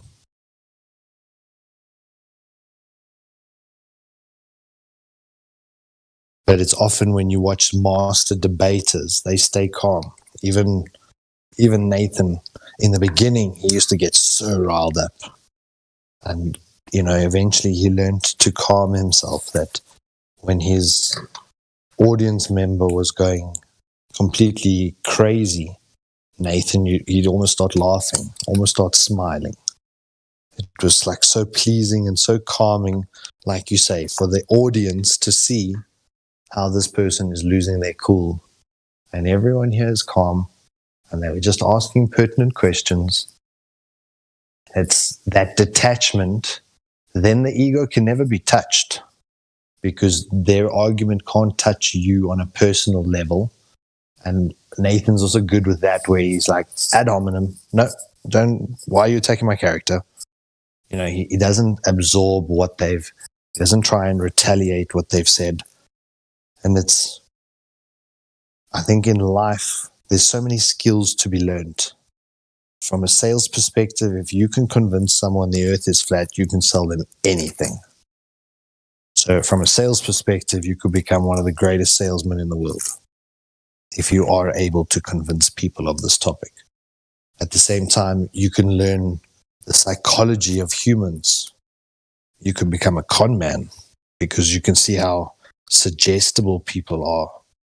You could become, you know, if you applied yourself over 2 or 3 years and you know what you've learned now, what field of study couldn't you learn in the next 3 to 5 years? What industry couldn't you work in?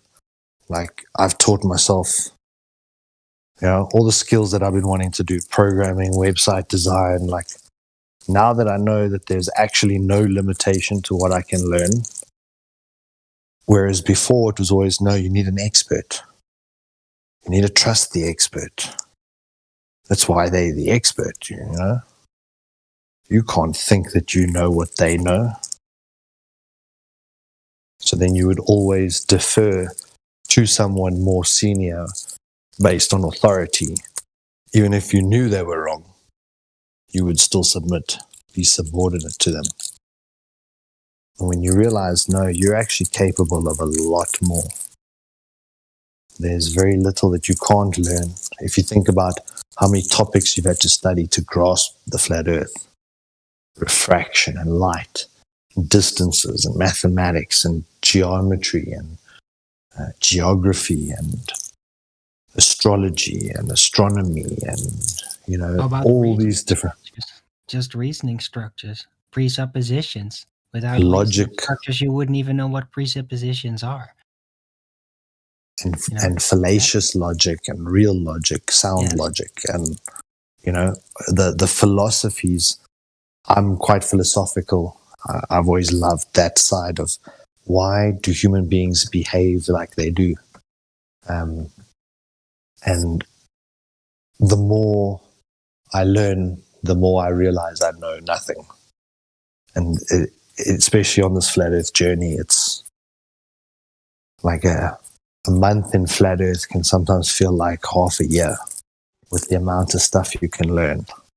Mm-hmm. So we have, sorry to interject, guys, we have 2 new members, OBBB and Professor Lenny. Hello. Are there any questions you have for the panel, OBBB? Right now, I'm just here to listen. Okay, cool. Professor Lenny, you have any questions for us? No, not at the minute. I'll just listen to the conversation for a bit. Okay, cool. So maybe I can ask you a question, OBBB.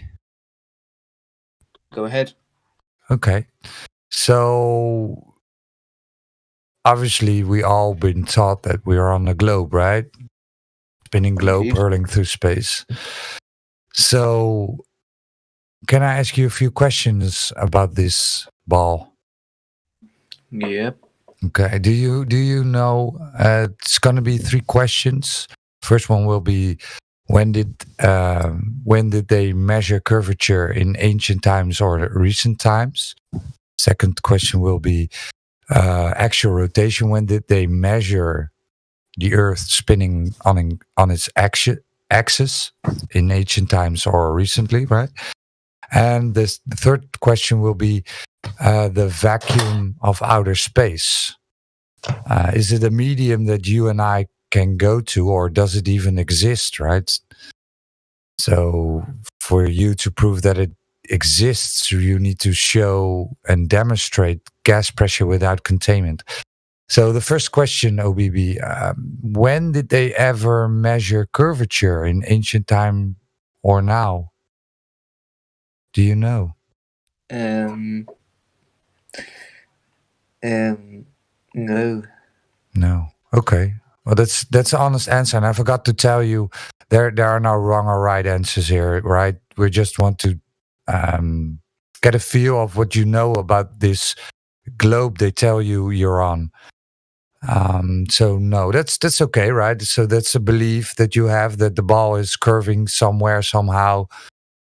They measured it. They told you the radius. All fine. Second question will be the axial rotation. When did they ever measure the Earth spinning on its axis? I'm new to this, so. Yeah, that's cool, right? Just trying to get to know what you know, right? It's just so if you don't know, that's a great answer, right?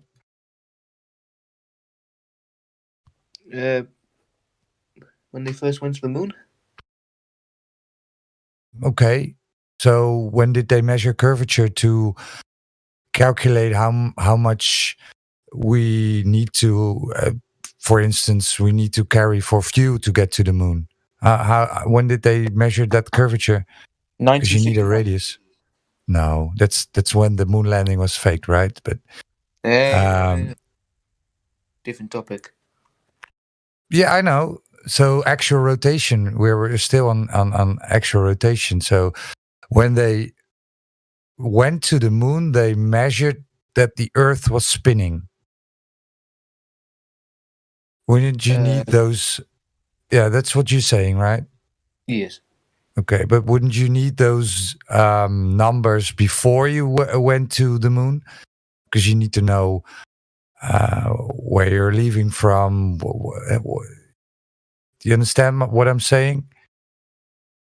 Indeed. Okay. And what Roger's saying there is about, there's a difference between measure and calculate. Measure is physically going and taking the measurement, putting a tape measure to it, or using a device that gives you the exact output. But calculating is on paper, presuming what it might be. You know, roughly speaking, we might round up a few kilometers here or there because we're just calculating because it's rough. Mm-hmm. But measurement is precise. If I lay the tape down 10 times, I get the same measurement 10 times because I measured it. So when Roger asks, is there any way that we have measured the axial rotation? Are you aware of any way? He means like that they actually physically got a measurement that the Earth is in rotation. It's possible to physically do it. Mm-hmm. Through computers and stuff. Okay, but Solar just mentioned that would be calculating, right? We want to see a measurement. But if you don't know, it's a great answer, right, OBB? It's awesome. So you don't know. Well, that's fine, right? So the last question would be the outer space, right? Outer space, they tell you they shoot rockets to outer space. There's this thing flying around called the ISS. It's there. They tell you it's there. It's a medium where they go to, right? But for it to be real, we need to have a demonstration of gas pressure without a container. Do you understand what I'm saying with this?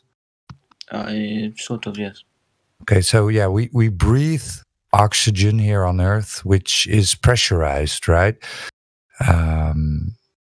But whenever we want to pressurize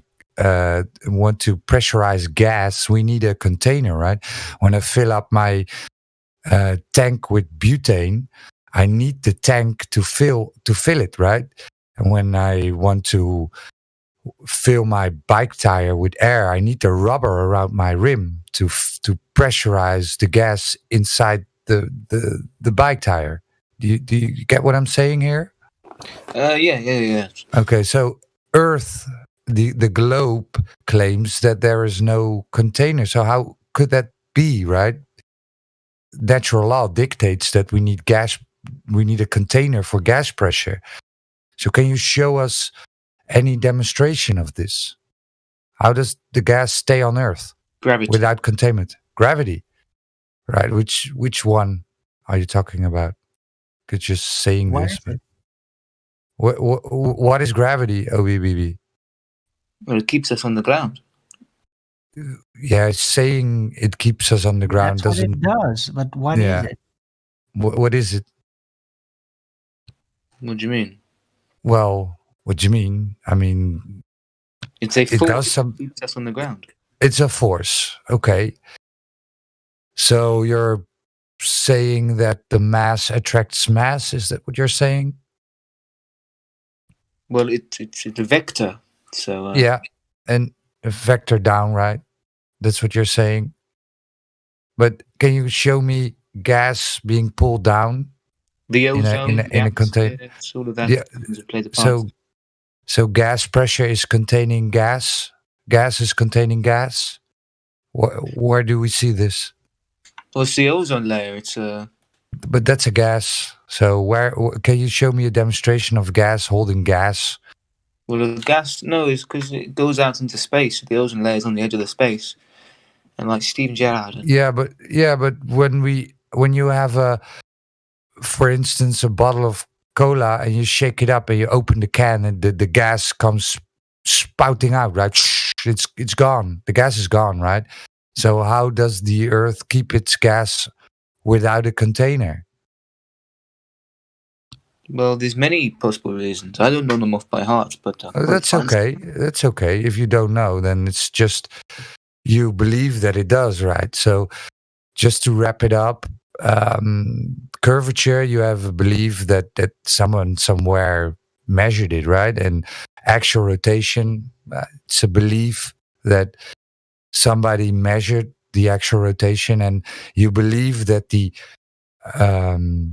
vacuum that they call outer space is real, because you think that there could be, or there must be, that there is no way the gas could escape because of gravity, right? But that's not, gravity is not proven, it's not validated, it's just your belief that it does. So by asking you these three questions, I hope you understand that the globe in your head is just a belief system, right? So whenever you walk out your door, the only thing you and I will ever observe and experience is a flat and level plane, right? We won't see curvature, never. We don't see it, and we don't see the earth moving, and we don't feel the earth moving, right?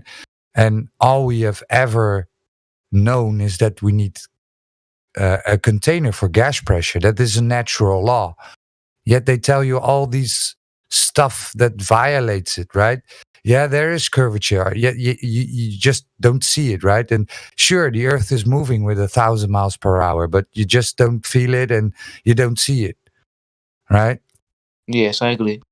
So we here like to work on the really is level. So when they tell us that the Earth, the globe Earth, has a radius of 3959 miles, would you agree that we can go out and measure this if the Earth is curving? Could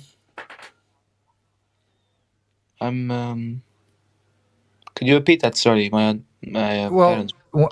Sure. When they tell us, right? They tell us we are living on a globe with a radius of 3959 miles. Do you know what a radius is?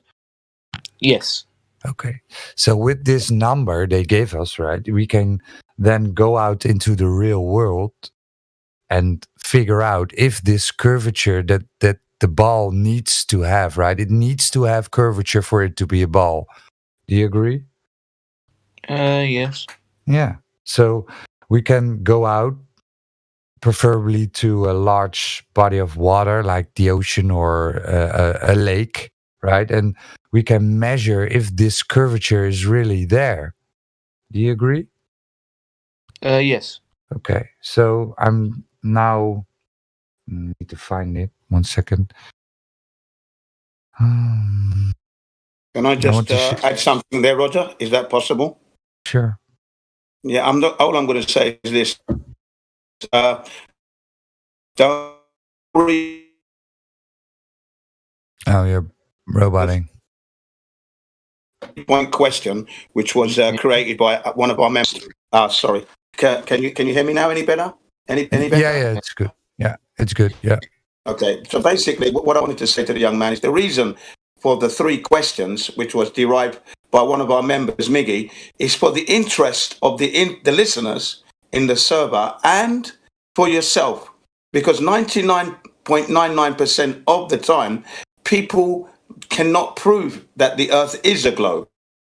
I was one of those myself as well, okay? That's the whole point of the three-point question, to help you to understand that you are unable to prove the thing you believe in.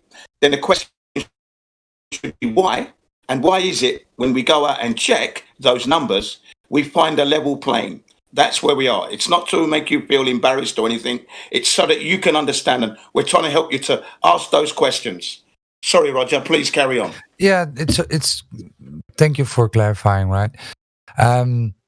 So OBB, are you in the live chat? Yes, I'm still here. The live stream voice text, are you there? Do you see? Let me tag you 1 second. I look now.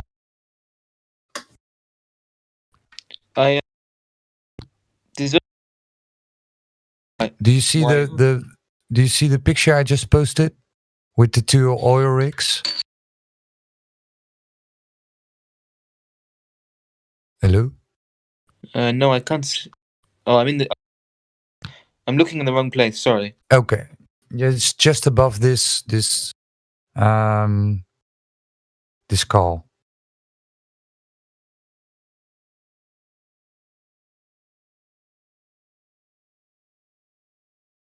Could you add me in it? Yeah, I did. We'll do again. Oh shit! Sorry. No problem. Take your time. Yes, I have it. Okay. So do you see the picture I just posted with the 2 oil rigs? Yes, the 2 big machines. Okay. Great. So it's a modus tollens, right? So if P, then Q, not Q, therefore not P. So they tell us, right? They tell us the Earth has a radius of 3959 miles. And we can then go out and calculate what the curvature drop would be. So approximately that would be 8 inches per mile squared. So this is, are you following me now? Do you understand what I'm saying? Yes. Okay. So I'm not going to bother with what is on the top, right? It's the formula that is needed to calculate the curvature drop. Okay. So the 2 oil rigs that you see, right? Yes. The guy, this is from a video. It's a still shot from a video. So if you want to see the video, we can post it later on.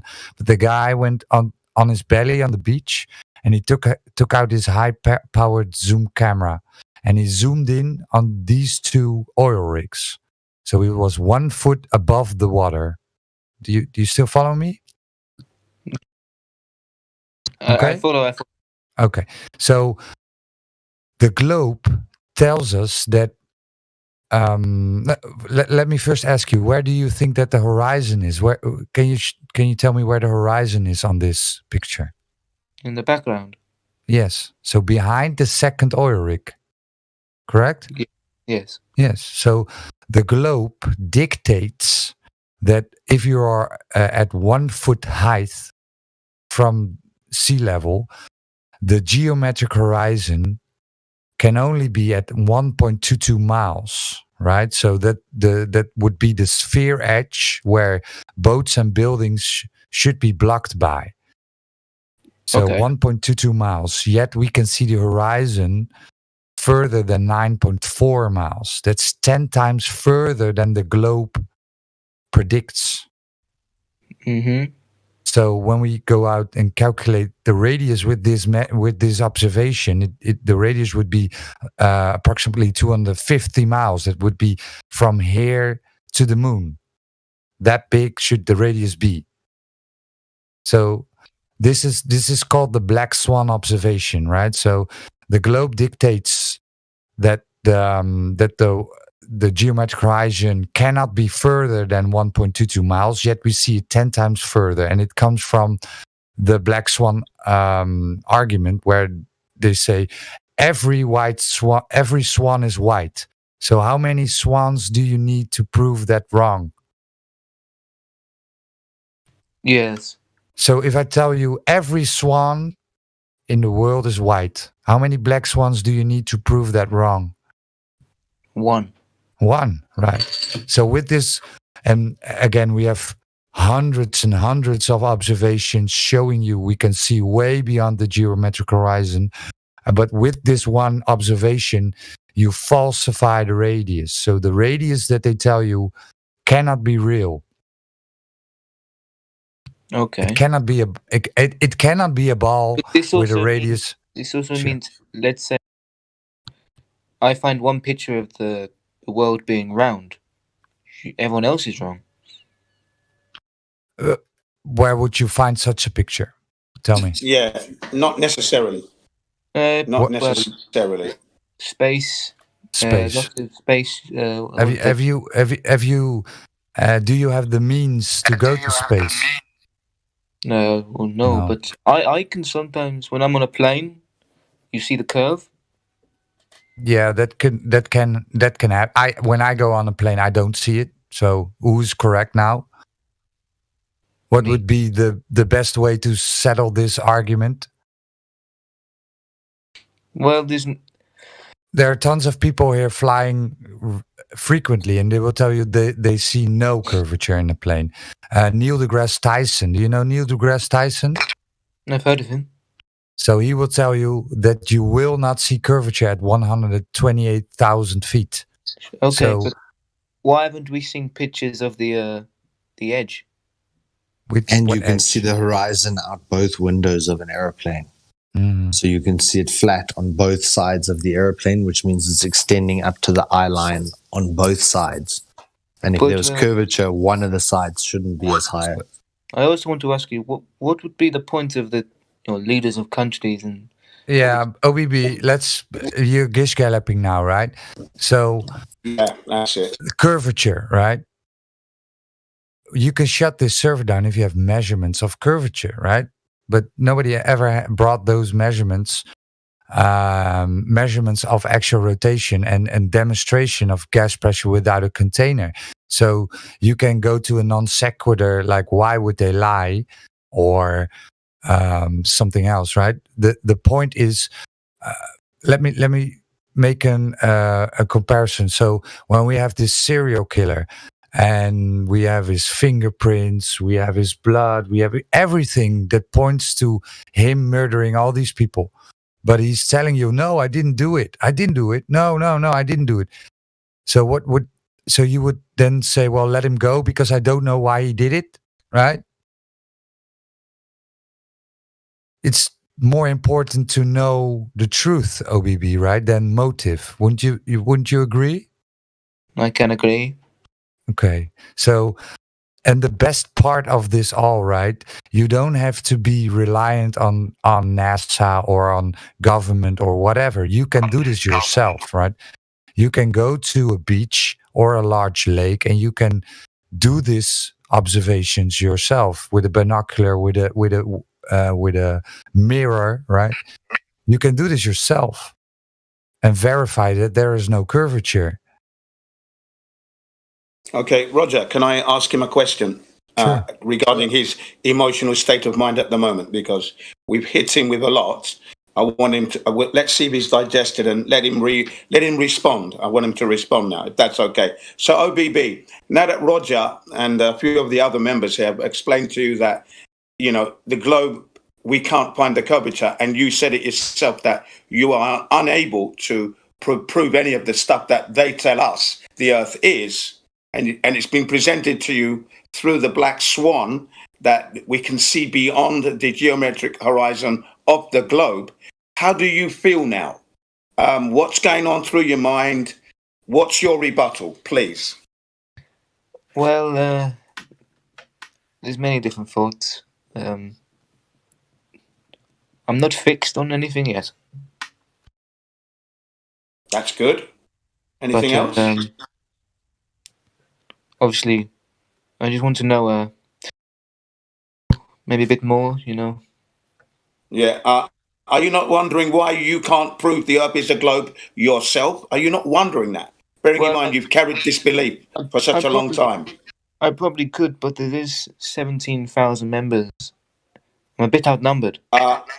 No, you're not. You're not outnumbered. You're only talking to Roger, really, and I'm just assisting Roger. So if you can prove the globe, can you please present one evidence that you have, because you said you can, please?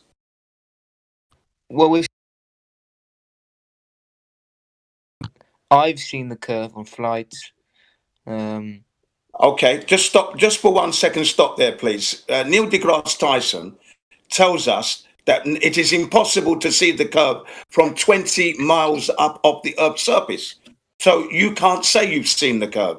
The only reason you could say that is because the fuselage, the window in the aircraft, has created a slight curvature. I've got many pictures from inside an aeroplane looking at the horizon, and you ain't measuring any curvature there. Okay? So if you can't see it from 120 feet in the air, and aeroplanes fly at 35,000 feet, there's no way you could have seen that curvature.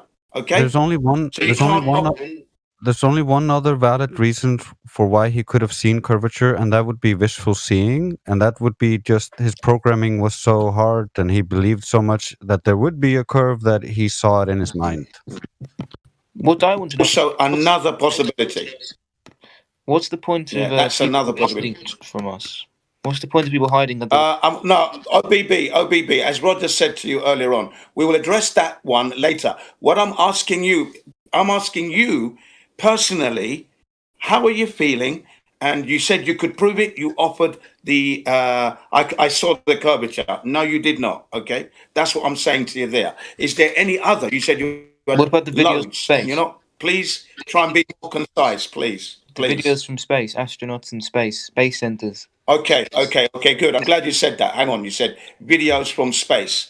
Now, Roger did say to you that the Earth's air pressure has to be contained behind the barrier. Yeah? Otherwise, we would lose the air pressure of the Earth. Okay? It has to be contained. You cannot have pressure without containment and a barrier. And when you see the Earth in space on its own, it's naked ball spinning. It's a naked ball. There is no cover, no barrier, nothing. Yeah. So my point is this: if indeed there is a barrier, and we know there is one, really, but listen, we have containment of the air pressure. How is it? Listen clearly. Hang on. How is it that they can leave the Earth through the barrier, right, and not cause entropy and put rockets and satellites? How can they do that? Because you're saying from space, you see. I'm saying we can't go there. It's not possible. Second law of thermodynamics. No, we haven't. That's the point. We have not been, you see. This is what I'm trying to get you to understand. We have not been. You have no proof of that. You cannot prove it because you can't prove that the Earth is a globe.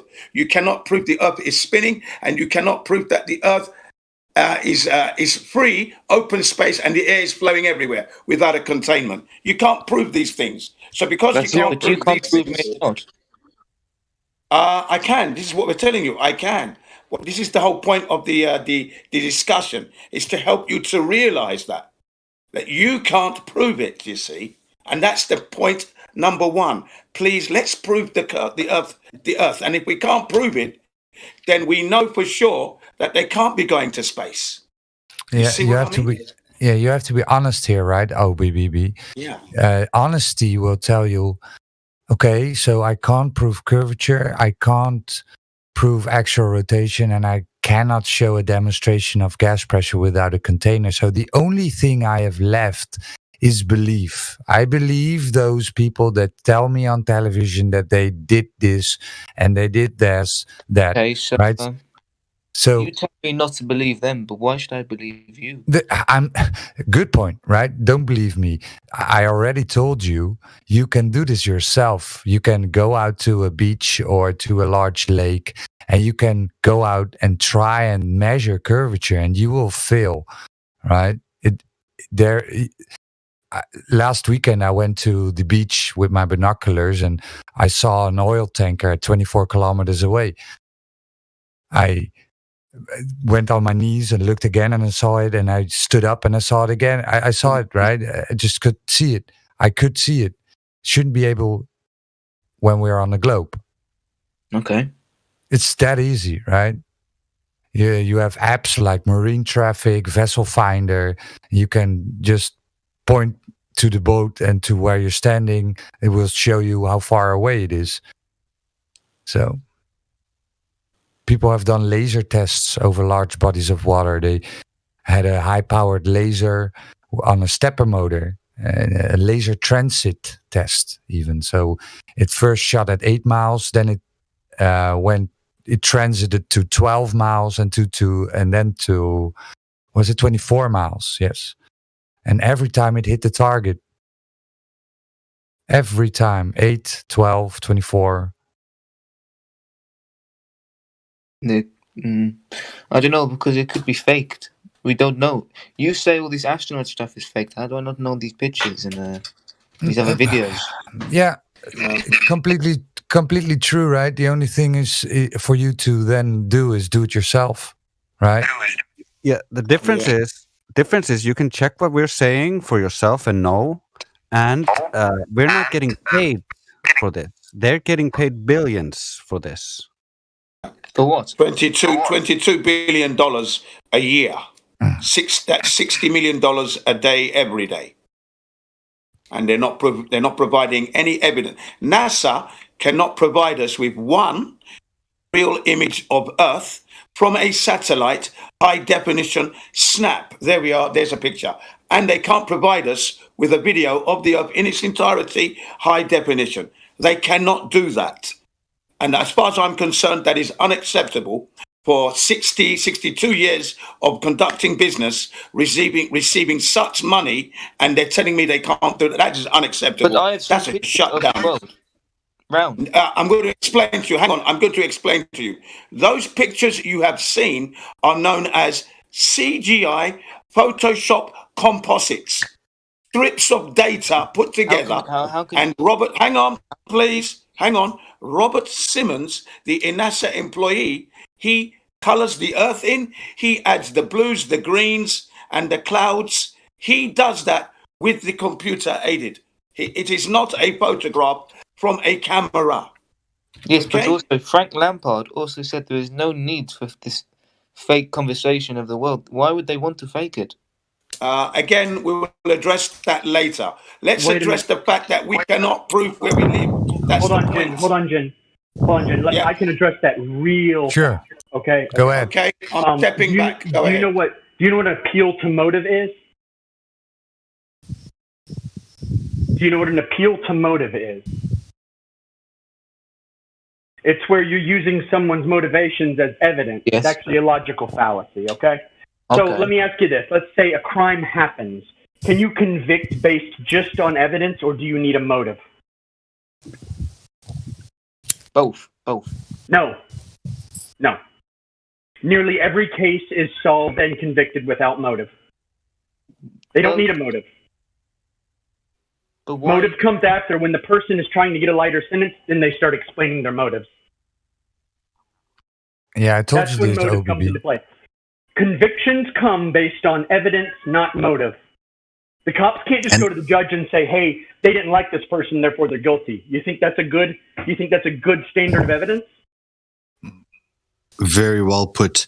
And I'd just like to say, look, it's good to be a skeptic, but don't be a selective skeptic. What often happens is people now say, okay, well, who should I trust? So any new evidence I'm going to disregard, but my old sources of evidence I'm going to trust blindly. So the point is that if you're going to be skeptical of both sides. And that's what Roger was saying, is that don't trust us. Go and check. And when you check both sides with the same level of scrutiny, you're going to find gaping holes where there should be none. In the globe model, yes. OBB, whatever we are saying to you, you can do this yourself, right? You cannot go to space. So you have to trust them, right? Yeah. So, sorry to interrupt. You have to believe. Well, you have to believe them, OBB. That's the whole point. And we don't like believing anymore. We believed it all, right? I was a glober all my life. Then I figured it out, right? And I'm tired believing, and I'm tired of believing. I want to know, where am I? What am I doing here? What is this place, right? And I went out and measured it.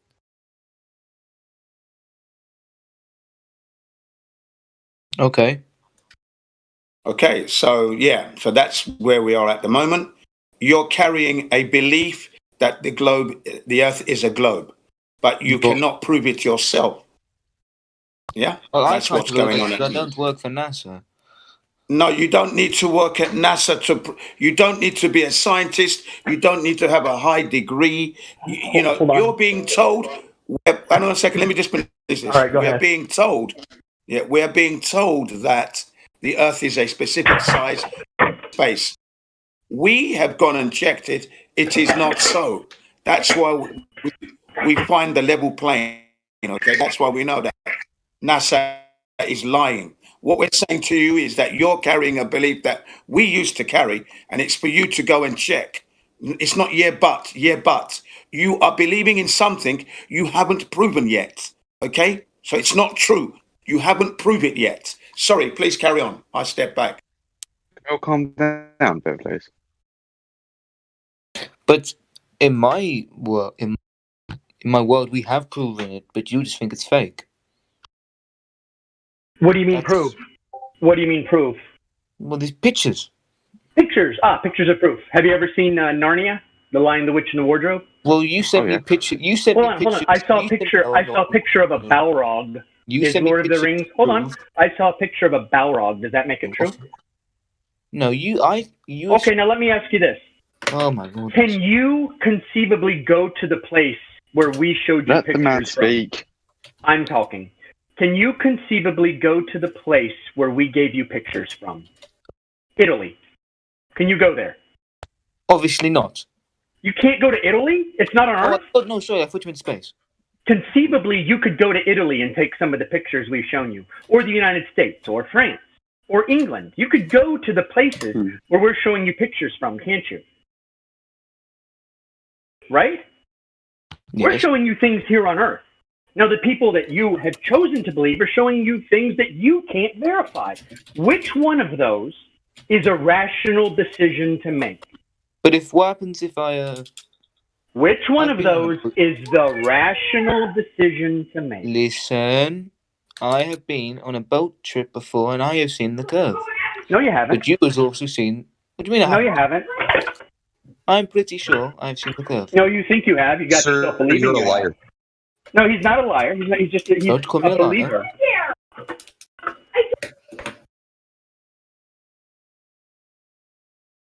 I grew up on the fishing boat, and I've never seen the curve of the flat plane. Period.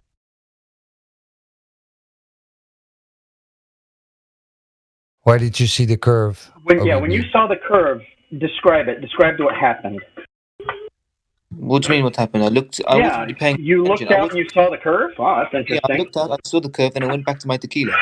So you were sitting, you were on a boat at what, 25-foot elevation at the top of the boat maybe? And you saw the curve of the Earth? For real, bro? Yes. A sphere of 24,901 miles circumference, and you saw it sitting on top of the boat. Who's used to say I'm wrong? Describe what you saw. I saw the curve. No. Describe how you knew what you saw was a curve. Well, I couldn't see the end of the strait, and it would dip down like a... You mean the horizon? You saw the horizon? What do you mean it dipped down? What does that mean? It dipped down? I've never seen that. I live on the coast. I can see lighthouses 31 miles away on the coast. Well, so I want to know what you mean it dipped down. To enjoy myself. I didn't think I'd be attacked by some flat. I'm not attacking you. Oh, believe me, I'm not attacking you. I'm just asking you to provide proof of your claim. I haven't got any pictures. If I find the picture on my camera later today, I'll send it to you. Look. Cool.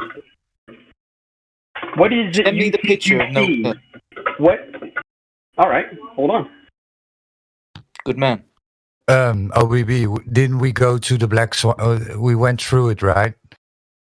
We went through the two oil rigs, right? 10 times further than the globe dictates. It was one picture. I'd like to see more. Well, I told you again. I told you there are hundreds and hundreds of observations showing you that there is no curvature. Roger, send it.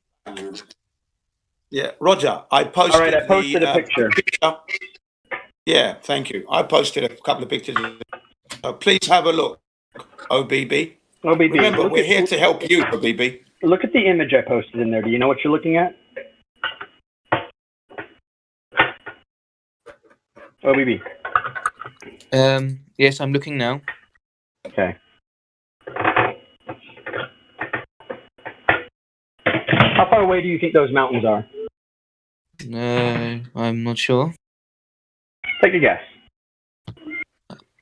400 miles.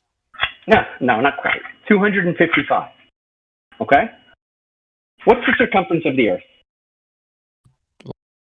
We've been through this. Let me see. 24,901 miles, right? Okay. How much curve should be between the observer and those mountains? It's like a little messy free kick. I'm not sure. Sorry. Okay. 12,800 foot. Now, that's including the height. The observer is at 9,824 feet. Now, if he was at sea level, there'd be like 9 miles of curve in between him. But at this point, there should be 12,800 foot of curve. The shortest mountain there is Tete de Garnicir. It's 5,700 foot tall. That's over a mile of curvature that's missing. The top of Tete de Garnicir in France, from Italy, where this is taken, the top of it should be a mile below the curve. How do you explain that? The whole thing is visible. The whole mountain. I'm new to this. Maybe if we get someone with... Maybe if we could explain it. Now, I'm not interested in explanations. I'm interested in proofs. Proof? Well, I didn't come here. I didn't come here with proof. Maybe if we get someone else. Get someone else? What do you mean? Yeah. Well, someone with more knowledge than me. Someone with more proof. I have no proof. Are you saying that because you aren't fully versed in the subject, you can't have an opinion on it? Hello? There's probably just someone with more knowledge than me that could probably... More knowledge. Can I ask you something? Do you select your own diet? Sorry? Do you select your own diet? Yes. Do you vote? No. Okay, well, do you believe in voting? Yes. Okay, do you brush your own teeth? Of course. Okay. Do you learn things and then apply them in your life? Yes. Okay, so you're perfectly qualified to have enough information to make a value judgment on what you see. Yeah. Yes, but... Okay. So, I mean, if you're on a ball, there's some parameters that cannot change. You're learning something. Let's say I introduce you to football. I'm not going to expect you to become fucking Lionel Messi straight away. No. Obviously, fucking not. Mind your language, please. But how long do you think it would take me to pick up that one team scores more than the other to win? Right? Yes. Yes. The basics, right? All right. You only need to know the basics. You only need to know the basics. I don't need to know the names. I don't even need to know the teams. You could just give me a rundown of the rules, and I would probably get it. Yes. So I'm starting to learn the basics. You're breaking up. You're breaking up for me. Am I? Yeah, you broke up. So I didn't catch what you said. I'm starting to learn the basics, but if we have someone with more knowledge than me, he could back my argument with more. Okay, you broke up again, but what I'm guessing is you said that sure you can learn the basics, but you can't become like an expert. No, he wants somebody to back his belief system because I think you're feeling cornered, which you're not, right? We're just presenting it. Too much for him. We're just presenting it to you, OBB, and this is what they call cognitive dissonance, right? Because you've been shown some evidence, and in the back of your mind says, "Well, it cannot be true, right? It cannot be true. I'm still living on this ball, right? And perhaps somebody smarter than me can help me reify this belief system I have. Can help me keep this belief system I have." I have a question, OBB. If you think you don't have enough knowledge to accept it, do you think you have, or if you think you have enough knowledge to reject it, or you don't think you have, I'm sorry, let me start this over. If you don't think you have enough knowledge to be able to reject, how are you able to then accept what you are told? Like I said, I'm just starting the belief. There's a lot of noise. Yeah, sorry, OBB. Basically, OBB. Intelligence to want to believe what the NASA and the scientists tell you, which you cannot prove. Come to this server, and what we've told you are 100% facts. That's what we presented for you. you're supposed to be doing is pairing what you cannot prove with the facts, actual facts, not what we made There's up. no need to shout. We're not telling you a story. I'm just, I can't. I don't. Jim's not shouting. He's just He's old. not shouting, Lenny. I mean, he's just old. What's He's up? raising a voice. No. No, Lenny, that's just that's just how Jim talks. He's not trying to be rude. Yeah, sorry. Yeah, sorry. If you think I'm shouting at you, I'm not. Okay, sorry about that. Please accept my apology. What I'm trying to say to you is that we are laying down the facts for you. The facts, 100% genuine, real. What you're believing in is what someone else has told you without checking. That's the key factor there. You haven't checked your belief. You're just believing it, just taking it in, and you're not even checking to confirm whether what you're being told is true. That's what you've got to do. Okay? You don't need anyone else to help you because you're learning from school by yourself and your teacher. You've come to this server. This server is a teacher for you. We've laid down the facts. Now we're saying to you, go and check. That's what the teachers are not saying to you at school. They're not saying to you, go and check the curvature of the globe. Bring me back your assignment, please. I want it back by Wednesday. They're not telling you that. You're uploading, but you're not checking. Do you understand, OBB? I do understand, yes. Okay, thank you. I step back. Someone else may intervene, please, or OBB, carry on. Any other questions? I'll wait for any questions from me first, and then I guess. Okay. Anyone got any questions for OBB? I would like to just ask you real quick.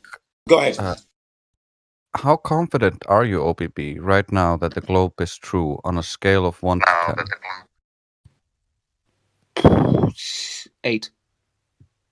Thank you. 8. That's very high with no evidence, OBB. That's very, very high indeed. Well, no evidence you can provide. If you think about it in my way, I've had, let me think, 16.9% of my life. 16 years of my life thinking it's right. Yeah, I understand that, OBB, but we you all haven't did. checked it for 16 years. Yeah, we all did. I had it for 53 years. You didn't check it though. Now you're in a fortuitous situation. You can actually now go and check whether your teachers are correct. That's what you should be doing, yeah? When you go shopping, you do your shopping and they give you the change and the receipt. You check it. Ah, that's correct. And you put it in your pocket. You think we do, we want verification. Go and verify what you're learning. That's all you got to do. Can I ask one more thing? Yeah. What currently is the thing that gives you the greatest confidence in the globe? Space. People going to space. Pictures from space. Really? Just the pictures. We can't go there because of the second law of thermodynamics violation. Can someone link him a NASA fail compilation so he can start with that one? But we see rockets leaving the atmosphere all the time. Yeah. Yeah, then that's guys. Don't give them the fail compilation because that won't do anything. You basically already got to be on board for that to work on you. If you are a believer in NASA, you're going to believe what you see, regardless of what you're shown. Well, the moon landings, right? That's a good rabbit hole. And moon landings, obviously faked. Yeah. Yeah. Okay. The moon landings were definitely not real. We can't go there. These are the reasons why. One, we have 3 radiation belts over the Earth.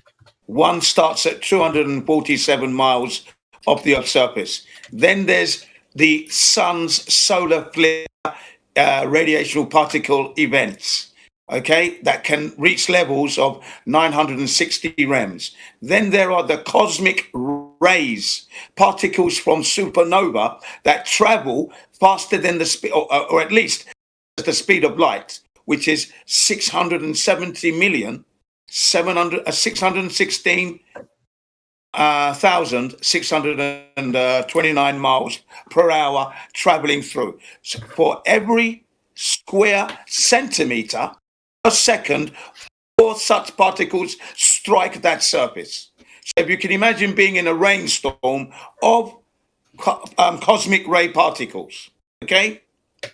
Then you have the radiation on the moon, which can reach levels, as I said, 960 rems. Okay? Can I ask a question? 70 rems, only 70, hang on, rems hitting an astronaut would make him feel sick. He'll have diarrhea and vomit. 170 rems, lose his eyesight and vomit, diarrhea, and will be dead in 60 days. And we're talking just on the moon, 960. Through the belts, we have 250,000 and 2,500 in two other belts. And then the cosmic ray particles. Okay? That's if they were to go there. Do you believe we can go there? Technology can do a lot these days. We have no protection against those kinds of environmental dangers. Aluminium, no protection in the suits. Okay, we don't have that technology to protect us. NASA is still working out how to protect the Orion capsule to go through the belts, even though they said they went 6 times ages ago. Now they're still working on a better. We did have that technology, but we've lost it. Is the explanation? Destroyed it. I stand corrected. They destroyed it. And remember, it'd be too painful to get it back. Mm-hmm. The excuse to give it. Damn, yeah. Thanks, Adam. Brilliant. Yeah, so OBB, there you have it. I realize that even when you take away the curve, it's like, yeah, but space could still be space. Based on the couple of conversations I had over the days with the person, I'm like, that I guess that's a hard thing to get over, you know. But I mean, at the end of the day, yeah, you sound pretty young. Have you actually seen the lunar lander? Like, have you seen it? Well, as I wasn't born, no.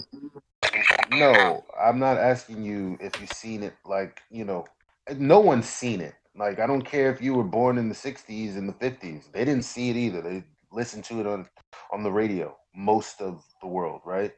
So what I'm asking you is, have you seen it? Has your teacher shown you the video footage from that time period? Have you ever seen it? No. Well, we've obviously seen videos, but not videos of the ISS, videos of the moon landing, bro. Well, I have seen videos of moon landing. Yes. On the night. You have?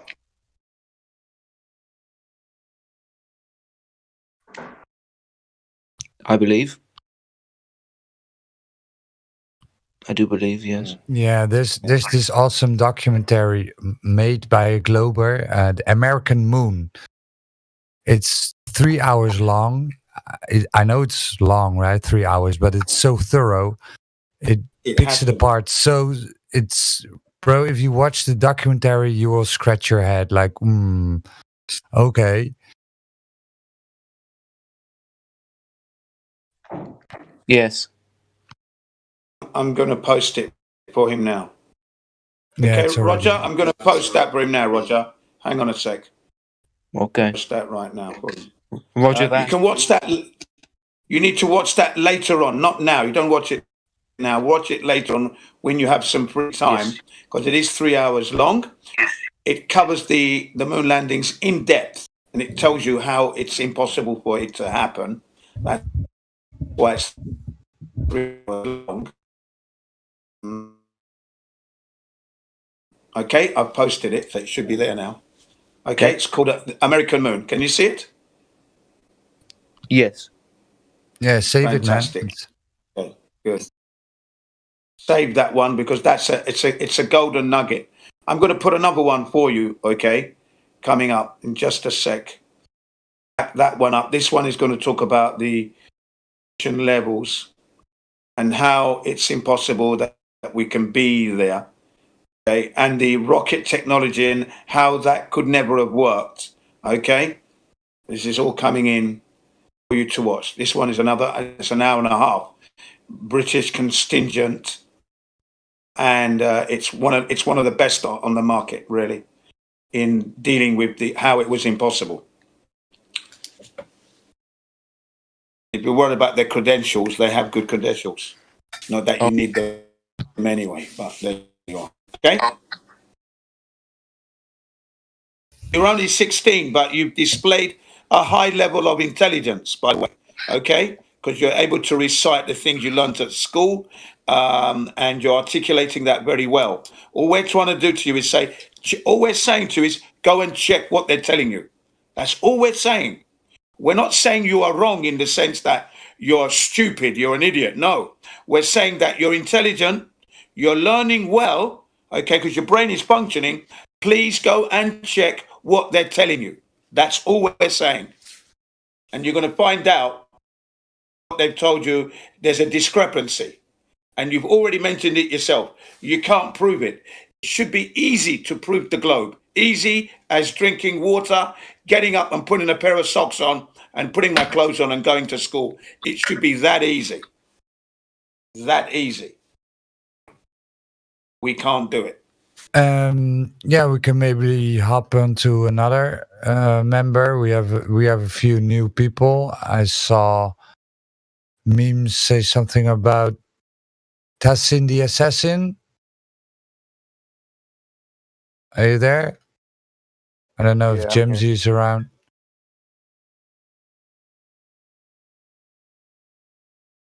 Hello. Hello. What's up, man?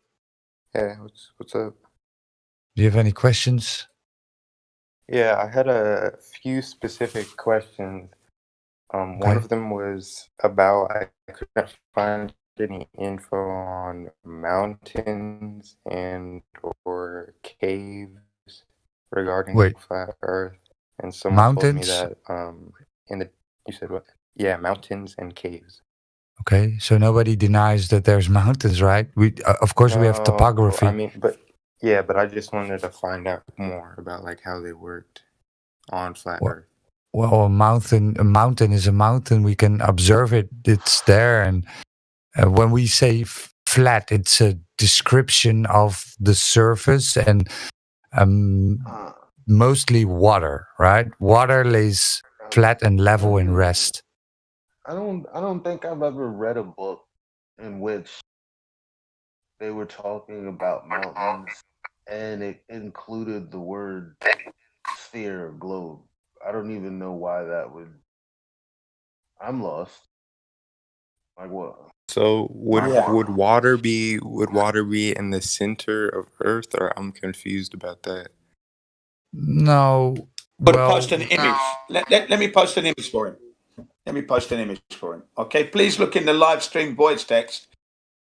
CBR1, give me 40 seconds to get this image for you, and you'll understand what the flat Earth looks like if you're having difficulty. Okay. Yeah. The Earth is 71% water. 71% water is the Earth. Okay. Yeah. That's what you got to remember. Now, water always finds its level. Okay. Please, Roger, carry on. I think you're going to present the azimuthal projection or Gleason's map. That's right. Yeah.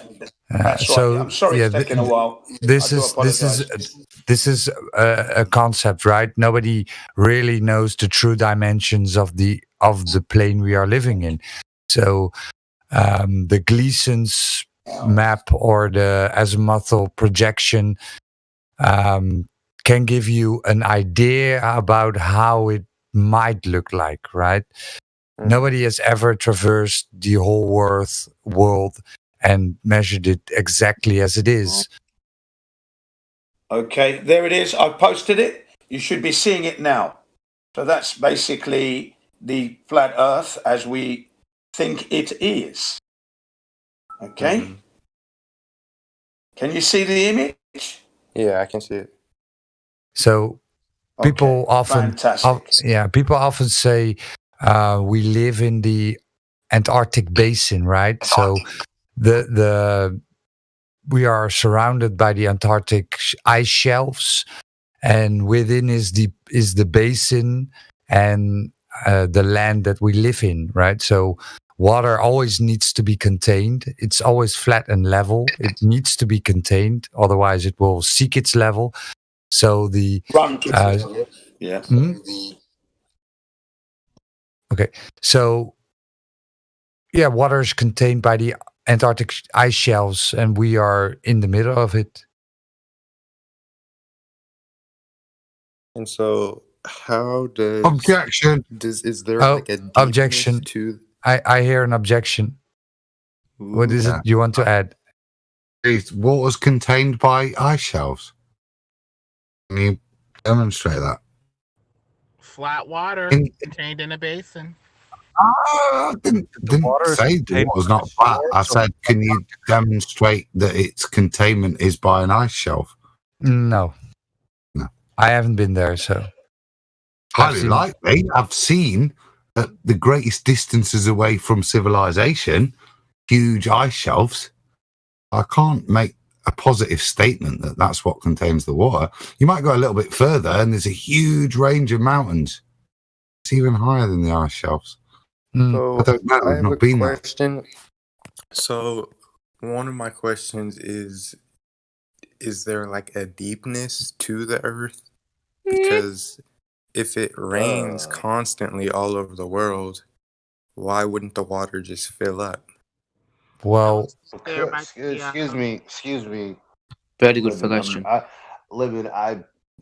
Why don't you go ahead? No, you were. Because I'm dying to hear your response to this young gentleman. It looks like there's underground subterranean caverns, even in the globe model. The water could drain there. There could be water outside, under the earth. There may be water, according to the biblical account, even above the covering of the world called the firmament. So it may be surrounded by water with a little, I don't know, air pocket underneath the firmament covering or something. But you were saying, Elijah? Yeah, water evaporates every day. So we have the hydrological cycle, right? So it doesn't just rain and that's it. It also goes back up every single day. Yeah. All the time, right now. So. And Second then of all, just for as far confirmation, as the far as we gravity know, would be. as far as we know, we've only, and let me not say we. They say that the Russians have dug an 8-mile deep hole, right? And that's as far as anyone has ever been on this earth, whether you think it's flat or round. 8 miles. Ooh.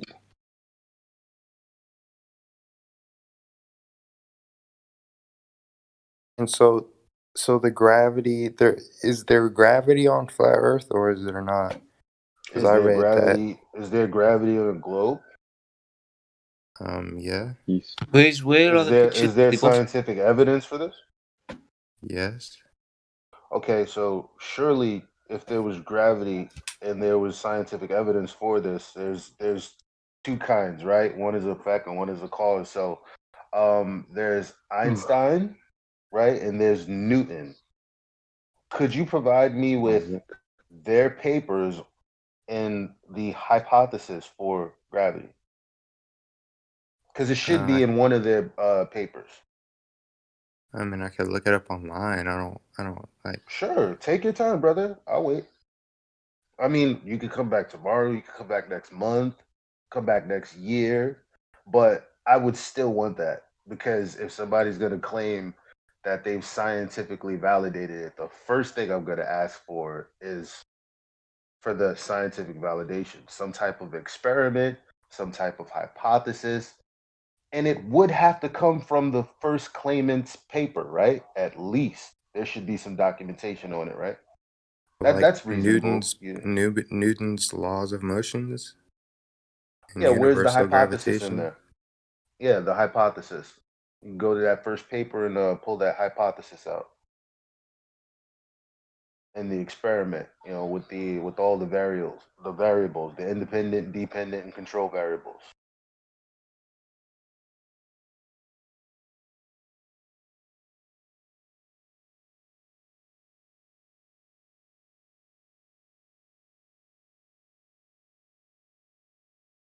Silence.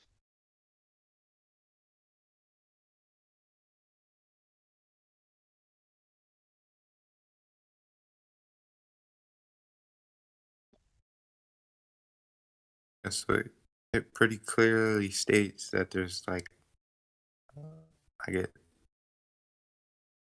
sounds like, it looks like there's gravity. Like, No, that's cool. I get it. Everyone believes in it, everyone and their mama. But again, I would like to go to these gentlemen's paper and understand it scientifically, right? yeah. Because if you're going to say it's science, then I'm going to need some scientific validation. Coming from a flat earther, I don't think that that's too much to ask.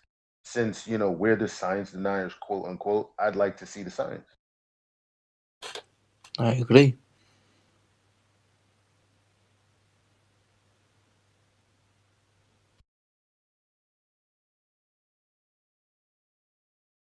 I'm not talking about the science. I'm just asking about I don't know what gravity is unless it's scientifically validated. It's just a word to me. It means nothing. Well, I'm not gonna explain in scientific, what Well, I'm not asking you to, bro. You're asking me about something, and I'm saying, okay, well, is there any evidence of it? And it seems like you're not trying to speak. I'm not forcing you to do it right now. I told you could take as long as a year, forever. I don't know. Yeah, but I needed answers What right I'm now saying about... is, if we're going to talk about gravity being a cause, being a natural phenomena, then that would be in the realm of science, and I would need to know how it was validated. And I don't think that that's irrational. But there's a bunch of science to it, that I don't So even then where is it understand, from so the how would I... original paper, from the original claimants, either Einstein or Newton? I just want the paper. It's not that, what's the problem? What he's essentially asking you to do is prove that it's not pseudoscience. Because if it doesn't have a hypothesis or an experiment test, it's not science, not natural science.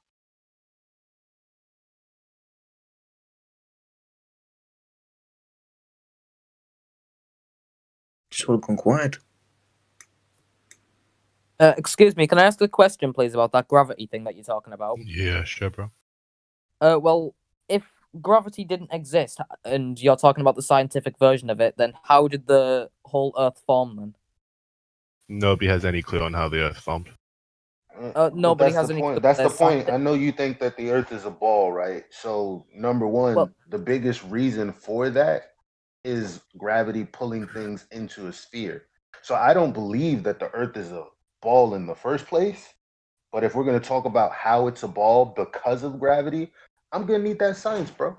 No, that's not what I asked. No, I was talking to the other guy. I'm sorry. I was asking how it would work on flat Earth. I was wondering. And I'm saying, what is it actually? Right? What is it? Why do I need it? What is it? Are you talking about gravity right now? Why do you need gravity? No, what is it? I know why a globe needs gravity, but I'm asking what it is, seeing that I'm not a believer of it. So if I'm going to be in a conversation where, young children are asking questions, I'm going to make sure you understand whether they're valid or not. But how are you gonna teach a young person and then ask them about something that they don't know about? Those primary how am I supposed documents to know the science by of gravity? making you search for those primary documents? Because I'm sure people said all the science and okay, so if you know what science is, I'm gonna need those papers and I'm going to need the scientific validation from those papers. How are you going to ask a child for scientific validation from why are you hundreds of years ago? Why are you asking for things that you don't understand, then, bro? I mean, I'm thought we were trying to asking have you an about adult your conversation. philosophy, about your beliefs. I don't have a philosophy about gravity. I just told you that. Remember? So you're saying you don't believe in gravity? No, of course He's saying, what is it? He said it like 3 times. What is it? We are What is gravity realists. to you? You would need to prove it first. You don't ask us to disprove something that you have not proven yet. No, I'm not asking you to disprove it. I'm just saying. No, there's nothing. Right. You're right. There's nothing to disprove. I don't know what it is. What are you trying to explain with gravity here? Well, he's not. He's asking us how it works on a flat Earth, and I'm like, what is it? And Yeah. he's yet to answer the question. Yeah, I just you're asking posted what a link. gravity is. I just posted a short video. Well, he asked it in the about context of flat Earth, and I'm like, well, what is it? Well, what is gravity? Well, for one. Well, for once, I posted a short video in the live Without stream gravity, voice text. you don't get the concepts of forces. No, or listen. Have you ever heard of incoherent electrostatic acceleration? No, you can't get acceleration without No, gravity. this is what the MIT professors are teaching. What, that the Earth is flat and you can't have gravity on a flat Earth? No, they are not teaching the Earth is flat. They are teaching incoherent electrostatic acceleration. Basically, it's like electromagnetic. It's absorbing gravity under electromagnetism. So they account for stuff going up, down, or floating with a different explanation of electromagnetism or whatever. That's basically it. Which also can't be scientifically validated as far as things being oriented up and down. Or at least I'd like to see more information on that, because maybe I'm ignorant. But I'm always going to ask questions, because that's what people who love science do. They ask questions. That's what scientists do. So, yeah. And as far as gravity being a force that's pulling things into spheres, gravity is a force. That's the thing that I'm asking. Actually, first of all, I mean, because I'm being quite generous, but it's definitely not even a force in the current understanding of it. That was actually superseded over 100 years ago. It's not a force. So let's just take away from the fact that you've just said what is gravity, and let's take it to a different fact that if the moon is a sphere and has no gravitational pulse, I don't know that the moon is a sphere. So you don't know whether the moon is a sphere when you can look through a telescope. I've seen one face of the moon my entire life. That's weird. You've seen one face. I don't know what it is. I just know that I've been told a story. But you can see different parts of it. That story is based on this gravity. But you can see different parts. All I'm parts asking for is actually evidence. But you just explained what gravity is. You just said that gravity wasn't a force. So you obviously know. So you obviously know what gravity is.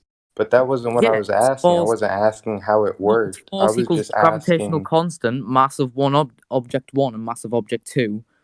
Divided by the distance between centers of masses, which doesn't make sense with your flat Earth concept, which it just doesn't work. If that's the case, then why is the moon moving away? Because of the Big Bang. If it is the Earth moving away. Yeah, the Big Bang. When the Earth and the moon collided, it's getting further and further away each year. But we've had a solar Who system. invented the Big Bang? Do you know? You believe in something that you don't even know who created it. Who created the Big Bang? Who invented it? I didn't even get the talk. Who invented the idea of the Big Can I get an answer Bang? to my question, please? Well, you got this, bro. Hold on. First of all, you got this rude other kid taking up your airtime. So why don't you decide whether? Why don't you tell him if he's taking too much up of your airtime? Why don't you tell him to relax for a second while we help you get to understand what you're so you can ask your question and you can actually get an answer that's digestible to you, because he's making it hard. Because we're trying to talk to both of y'all at the same time, right? that unreasonable to ask? Yeah, but I'm just trying to confirm that if gravity was a force, forget the science, whatever science is behind it, and it was not a force. Source, would it be horizontal? Would it be straight on the center and then constantly? It's not. Wait. I'm not saying it is. I'm just saying if it. You're saying if it was, then it wouldn't be a flat Earth, bro.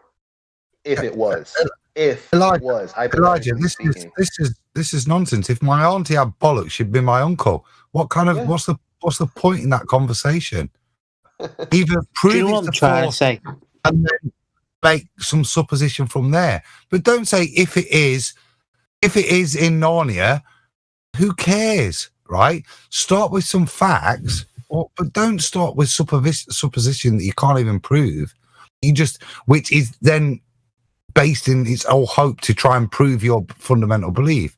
That doesn't get us anywhere. We've all been through that, and you have to start with things that are real.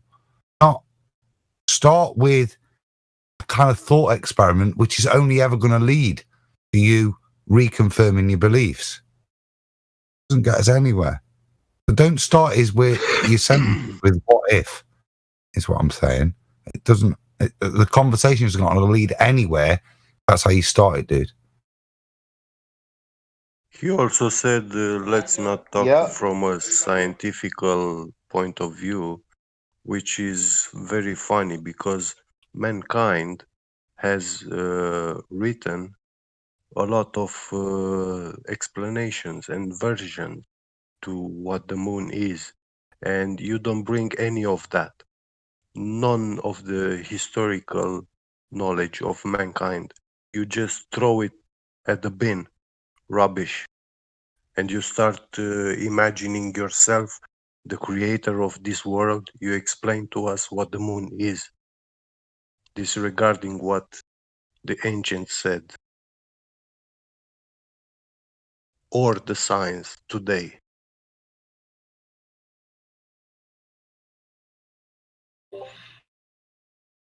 So what do you know the other versions of what the moon is?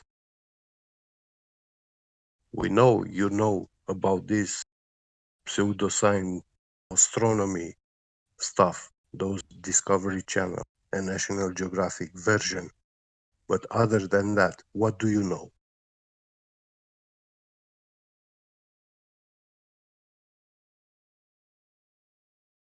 You started the last statement with, if the moon is solid. And I think that's probably the point to put in terms of addressing this guy is really, you should be starting with the moon is solid and here's some evidence for it. If we accept that, then we could maybe go to the supposition. But I think fundamentally, we're all a difference of opinion. I can't say what the moon is. It's a curiosity, and as it's been highlighted, it's been a curiosity for millennia as to what it is. Yeah. So if you're going to start with that supposition, maybe you start with your evidence as to why the moon is solid. Because people have stood on it. Now check it. What's your evidence? That's the other kid. I want to close the conversation out with the one cartoon avatar dude. So you started your question with if the force of gravity was real, how would it work on a flat Earth? Well, the simple answer is it would be a globe. If the force of gravity was real and could be proven. Now, conversely, well, maybe not even conversely, but if I were to ask you an if-then question, like if the surface of the Earth wasn't curving anywhere, then you've just said if. I just, because I just answered his if-then question, right? So now we're gonna. Why add an if to an if? Even though you've just said don't. But the if is in a. Hold on, wait, time out. I know how I can keep this on the rails. What's your name? What's your name, bro? What's the equator? My name's Stephen. Oh, okay. Steven. Oh no, my thing's SHZA syndrome. All right, I put you on mute because I can't talk to both of you at the same time. I'm trying to make sure this person. That's just me. So check this out. Assassin, right? I've answered your if-then question. So answer mine. If the surface of the Earth isn't curving anywhere, then what is it?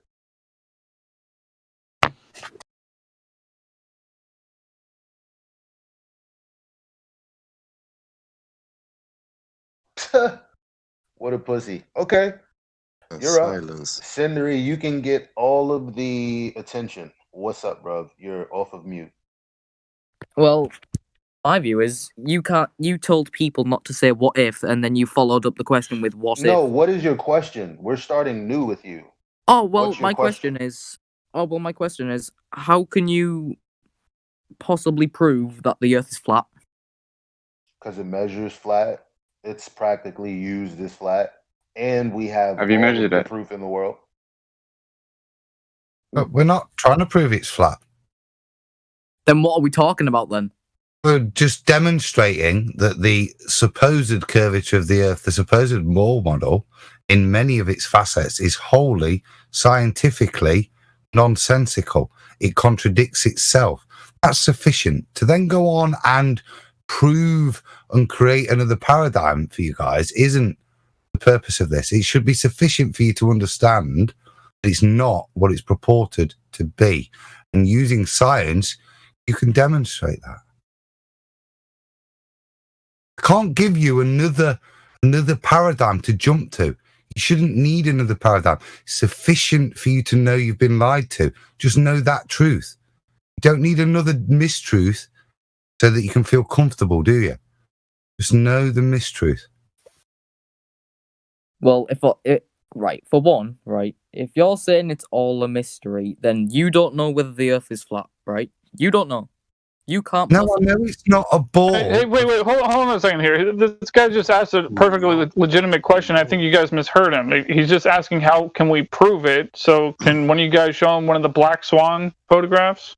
Still, that doesn't prove it's flat. It proves it's not a ball of up to stupid proportions. Again.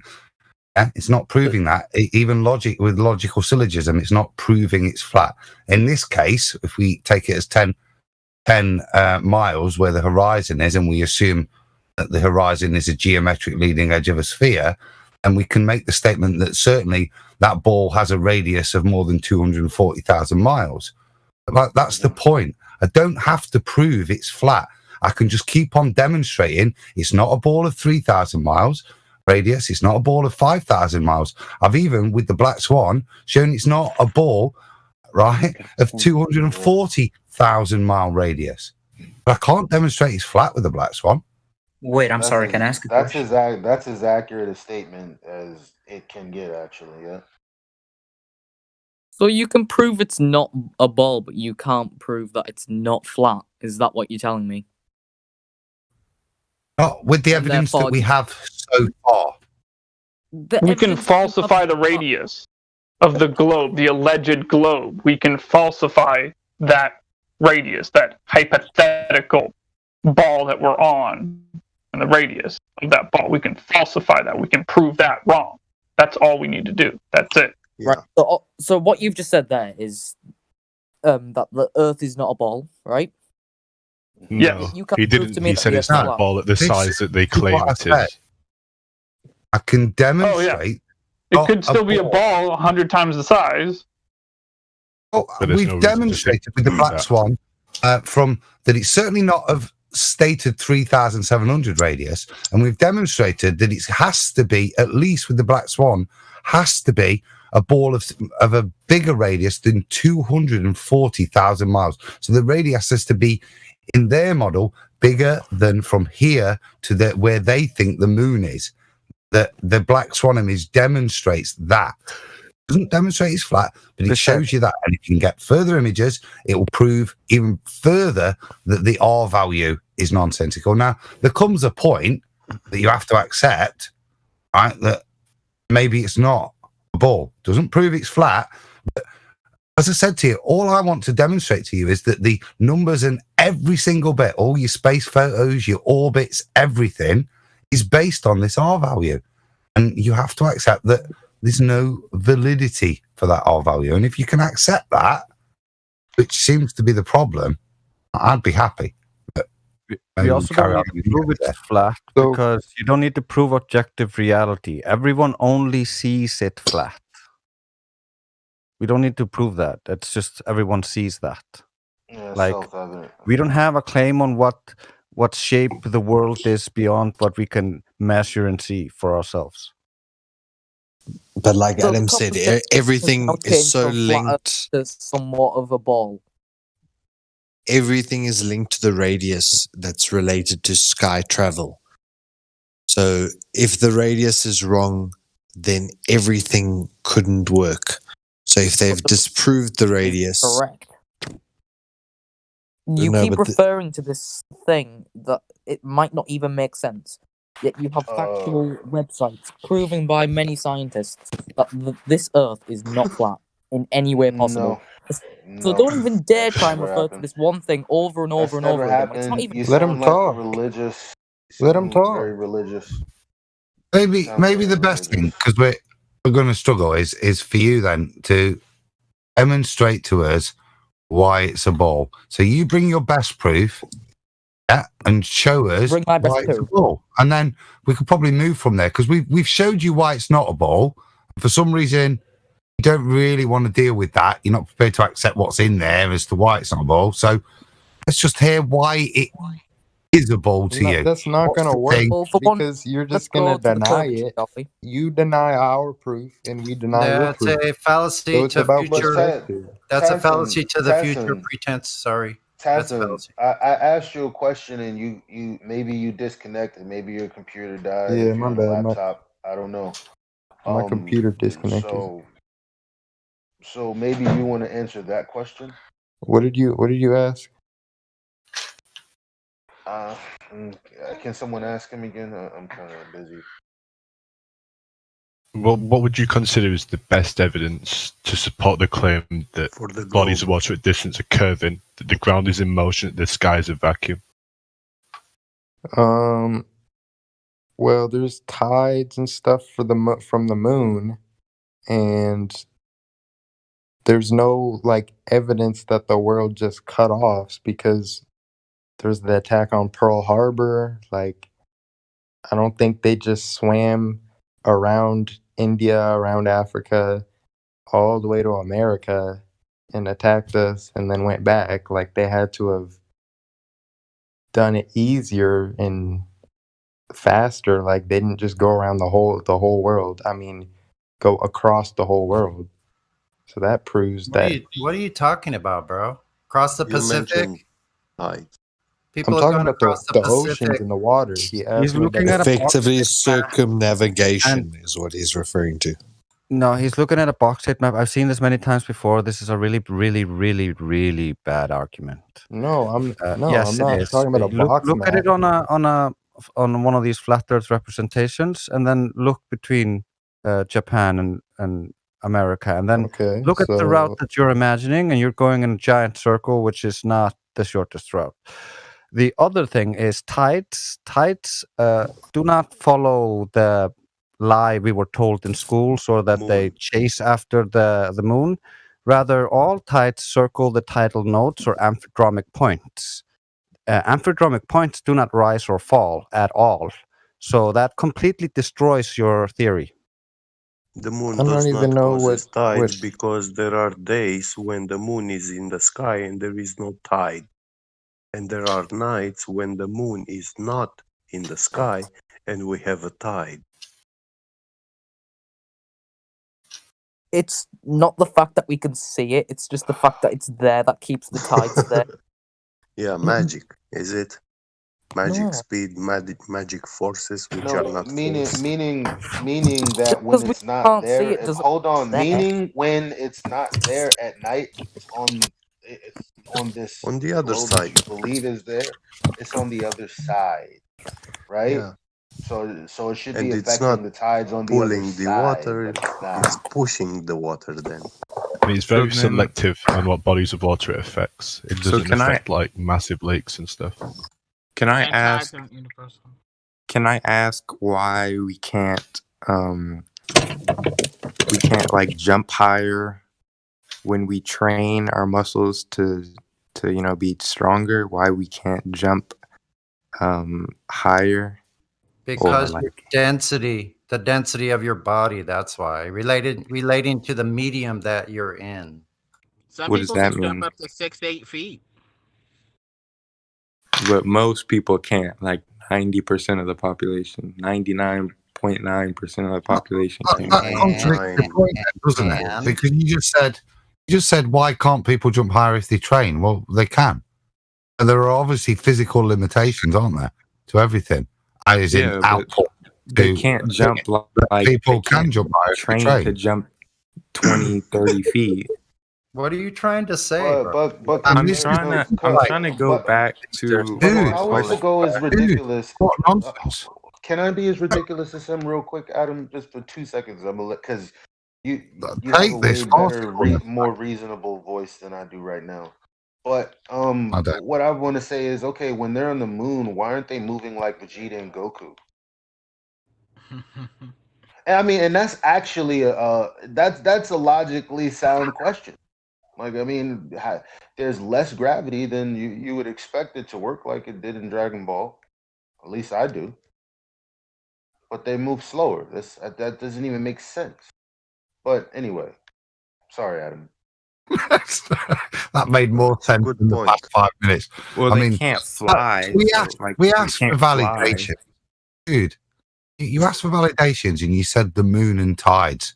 And you can't tie anything to that. There's no evidence that you give, nothing scientific whatsoever, just some dodgy correlation, which doesn't even correlate in terms of moon movement and tides. You've just got the fact that we have tides and we have a moon, and the two together must mean that the moon's holding the water on this ball Earth. Yeah, I mean, yeah. It's nonsensical supposition, and it's a little frustrating to listen to be honest. If you haven't got a proper But that's reason, exactly like you saying, well, we have water and we have an Arctic, and we can only see that the world is flat, so that must mean the world is a I'm not making a claim. I'm not making a claim. I'm not making a claim, am I? I'm not making a claim. So I'm not putting anything for you. Say that's what you said. That's what you said. You said you cannot fly on the moon. You said you said correctly. We see the world flat, and we do. So outside of how we observe it, which is all we have, what outside of how we observe it should we think is any different to how we observe? So that would then, outside of standard observation, become a claim. And if that claim is contradictory to the observation, then it would need supporting evidence, wouldn't it? And that's where we are. I think we agree that. So where's the supporting evidence, please? But he just said that you cannot fly on the moon. So how the hell did they get there? Let him bring the evidence. Because looking at the moon and tides is secondary. It doesn't have anything to do with what the shape of the surface is. Exactly. I wasn't even you asked me that question, I gave my best answer, but I was circling back on also, to be fair, Adam didn't tell you that it was a basin that we were sitting. He didn't tell you that. That was someone else. So yeah, that was someone, but I'm working on the statement the gentleman provided, which was we see it flat, and I think everybody in existence, or in all of humanity would agree with that. So we start with that. So if outside of that we're going to then make a claim, what's the evidence? That's all I'm asking for. That's all I've ever looked for the past 5 years. Okay, so circling back, so I'm trying to make a story on flat Earth. So I'm just trying to get everything straight on how gravity would work, however you want to look at it, or how there is no gravity. Forget gravity. You only need gravity on a ball, don't you, to hold everything together. Now, there's no evidence for that, so forget that. Let's figure out how we get to a ball first. What evidence have we got that it's a ball, so we need gravity? Yeah, I'm not arguing that there is gravity on the ball. You're I'm running just trying ahead. to figure out how trees would grow. Well, trees grow. Trees grow, whether it's flat, square, curvy. No, I'm trying to. Let me talk. You sound like you're trying to dodge the important question.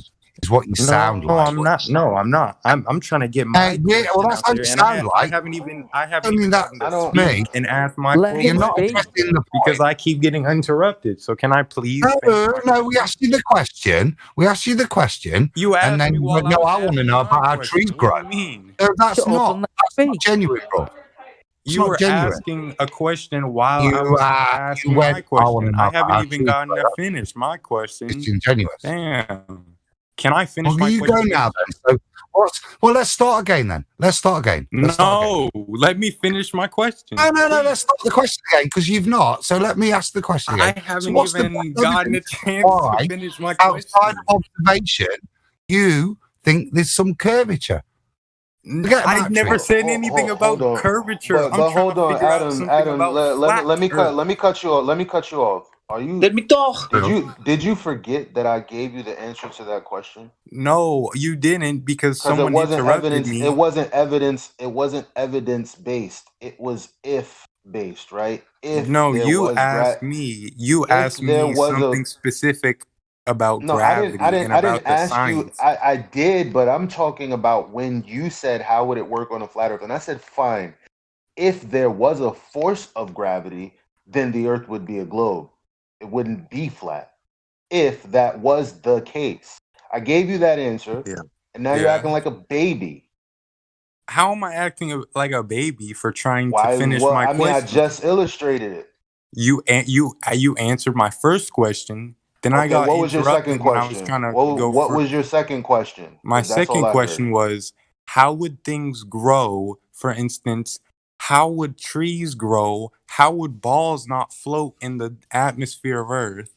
How would everything work on a flat Earth if there was no gravity? They get born and they eat and they grow. You tell us how trees would grow on a spinning Earth, cycling around in helical fashion in 4 different directions. Show us how trees would grow like that. He's got you spiraling on trees, boys. Pull him back to why it's a ball. Elijah's already had him, and he's given the. I don't want to go back to why it's a ball. Why is it a ball? When you admitted that it's obviously flat, so there must be something that says to you, "Well, even though it's obviously and observably flat to me, this is the reason it's a ball." Not because of gravity, because as Elijah says, it's gravity necessitates from the ball. So why is it a ball first? How do we get from your admission of the obvious and flatness to it being a ball for us then to need to get into the supposition and create imaginary non-force forces to explain why the ball holds together? We first of all demonstrate it's a ball before I need to presuppose all this. Why is it a ball? I'm not asking why it's a ball. I'm asking how it would. I'm asking you why is it a ball. I'm asking you why is it a ball. Why are you asking a question to my question?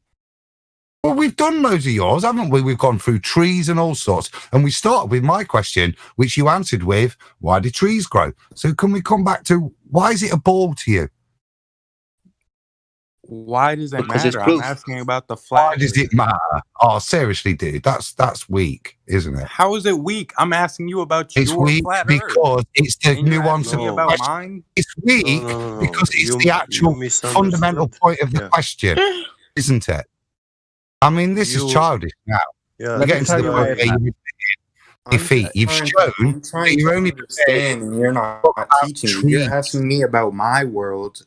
This guy's a joke. I believe it is. He only wants to talk about why trees wouldn't grow on a flat Earth, but he can't give you any evidence for curvature.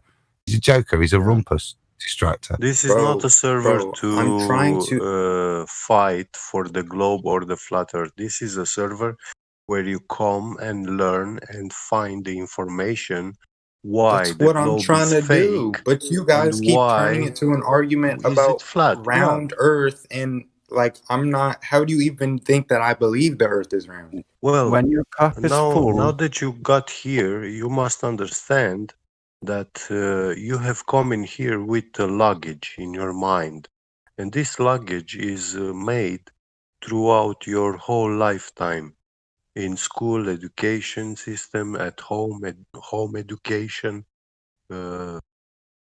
social interactions with people in this world, television, mainstream media.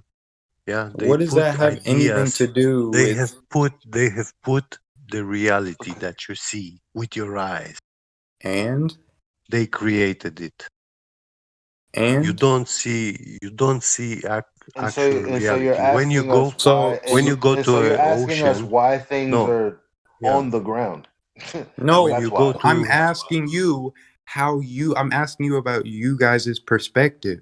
So Well, like, my how perspective is the was? same as my perspective. Hold on, my Yeah. perspective is the same as yours because what we experience directly is what we experience directly. What do you mean? I don't have a different perspective than you do, Yeah, but you have our a senses but you are the same. have a belief that I don't Yeah. have. There's the difference. My perspective is the same as yours. I don't feel movement. You don't feel movement. Yeah. I don't see curve. You don't see curve. We have the same perspective. Yeah. The sun moves in the sky. The stars move in the sky, east to west. Same for me as it does for you. We have the same And you perspective. You have a belief system that you were taught.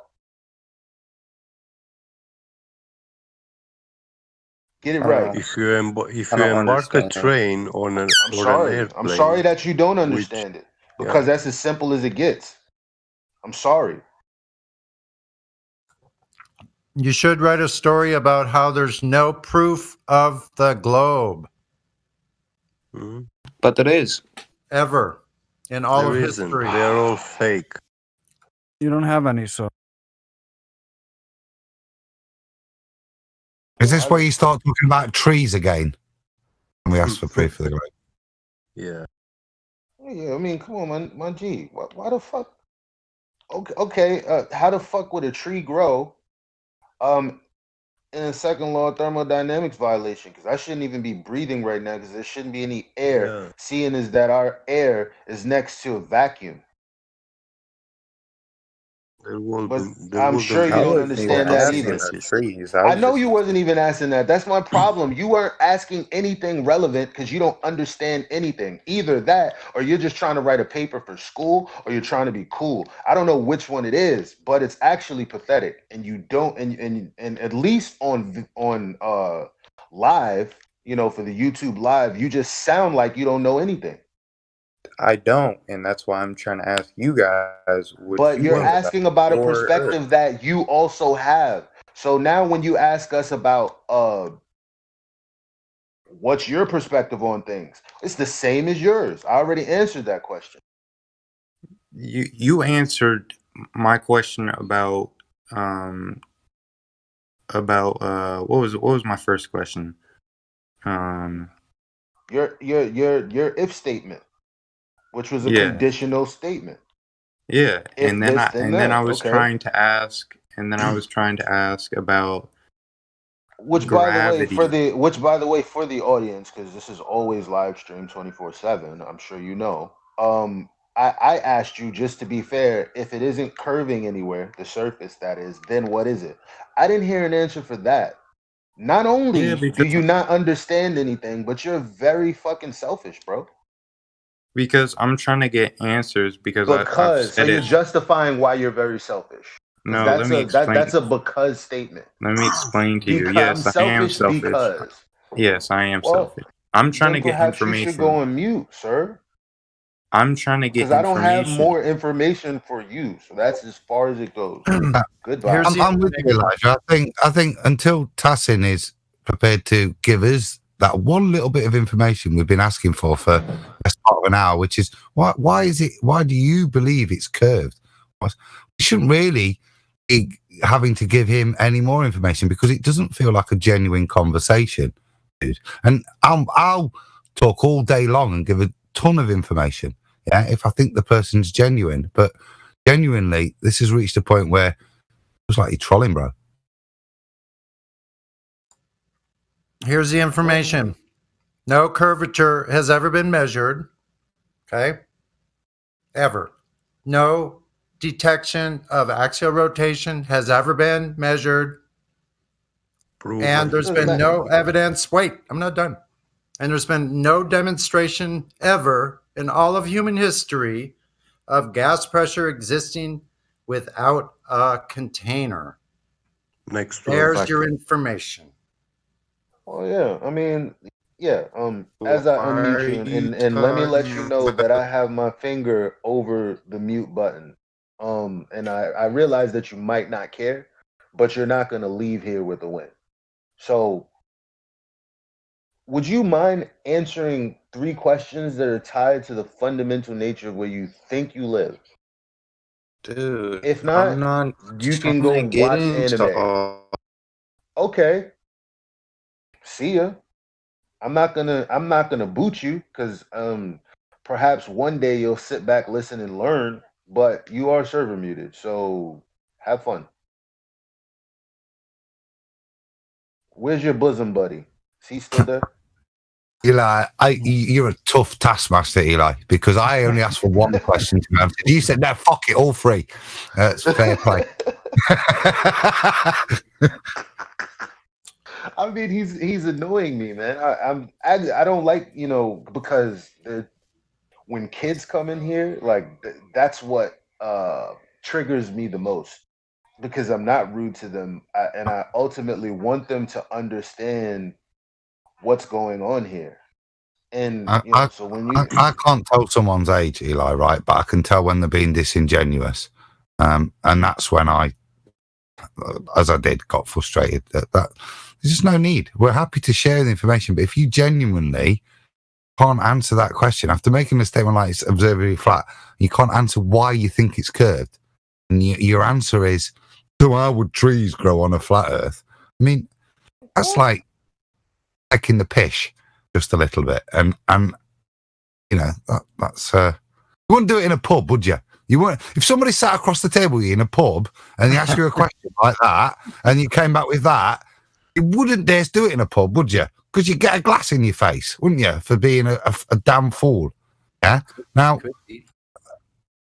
there's a lot of humouring goes off, but there comes a point where actually, what's your name?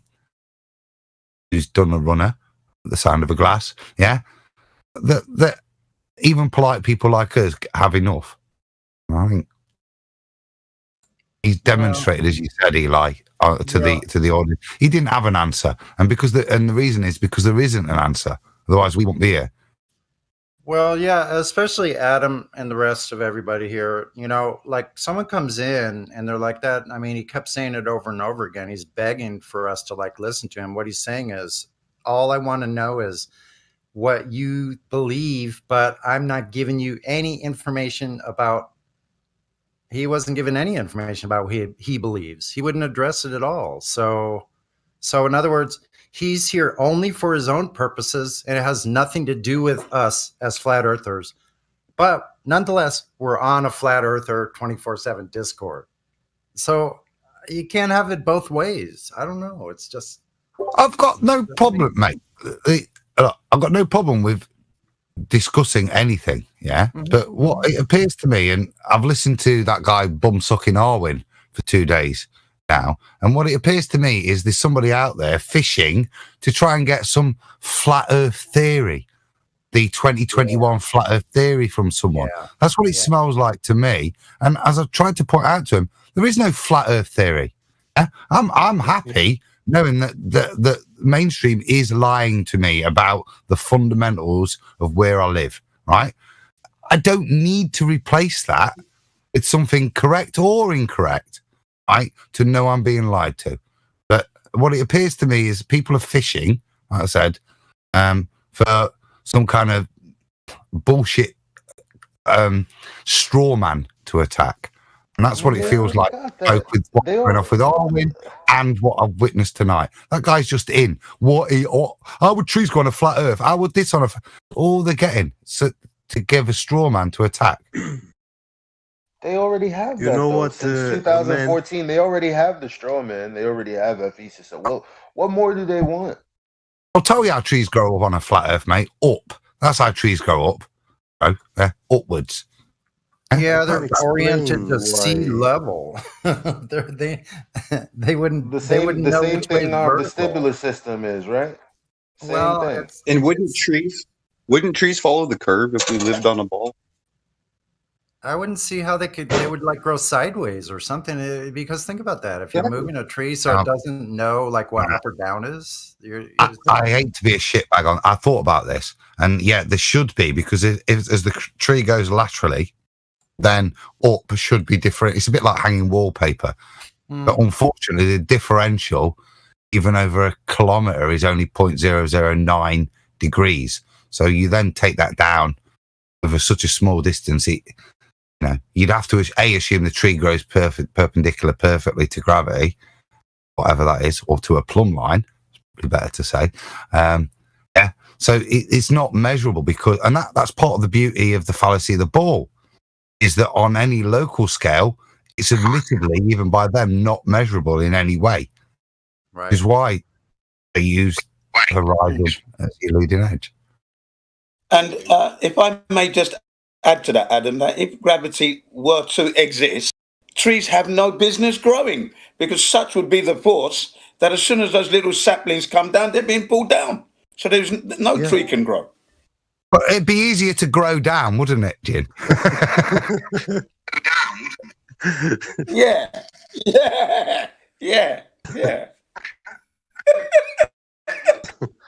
It'll all be along the ground, but not upwards. I was laughing earlier. I was laughing. Oh my! We would have to dig like pigs for our food, not climb in the trees. And call us monkey. The trees would probably be growing like, who knows? Who cares? Sideways or something. It's ridiculous. Yeah, but there's a worldwide phenomena that is unique to our time, where state education wants to rob us of any sense of logic. We cannot trust our own logic with the stupid stuff that they've been like bringing into the Overton window. Nice said, Ariel. Hello. Everything in life, Ariel, that's spot on, mate. Everything in life at the moment is facts from the government overrule logic. Look at the masks. Facts overrule logic. You spot on. Feelings. Truth. Well, I mean, government dictated facts over even with regards to the earth. The nature of the earth. Their dictated facts overrule the logic, and that is part of the mainstream. And what the mainstream's it used to be part of educating people was to give critical thinking. It's not now. It's repetition of facts. That's the thing that scores you marks, not your critical thinking anymore. What they are doing is actually like when you sell your car, you get paid, let's say, £1,000 or dollars, and next day you count again your money and you find out that 100 bill is fake. And now they found us. We tell them, hey, there are people there buying cars with fake money, and they come to us and ask us to replace that 100 bill with a better fake. No, I mean 20, 30 years ago, if on a physics paper they'd have said, why is the earth a ball in space? And instead of putting all the answers you put down, you gave the proper answers to the 3 questions, which we can all give, so I won't repeat them. 20, 30 years ago, you would have been given full marks for your logical application of science. Nowadays, you get 0 because you didn't state that gravity pulls it down, pulls air molecules down, in opposition to the other science you'd have probably stated in the paper. That's my point. We are no longer judged on intelligence. We're judged on repetition of facts. That was the big part of the universities kicking off. Universities never ever, until the turn of the century, gave degrees out on examination papers. People were always assessed in person. That was the first point of it, so that you can no longer have an assessment based on in one-on-one intellect, which is where you should get a degree from, but it's again becomes repetition of pre-adjudged facts. That's not certainly what a degree should be about. But what they are doing to children, they are introducing them to the concept of gravity, and at a time when they are too young, their critical thinking skills are, they're not developed enough. So later on, gravity is just accepted as, something that is authoritative. It is, stamped with a seal. So when you just move away from that, then gravity is a given. And if later you have to bring up gravity into any other sort of equation, you're not going to go back and say, but hang on, do we actually have that? Is that confirmed? That's why they give it him at that age, Ariel, isn't it? Yeah. Because they can't, with the teacher, whilst the kids intrinsically, I think we all remember that bit, realising people in Australia were apparently upside down. And you remember that bit from school, that's wrong. But you can't, as you say, then critically appraise that as a 7-year-old. So that becomes the fact, and you have to work from there. You're not able to dispute it. Right. There are a few kids who are like critical thinking, and at this point, the globe idea actually shuts down critical thinking because they ask questions and the teacher can't answer. I remember asking my teacher about gravity and how this all worked, and she was like, "If it's not in the book, I can't help you." And you just you fail if you don't write what they want. So you just gotta copy that. Stop thinking. Copy paste. Yeah. What Ariel just said, and what you said it in one bit. You said that they try to stop you. Actually, what Ariel just pointed out is probably the first point when you go to school where you subconsciously or even consciously, you say to the teacher, "No, that don't make any sense." Because when they were teaching you about mixing colours, everything makes sense, doesn't it? It's the first point where your critical thinking is challenged and they shut it down. No, as much as you think that makes no sense, you have to accept this as truth. It's probably one of the first ones. It's certainly the one I can think of where I have to accept a lie. I was with a friend who had an 8-year-old daughter, and she was doing her homework, and she was learning about the Bronze Age, and these people were depicted as almost animals, covered in hair, using rudimentary stones and stuff. Tools. And then in the same school curriculum, this child was being taught about Adam and Eve in the Garden of Eden. And I mentioned in passing to her that she should go and ask her teacher if Adam and Eve looked like this. Like primitive. Yes. Well, I mean, children have no defense. Is it any wonder that people are so obtuse? The children have a virgin mind. They are not corrupted. And when I was a kid, I asked the teacher. I said, "Why is the damn the spacecraft seeming to tilt? It's not going straight up. It's tilting off to the left." And she told me, the teacher said, "That's because of the spin of the Earth." Yeah. When I said, know what to say. Could you imagine the greatest one of the most enjoyable movies of our time is The Matrix, and this room is the closest you're gonna get to that, and people are like, "Fuck that," bro. For myself, if the atmosphere is moving to create that spin of the Earth effect for the rocket taking off, then that means it's not in lockstep. Being geeky. I just remember being so confused by her answer. I just sat down. It's full of. So rockets aren't in lockstep. And when a rocket takes off, the atmosphere stops being in lockstep, i.e., the smoke trail it produces to give that curved effect, even though it is going straight up. Planes have the same effect. That's what they're saying there. It was require a dislockstepedness of the atmosphere at the point of takeoff and duration of you watching it to produce that trail. If the curvature is based on rotation of the Earth. That's true, because that's true. They're actually going up, but you see the arc because they're turning, because the Earth is turning. Is that true? Coriolis. It's not. Yeah. Well, the rocket position, Eli, would be one thing, which will be apparently subject to it, but the plume trail. Remembering the plume trail still stays where it is as well. So it doesn't go sideways, but it apparently moves sideways to give you the alleged curvature that you witness. It's double contradictory like that, isn't it? Well, obviously the simple explanation is that it's curving off and it's going to land somewhere in the Pacific and they'll pick it up in a bit. That's what made sense to me. The idea. It's just curving off and they're gonna fucking just go into the ocean somewhere. But at that age I wasn't thinking that. I was just thinking it's not going straight up. That doesn't look right.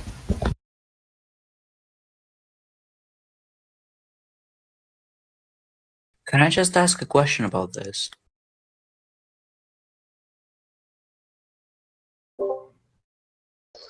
You can actually ask as many questions as you like. When did this happen? Like, what years was it? 1958. What years do you see rockets not going up but curving off towards the horizon? No, like, because right now it doesn't seem to be happening, at least not in the European educational system. That's interesting as well, isn't it? That it used to. It's a bit like that glow around the Earth, that green glow. What doesn't seem to be happening? Yeah, what doesn't seem to be happening? Yes, I don't know. The fact that you guys are saying that the teacher isn't allowed to tell the students some things, right? But how old are you, Alex? I'm 16 years old. That's our buddy Alex. You remember him, right, man? Alex, he had a way less. His voice was much. He's the Switzerland kid. Okay. No, I'm Italian. I was going to say, Alex, a lot of us. My bad. A lot of us are over 35. I'm 40. So what they taught us in school is way different. Well, I'm 27. I'm 32, I think. I can't remember. That's when you get older. I'm older than that. They've taught each and every one of us something different. As a matter of fact, the math is different now for you guys than it is than it was for me, than it was for my mom. It's insane. I was on the cusp of that, Elijah. So we were the year that started to do GCSEs, which was an educational change in the UK. And we went from kids my age learning calculus to it not being even in the curriculum. That's part of the dumbing down process that's there. You obviously have to. It relates to what Ariel was saying earlier. You know what psychological effect that has on a child? I thought my mom was fucking dumb. I thought my stepmom and my pops, everyone who couldn't fucking help me with my homework that was an adult. It was too hard for me, and they couldn't help me. And so now I had to spend an extra fucking hour in after school trying to get help for some shit that nobody at home could figure out. Wait, is that just because they simply had brought in and instituted a new system in which basically nobody knew the fuck how to do it? That happened to me when I was at school. Obviously, what Adam was just talking about there. We started doing a lot of mental arithmetic. Huh? They do that regularly to break up the generations. What's going on right now? The way you answer certain math problems aren't the way we used to answer them. Yeah. Very bizarre. Well, actually, it is the way I used to answer them. I used to do Common Core math in my head, and I wouldn't write down how I got to it. And I was very stubborn, and the teacher kept giving me zeros. So I was like, fuck it, I'll just give up. You're going to give me a zero, and I answered all the questions correctly. Well, now they do it the way that I did it, and they teach it that way, right? So if you got like 7 plus 3 plus 10, take the 3, put it on the 7, that makes 10. 10 plus 10 is 20. That's how I was doing it in my head. I would just break it down and piece it back together. Education system, we study Latin a lot. Yeah, that's how I did too. Like, at least speaking from experience again, because our experience is different. But in the Italian, if you fuck up, they don't give a shit. Like, I got zeros on a regular basis up until 1 year ago. So, it's I don't know. I think that it's not more about like brainwashing today. Like today, it doesn't happen the same way that it happened in the 50s and 60s, maybe in the 70s even. Yeah. Alex, we described earlier. Just because you score low on the brainwashing test does not mean that isn't still trying to brainwash you. Wait, let's start again, Drace. What did you just say? Say it again. I didn't hear what any of you two said then. All right. If you score low on the brainwashing test, that doesn't mean that the brainwashing test isn't trying to brainwash you. It doesn't mean that the whole curriculum isn't filled with stuff that's not actually verified or has been debunked already. They're still brainwashing. What the fuck? Yeah, it's way more, dude. Are you kidding me? Gee whiz. It's magnitudes more. It's in everything. All the social media, all the TV, anything on the news. Like, it's all freaking globe brainwashing. All of it. Yeah. It's not just that it's globe brainwashing, is it? It's legitimately to change the whole structure of the way society works. Yeah, like people do not understand how much children have been afflicted as well. Like legitimately, when I was a kid, I remember growing up, and I remember I'm only 27, right? So I do remember literally individual people just becoming crippled with fear based on stuff to do with looks, to do with whatever it was to do with. And kids do grow up faster now. I don't care what anyone says. I just know this. I've seen it happen to every little generational gap between me and myself anyway, and the kids that are younger than me. I've watched them grow up faster and faster and faster. Bollocks. Absolute bollocks. We were fingering girls at a much earlier age than mine. All right. So, do that one. Right. Come on, bro. And I've got loads of people. They're advanced in so many ways. Right. All right, look, it's a kids. Listen, this is a family show, though, Adam. All right, remember. Yeah, I don't want to have to repeat the fact that my daughter listens to this with me, and she's only 16. I'll put it in a more correct PC way. Is that? How about shut the hell up, Alex? In reality, right, children are much more developed in some ways that we never were, and they're aware of the world in many more ways because they're exposed to it through the internet. However, their true exposure to humanity is diminished, and that comes with the sexualization of kids. They no longer learn sexualization right through interaction. They learn it through the internet, and that. Oh no, I agree with that. Yeah, I can agree with that 100%. When I said that they grow up faster, but I agree that's a product of parenting too. That's my opinion. Right. So when I said they grew up faster, I don't mean they actually grow up to be adults faster. What I mean by that is that they're essentially thrust into the psychological world of everything. They're laden with information that isn't at their time. It's not relevant. It's not relevant. Oh, they can't be kids no more. They can't be kids no more. They got to pick a gender at 7. Well, they've got to even consider whether they're transsexual at 8, 9, 10 now. Whether it's this shit makes me want to go to war. That shouldn't be. That's not developed. That's just being given shit to deal with. That's not developed. It's clutter. Exactly. Yeah. I've been ready to go war over that shit since it started. Man follows my daughter in the bathroom. I'm going to quickly identify as a female that likes to beat up men that identify as female, and I'm going to follow him in the bathroom. I've always had a rule that I don't follow anyone into bathrooms. It always I'm gonna causes. identify as a bull dyke. What you I'm not looking being at, funny. dog? I belong here. Wait there, in a nightclub once, I did actually follow a woman halfway into a bathroom because I didn't even know it was a bathroom, but she had just chucked a pint. Oh, that's another story, bro. That's an adult club. She just chucked a pint glass. I've been in the women's bathroom at the bar. Yeah, you remember when that happened, don't you, bro? When that woman just turned around, she just went bang, smashed the pint glass in my face, like nearly. Holy shit, is that Battle Mod? Hey, Battle Mod, what's up? Hey, she pushed him in the bathroom and said, "Crack, get your bitch ass in there." No, I don't. Get in that bathroom, punk. I need to talk to you. I ended up they tried to kick me out over this battle mod, right? All the door staff, and they couldn't I actually was get in me fear out. for his life. I've just woke up and I've not even had any of that. Fuck right off. I heard her say something like, "Bitch, make me a sandwich." But you know what happened, battle mod? She turned round. She chucked this pint. Listen. She turned round. She chucked a pint glass pretty much in my face, right, full of beer, right. And then I tried to, basically, what I did is try to follow her, but she ended up walking into a toilet. I only walked into the first doorway of the first toilet. I said, "What the fuck are you doing?" I said, "You could have fucking slit my throat there on accident. Anything could have happened."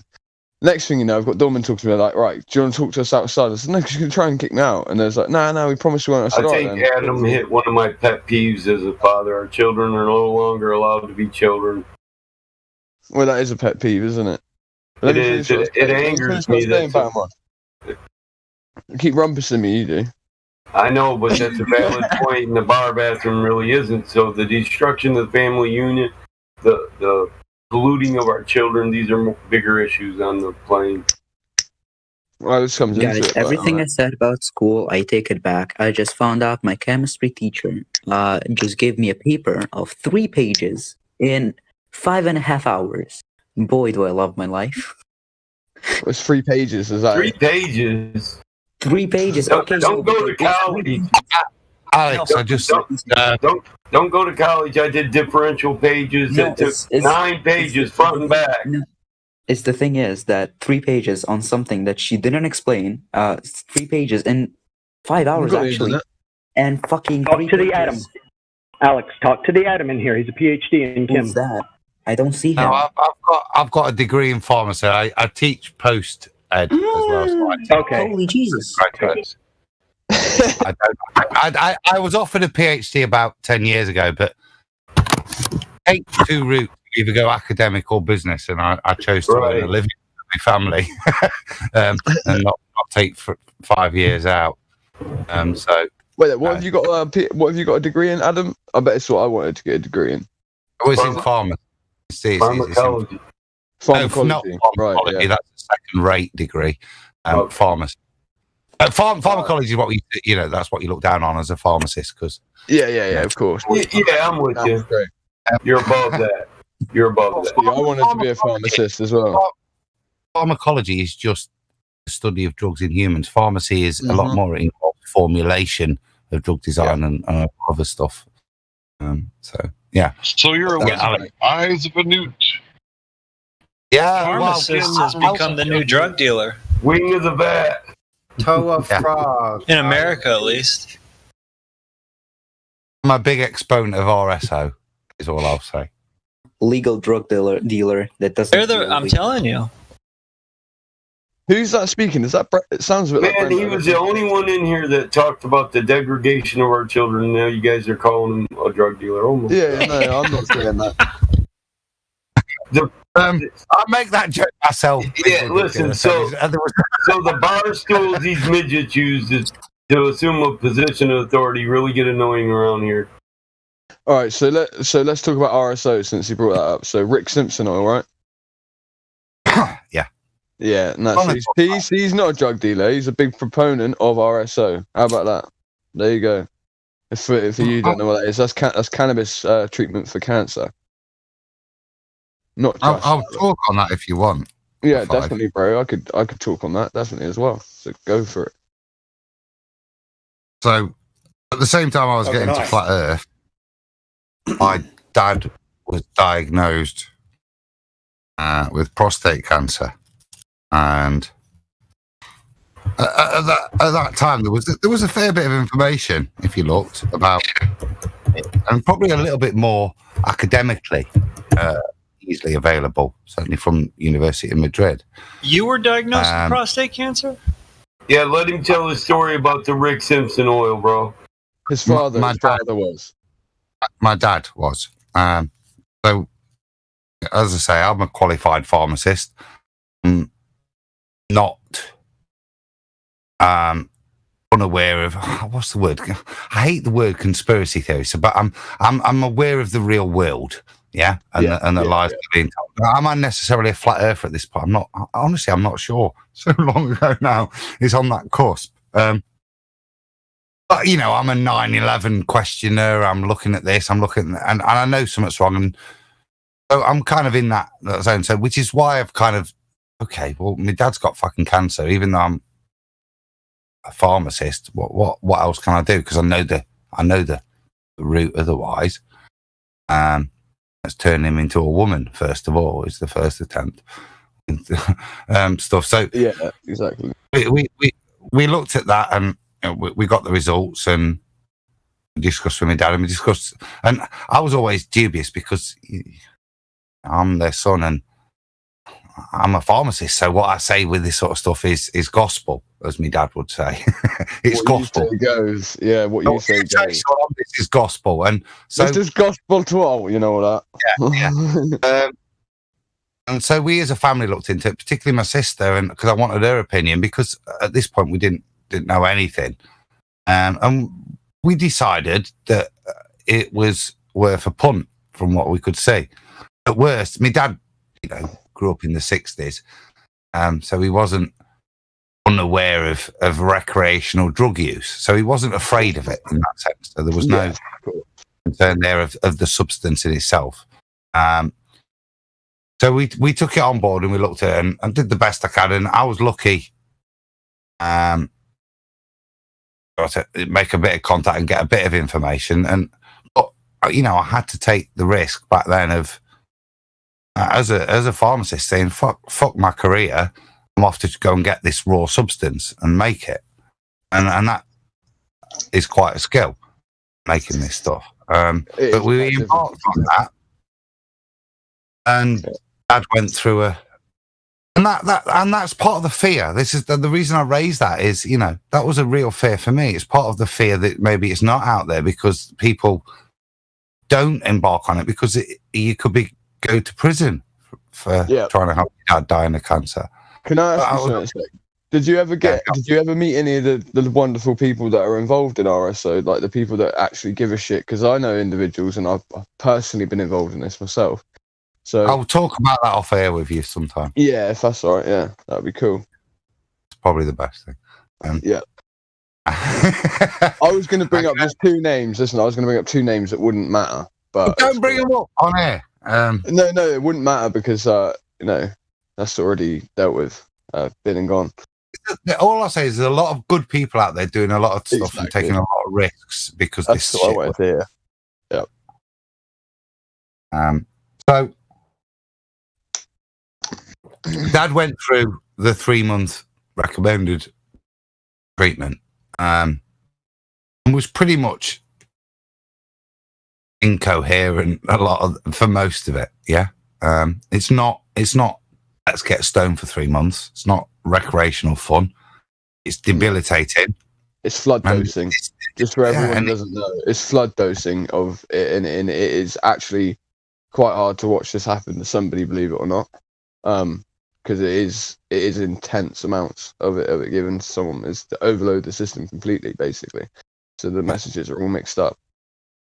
In my dad's case, he was just about getting coherent, and then it'd be time for another dose. But like I said, what I said was gospel, even though I had no fucking clue back then that it could work. But we were blessed. So we got through it, and we got the results, and the results for the consultant was, well, the odd thing was, this was the thing. My dad went to the meeting, and the bloke and this is probably more an indictment of the NHS, kind of just looked through the notes and went, well, we'll see in a year then. And he's just had one of these hormone therapies. And he said, what do you mean? And he's like, well, your levels are fine. You're absolutely fine now. So this shouldn't be an issue. He says, and he knows, because as he described, there was a day, he said it was about 2.5 months in. And men will probably understand this better. You know, when you're in a car, and we used to call it, we go over the flyover, and you lift up and you float down, and you get that fizzy feeling in your prostate. Yes. He said, well, for about a day and a half, he said, I realised where my prostate was, because the fucker wouldn't stop fizzing. It was just buzzing. All I could feel was this buzzing sensation. So we were blessed. The FSH level, I think it is, the prostate hormone thing they gauge everything by, which just went from, and we'd had a couple of readings, but basically it went down to 0 to the point that he just said, well, we'll see you later. And he said, well, you shouldn't be doing that. You should be seeing me in 3 months because I'm only this far in. Okay then. Yeah. But he was then put off. And that was one thing that kind of started me on that journey. And you'll probably hear that I talked with, Christ, what's his name? If you go to Iron Realm, there's if you type in Rick Simpson, there's a good testimony with a guy that has stage 4 prostate cancer. Prostate cancer guy, yeah. What's his name? It'll come back to me in a minute. Eluded me too. Yeah. But we spoke with him for quite a while, and he again was another exponent. And his testimony, when I have a business partner, me and my best mate from uni run the business we do, and his mum 3 years ago was given 8 months to live with cancer of lymph glands in the chest and esophageal cancer. In this case, he's quite wealthy because he owns other businesses other than the crap I run. And his mum's got the best medical care. So we have all of the data in terms of tumour size. And we've got the data where we started the same RSO treatment and we've got the tumour size reducing. And this lady had one bout of chemo, vomited, sick, was the worst she ever was. And this was about 2 months in. This is what happens. Even when you've got stuff, people are too scared to not do the mainstream, of course. And I don't fault them because we did. But she refused to ever do it again and says, I'm not living like that for 3 weeks. And soon spend the rest of the time I've got with my family properly, like how. So when you can I just say 1 sec? So when you said about the tumor size to dose ratio, what you're talking about is like you have the reactionary rate, don't you? Basically, at that point, I've got the scan data showing the tumor shrink over the time of the exposure to it. We have that. Right. At the end of a year later, after this lady was given 8 months to live, she was given the all clear. She now lives a full, healthy life. We are, we've helped a number of other people in that community, and we help other people in other communities show them this is not impossible. If you speak to Anthony Riley, he got in touch with us and he did the same thing and cured his dog of what's called idiopathic pulmonary fibrosis or Westy lung. There's a lady, human, that had IPF that was cured, and he'd already been telling me he was waiting for his dog to die. And when this testimony came up, we tried it with her and we've cured his dog. His dog's now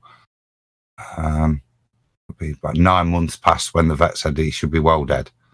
And the thing with his dog is it's quite good. We've not got scans, but we've got records of him breathing over time, and his breathing now is better than it ever was 2 years ago.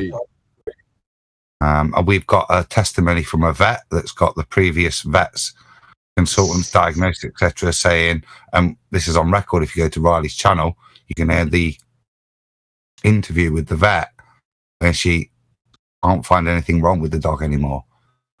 And this is a degenerative disease that kills Westies. Yeah, it's a terrible disease. It really, really fucks them up. Like, I mean, it's terrible. Yeah, but that's me done wrong. That's my experience with it, and I'm a big exponent of it. Like I say, there's risks involved from the law, but I think the law is taking a step back, even with regards to treatment of seizure treatment. The UK government is in breach of the Medicines Act by giving back cannabis to a parent to then re-administer it to their child. So the law's an arse at the moment, and it doesn't know what it is in the UK. But I think it's sufficient anecdotal information and, more importantly, testimony from individuals of the beneficial effects of RSO.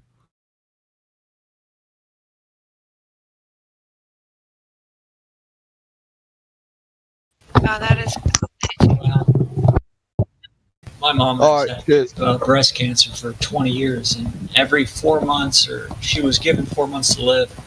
That happened for like a couple of years, and I did the same thing. Looked into Rick Simpson's oil and all this stuff. She would never listen to me, and they hacked everything off of her. She wouldn't all that crap. And even all the way up to today, 20 years later, she's still told she's got 4 months to live, and these PET scans. She's got bone cancer, all this stuff. She's got a couple months to live. I keep getting told this stuff. She's on some new targeted therapy, blah, blah, blah. I don't know what to believe, but I'll tell you one thing. If she didn't take any of that crap, those targeted therapies, I think she'd still be alive, to be quite honest. Well, They try to take, just because you survived, they try to take the credit. Oh, look, she survived. That's because of us. No. Well, yeah, it's not always true. I've known one person that's ignored stage 4 cancer and then carried on living. So they just ignored it and thought positively and fought through it and just did whatever they could, and it just went away, which is quite crazy. Alan Paul. That's what you got to do, dude. Just fucking ignore that shit. It's Say the again? guy. Alan Park. Yeah. Sorry, I have to get that out there, guys. It was. Yeah. Let's restructure the guy. Who was it again? What was his name? And Alan Park is the guy. He's a Canadian comedian, and it's on one of the early Iron Realm interviews. It's about 5 hours long. But he'll tell you he's got all the X-rays of his degenerated bones where the metastases have kicked in and it's invading his bones, and then he's got the X-rays afterwards with the scars on his healed bones. He went through 2 bouts of RSO to get to that stage. He thought he cured it, did it again, and then has been. I don't know if he's still alive. I pray he is. It was 4 or 5 years ago, but he gives that testimony there. And again, there's a gentleman in that episode. Whilst we're interviewing, it's called THC Anthony. You can find him on the internet now. He runs hemp fields. You may be aware of him, He joined that conversation, and his wife. His passion for getting into that was he lost his wife through breast cancer and conventional treatment. Well, one thing I would say, if you ever meet any of these people involved in RSO, it's like they're actually untouchable to the law. Like, and I don't say that in a sense that they actually are, but I say that in a sense that like there is a shield of some kind that comes over these people. Even the police know what they're doing is wrong if they start to try and intervene in these circumstances, right? And then this is factual. So the county that I live in, right, Adam, the police have literally started to ignore cannabis, and I mean there was a mandate given out to that effect. Right, to where they are like, we can't afford to waste money pursuing anything to do with cannabis anymore. So, but then when I spoke to an officer, I said, so what's the lowest thing on the Richter scale of that then? I said, so RSO and everything like that should be the lowest. He said, what is that? And then I spoke to him for a little bit longer, and then he said, eventually, he basically said, yeah. He said, you're right, actually. He said, so right, cancer treatments using those types of substances. We have ignored loads of it. And I said, I poked the bear more than that, mate. You know I'm a pharmacist, so... there was a point where I've got 2 shops in Nottingham, and one of them got shut down. So, and in doing so, it kind of got shut down. It was in a little mini supermarket, so there's all these controlled drugs in the place. So I have to get in touch with the controlled drugs officer.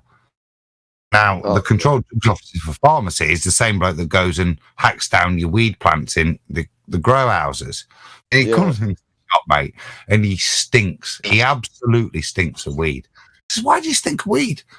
He pulls out his knife, and you can see the resin coating his knife where he's, and he said, so we get up a good relationship, and as I'm then trying to reopen the pharmacy, he comes back and we're chatting, and I shared with him the story about my dad.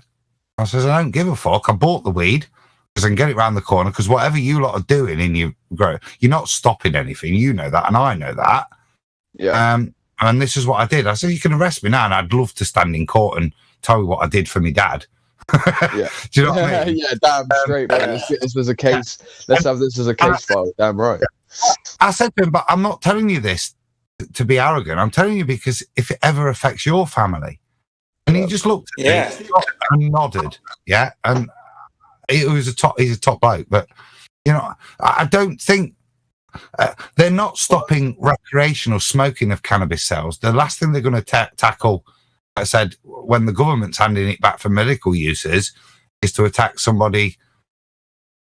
But that wasn't the case when I shat it 5 years ago. You know what I mean? When you first do it. But I think, that's the reality of where we are now.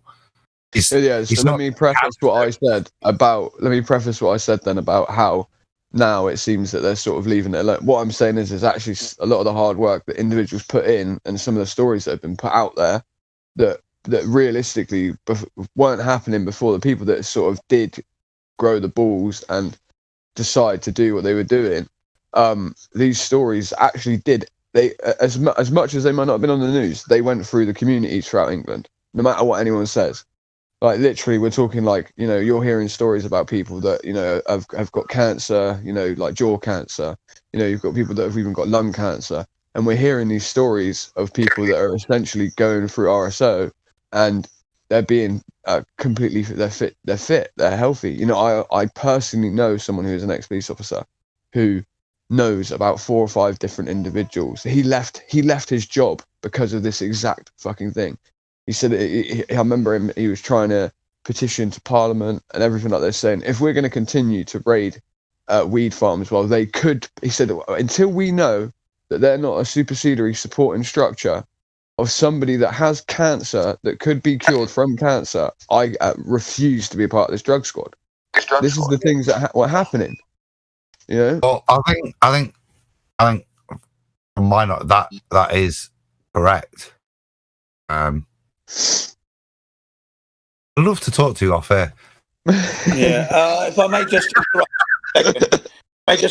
just add to that for a second. I posted at 36 minutes past the hour, 38 minutes past the hour, the Rick Simpson story, the Rick Simpson running from the Cure.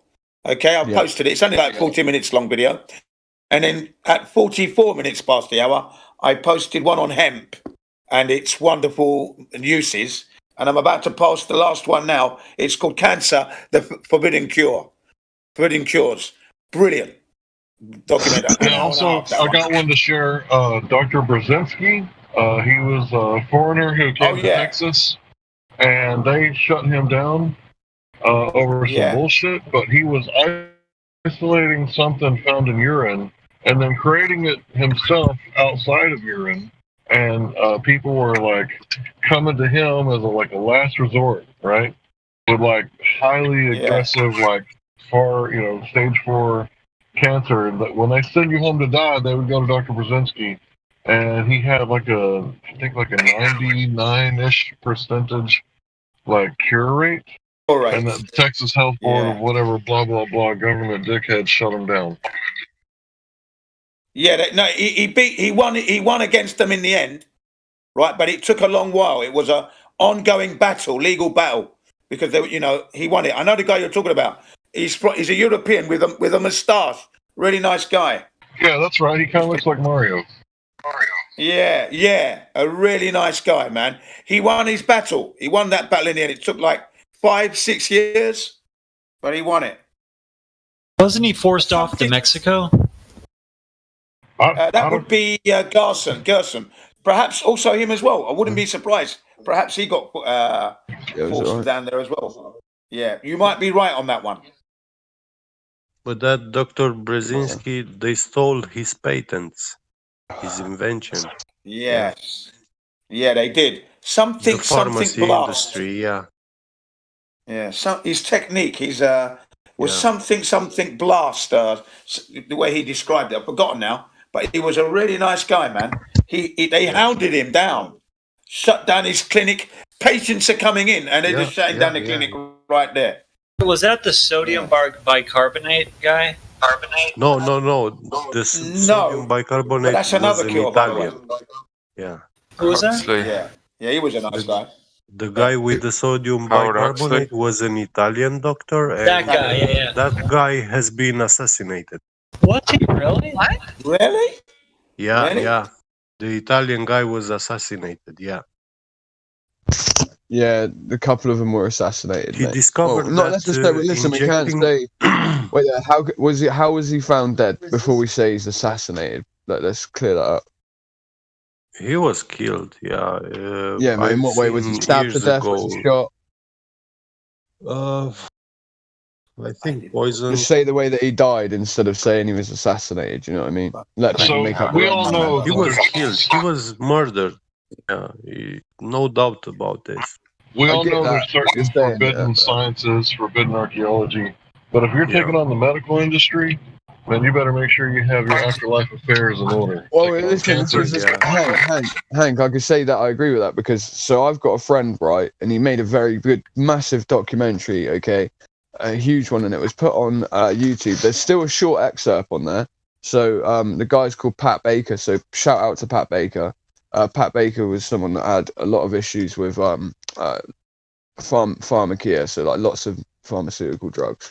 You know, he watched many of his friends die from overdoses. Yeah. So that guy, yes, cuz. So basically, what he'd done though is he'd been through every type of treatment that you could possibly have. You know, he tried methadone, he tried Subutex or buprenorphine, right? With naloxone mixed in or whatever, so an opioid blocker that is. He tried basically the bigger molecule opioids that would block the receptors, and he'd also tried the ones that were able to be mixed with a blocker. That's a fucked up, dirty cocktail crack, that is. Of course, it's a fucked up cocktail. It's an agonist to the other opioid receptor that mainly kick it out, kick it in. Yeah, of course, right? So, like, this is the point. It's a fucked up, dirty cocktail. Thank you for saying that. So, even you know that on the base layer. But he finds this out, right? He starts speaking to people that know a little bit more about it than him. He starts speaking to people like myself. And we're saying to him, look, buddy, if you know the what's neurologically going on here, like, this is how people die, right? This is actually how your friends died, probably through going through these treatments and completely failing, in fact. Not realizing that something like methadone actually stops a normal opiate or opioid from even going around. So it's such a big molecule. It effectively is like an opioid blocker, but isn't one. So the moment it wears off, they're taking flood doses trying to get high again. And the moment it wears off, they have a huge rush and they overdose, when these people usually would have known what they were doing. But in the end, so he starts looking into a treatment called Ibogaine, right? Ibogaine. So, and I'm not on about like going out to the forest and taking ayahuasca, and I'm talking about a full-on isolated version of Ibogaine, okay, and using it as a flood dose. Well, he first tries to create a clinic doing so in America, and he was persecuted massively for doing so, to the point where I believe he was even shot at times, I think. Now he has a clinic in Costa Rica. He does work with it also in Mexico and Tijuana. He spent $1 million pesos to put a page when Donald Trump became president. He put a page about the treatment of Ibogaine and how it can help, people with opioid and alcohol addiction, anyone that had an addiction to a central nervous system depressant, basically. And it didn't really hear much back from it, but it did help in terms of people for funding and all these different types of things. But that's another one. That is another one that is there.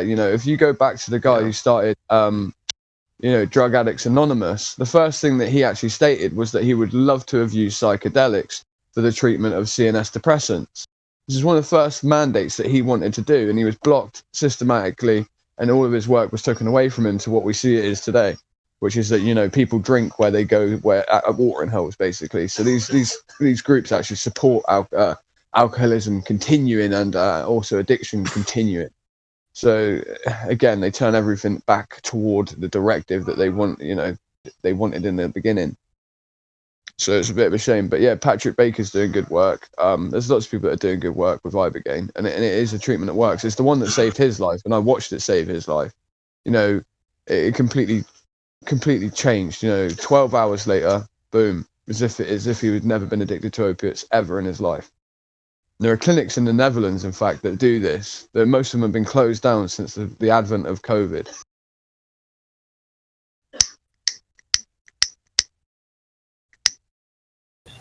Ibogaine like rewires your brain, almost like acid can kind of do.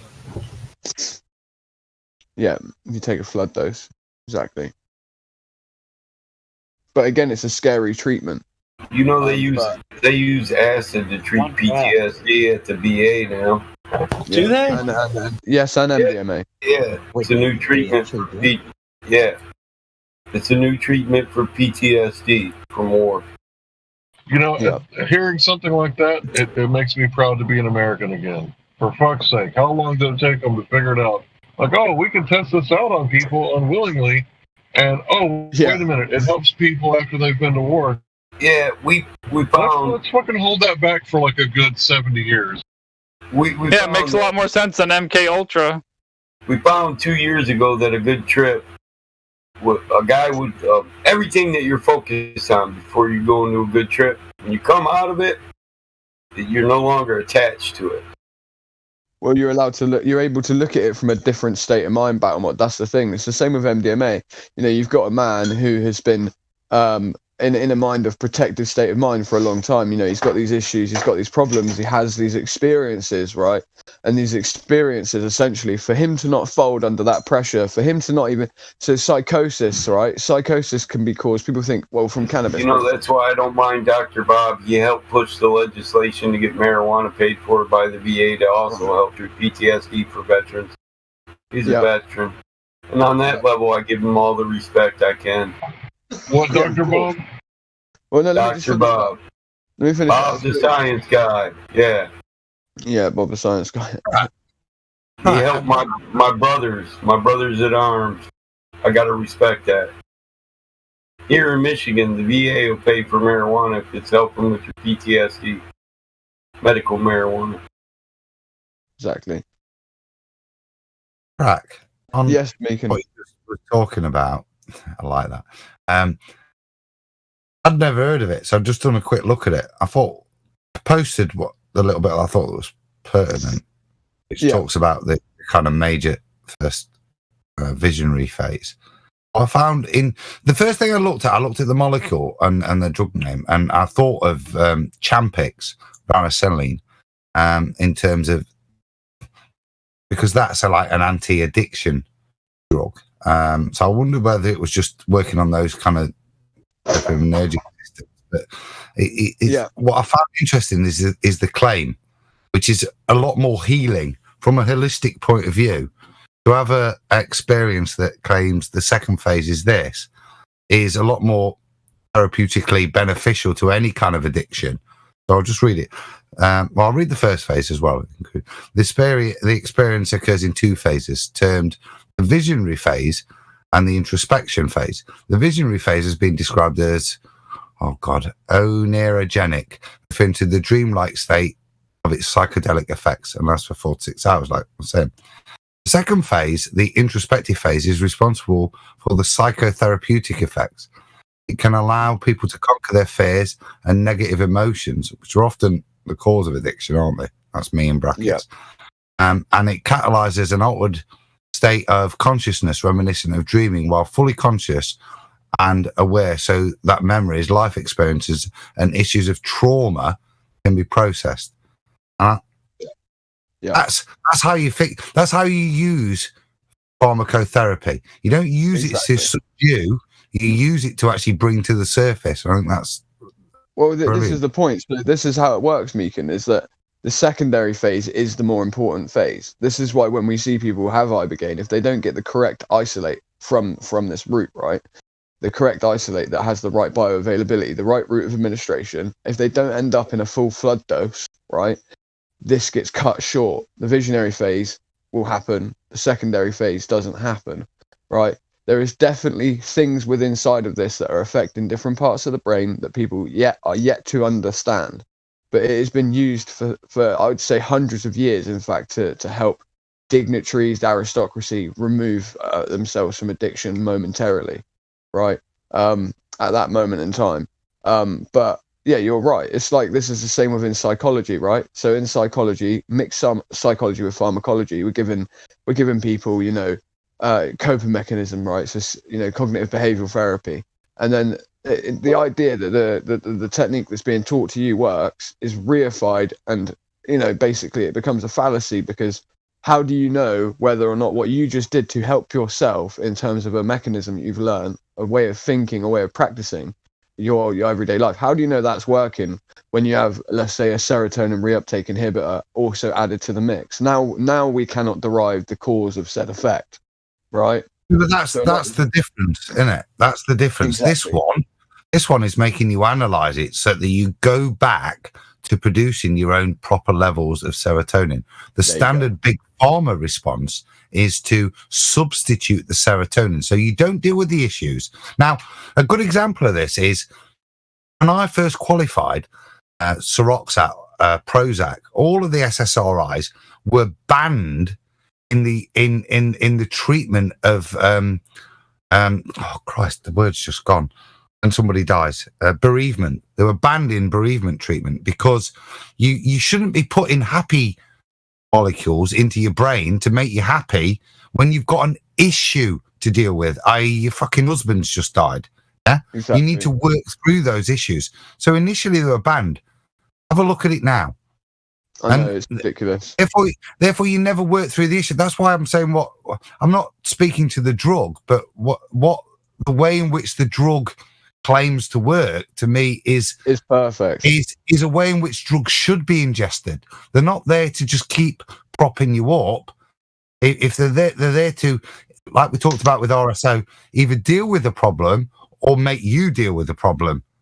This is it. And this is cruel to be kind treatment in a way. Exactly, brother. Well, but it's not cruel, because every time someone comes out of this treatment, they are on a much better equilibrious level of between all of their noradrenaline, dopamine, acetylcholine. You know what I'm saying? All of these levels are at such a better level that they deal with their problem in a way that you wouldn't even believe. These are people that they move forward, they deal with it.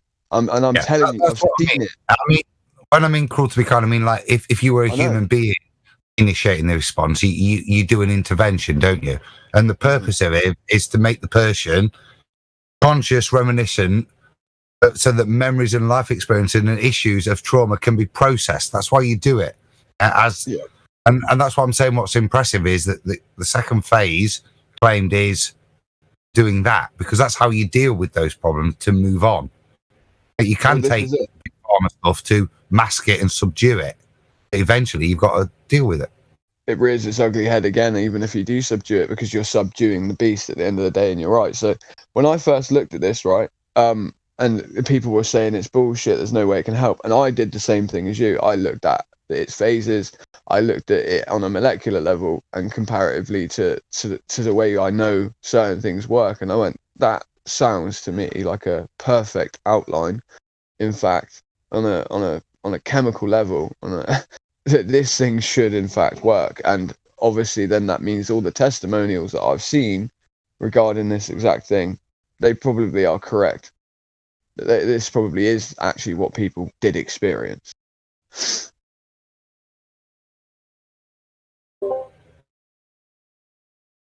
I can't testify to that, but I can see that there, and I think it's quite cool. Yeah. Fundamentally, that's ayahuasca-y, but on a lower level, isn't it? Well, to be honest, they say that this is the version of ayahuasca, so it's not ayahuasca, obviously, but they say that this one is actually more effective much more effective, and it's used in tandem at times, Adam. Both are used in tandem.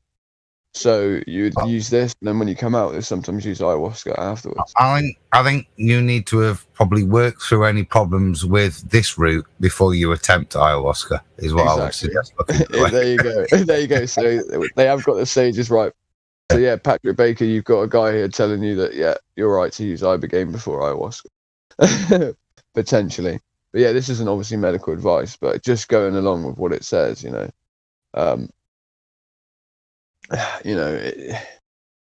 It works in the sense of the way it's structured, you know, as opposed to, let's say, trying to deal with an issue by actually boosting part of your serotonin system at a time while you're basically very low and your brain isn't working in the correct manner at all. This becomes something that's a crutch, and this crutch will be swiped away from you. Like all things, everything has a tolerance. So once you become tolerant to said SSRI, what are you going to do after that? When you realize that the mighty work that you believe you have done is actually dependent upon a form of stimulation of a part of a certain receptor, of a certain part of your endoplegia system, you're ruined once you gain tolerance to that. You can no longer access that part, and you've actually widened that receptor even more. And you end up in a worse situation toward the end than what you were when you ever started. You don't fix the problem, do you? If you think of it in terms of bereavement, if the reason you're sad is you've lost your partner, and you stop yourself being sad is to imply that being sad is not natural.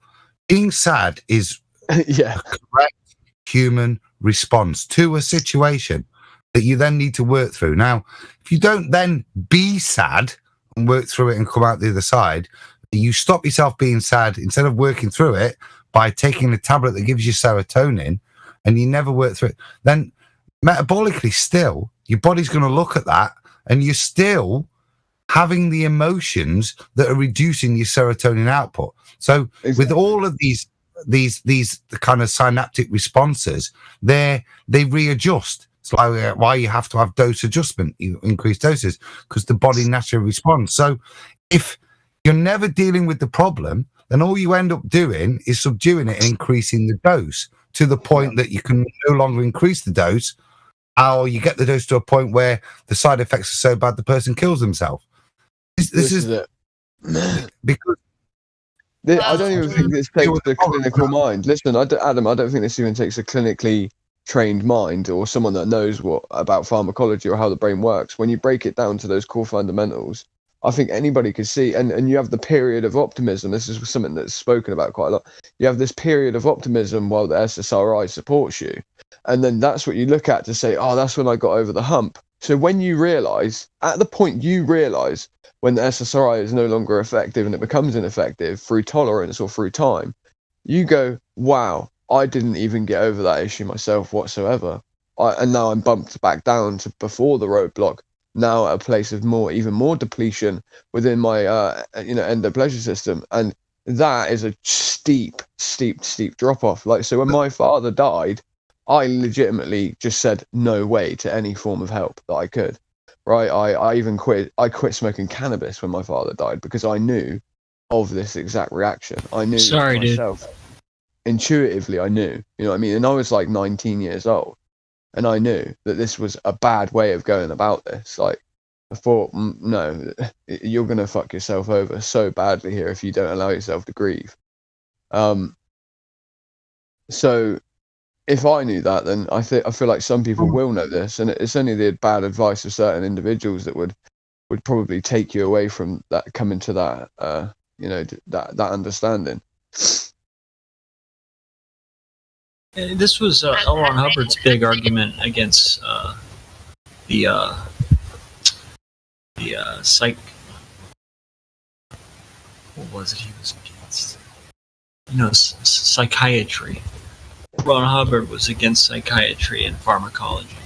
He writes all about it, and he talks how they don't confront the issue. They're all about doing what you guys are saying. Basically prolonging the issue. They're never actually confronting the deep, latent issue that's causing all the issues. To to use probably a bad analogy, but often you get confronted with patients with those fears. The doctor's just given me this prescription for these SSRIs, and I've read all these bad things about it. And the reality is that they're there as a bandage, and this would be the analogy I use. It's there, right, to stop you descending too far. But as with a bandage, if you don't then heal, so think of it like a broken leg. You put a plaster cast on, right? And if you then don't heal, or for whatever reason you keep breaking the leg, you never deal with the problem, right? And the way you deal with 6 months later it's still not fixed, I'll stick another bigger bandage which limits my movement even more. And I hope you understand this analogy. I'll take another dose which limits my movement even more, and eventually you get to the point where you can't move. Yeah, exactly. You've limited all mobility in all directions. Very peculiar. You fix that one problem. One second. Ariel, sorry, what were you saying, Ariel? Are you coming in a little bit low if you've been trying to get in? Oh, sorry. Is that better? Yeah. So I was in Scientology for a while. My brother was the ethics director, very high up in the organization. He actually... So Hubbard's argument against this stuff. Very anti-psychiatry. Yeah. So I had that instilled in me because I read Dianetics when I was like 18. And you got a point. For the first time, yeah, he did have a point if you got all that money to spend on auditing. So for the first time this year, I have used a crutch I work in a psychiatric facility, and I have no respect for that pseudo-scientific approach to, the chemical crutch. So this year I got hold of organic L-Dopa, and I use it. It's like one small capsule filled with a white powder, and I will use it on a day when I start feeling like tired.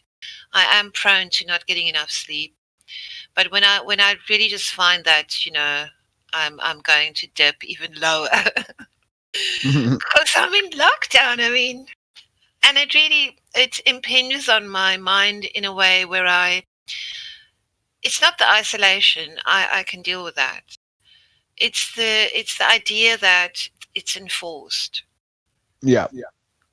It's the injustice part of it that I can get into the cycle where I get really, really angry, and then I get like, I give up.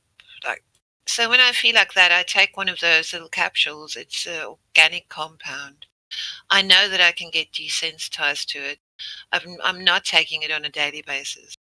But wow, I have to say, today, like I took it this morning, and I can really say that it helped me. I don't want to recommend anything to anyone, but I suppose it's like we've been talking now. There are just things that are helpful. Not in the way big pharma and psychiatrists push stuff at people, and people who are uninformed, and they end up in situations where they're gaining weight, their quality of life is reduced. There's a real sadness in that. A real sadness over this period, because mind you, I've been working all through this bullshit. We have seen such a horrible increase because I work with all the numbers, and so we have a clustering system whereby we demarcate people according to what disorder they are suffering from. And my God, there's been so many people that I've worked in this position for 8 years now, and the increase in people between the age of, I would say, 18 and 23 that are knocking on the door of a psychiatrist saying, please help me, I can't cope. And they all go down the SSRI route. That's just awful. In fact, actually, because there's a constant stress on, especially teenagers, and the fact that depression is glorified in certain circles of the internet. Like I have no idea why anybody would glorify suicide or depression, but apparently that shit is seen as cool and everything. But not It's only not quite that. but One second. There is a deep psychological part to understand about the glorification of certain mental illness. And sometimes, actually, in fact, there's exposure therapy in the most diabolical way when there aren't people that are actually addressing the issue of an older generation. So, a form of rationalization and desensitization.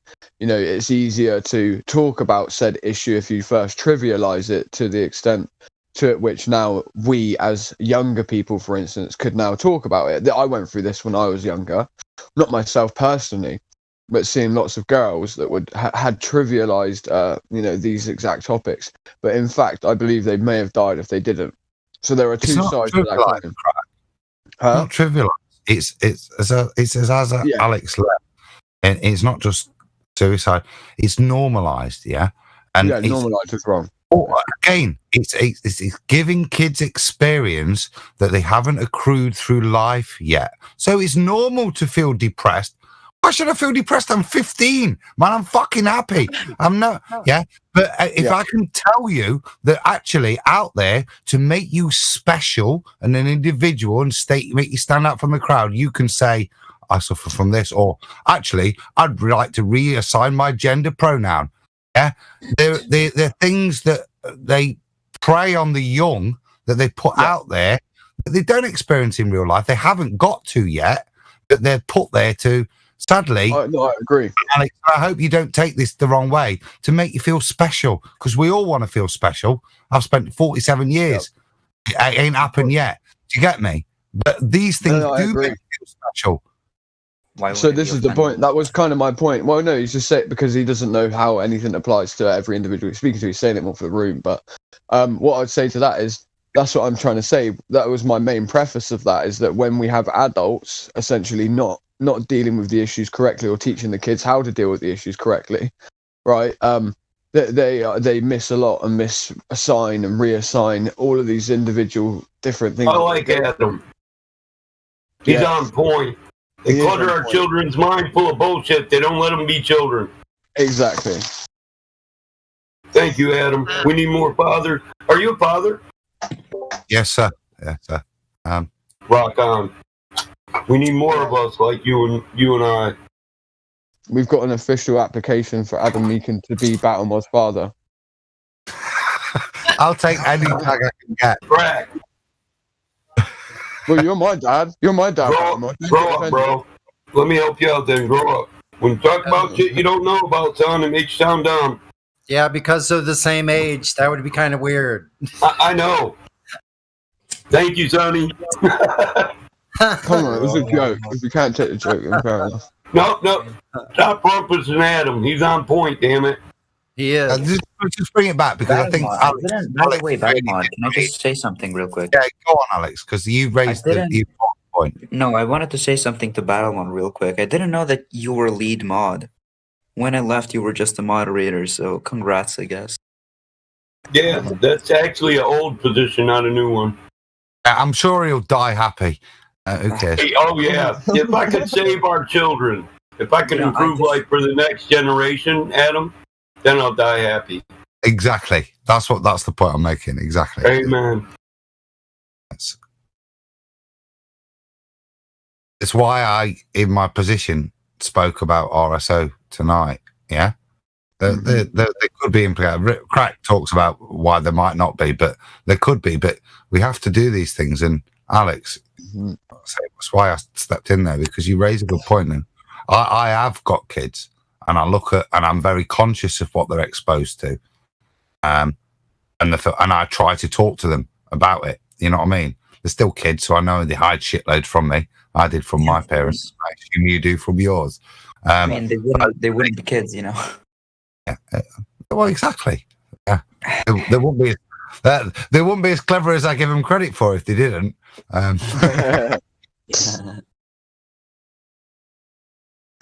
You can only hope you intervene at the right points, can't you? And show them that the perversion of the world, yeah, and when they raise questions and you address it, as probably as you hear me now, aggressively, with disdain, that kind of filth is put to you, that's acceptable, that in some way you've got some gender in between your XY or X chromosomes that you've been assigned, yeah, by the creator, that in some way you can redefine reality because it offends your feelings otherwise. They're the things I address with my kids. I ask them to and argue with me with substance, and if there's any point, even if they're slightly right, I'll back down. Yeah, of course. But if they're fundamentally wrong, yeah, because I love them, I'll slap them hard. They're my kids, and hopefully when they're men, they can be my friend. Until now, they're my kids, and I've got to show them how fucked up the world is. Because I've lived through it. I've watched these changes. I've seen the changes. I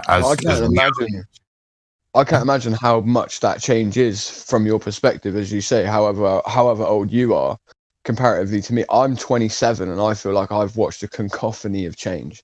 Like, I mean, like, legitimately, this is massive. Listen, I'm 49, and I would say it would be in your lifetime because the last 2-3 generations have made large leaps in stupidity, ignorance, and separation from family unit, morals, now on ethics and what's trend. Not allowed to be children. Our children are political minded, gender minded. Divorcing to make movements. Let's be a white journalist, let's promote movements. Let's dress a little boy up as a little girl and have him go against every dumb thing in the world that really isn't something that's of value. Doesn't make the world a better place. It keeps the idiots who've been ruining our world in control. It keeps dumb people having faith in a system that enslaves them. Do you know what's depressing for me, though, These people don't know true freedom. And you're right, because I come here, Battlemod, right, and I listen to the things that, like, you say, or even just listening to, like, Meme or, Indio, and I go, hang on a minute, these men, if they were part of my attaché family, you're the sort of guys that would bring someone like me closer at different times in life. And in fact, my family did the exact opposite, listening to the way culture has changed and actually really internalizing these little... they push you away when you're other than their standard instead of drawing you in and directing you. Yeah, and this is so when my dad died, right? I lost every member of my family on that day. I lost all my mum's side of the family, and then through being greedy and pathetic, I lost my dad's side of the family. My dad's side of the family, stole things that were owned by him, and even stole his ashes and all this sort of stuff, right? And it was like, to me, none of it was all inconsequential. They could have just asked me. I can't experience the opposite. But my point is, I teach my children as not to be voting for the system. My older brothers and older sisters look to me to be. I was trying to say something there, guys. Can you hear me? Yeah, 1 second, Jin. What were you saying, Jin? Can you hear me? Yeah, we hear you, mate. Coming through. Oh man, don't waste time asking obvious questions. That's why I shut up. Yeah, sorry. I was saying to my children that they shouldn't be bothered voting because democracy doesn't exist. Why would you vote for something that's not there? Well, I said, and I explained it to them, clearly that democracy is actually dictatorship masquerading as democracy. And I was born in the 60s, and I haven't seen it. It's just got worse. So my advice to you is don't get involved. I've never voted. Don't you ever vote either. But we need a replacement, though. If we preface it like that, we say... Unfortunately, it's not there yet. The replacement is not there yet. So when I'm saying... Right, so... No, but it doesn't just come. That's the point, Jin. We have to preface this with saying, you kids need to be the thing that's going to be the replacement. You need to make the change. We can't wait for the replacement. Jin. No. Can I just address that? Because I held that view for a long time until Brexit because generally within the paradigm, voting is irrelevant. You vote in one and you're out. subservient party or another subservient party. They do come points of opportunity, and Brexit for me was one where I'd not voted for years. You know what I mean? But I bothered to make sure I was registered and then vote on Brexit. Yeah. So, and I think that's affected a change to me. So it's a funny one because if you completely absolve yourself of the system, you've got no chance. There has to be some involvement, even if it's disruptive, which is why I thought was beneficial with the Brexit. Me bothering to vote disrupts the system, and that's kind of my involvement with it. I don't ever think, oh, shall I put a red tick or a blue tick and I'll affect change. But there does come some opportunities where if there was a flat tick, you know what I mean, there might be a chance. But that flat tick needs to be... hang on, Adam, look at where the world is today with the democratic system around the world. Look at where we are today. Wear your nappy and shut up, we're being told now. No, exactly, but look at what the system can do. Look at Trump. And that's people voting. That's people voting. Yeah. Exactly. So what has to happen next time? What has to happen next time is all the people that were really pissed stay off. home. Everybody stay home. Everybody stay home and see what happens. Let's try that. That's the trouble, and that's what we've tried for years, and that's what I think now. Who's tried that? Who's tried that? Everyone's gone out voting. I've never voted. That's what I just testified to, saying there was a large movement of don't vote, don't engage, and there's still lots of us. And that's what I did. I still haven't voted in general elections, but I did vote in the Brexit. Yeah? And there was no point, was there, really? But we've taken that approach, and all that does is reduce the voter turnout, which they ignore in terms of any validity to mandate. Yeah? They ignore that and just carry on. So the hope with don't turn up. How do you explain, Adam? Turnout at around 30%. It does make it ineffectual, but unfortunately, we've spent 20 years trying to get that number. How do we? Can you explain? Is there not something more proactive? Britain's a shithole. You've got Boris Johnson's a no good Wally. The country's gone to the toilet. Yeah, everything's going down. This is 60 years in the making. To be 60 this year. So I was born in 61. I'm going to be 60 this year. And it's a toilet. Japan's the same, though. It's a political toilet. I'm not saying Japan's any better. I'm not saying. That's what I mean. I'm saying no one should be voting for democracy. It doesn't work. It's not working for people. The governments are not working for us. It's a problem. You need to change the complete system. So I say to my children, don't vote for this thing because you cannot trust the politicians. Okay? So, what's going to happen is it's down to us, really, to try and change it whilst we're still alive. How do we do that? Protesting, not voting, and exposing what they're doing wrong so that everyone else can see that we govern ourselves is what should be happening. This is it. That's my point. I think that for 20 or 30 years, we've tried not voting. And I think we're at the stage now where actually we just need to start our own movement. We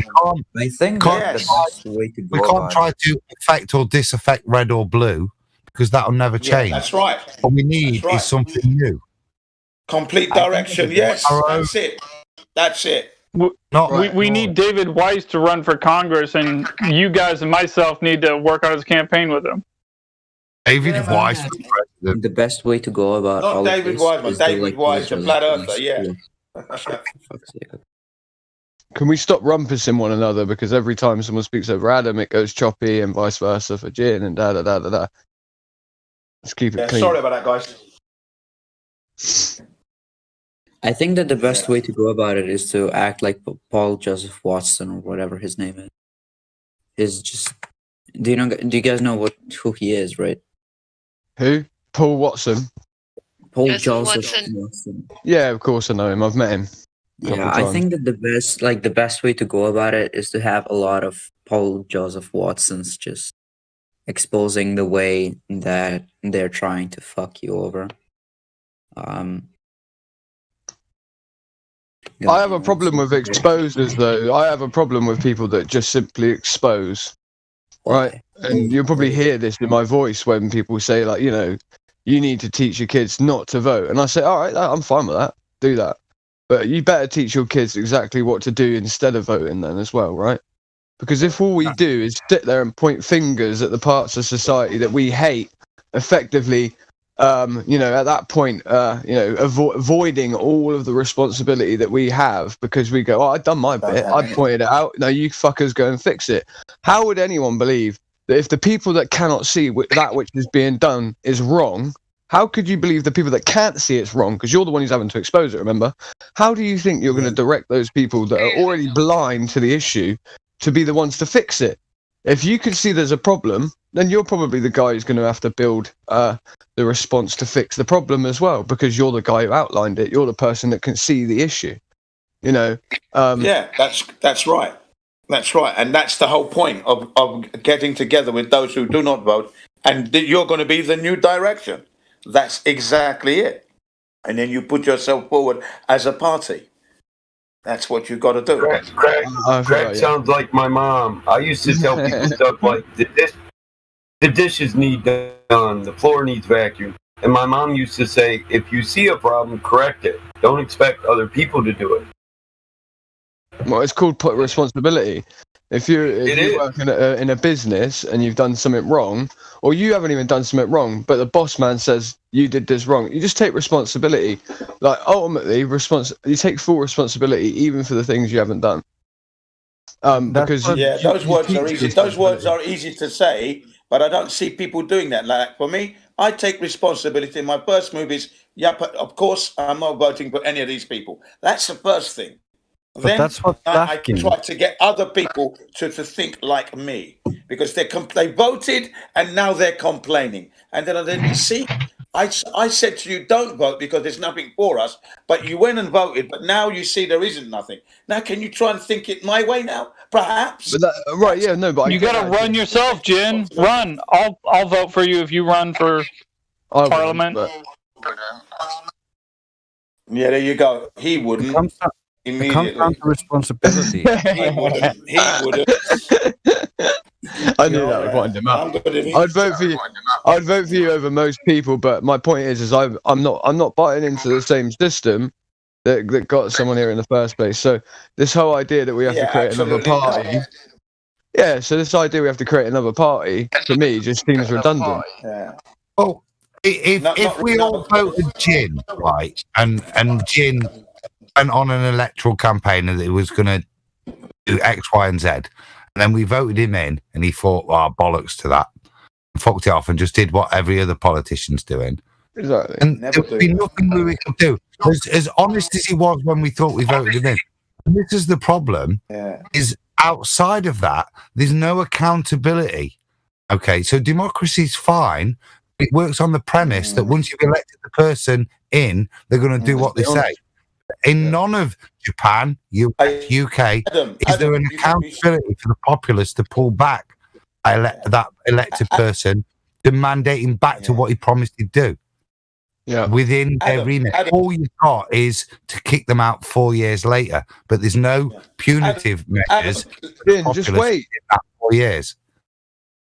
I was going to say, in my case, though, Adam, I wouldn't receive a single penny of the British taxpayers' money as a salary until I've achieved the targets for that first year. So there's no That's money irrelevant, isn't it? Yeah, but you say that. You could say that, couldn't you? But you could fuck it off the second you were elected. No, I wouldn't. I would never do that. But even but Jim, we're not talking about. That sounds like a good idea. Well, let's just say this is an idea that could be implemented. Let's humor the idea. Okay, so the person can't get paid the first year if he doesn't implement anything that he ran on for the people. Exactly. But there could be loopholes around that, like businesses you own, people just donating to you. I mean, there's ways around that. That's what they do today. So what Eli's on about Jin, in Britain, hang on a second. Oh my God. Let me just address that money bit. Hang on. I'm not relying on your money. When we do the election, I'm not relying on anyone's money. It's going to be on what I promised to do. No money coming to me. Right.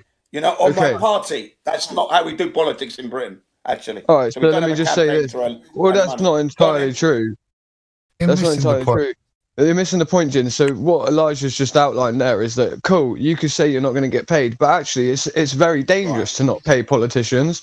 More dangerous, in fact. Why? Because then you're in a situation where actually people could completely lie about the nature of what you're doing anyway, propagandize it. So you could be trying to hit... Listen, wait there, let me finish, please. You could be hitting every goal that you had pre-promised. But there are people out there that don't like you because you're hitting said goals. So there will be propagandistic lies saying you didn't do it. Therefore, now you're like, well, fuck this country. This country's now shitting on me and going against me. So now you have access, because you're a high-up politician, to all of the monetary system of the whole country, right? So now what are you going to do? You're going to start to restructure things, and this is where we get into the revolving doors and where ethics start to go down. And I don't think so. I don't think so at all. Well, no, we see this happen. Because if I'm saying... This happens. Yeah, but we're talking about a change, yeah? So if I'm saying to the public who voted me in that I'm going to be doing this and this and this, and it's being implemented, and the public can see it happening as the months go by, it doesn't matter what propaganda is being told. The proof is in the pudding. And I'll tell you what, people are very happy because they're busy eating up what's going on. The pudding is very delicious, actually. You can affect things. People don't stick to it. No, you can effectively change things from the top, right, and then push it out, right.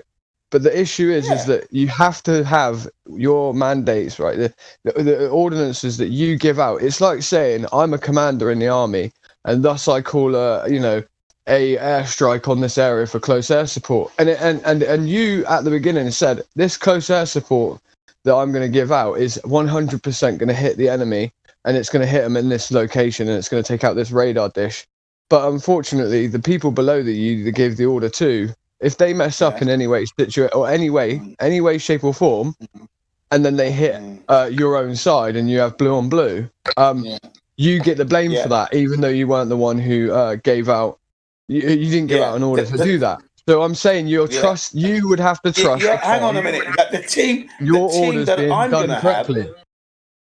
Yeah, the team I'm going to have are going to be working for the British public. The only reason I'm in that position is to make sure that the British public get what they need and want. That's the only reason I'm there. Nothing to do with me as such. How do we implement what they need? That's it, with the taxes that they've entrusted us to use. That's all I'm interested in, nothing else. I have no other agenda but that. And the only people that's going to be around me are those who are going to achieve that aim for the public. You don't know that. That's the point. Is what I'm saying. Jim, how after I've elected you to do that, do I hold you to account when you turn out to be a lying scrote? Well, I mean, I would have to just step down. But you don't. You don't. You lie. I would. This is about you. Hello, I would. I'm not on about you. Wait, I'm not calling you a lying scrote, am I? You're a good man. Right. I'm saying there's no accountability for your integrity. I know. That's why if I were, like I said, if you elected me, there would be accountability. And the first point is I don't receive a single penny of the taxpayers' money until I'm doing what they need. After 1 year, I can then say, look, we've reached these targets so far. We're still on going to get the rest of your stuff. Can I have my pay this year now, folks? Yes, you can. And it'd be a member of the public. I get my 1 year's salary, and then I move on to the second year to achieve the same plan continuation. And Adam brings up a good point, Jen. Adam brings up a good point. Like, these guys are never accountable. Like, remember how Donald Trump campaigned on putting Hillary in jail? Well, what happened? Yeah. That never happened. These people are never accountable. I identify as an enlightened monarchist, but that's only for a monarchy where, there'd be somebody in charge who was held accountable, because somebody who's held accountable, would make the right decision, because otherwise they get their head chopped off like King Louis, right? But the funny thing is, the taxpayers' money has to be used for the people. It's as simple as that. And when that's not happening, there should be accountability, of course. You see and that's where it's wrong. We're living with a bunch of gang criminals. That's who they are. And it's the public that need to stand up and fight for that. But they use the police and military to put down force on the public. So we need to have it out. How it's going to work, we've got to have this out. The public has to stand up. And enough is enough. What it is. You see, that's what I've been calling for years, man. That's correct. That needs to be put down hard. But they use the police and they use the military, so it means that we have to really, really fight hard now. But the public can't stand up. Hold on. The public go higher, right, and we challenge you, and we're going to use the police to beat me up to stop me challenging you again. That's what's happening right now. That's just correct. Yeah, I would. That you're going to be different. There is no assurance in the process to stop me when you're not different. For me to stop you. But here, fight against. Almost. Here's the main problem. Hold on. Here's the main problem. People can't stand up because they can't intellectually stand up, because, and I was talking about this earlier. So when the reason that people still come in here and argue with us the way they do is because they've been taught that from when they were young. So what is the most authoritative thing you can watch? The news. That's what we've come up on. So watching the news, every time you watch it, there's two positions and they argue it out. Fallacious arguments all in there, probably every single fallacious argument they could find. And then at the end of that 2-minute segment, there's nothing accomplished. There's just two sides walking away thinking, well, I was right. And that's it. No issue is actually getting hashed out. So now the public learns to argue in that way without actually saying, wait a second, the premise of your argument is all wrong. Why are we even doing this? Pseudo-intellectualism. The people don't know how to. It's our fault for being intellectually lazy. Yeah, that's why. Yeah, so it's education. What Elijah's talking about is pseudo-intellectualism at the end of the day. So it's true. People take on these fallacious standpoints and arguments they learn from the news because it's the only way to sound intellectual, because it's the only way that other people will see you as an intellectual. You're given like two different ways of being, somebody that's in the know, and actually both positions are already in the fucking ignorant light of fallacious, and it's all fallacious. You're exactly right, Elijah. And this is what you don't take. Jin, you're taking it personal when like Adam is saying, how did we know that you would be honest, right? We're not talking about you. We're talking about every politician that comes up says the same thing. The one before the last said the same thing, that I will be the change, I will be the difference. But there is no, and you said, well, I would step down. Well, no, but we don't have assurances. We don't have a mechanism in order to make you step down, right? We don't. It's there. That. It is there. It's there. It's there, but they're not adhering to it. They're using the police to beat you up and that. That's what they do. Yeah, the mechanism is there for them to step down. They just don't listen. Is what it is. No. The mechanism for us to make you step down.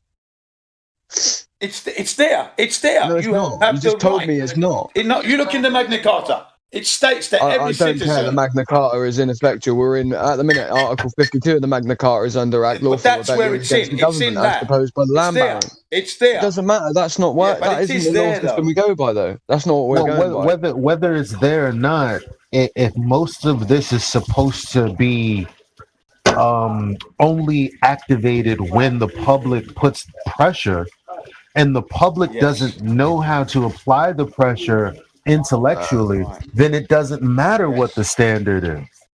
That's my Yeah. point. Interrupt for a moment, We have please. Yeah, we have lack of actually yeah. One education. second, Lack let of me just finish education. this up.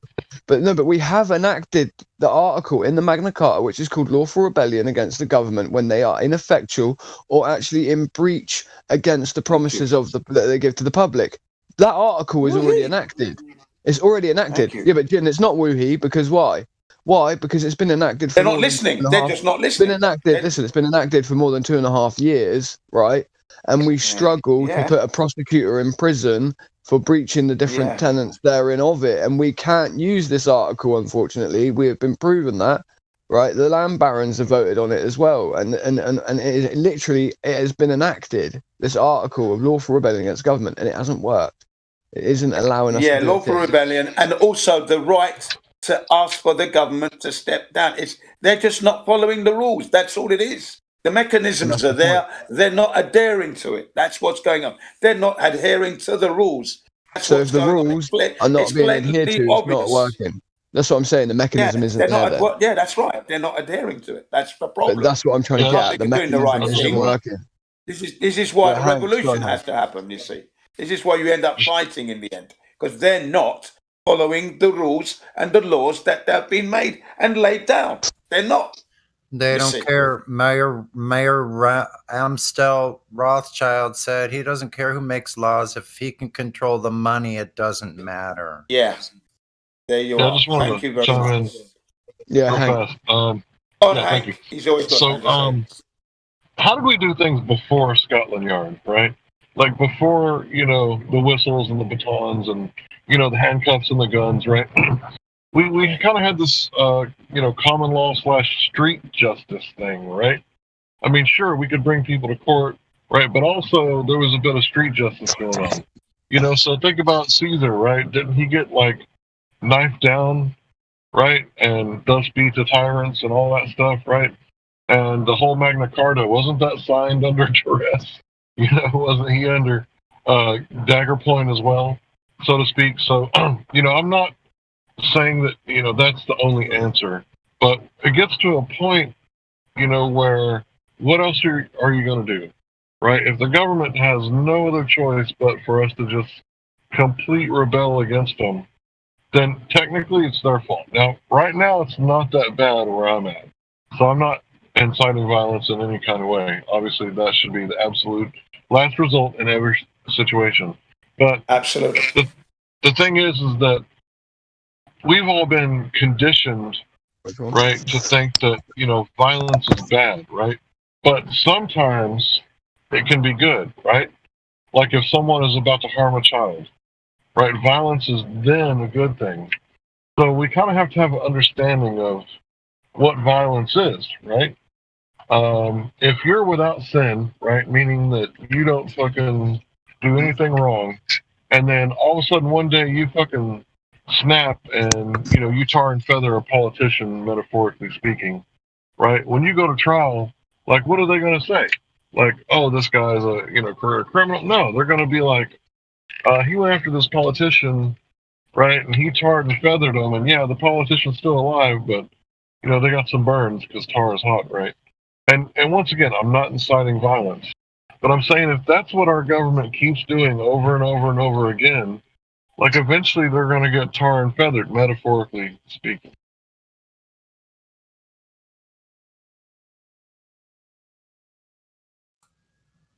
It's a good point you raise, Hank. It's a good point you raise, yeah. I can understand where we're all coming from. Talk about that though. We're going to move away from that sort of topic at all because it's that's maybe something not for a live stream. I will say what's a lawful rebellion? Lawful rebellion, yeah, mate. But if you read the Magna Carta that's been enacted, the part of it currently, lawful rebellion of it's a non-violent part of it. And my point would be this, right? The part of the Magna Carta is that actually the public haven't been taught by anybody with any form of correct form of how to actually do this. So for instance, this is one example I could be given is this: you could go and sit in a local place, sit there non-violently, make it impossible for the workers. So it also gives you the right in this article to seize goods and valuables that are being utilised by the government. and obviously remember property and things like that. You know, this isn't a form of violence. You know, you would have to do it subversively and all this sort of stuff, right? But believe it or not, we don't actually have the tools in order to do it. So it's ineffectual. It's bullshit. You can't really do it. What's going to happen is you're going to get arrested at any point of trying to do this in a proper manner.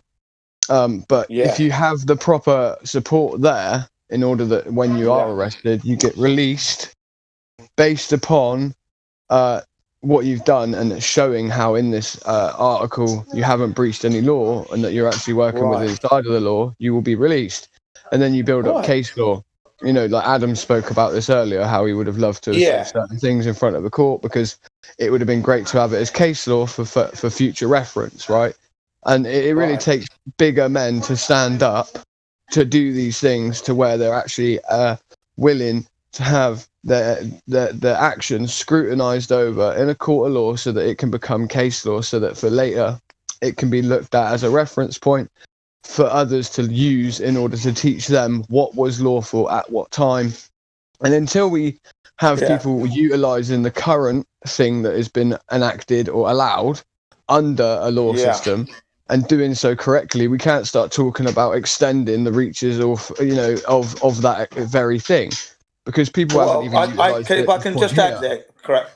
If I could just add there, I think that education definitely comes into it because that's what you said earlier. A lot of people are not aware of what to do and how to take the step. Yeah, and the police themselves that don't even know the law themselves. These police officers, so they don't even know the Magna Carta and the rules that apply therein.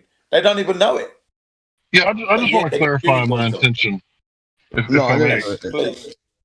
Just real quick. My intention was if the government becomes so corrupt and so lawless, lawlessness begets lawlessness. Right? And it would be a reaction. I'm saying that the government should do the right thing and follow the law. Right? And so should the people. So the whole thing about the Magna Carta thing makes sense, and building case law obviously makes way more sense. That's what you've got to do, because this is what's happening. The governments are not listening to the people whatsoever. They're beating the people up, and they're just carrying on. That's why we got to hit them with Flat Earth, because Flat Earth will show people these motherfuckers are lying. This is how they're lying. Because honest to God, actually, I already had the right mind to accept Flat Earth because I started seeing the inconsistency with the news.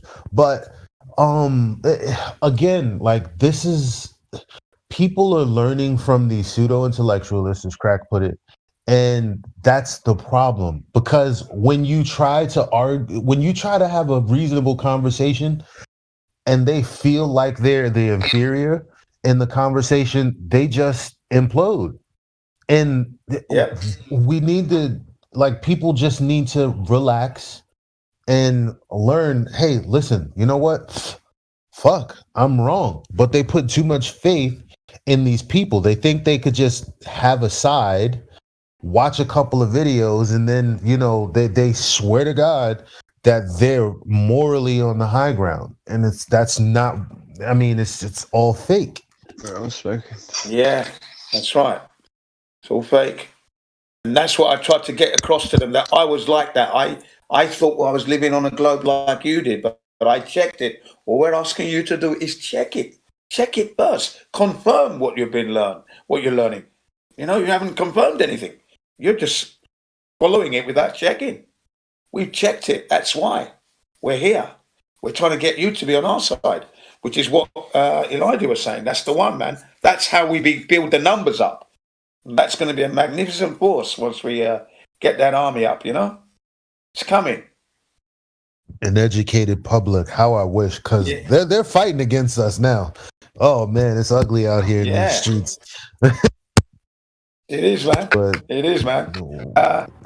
And that's what I teach my children, That's what I teach my children, Don't be lining up to go and put an X when they've already decided who it's going to be already. What are you doing getting cold, being rained on? And they put the X and they throw your paper in the bin anyway. Yeah. Oh, If that isn't the most stupidest thing to go and do, I tell you. Glad I never done it once. Never saw anything good in that. I was not represented. Perhaps if I was, then I might have gone and voted, but didn't see anything there for me. Didn't see anything. A whole load of lies. And it's proven every time. Been in the pub there where the men are complaining. I said, well, you did go and fucking vote, didn't you? Well, there you go. What did you vote? You going to vote next time? Oh, you're still going to vote? Oh, okay. Okay, go ahead. I don't know why they don't get it, man. Once you've been ripped off a couple of times, why would you go and get ripped off again? Why? I don't understand it, man. Don't understand it.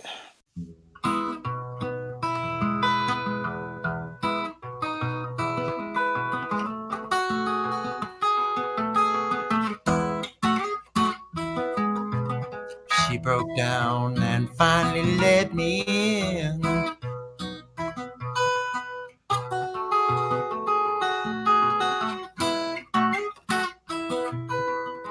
Sat down and talked flat earth again.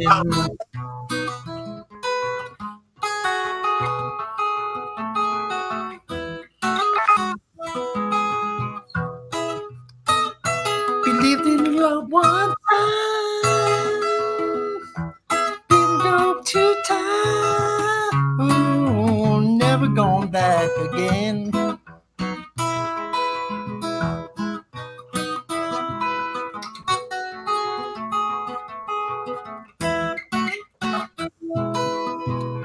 You don't know what it means to win.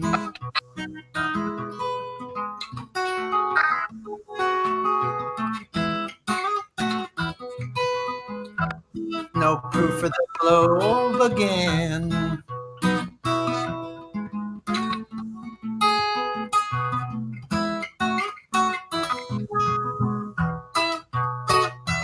Going down one time, going down two times.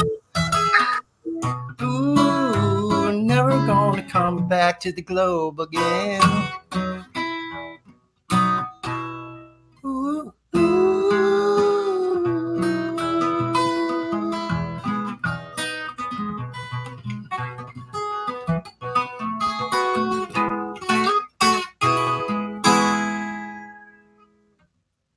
Amazing, amazing. That was a nice track. That was a nice one. Nice job, Sonny. Yeah, That was I like that. Yeah, thanks. that was great. Are you going to record it? Yeah, I'm gonna have to. I like that. That little tune's He great. just did. That was Yeah. Yeah, that was our first live. We should pull that from the live stream. How did the That was our first live performance. did the level sound okay? Yeah, to me anyway. Cool. Right, I like that. We sat down and talked flat Earth again. I love that. She broke down and finally let me in. We sat down and talked flat Earth again. Good track. Lost the globe one time. Lost the globe two times. Ooh.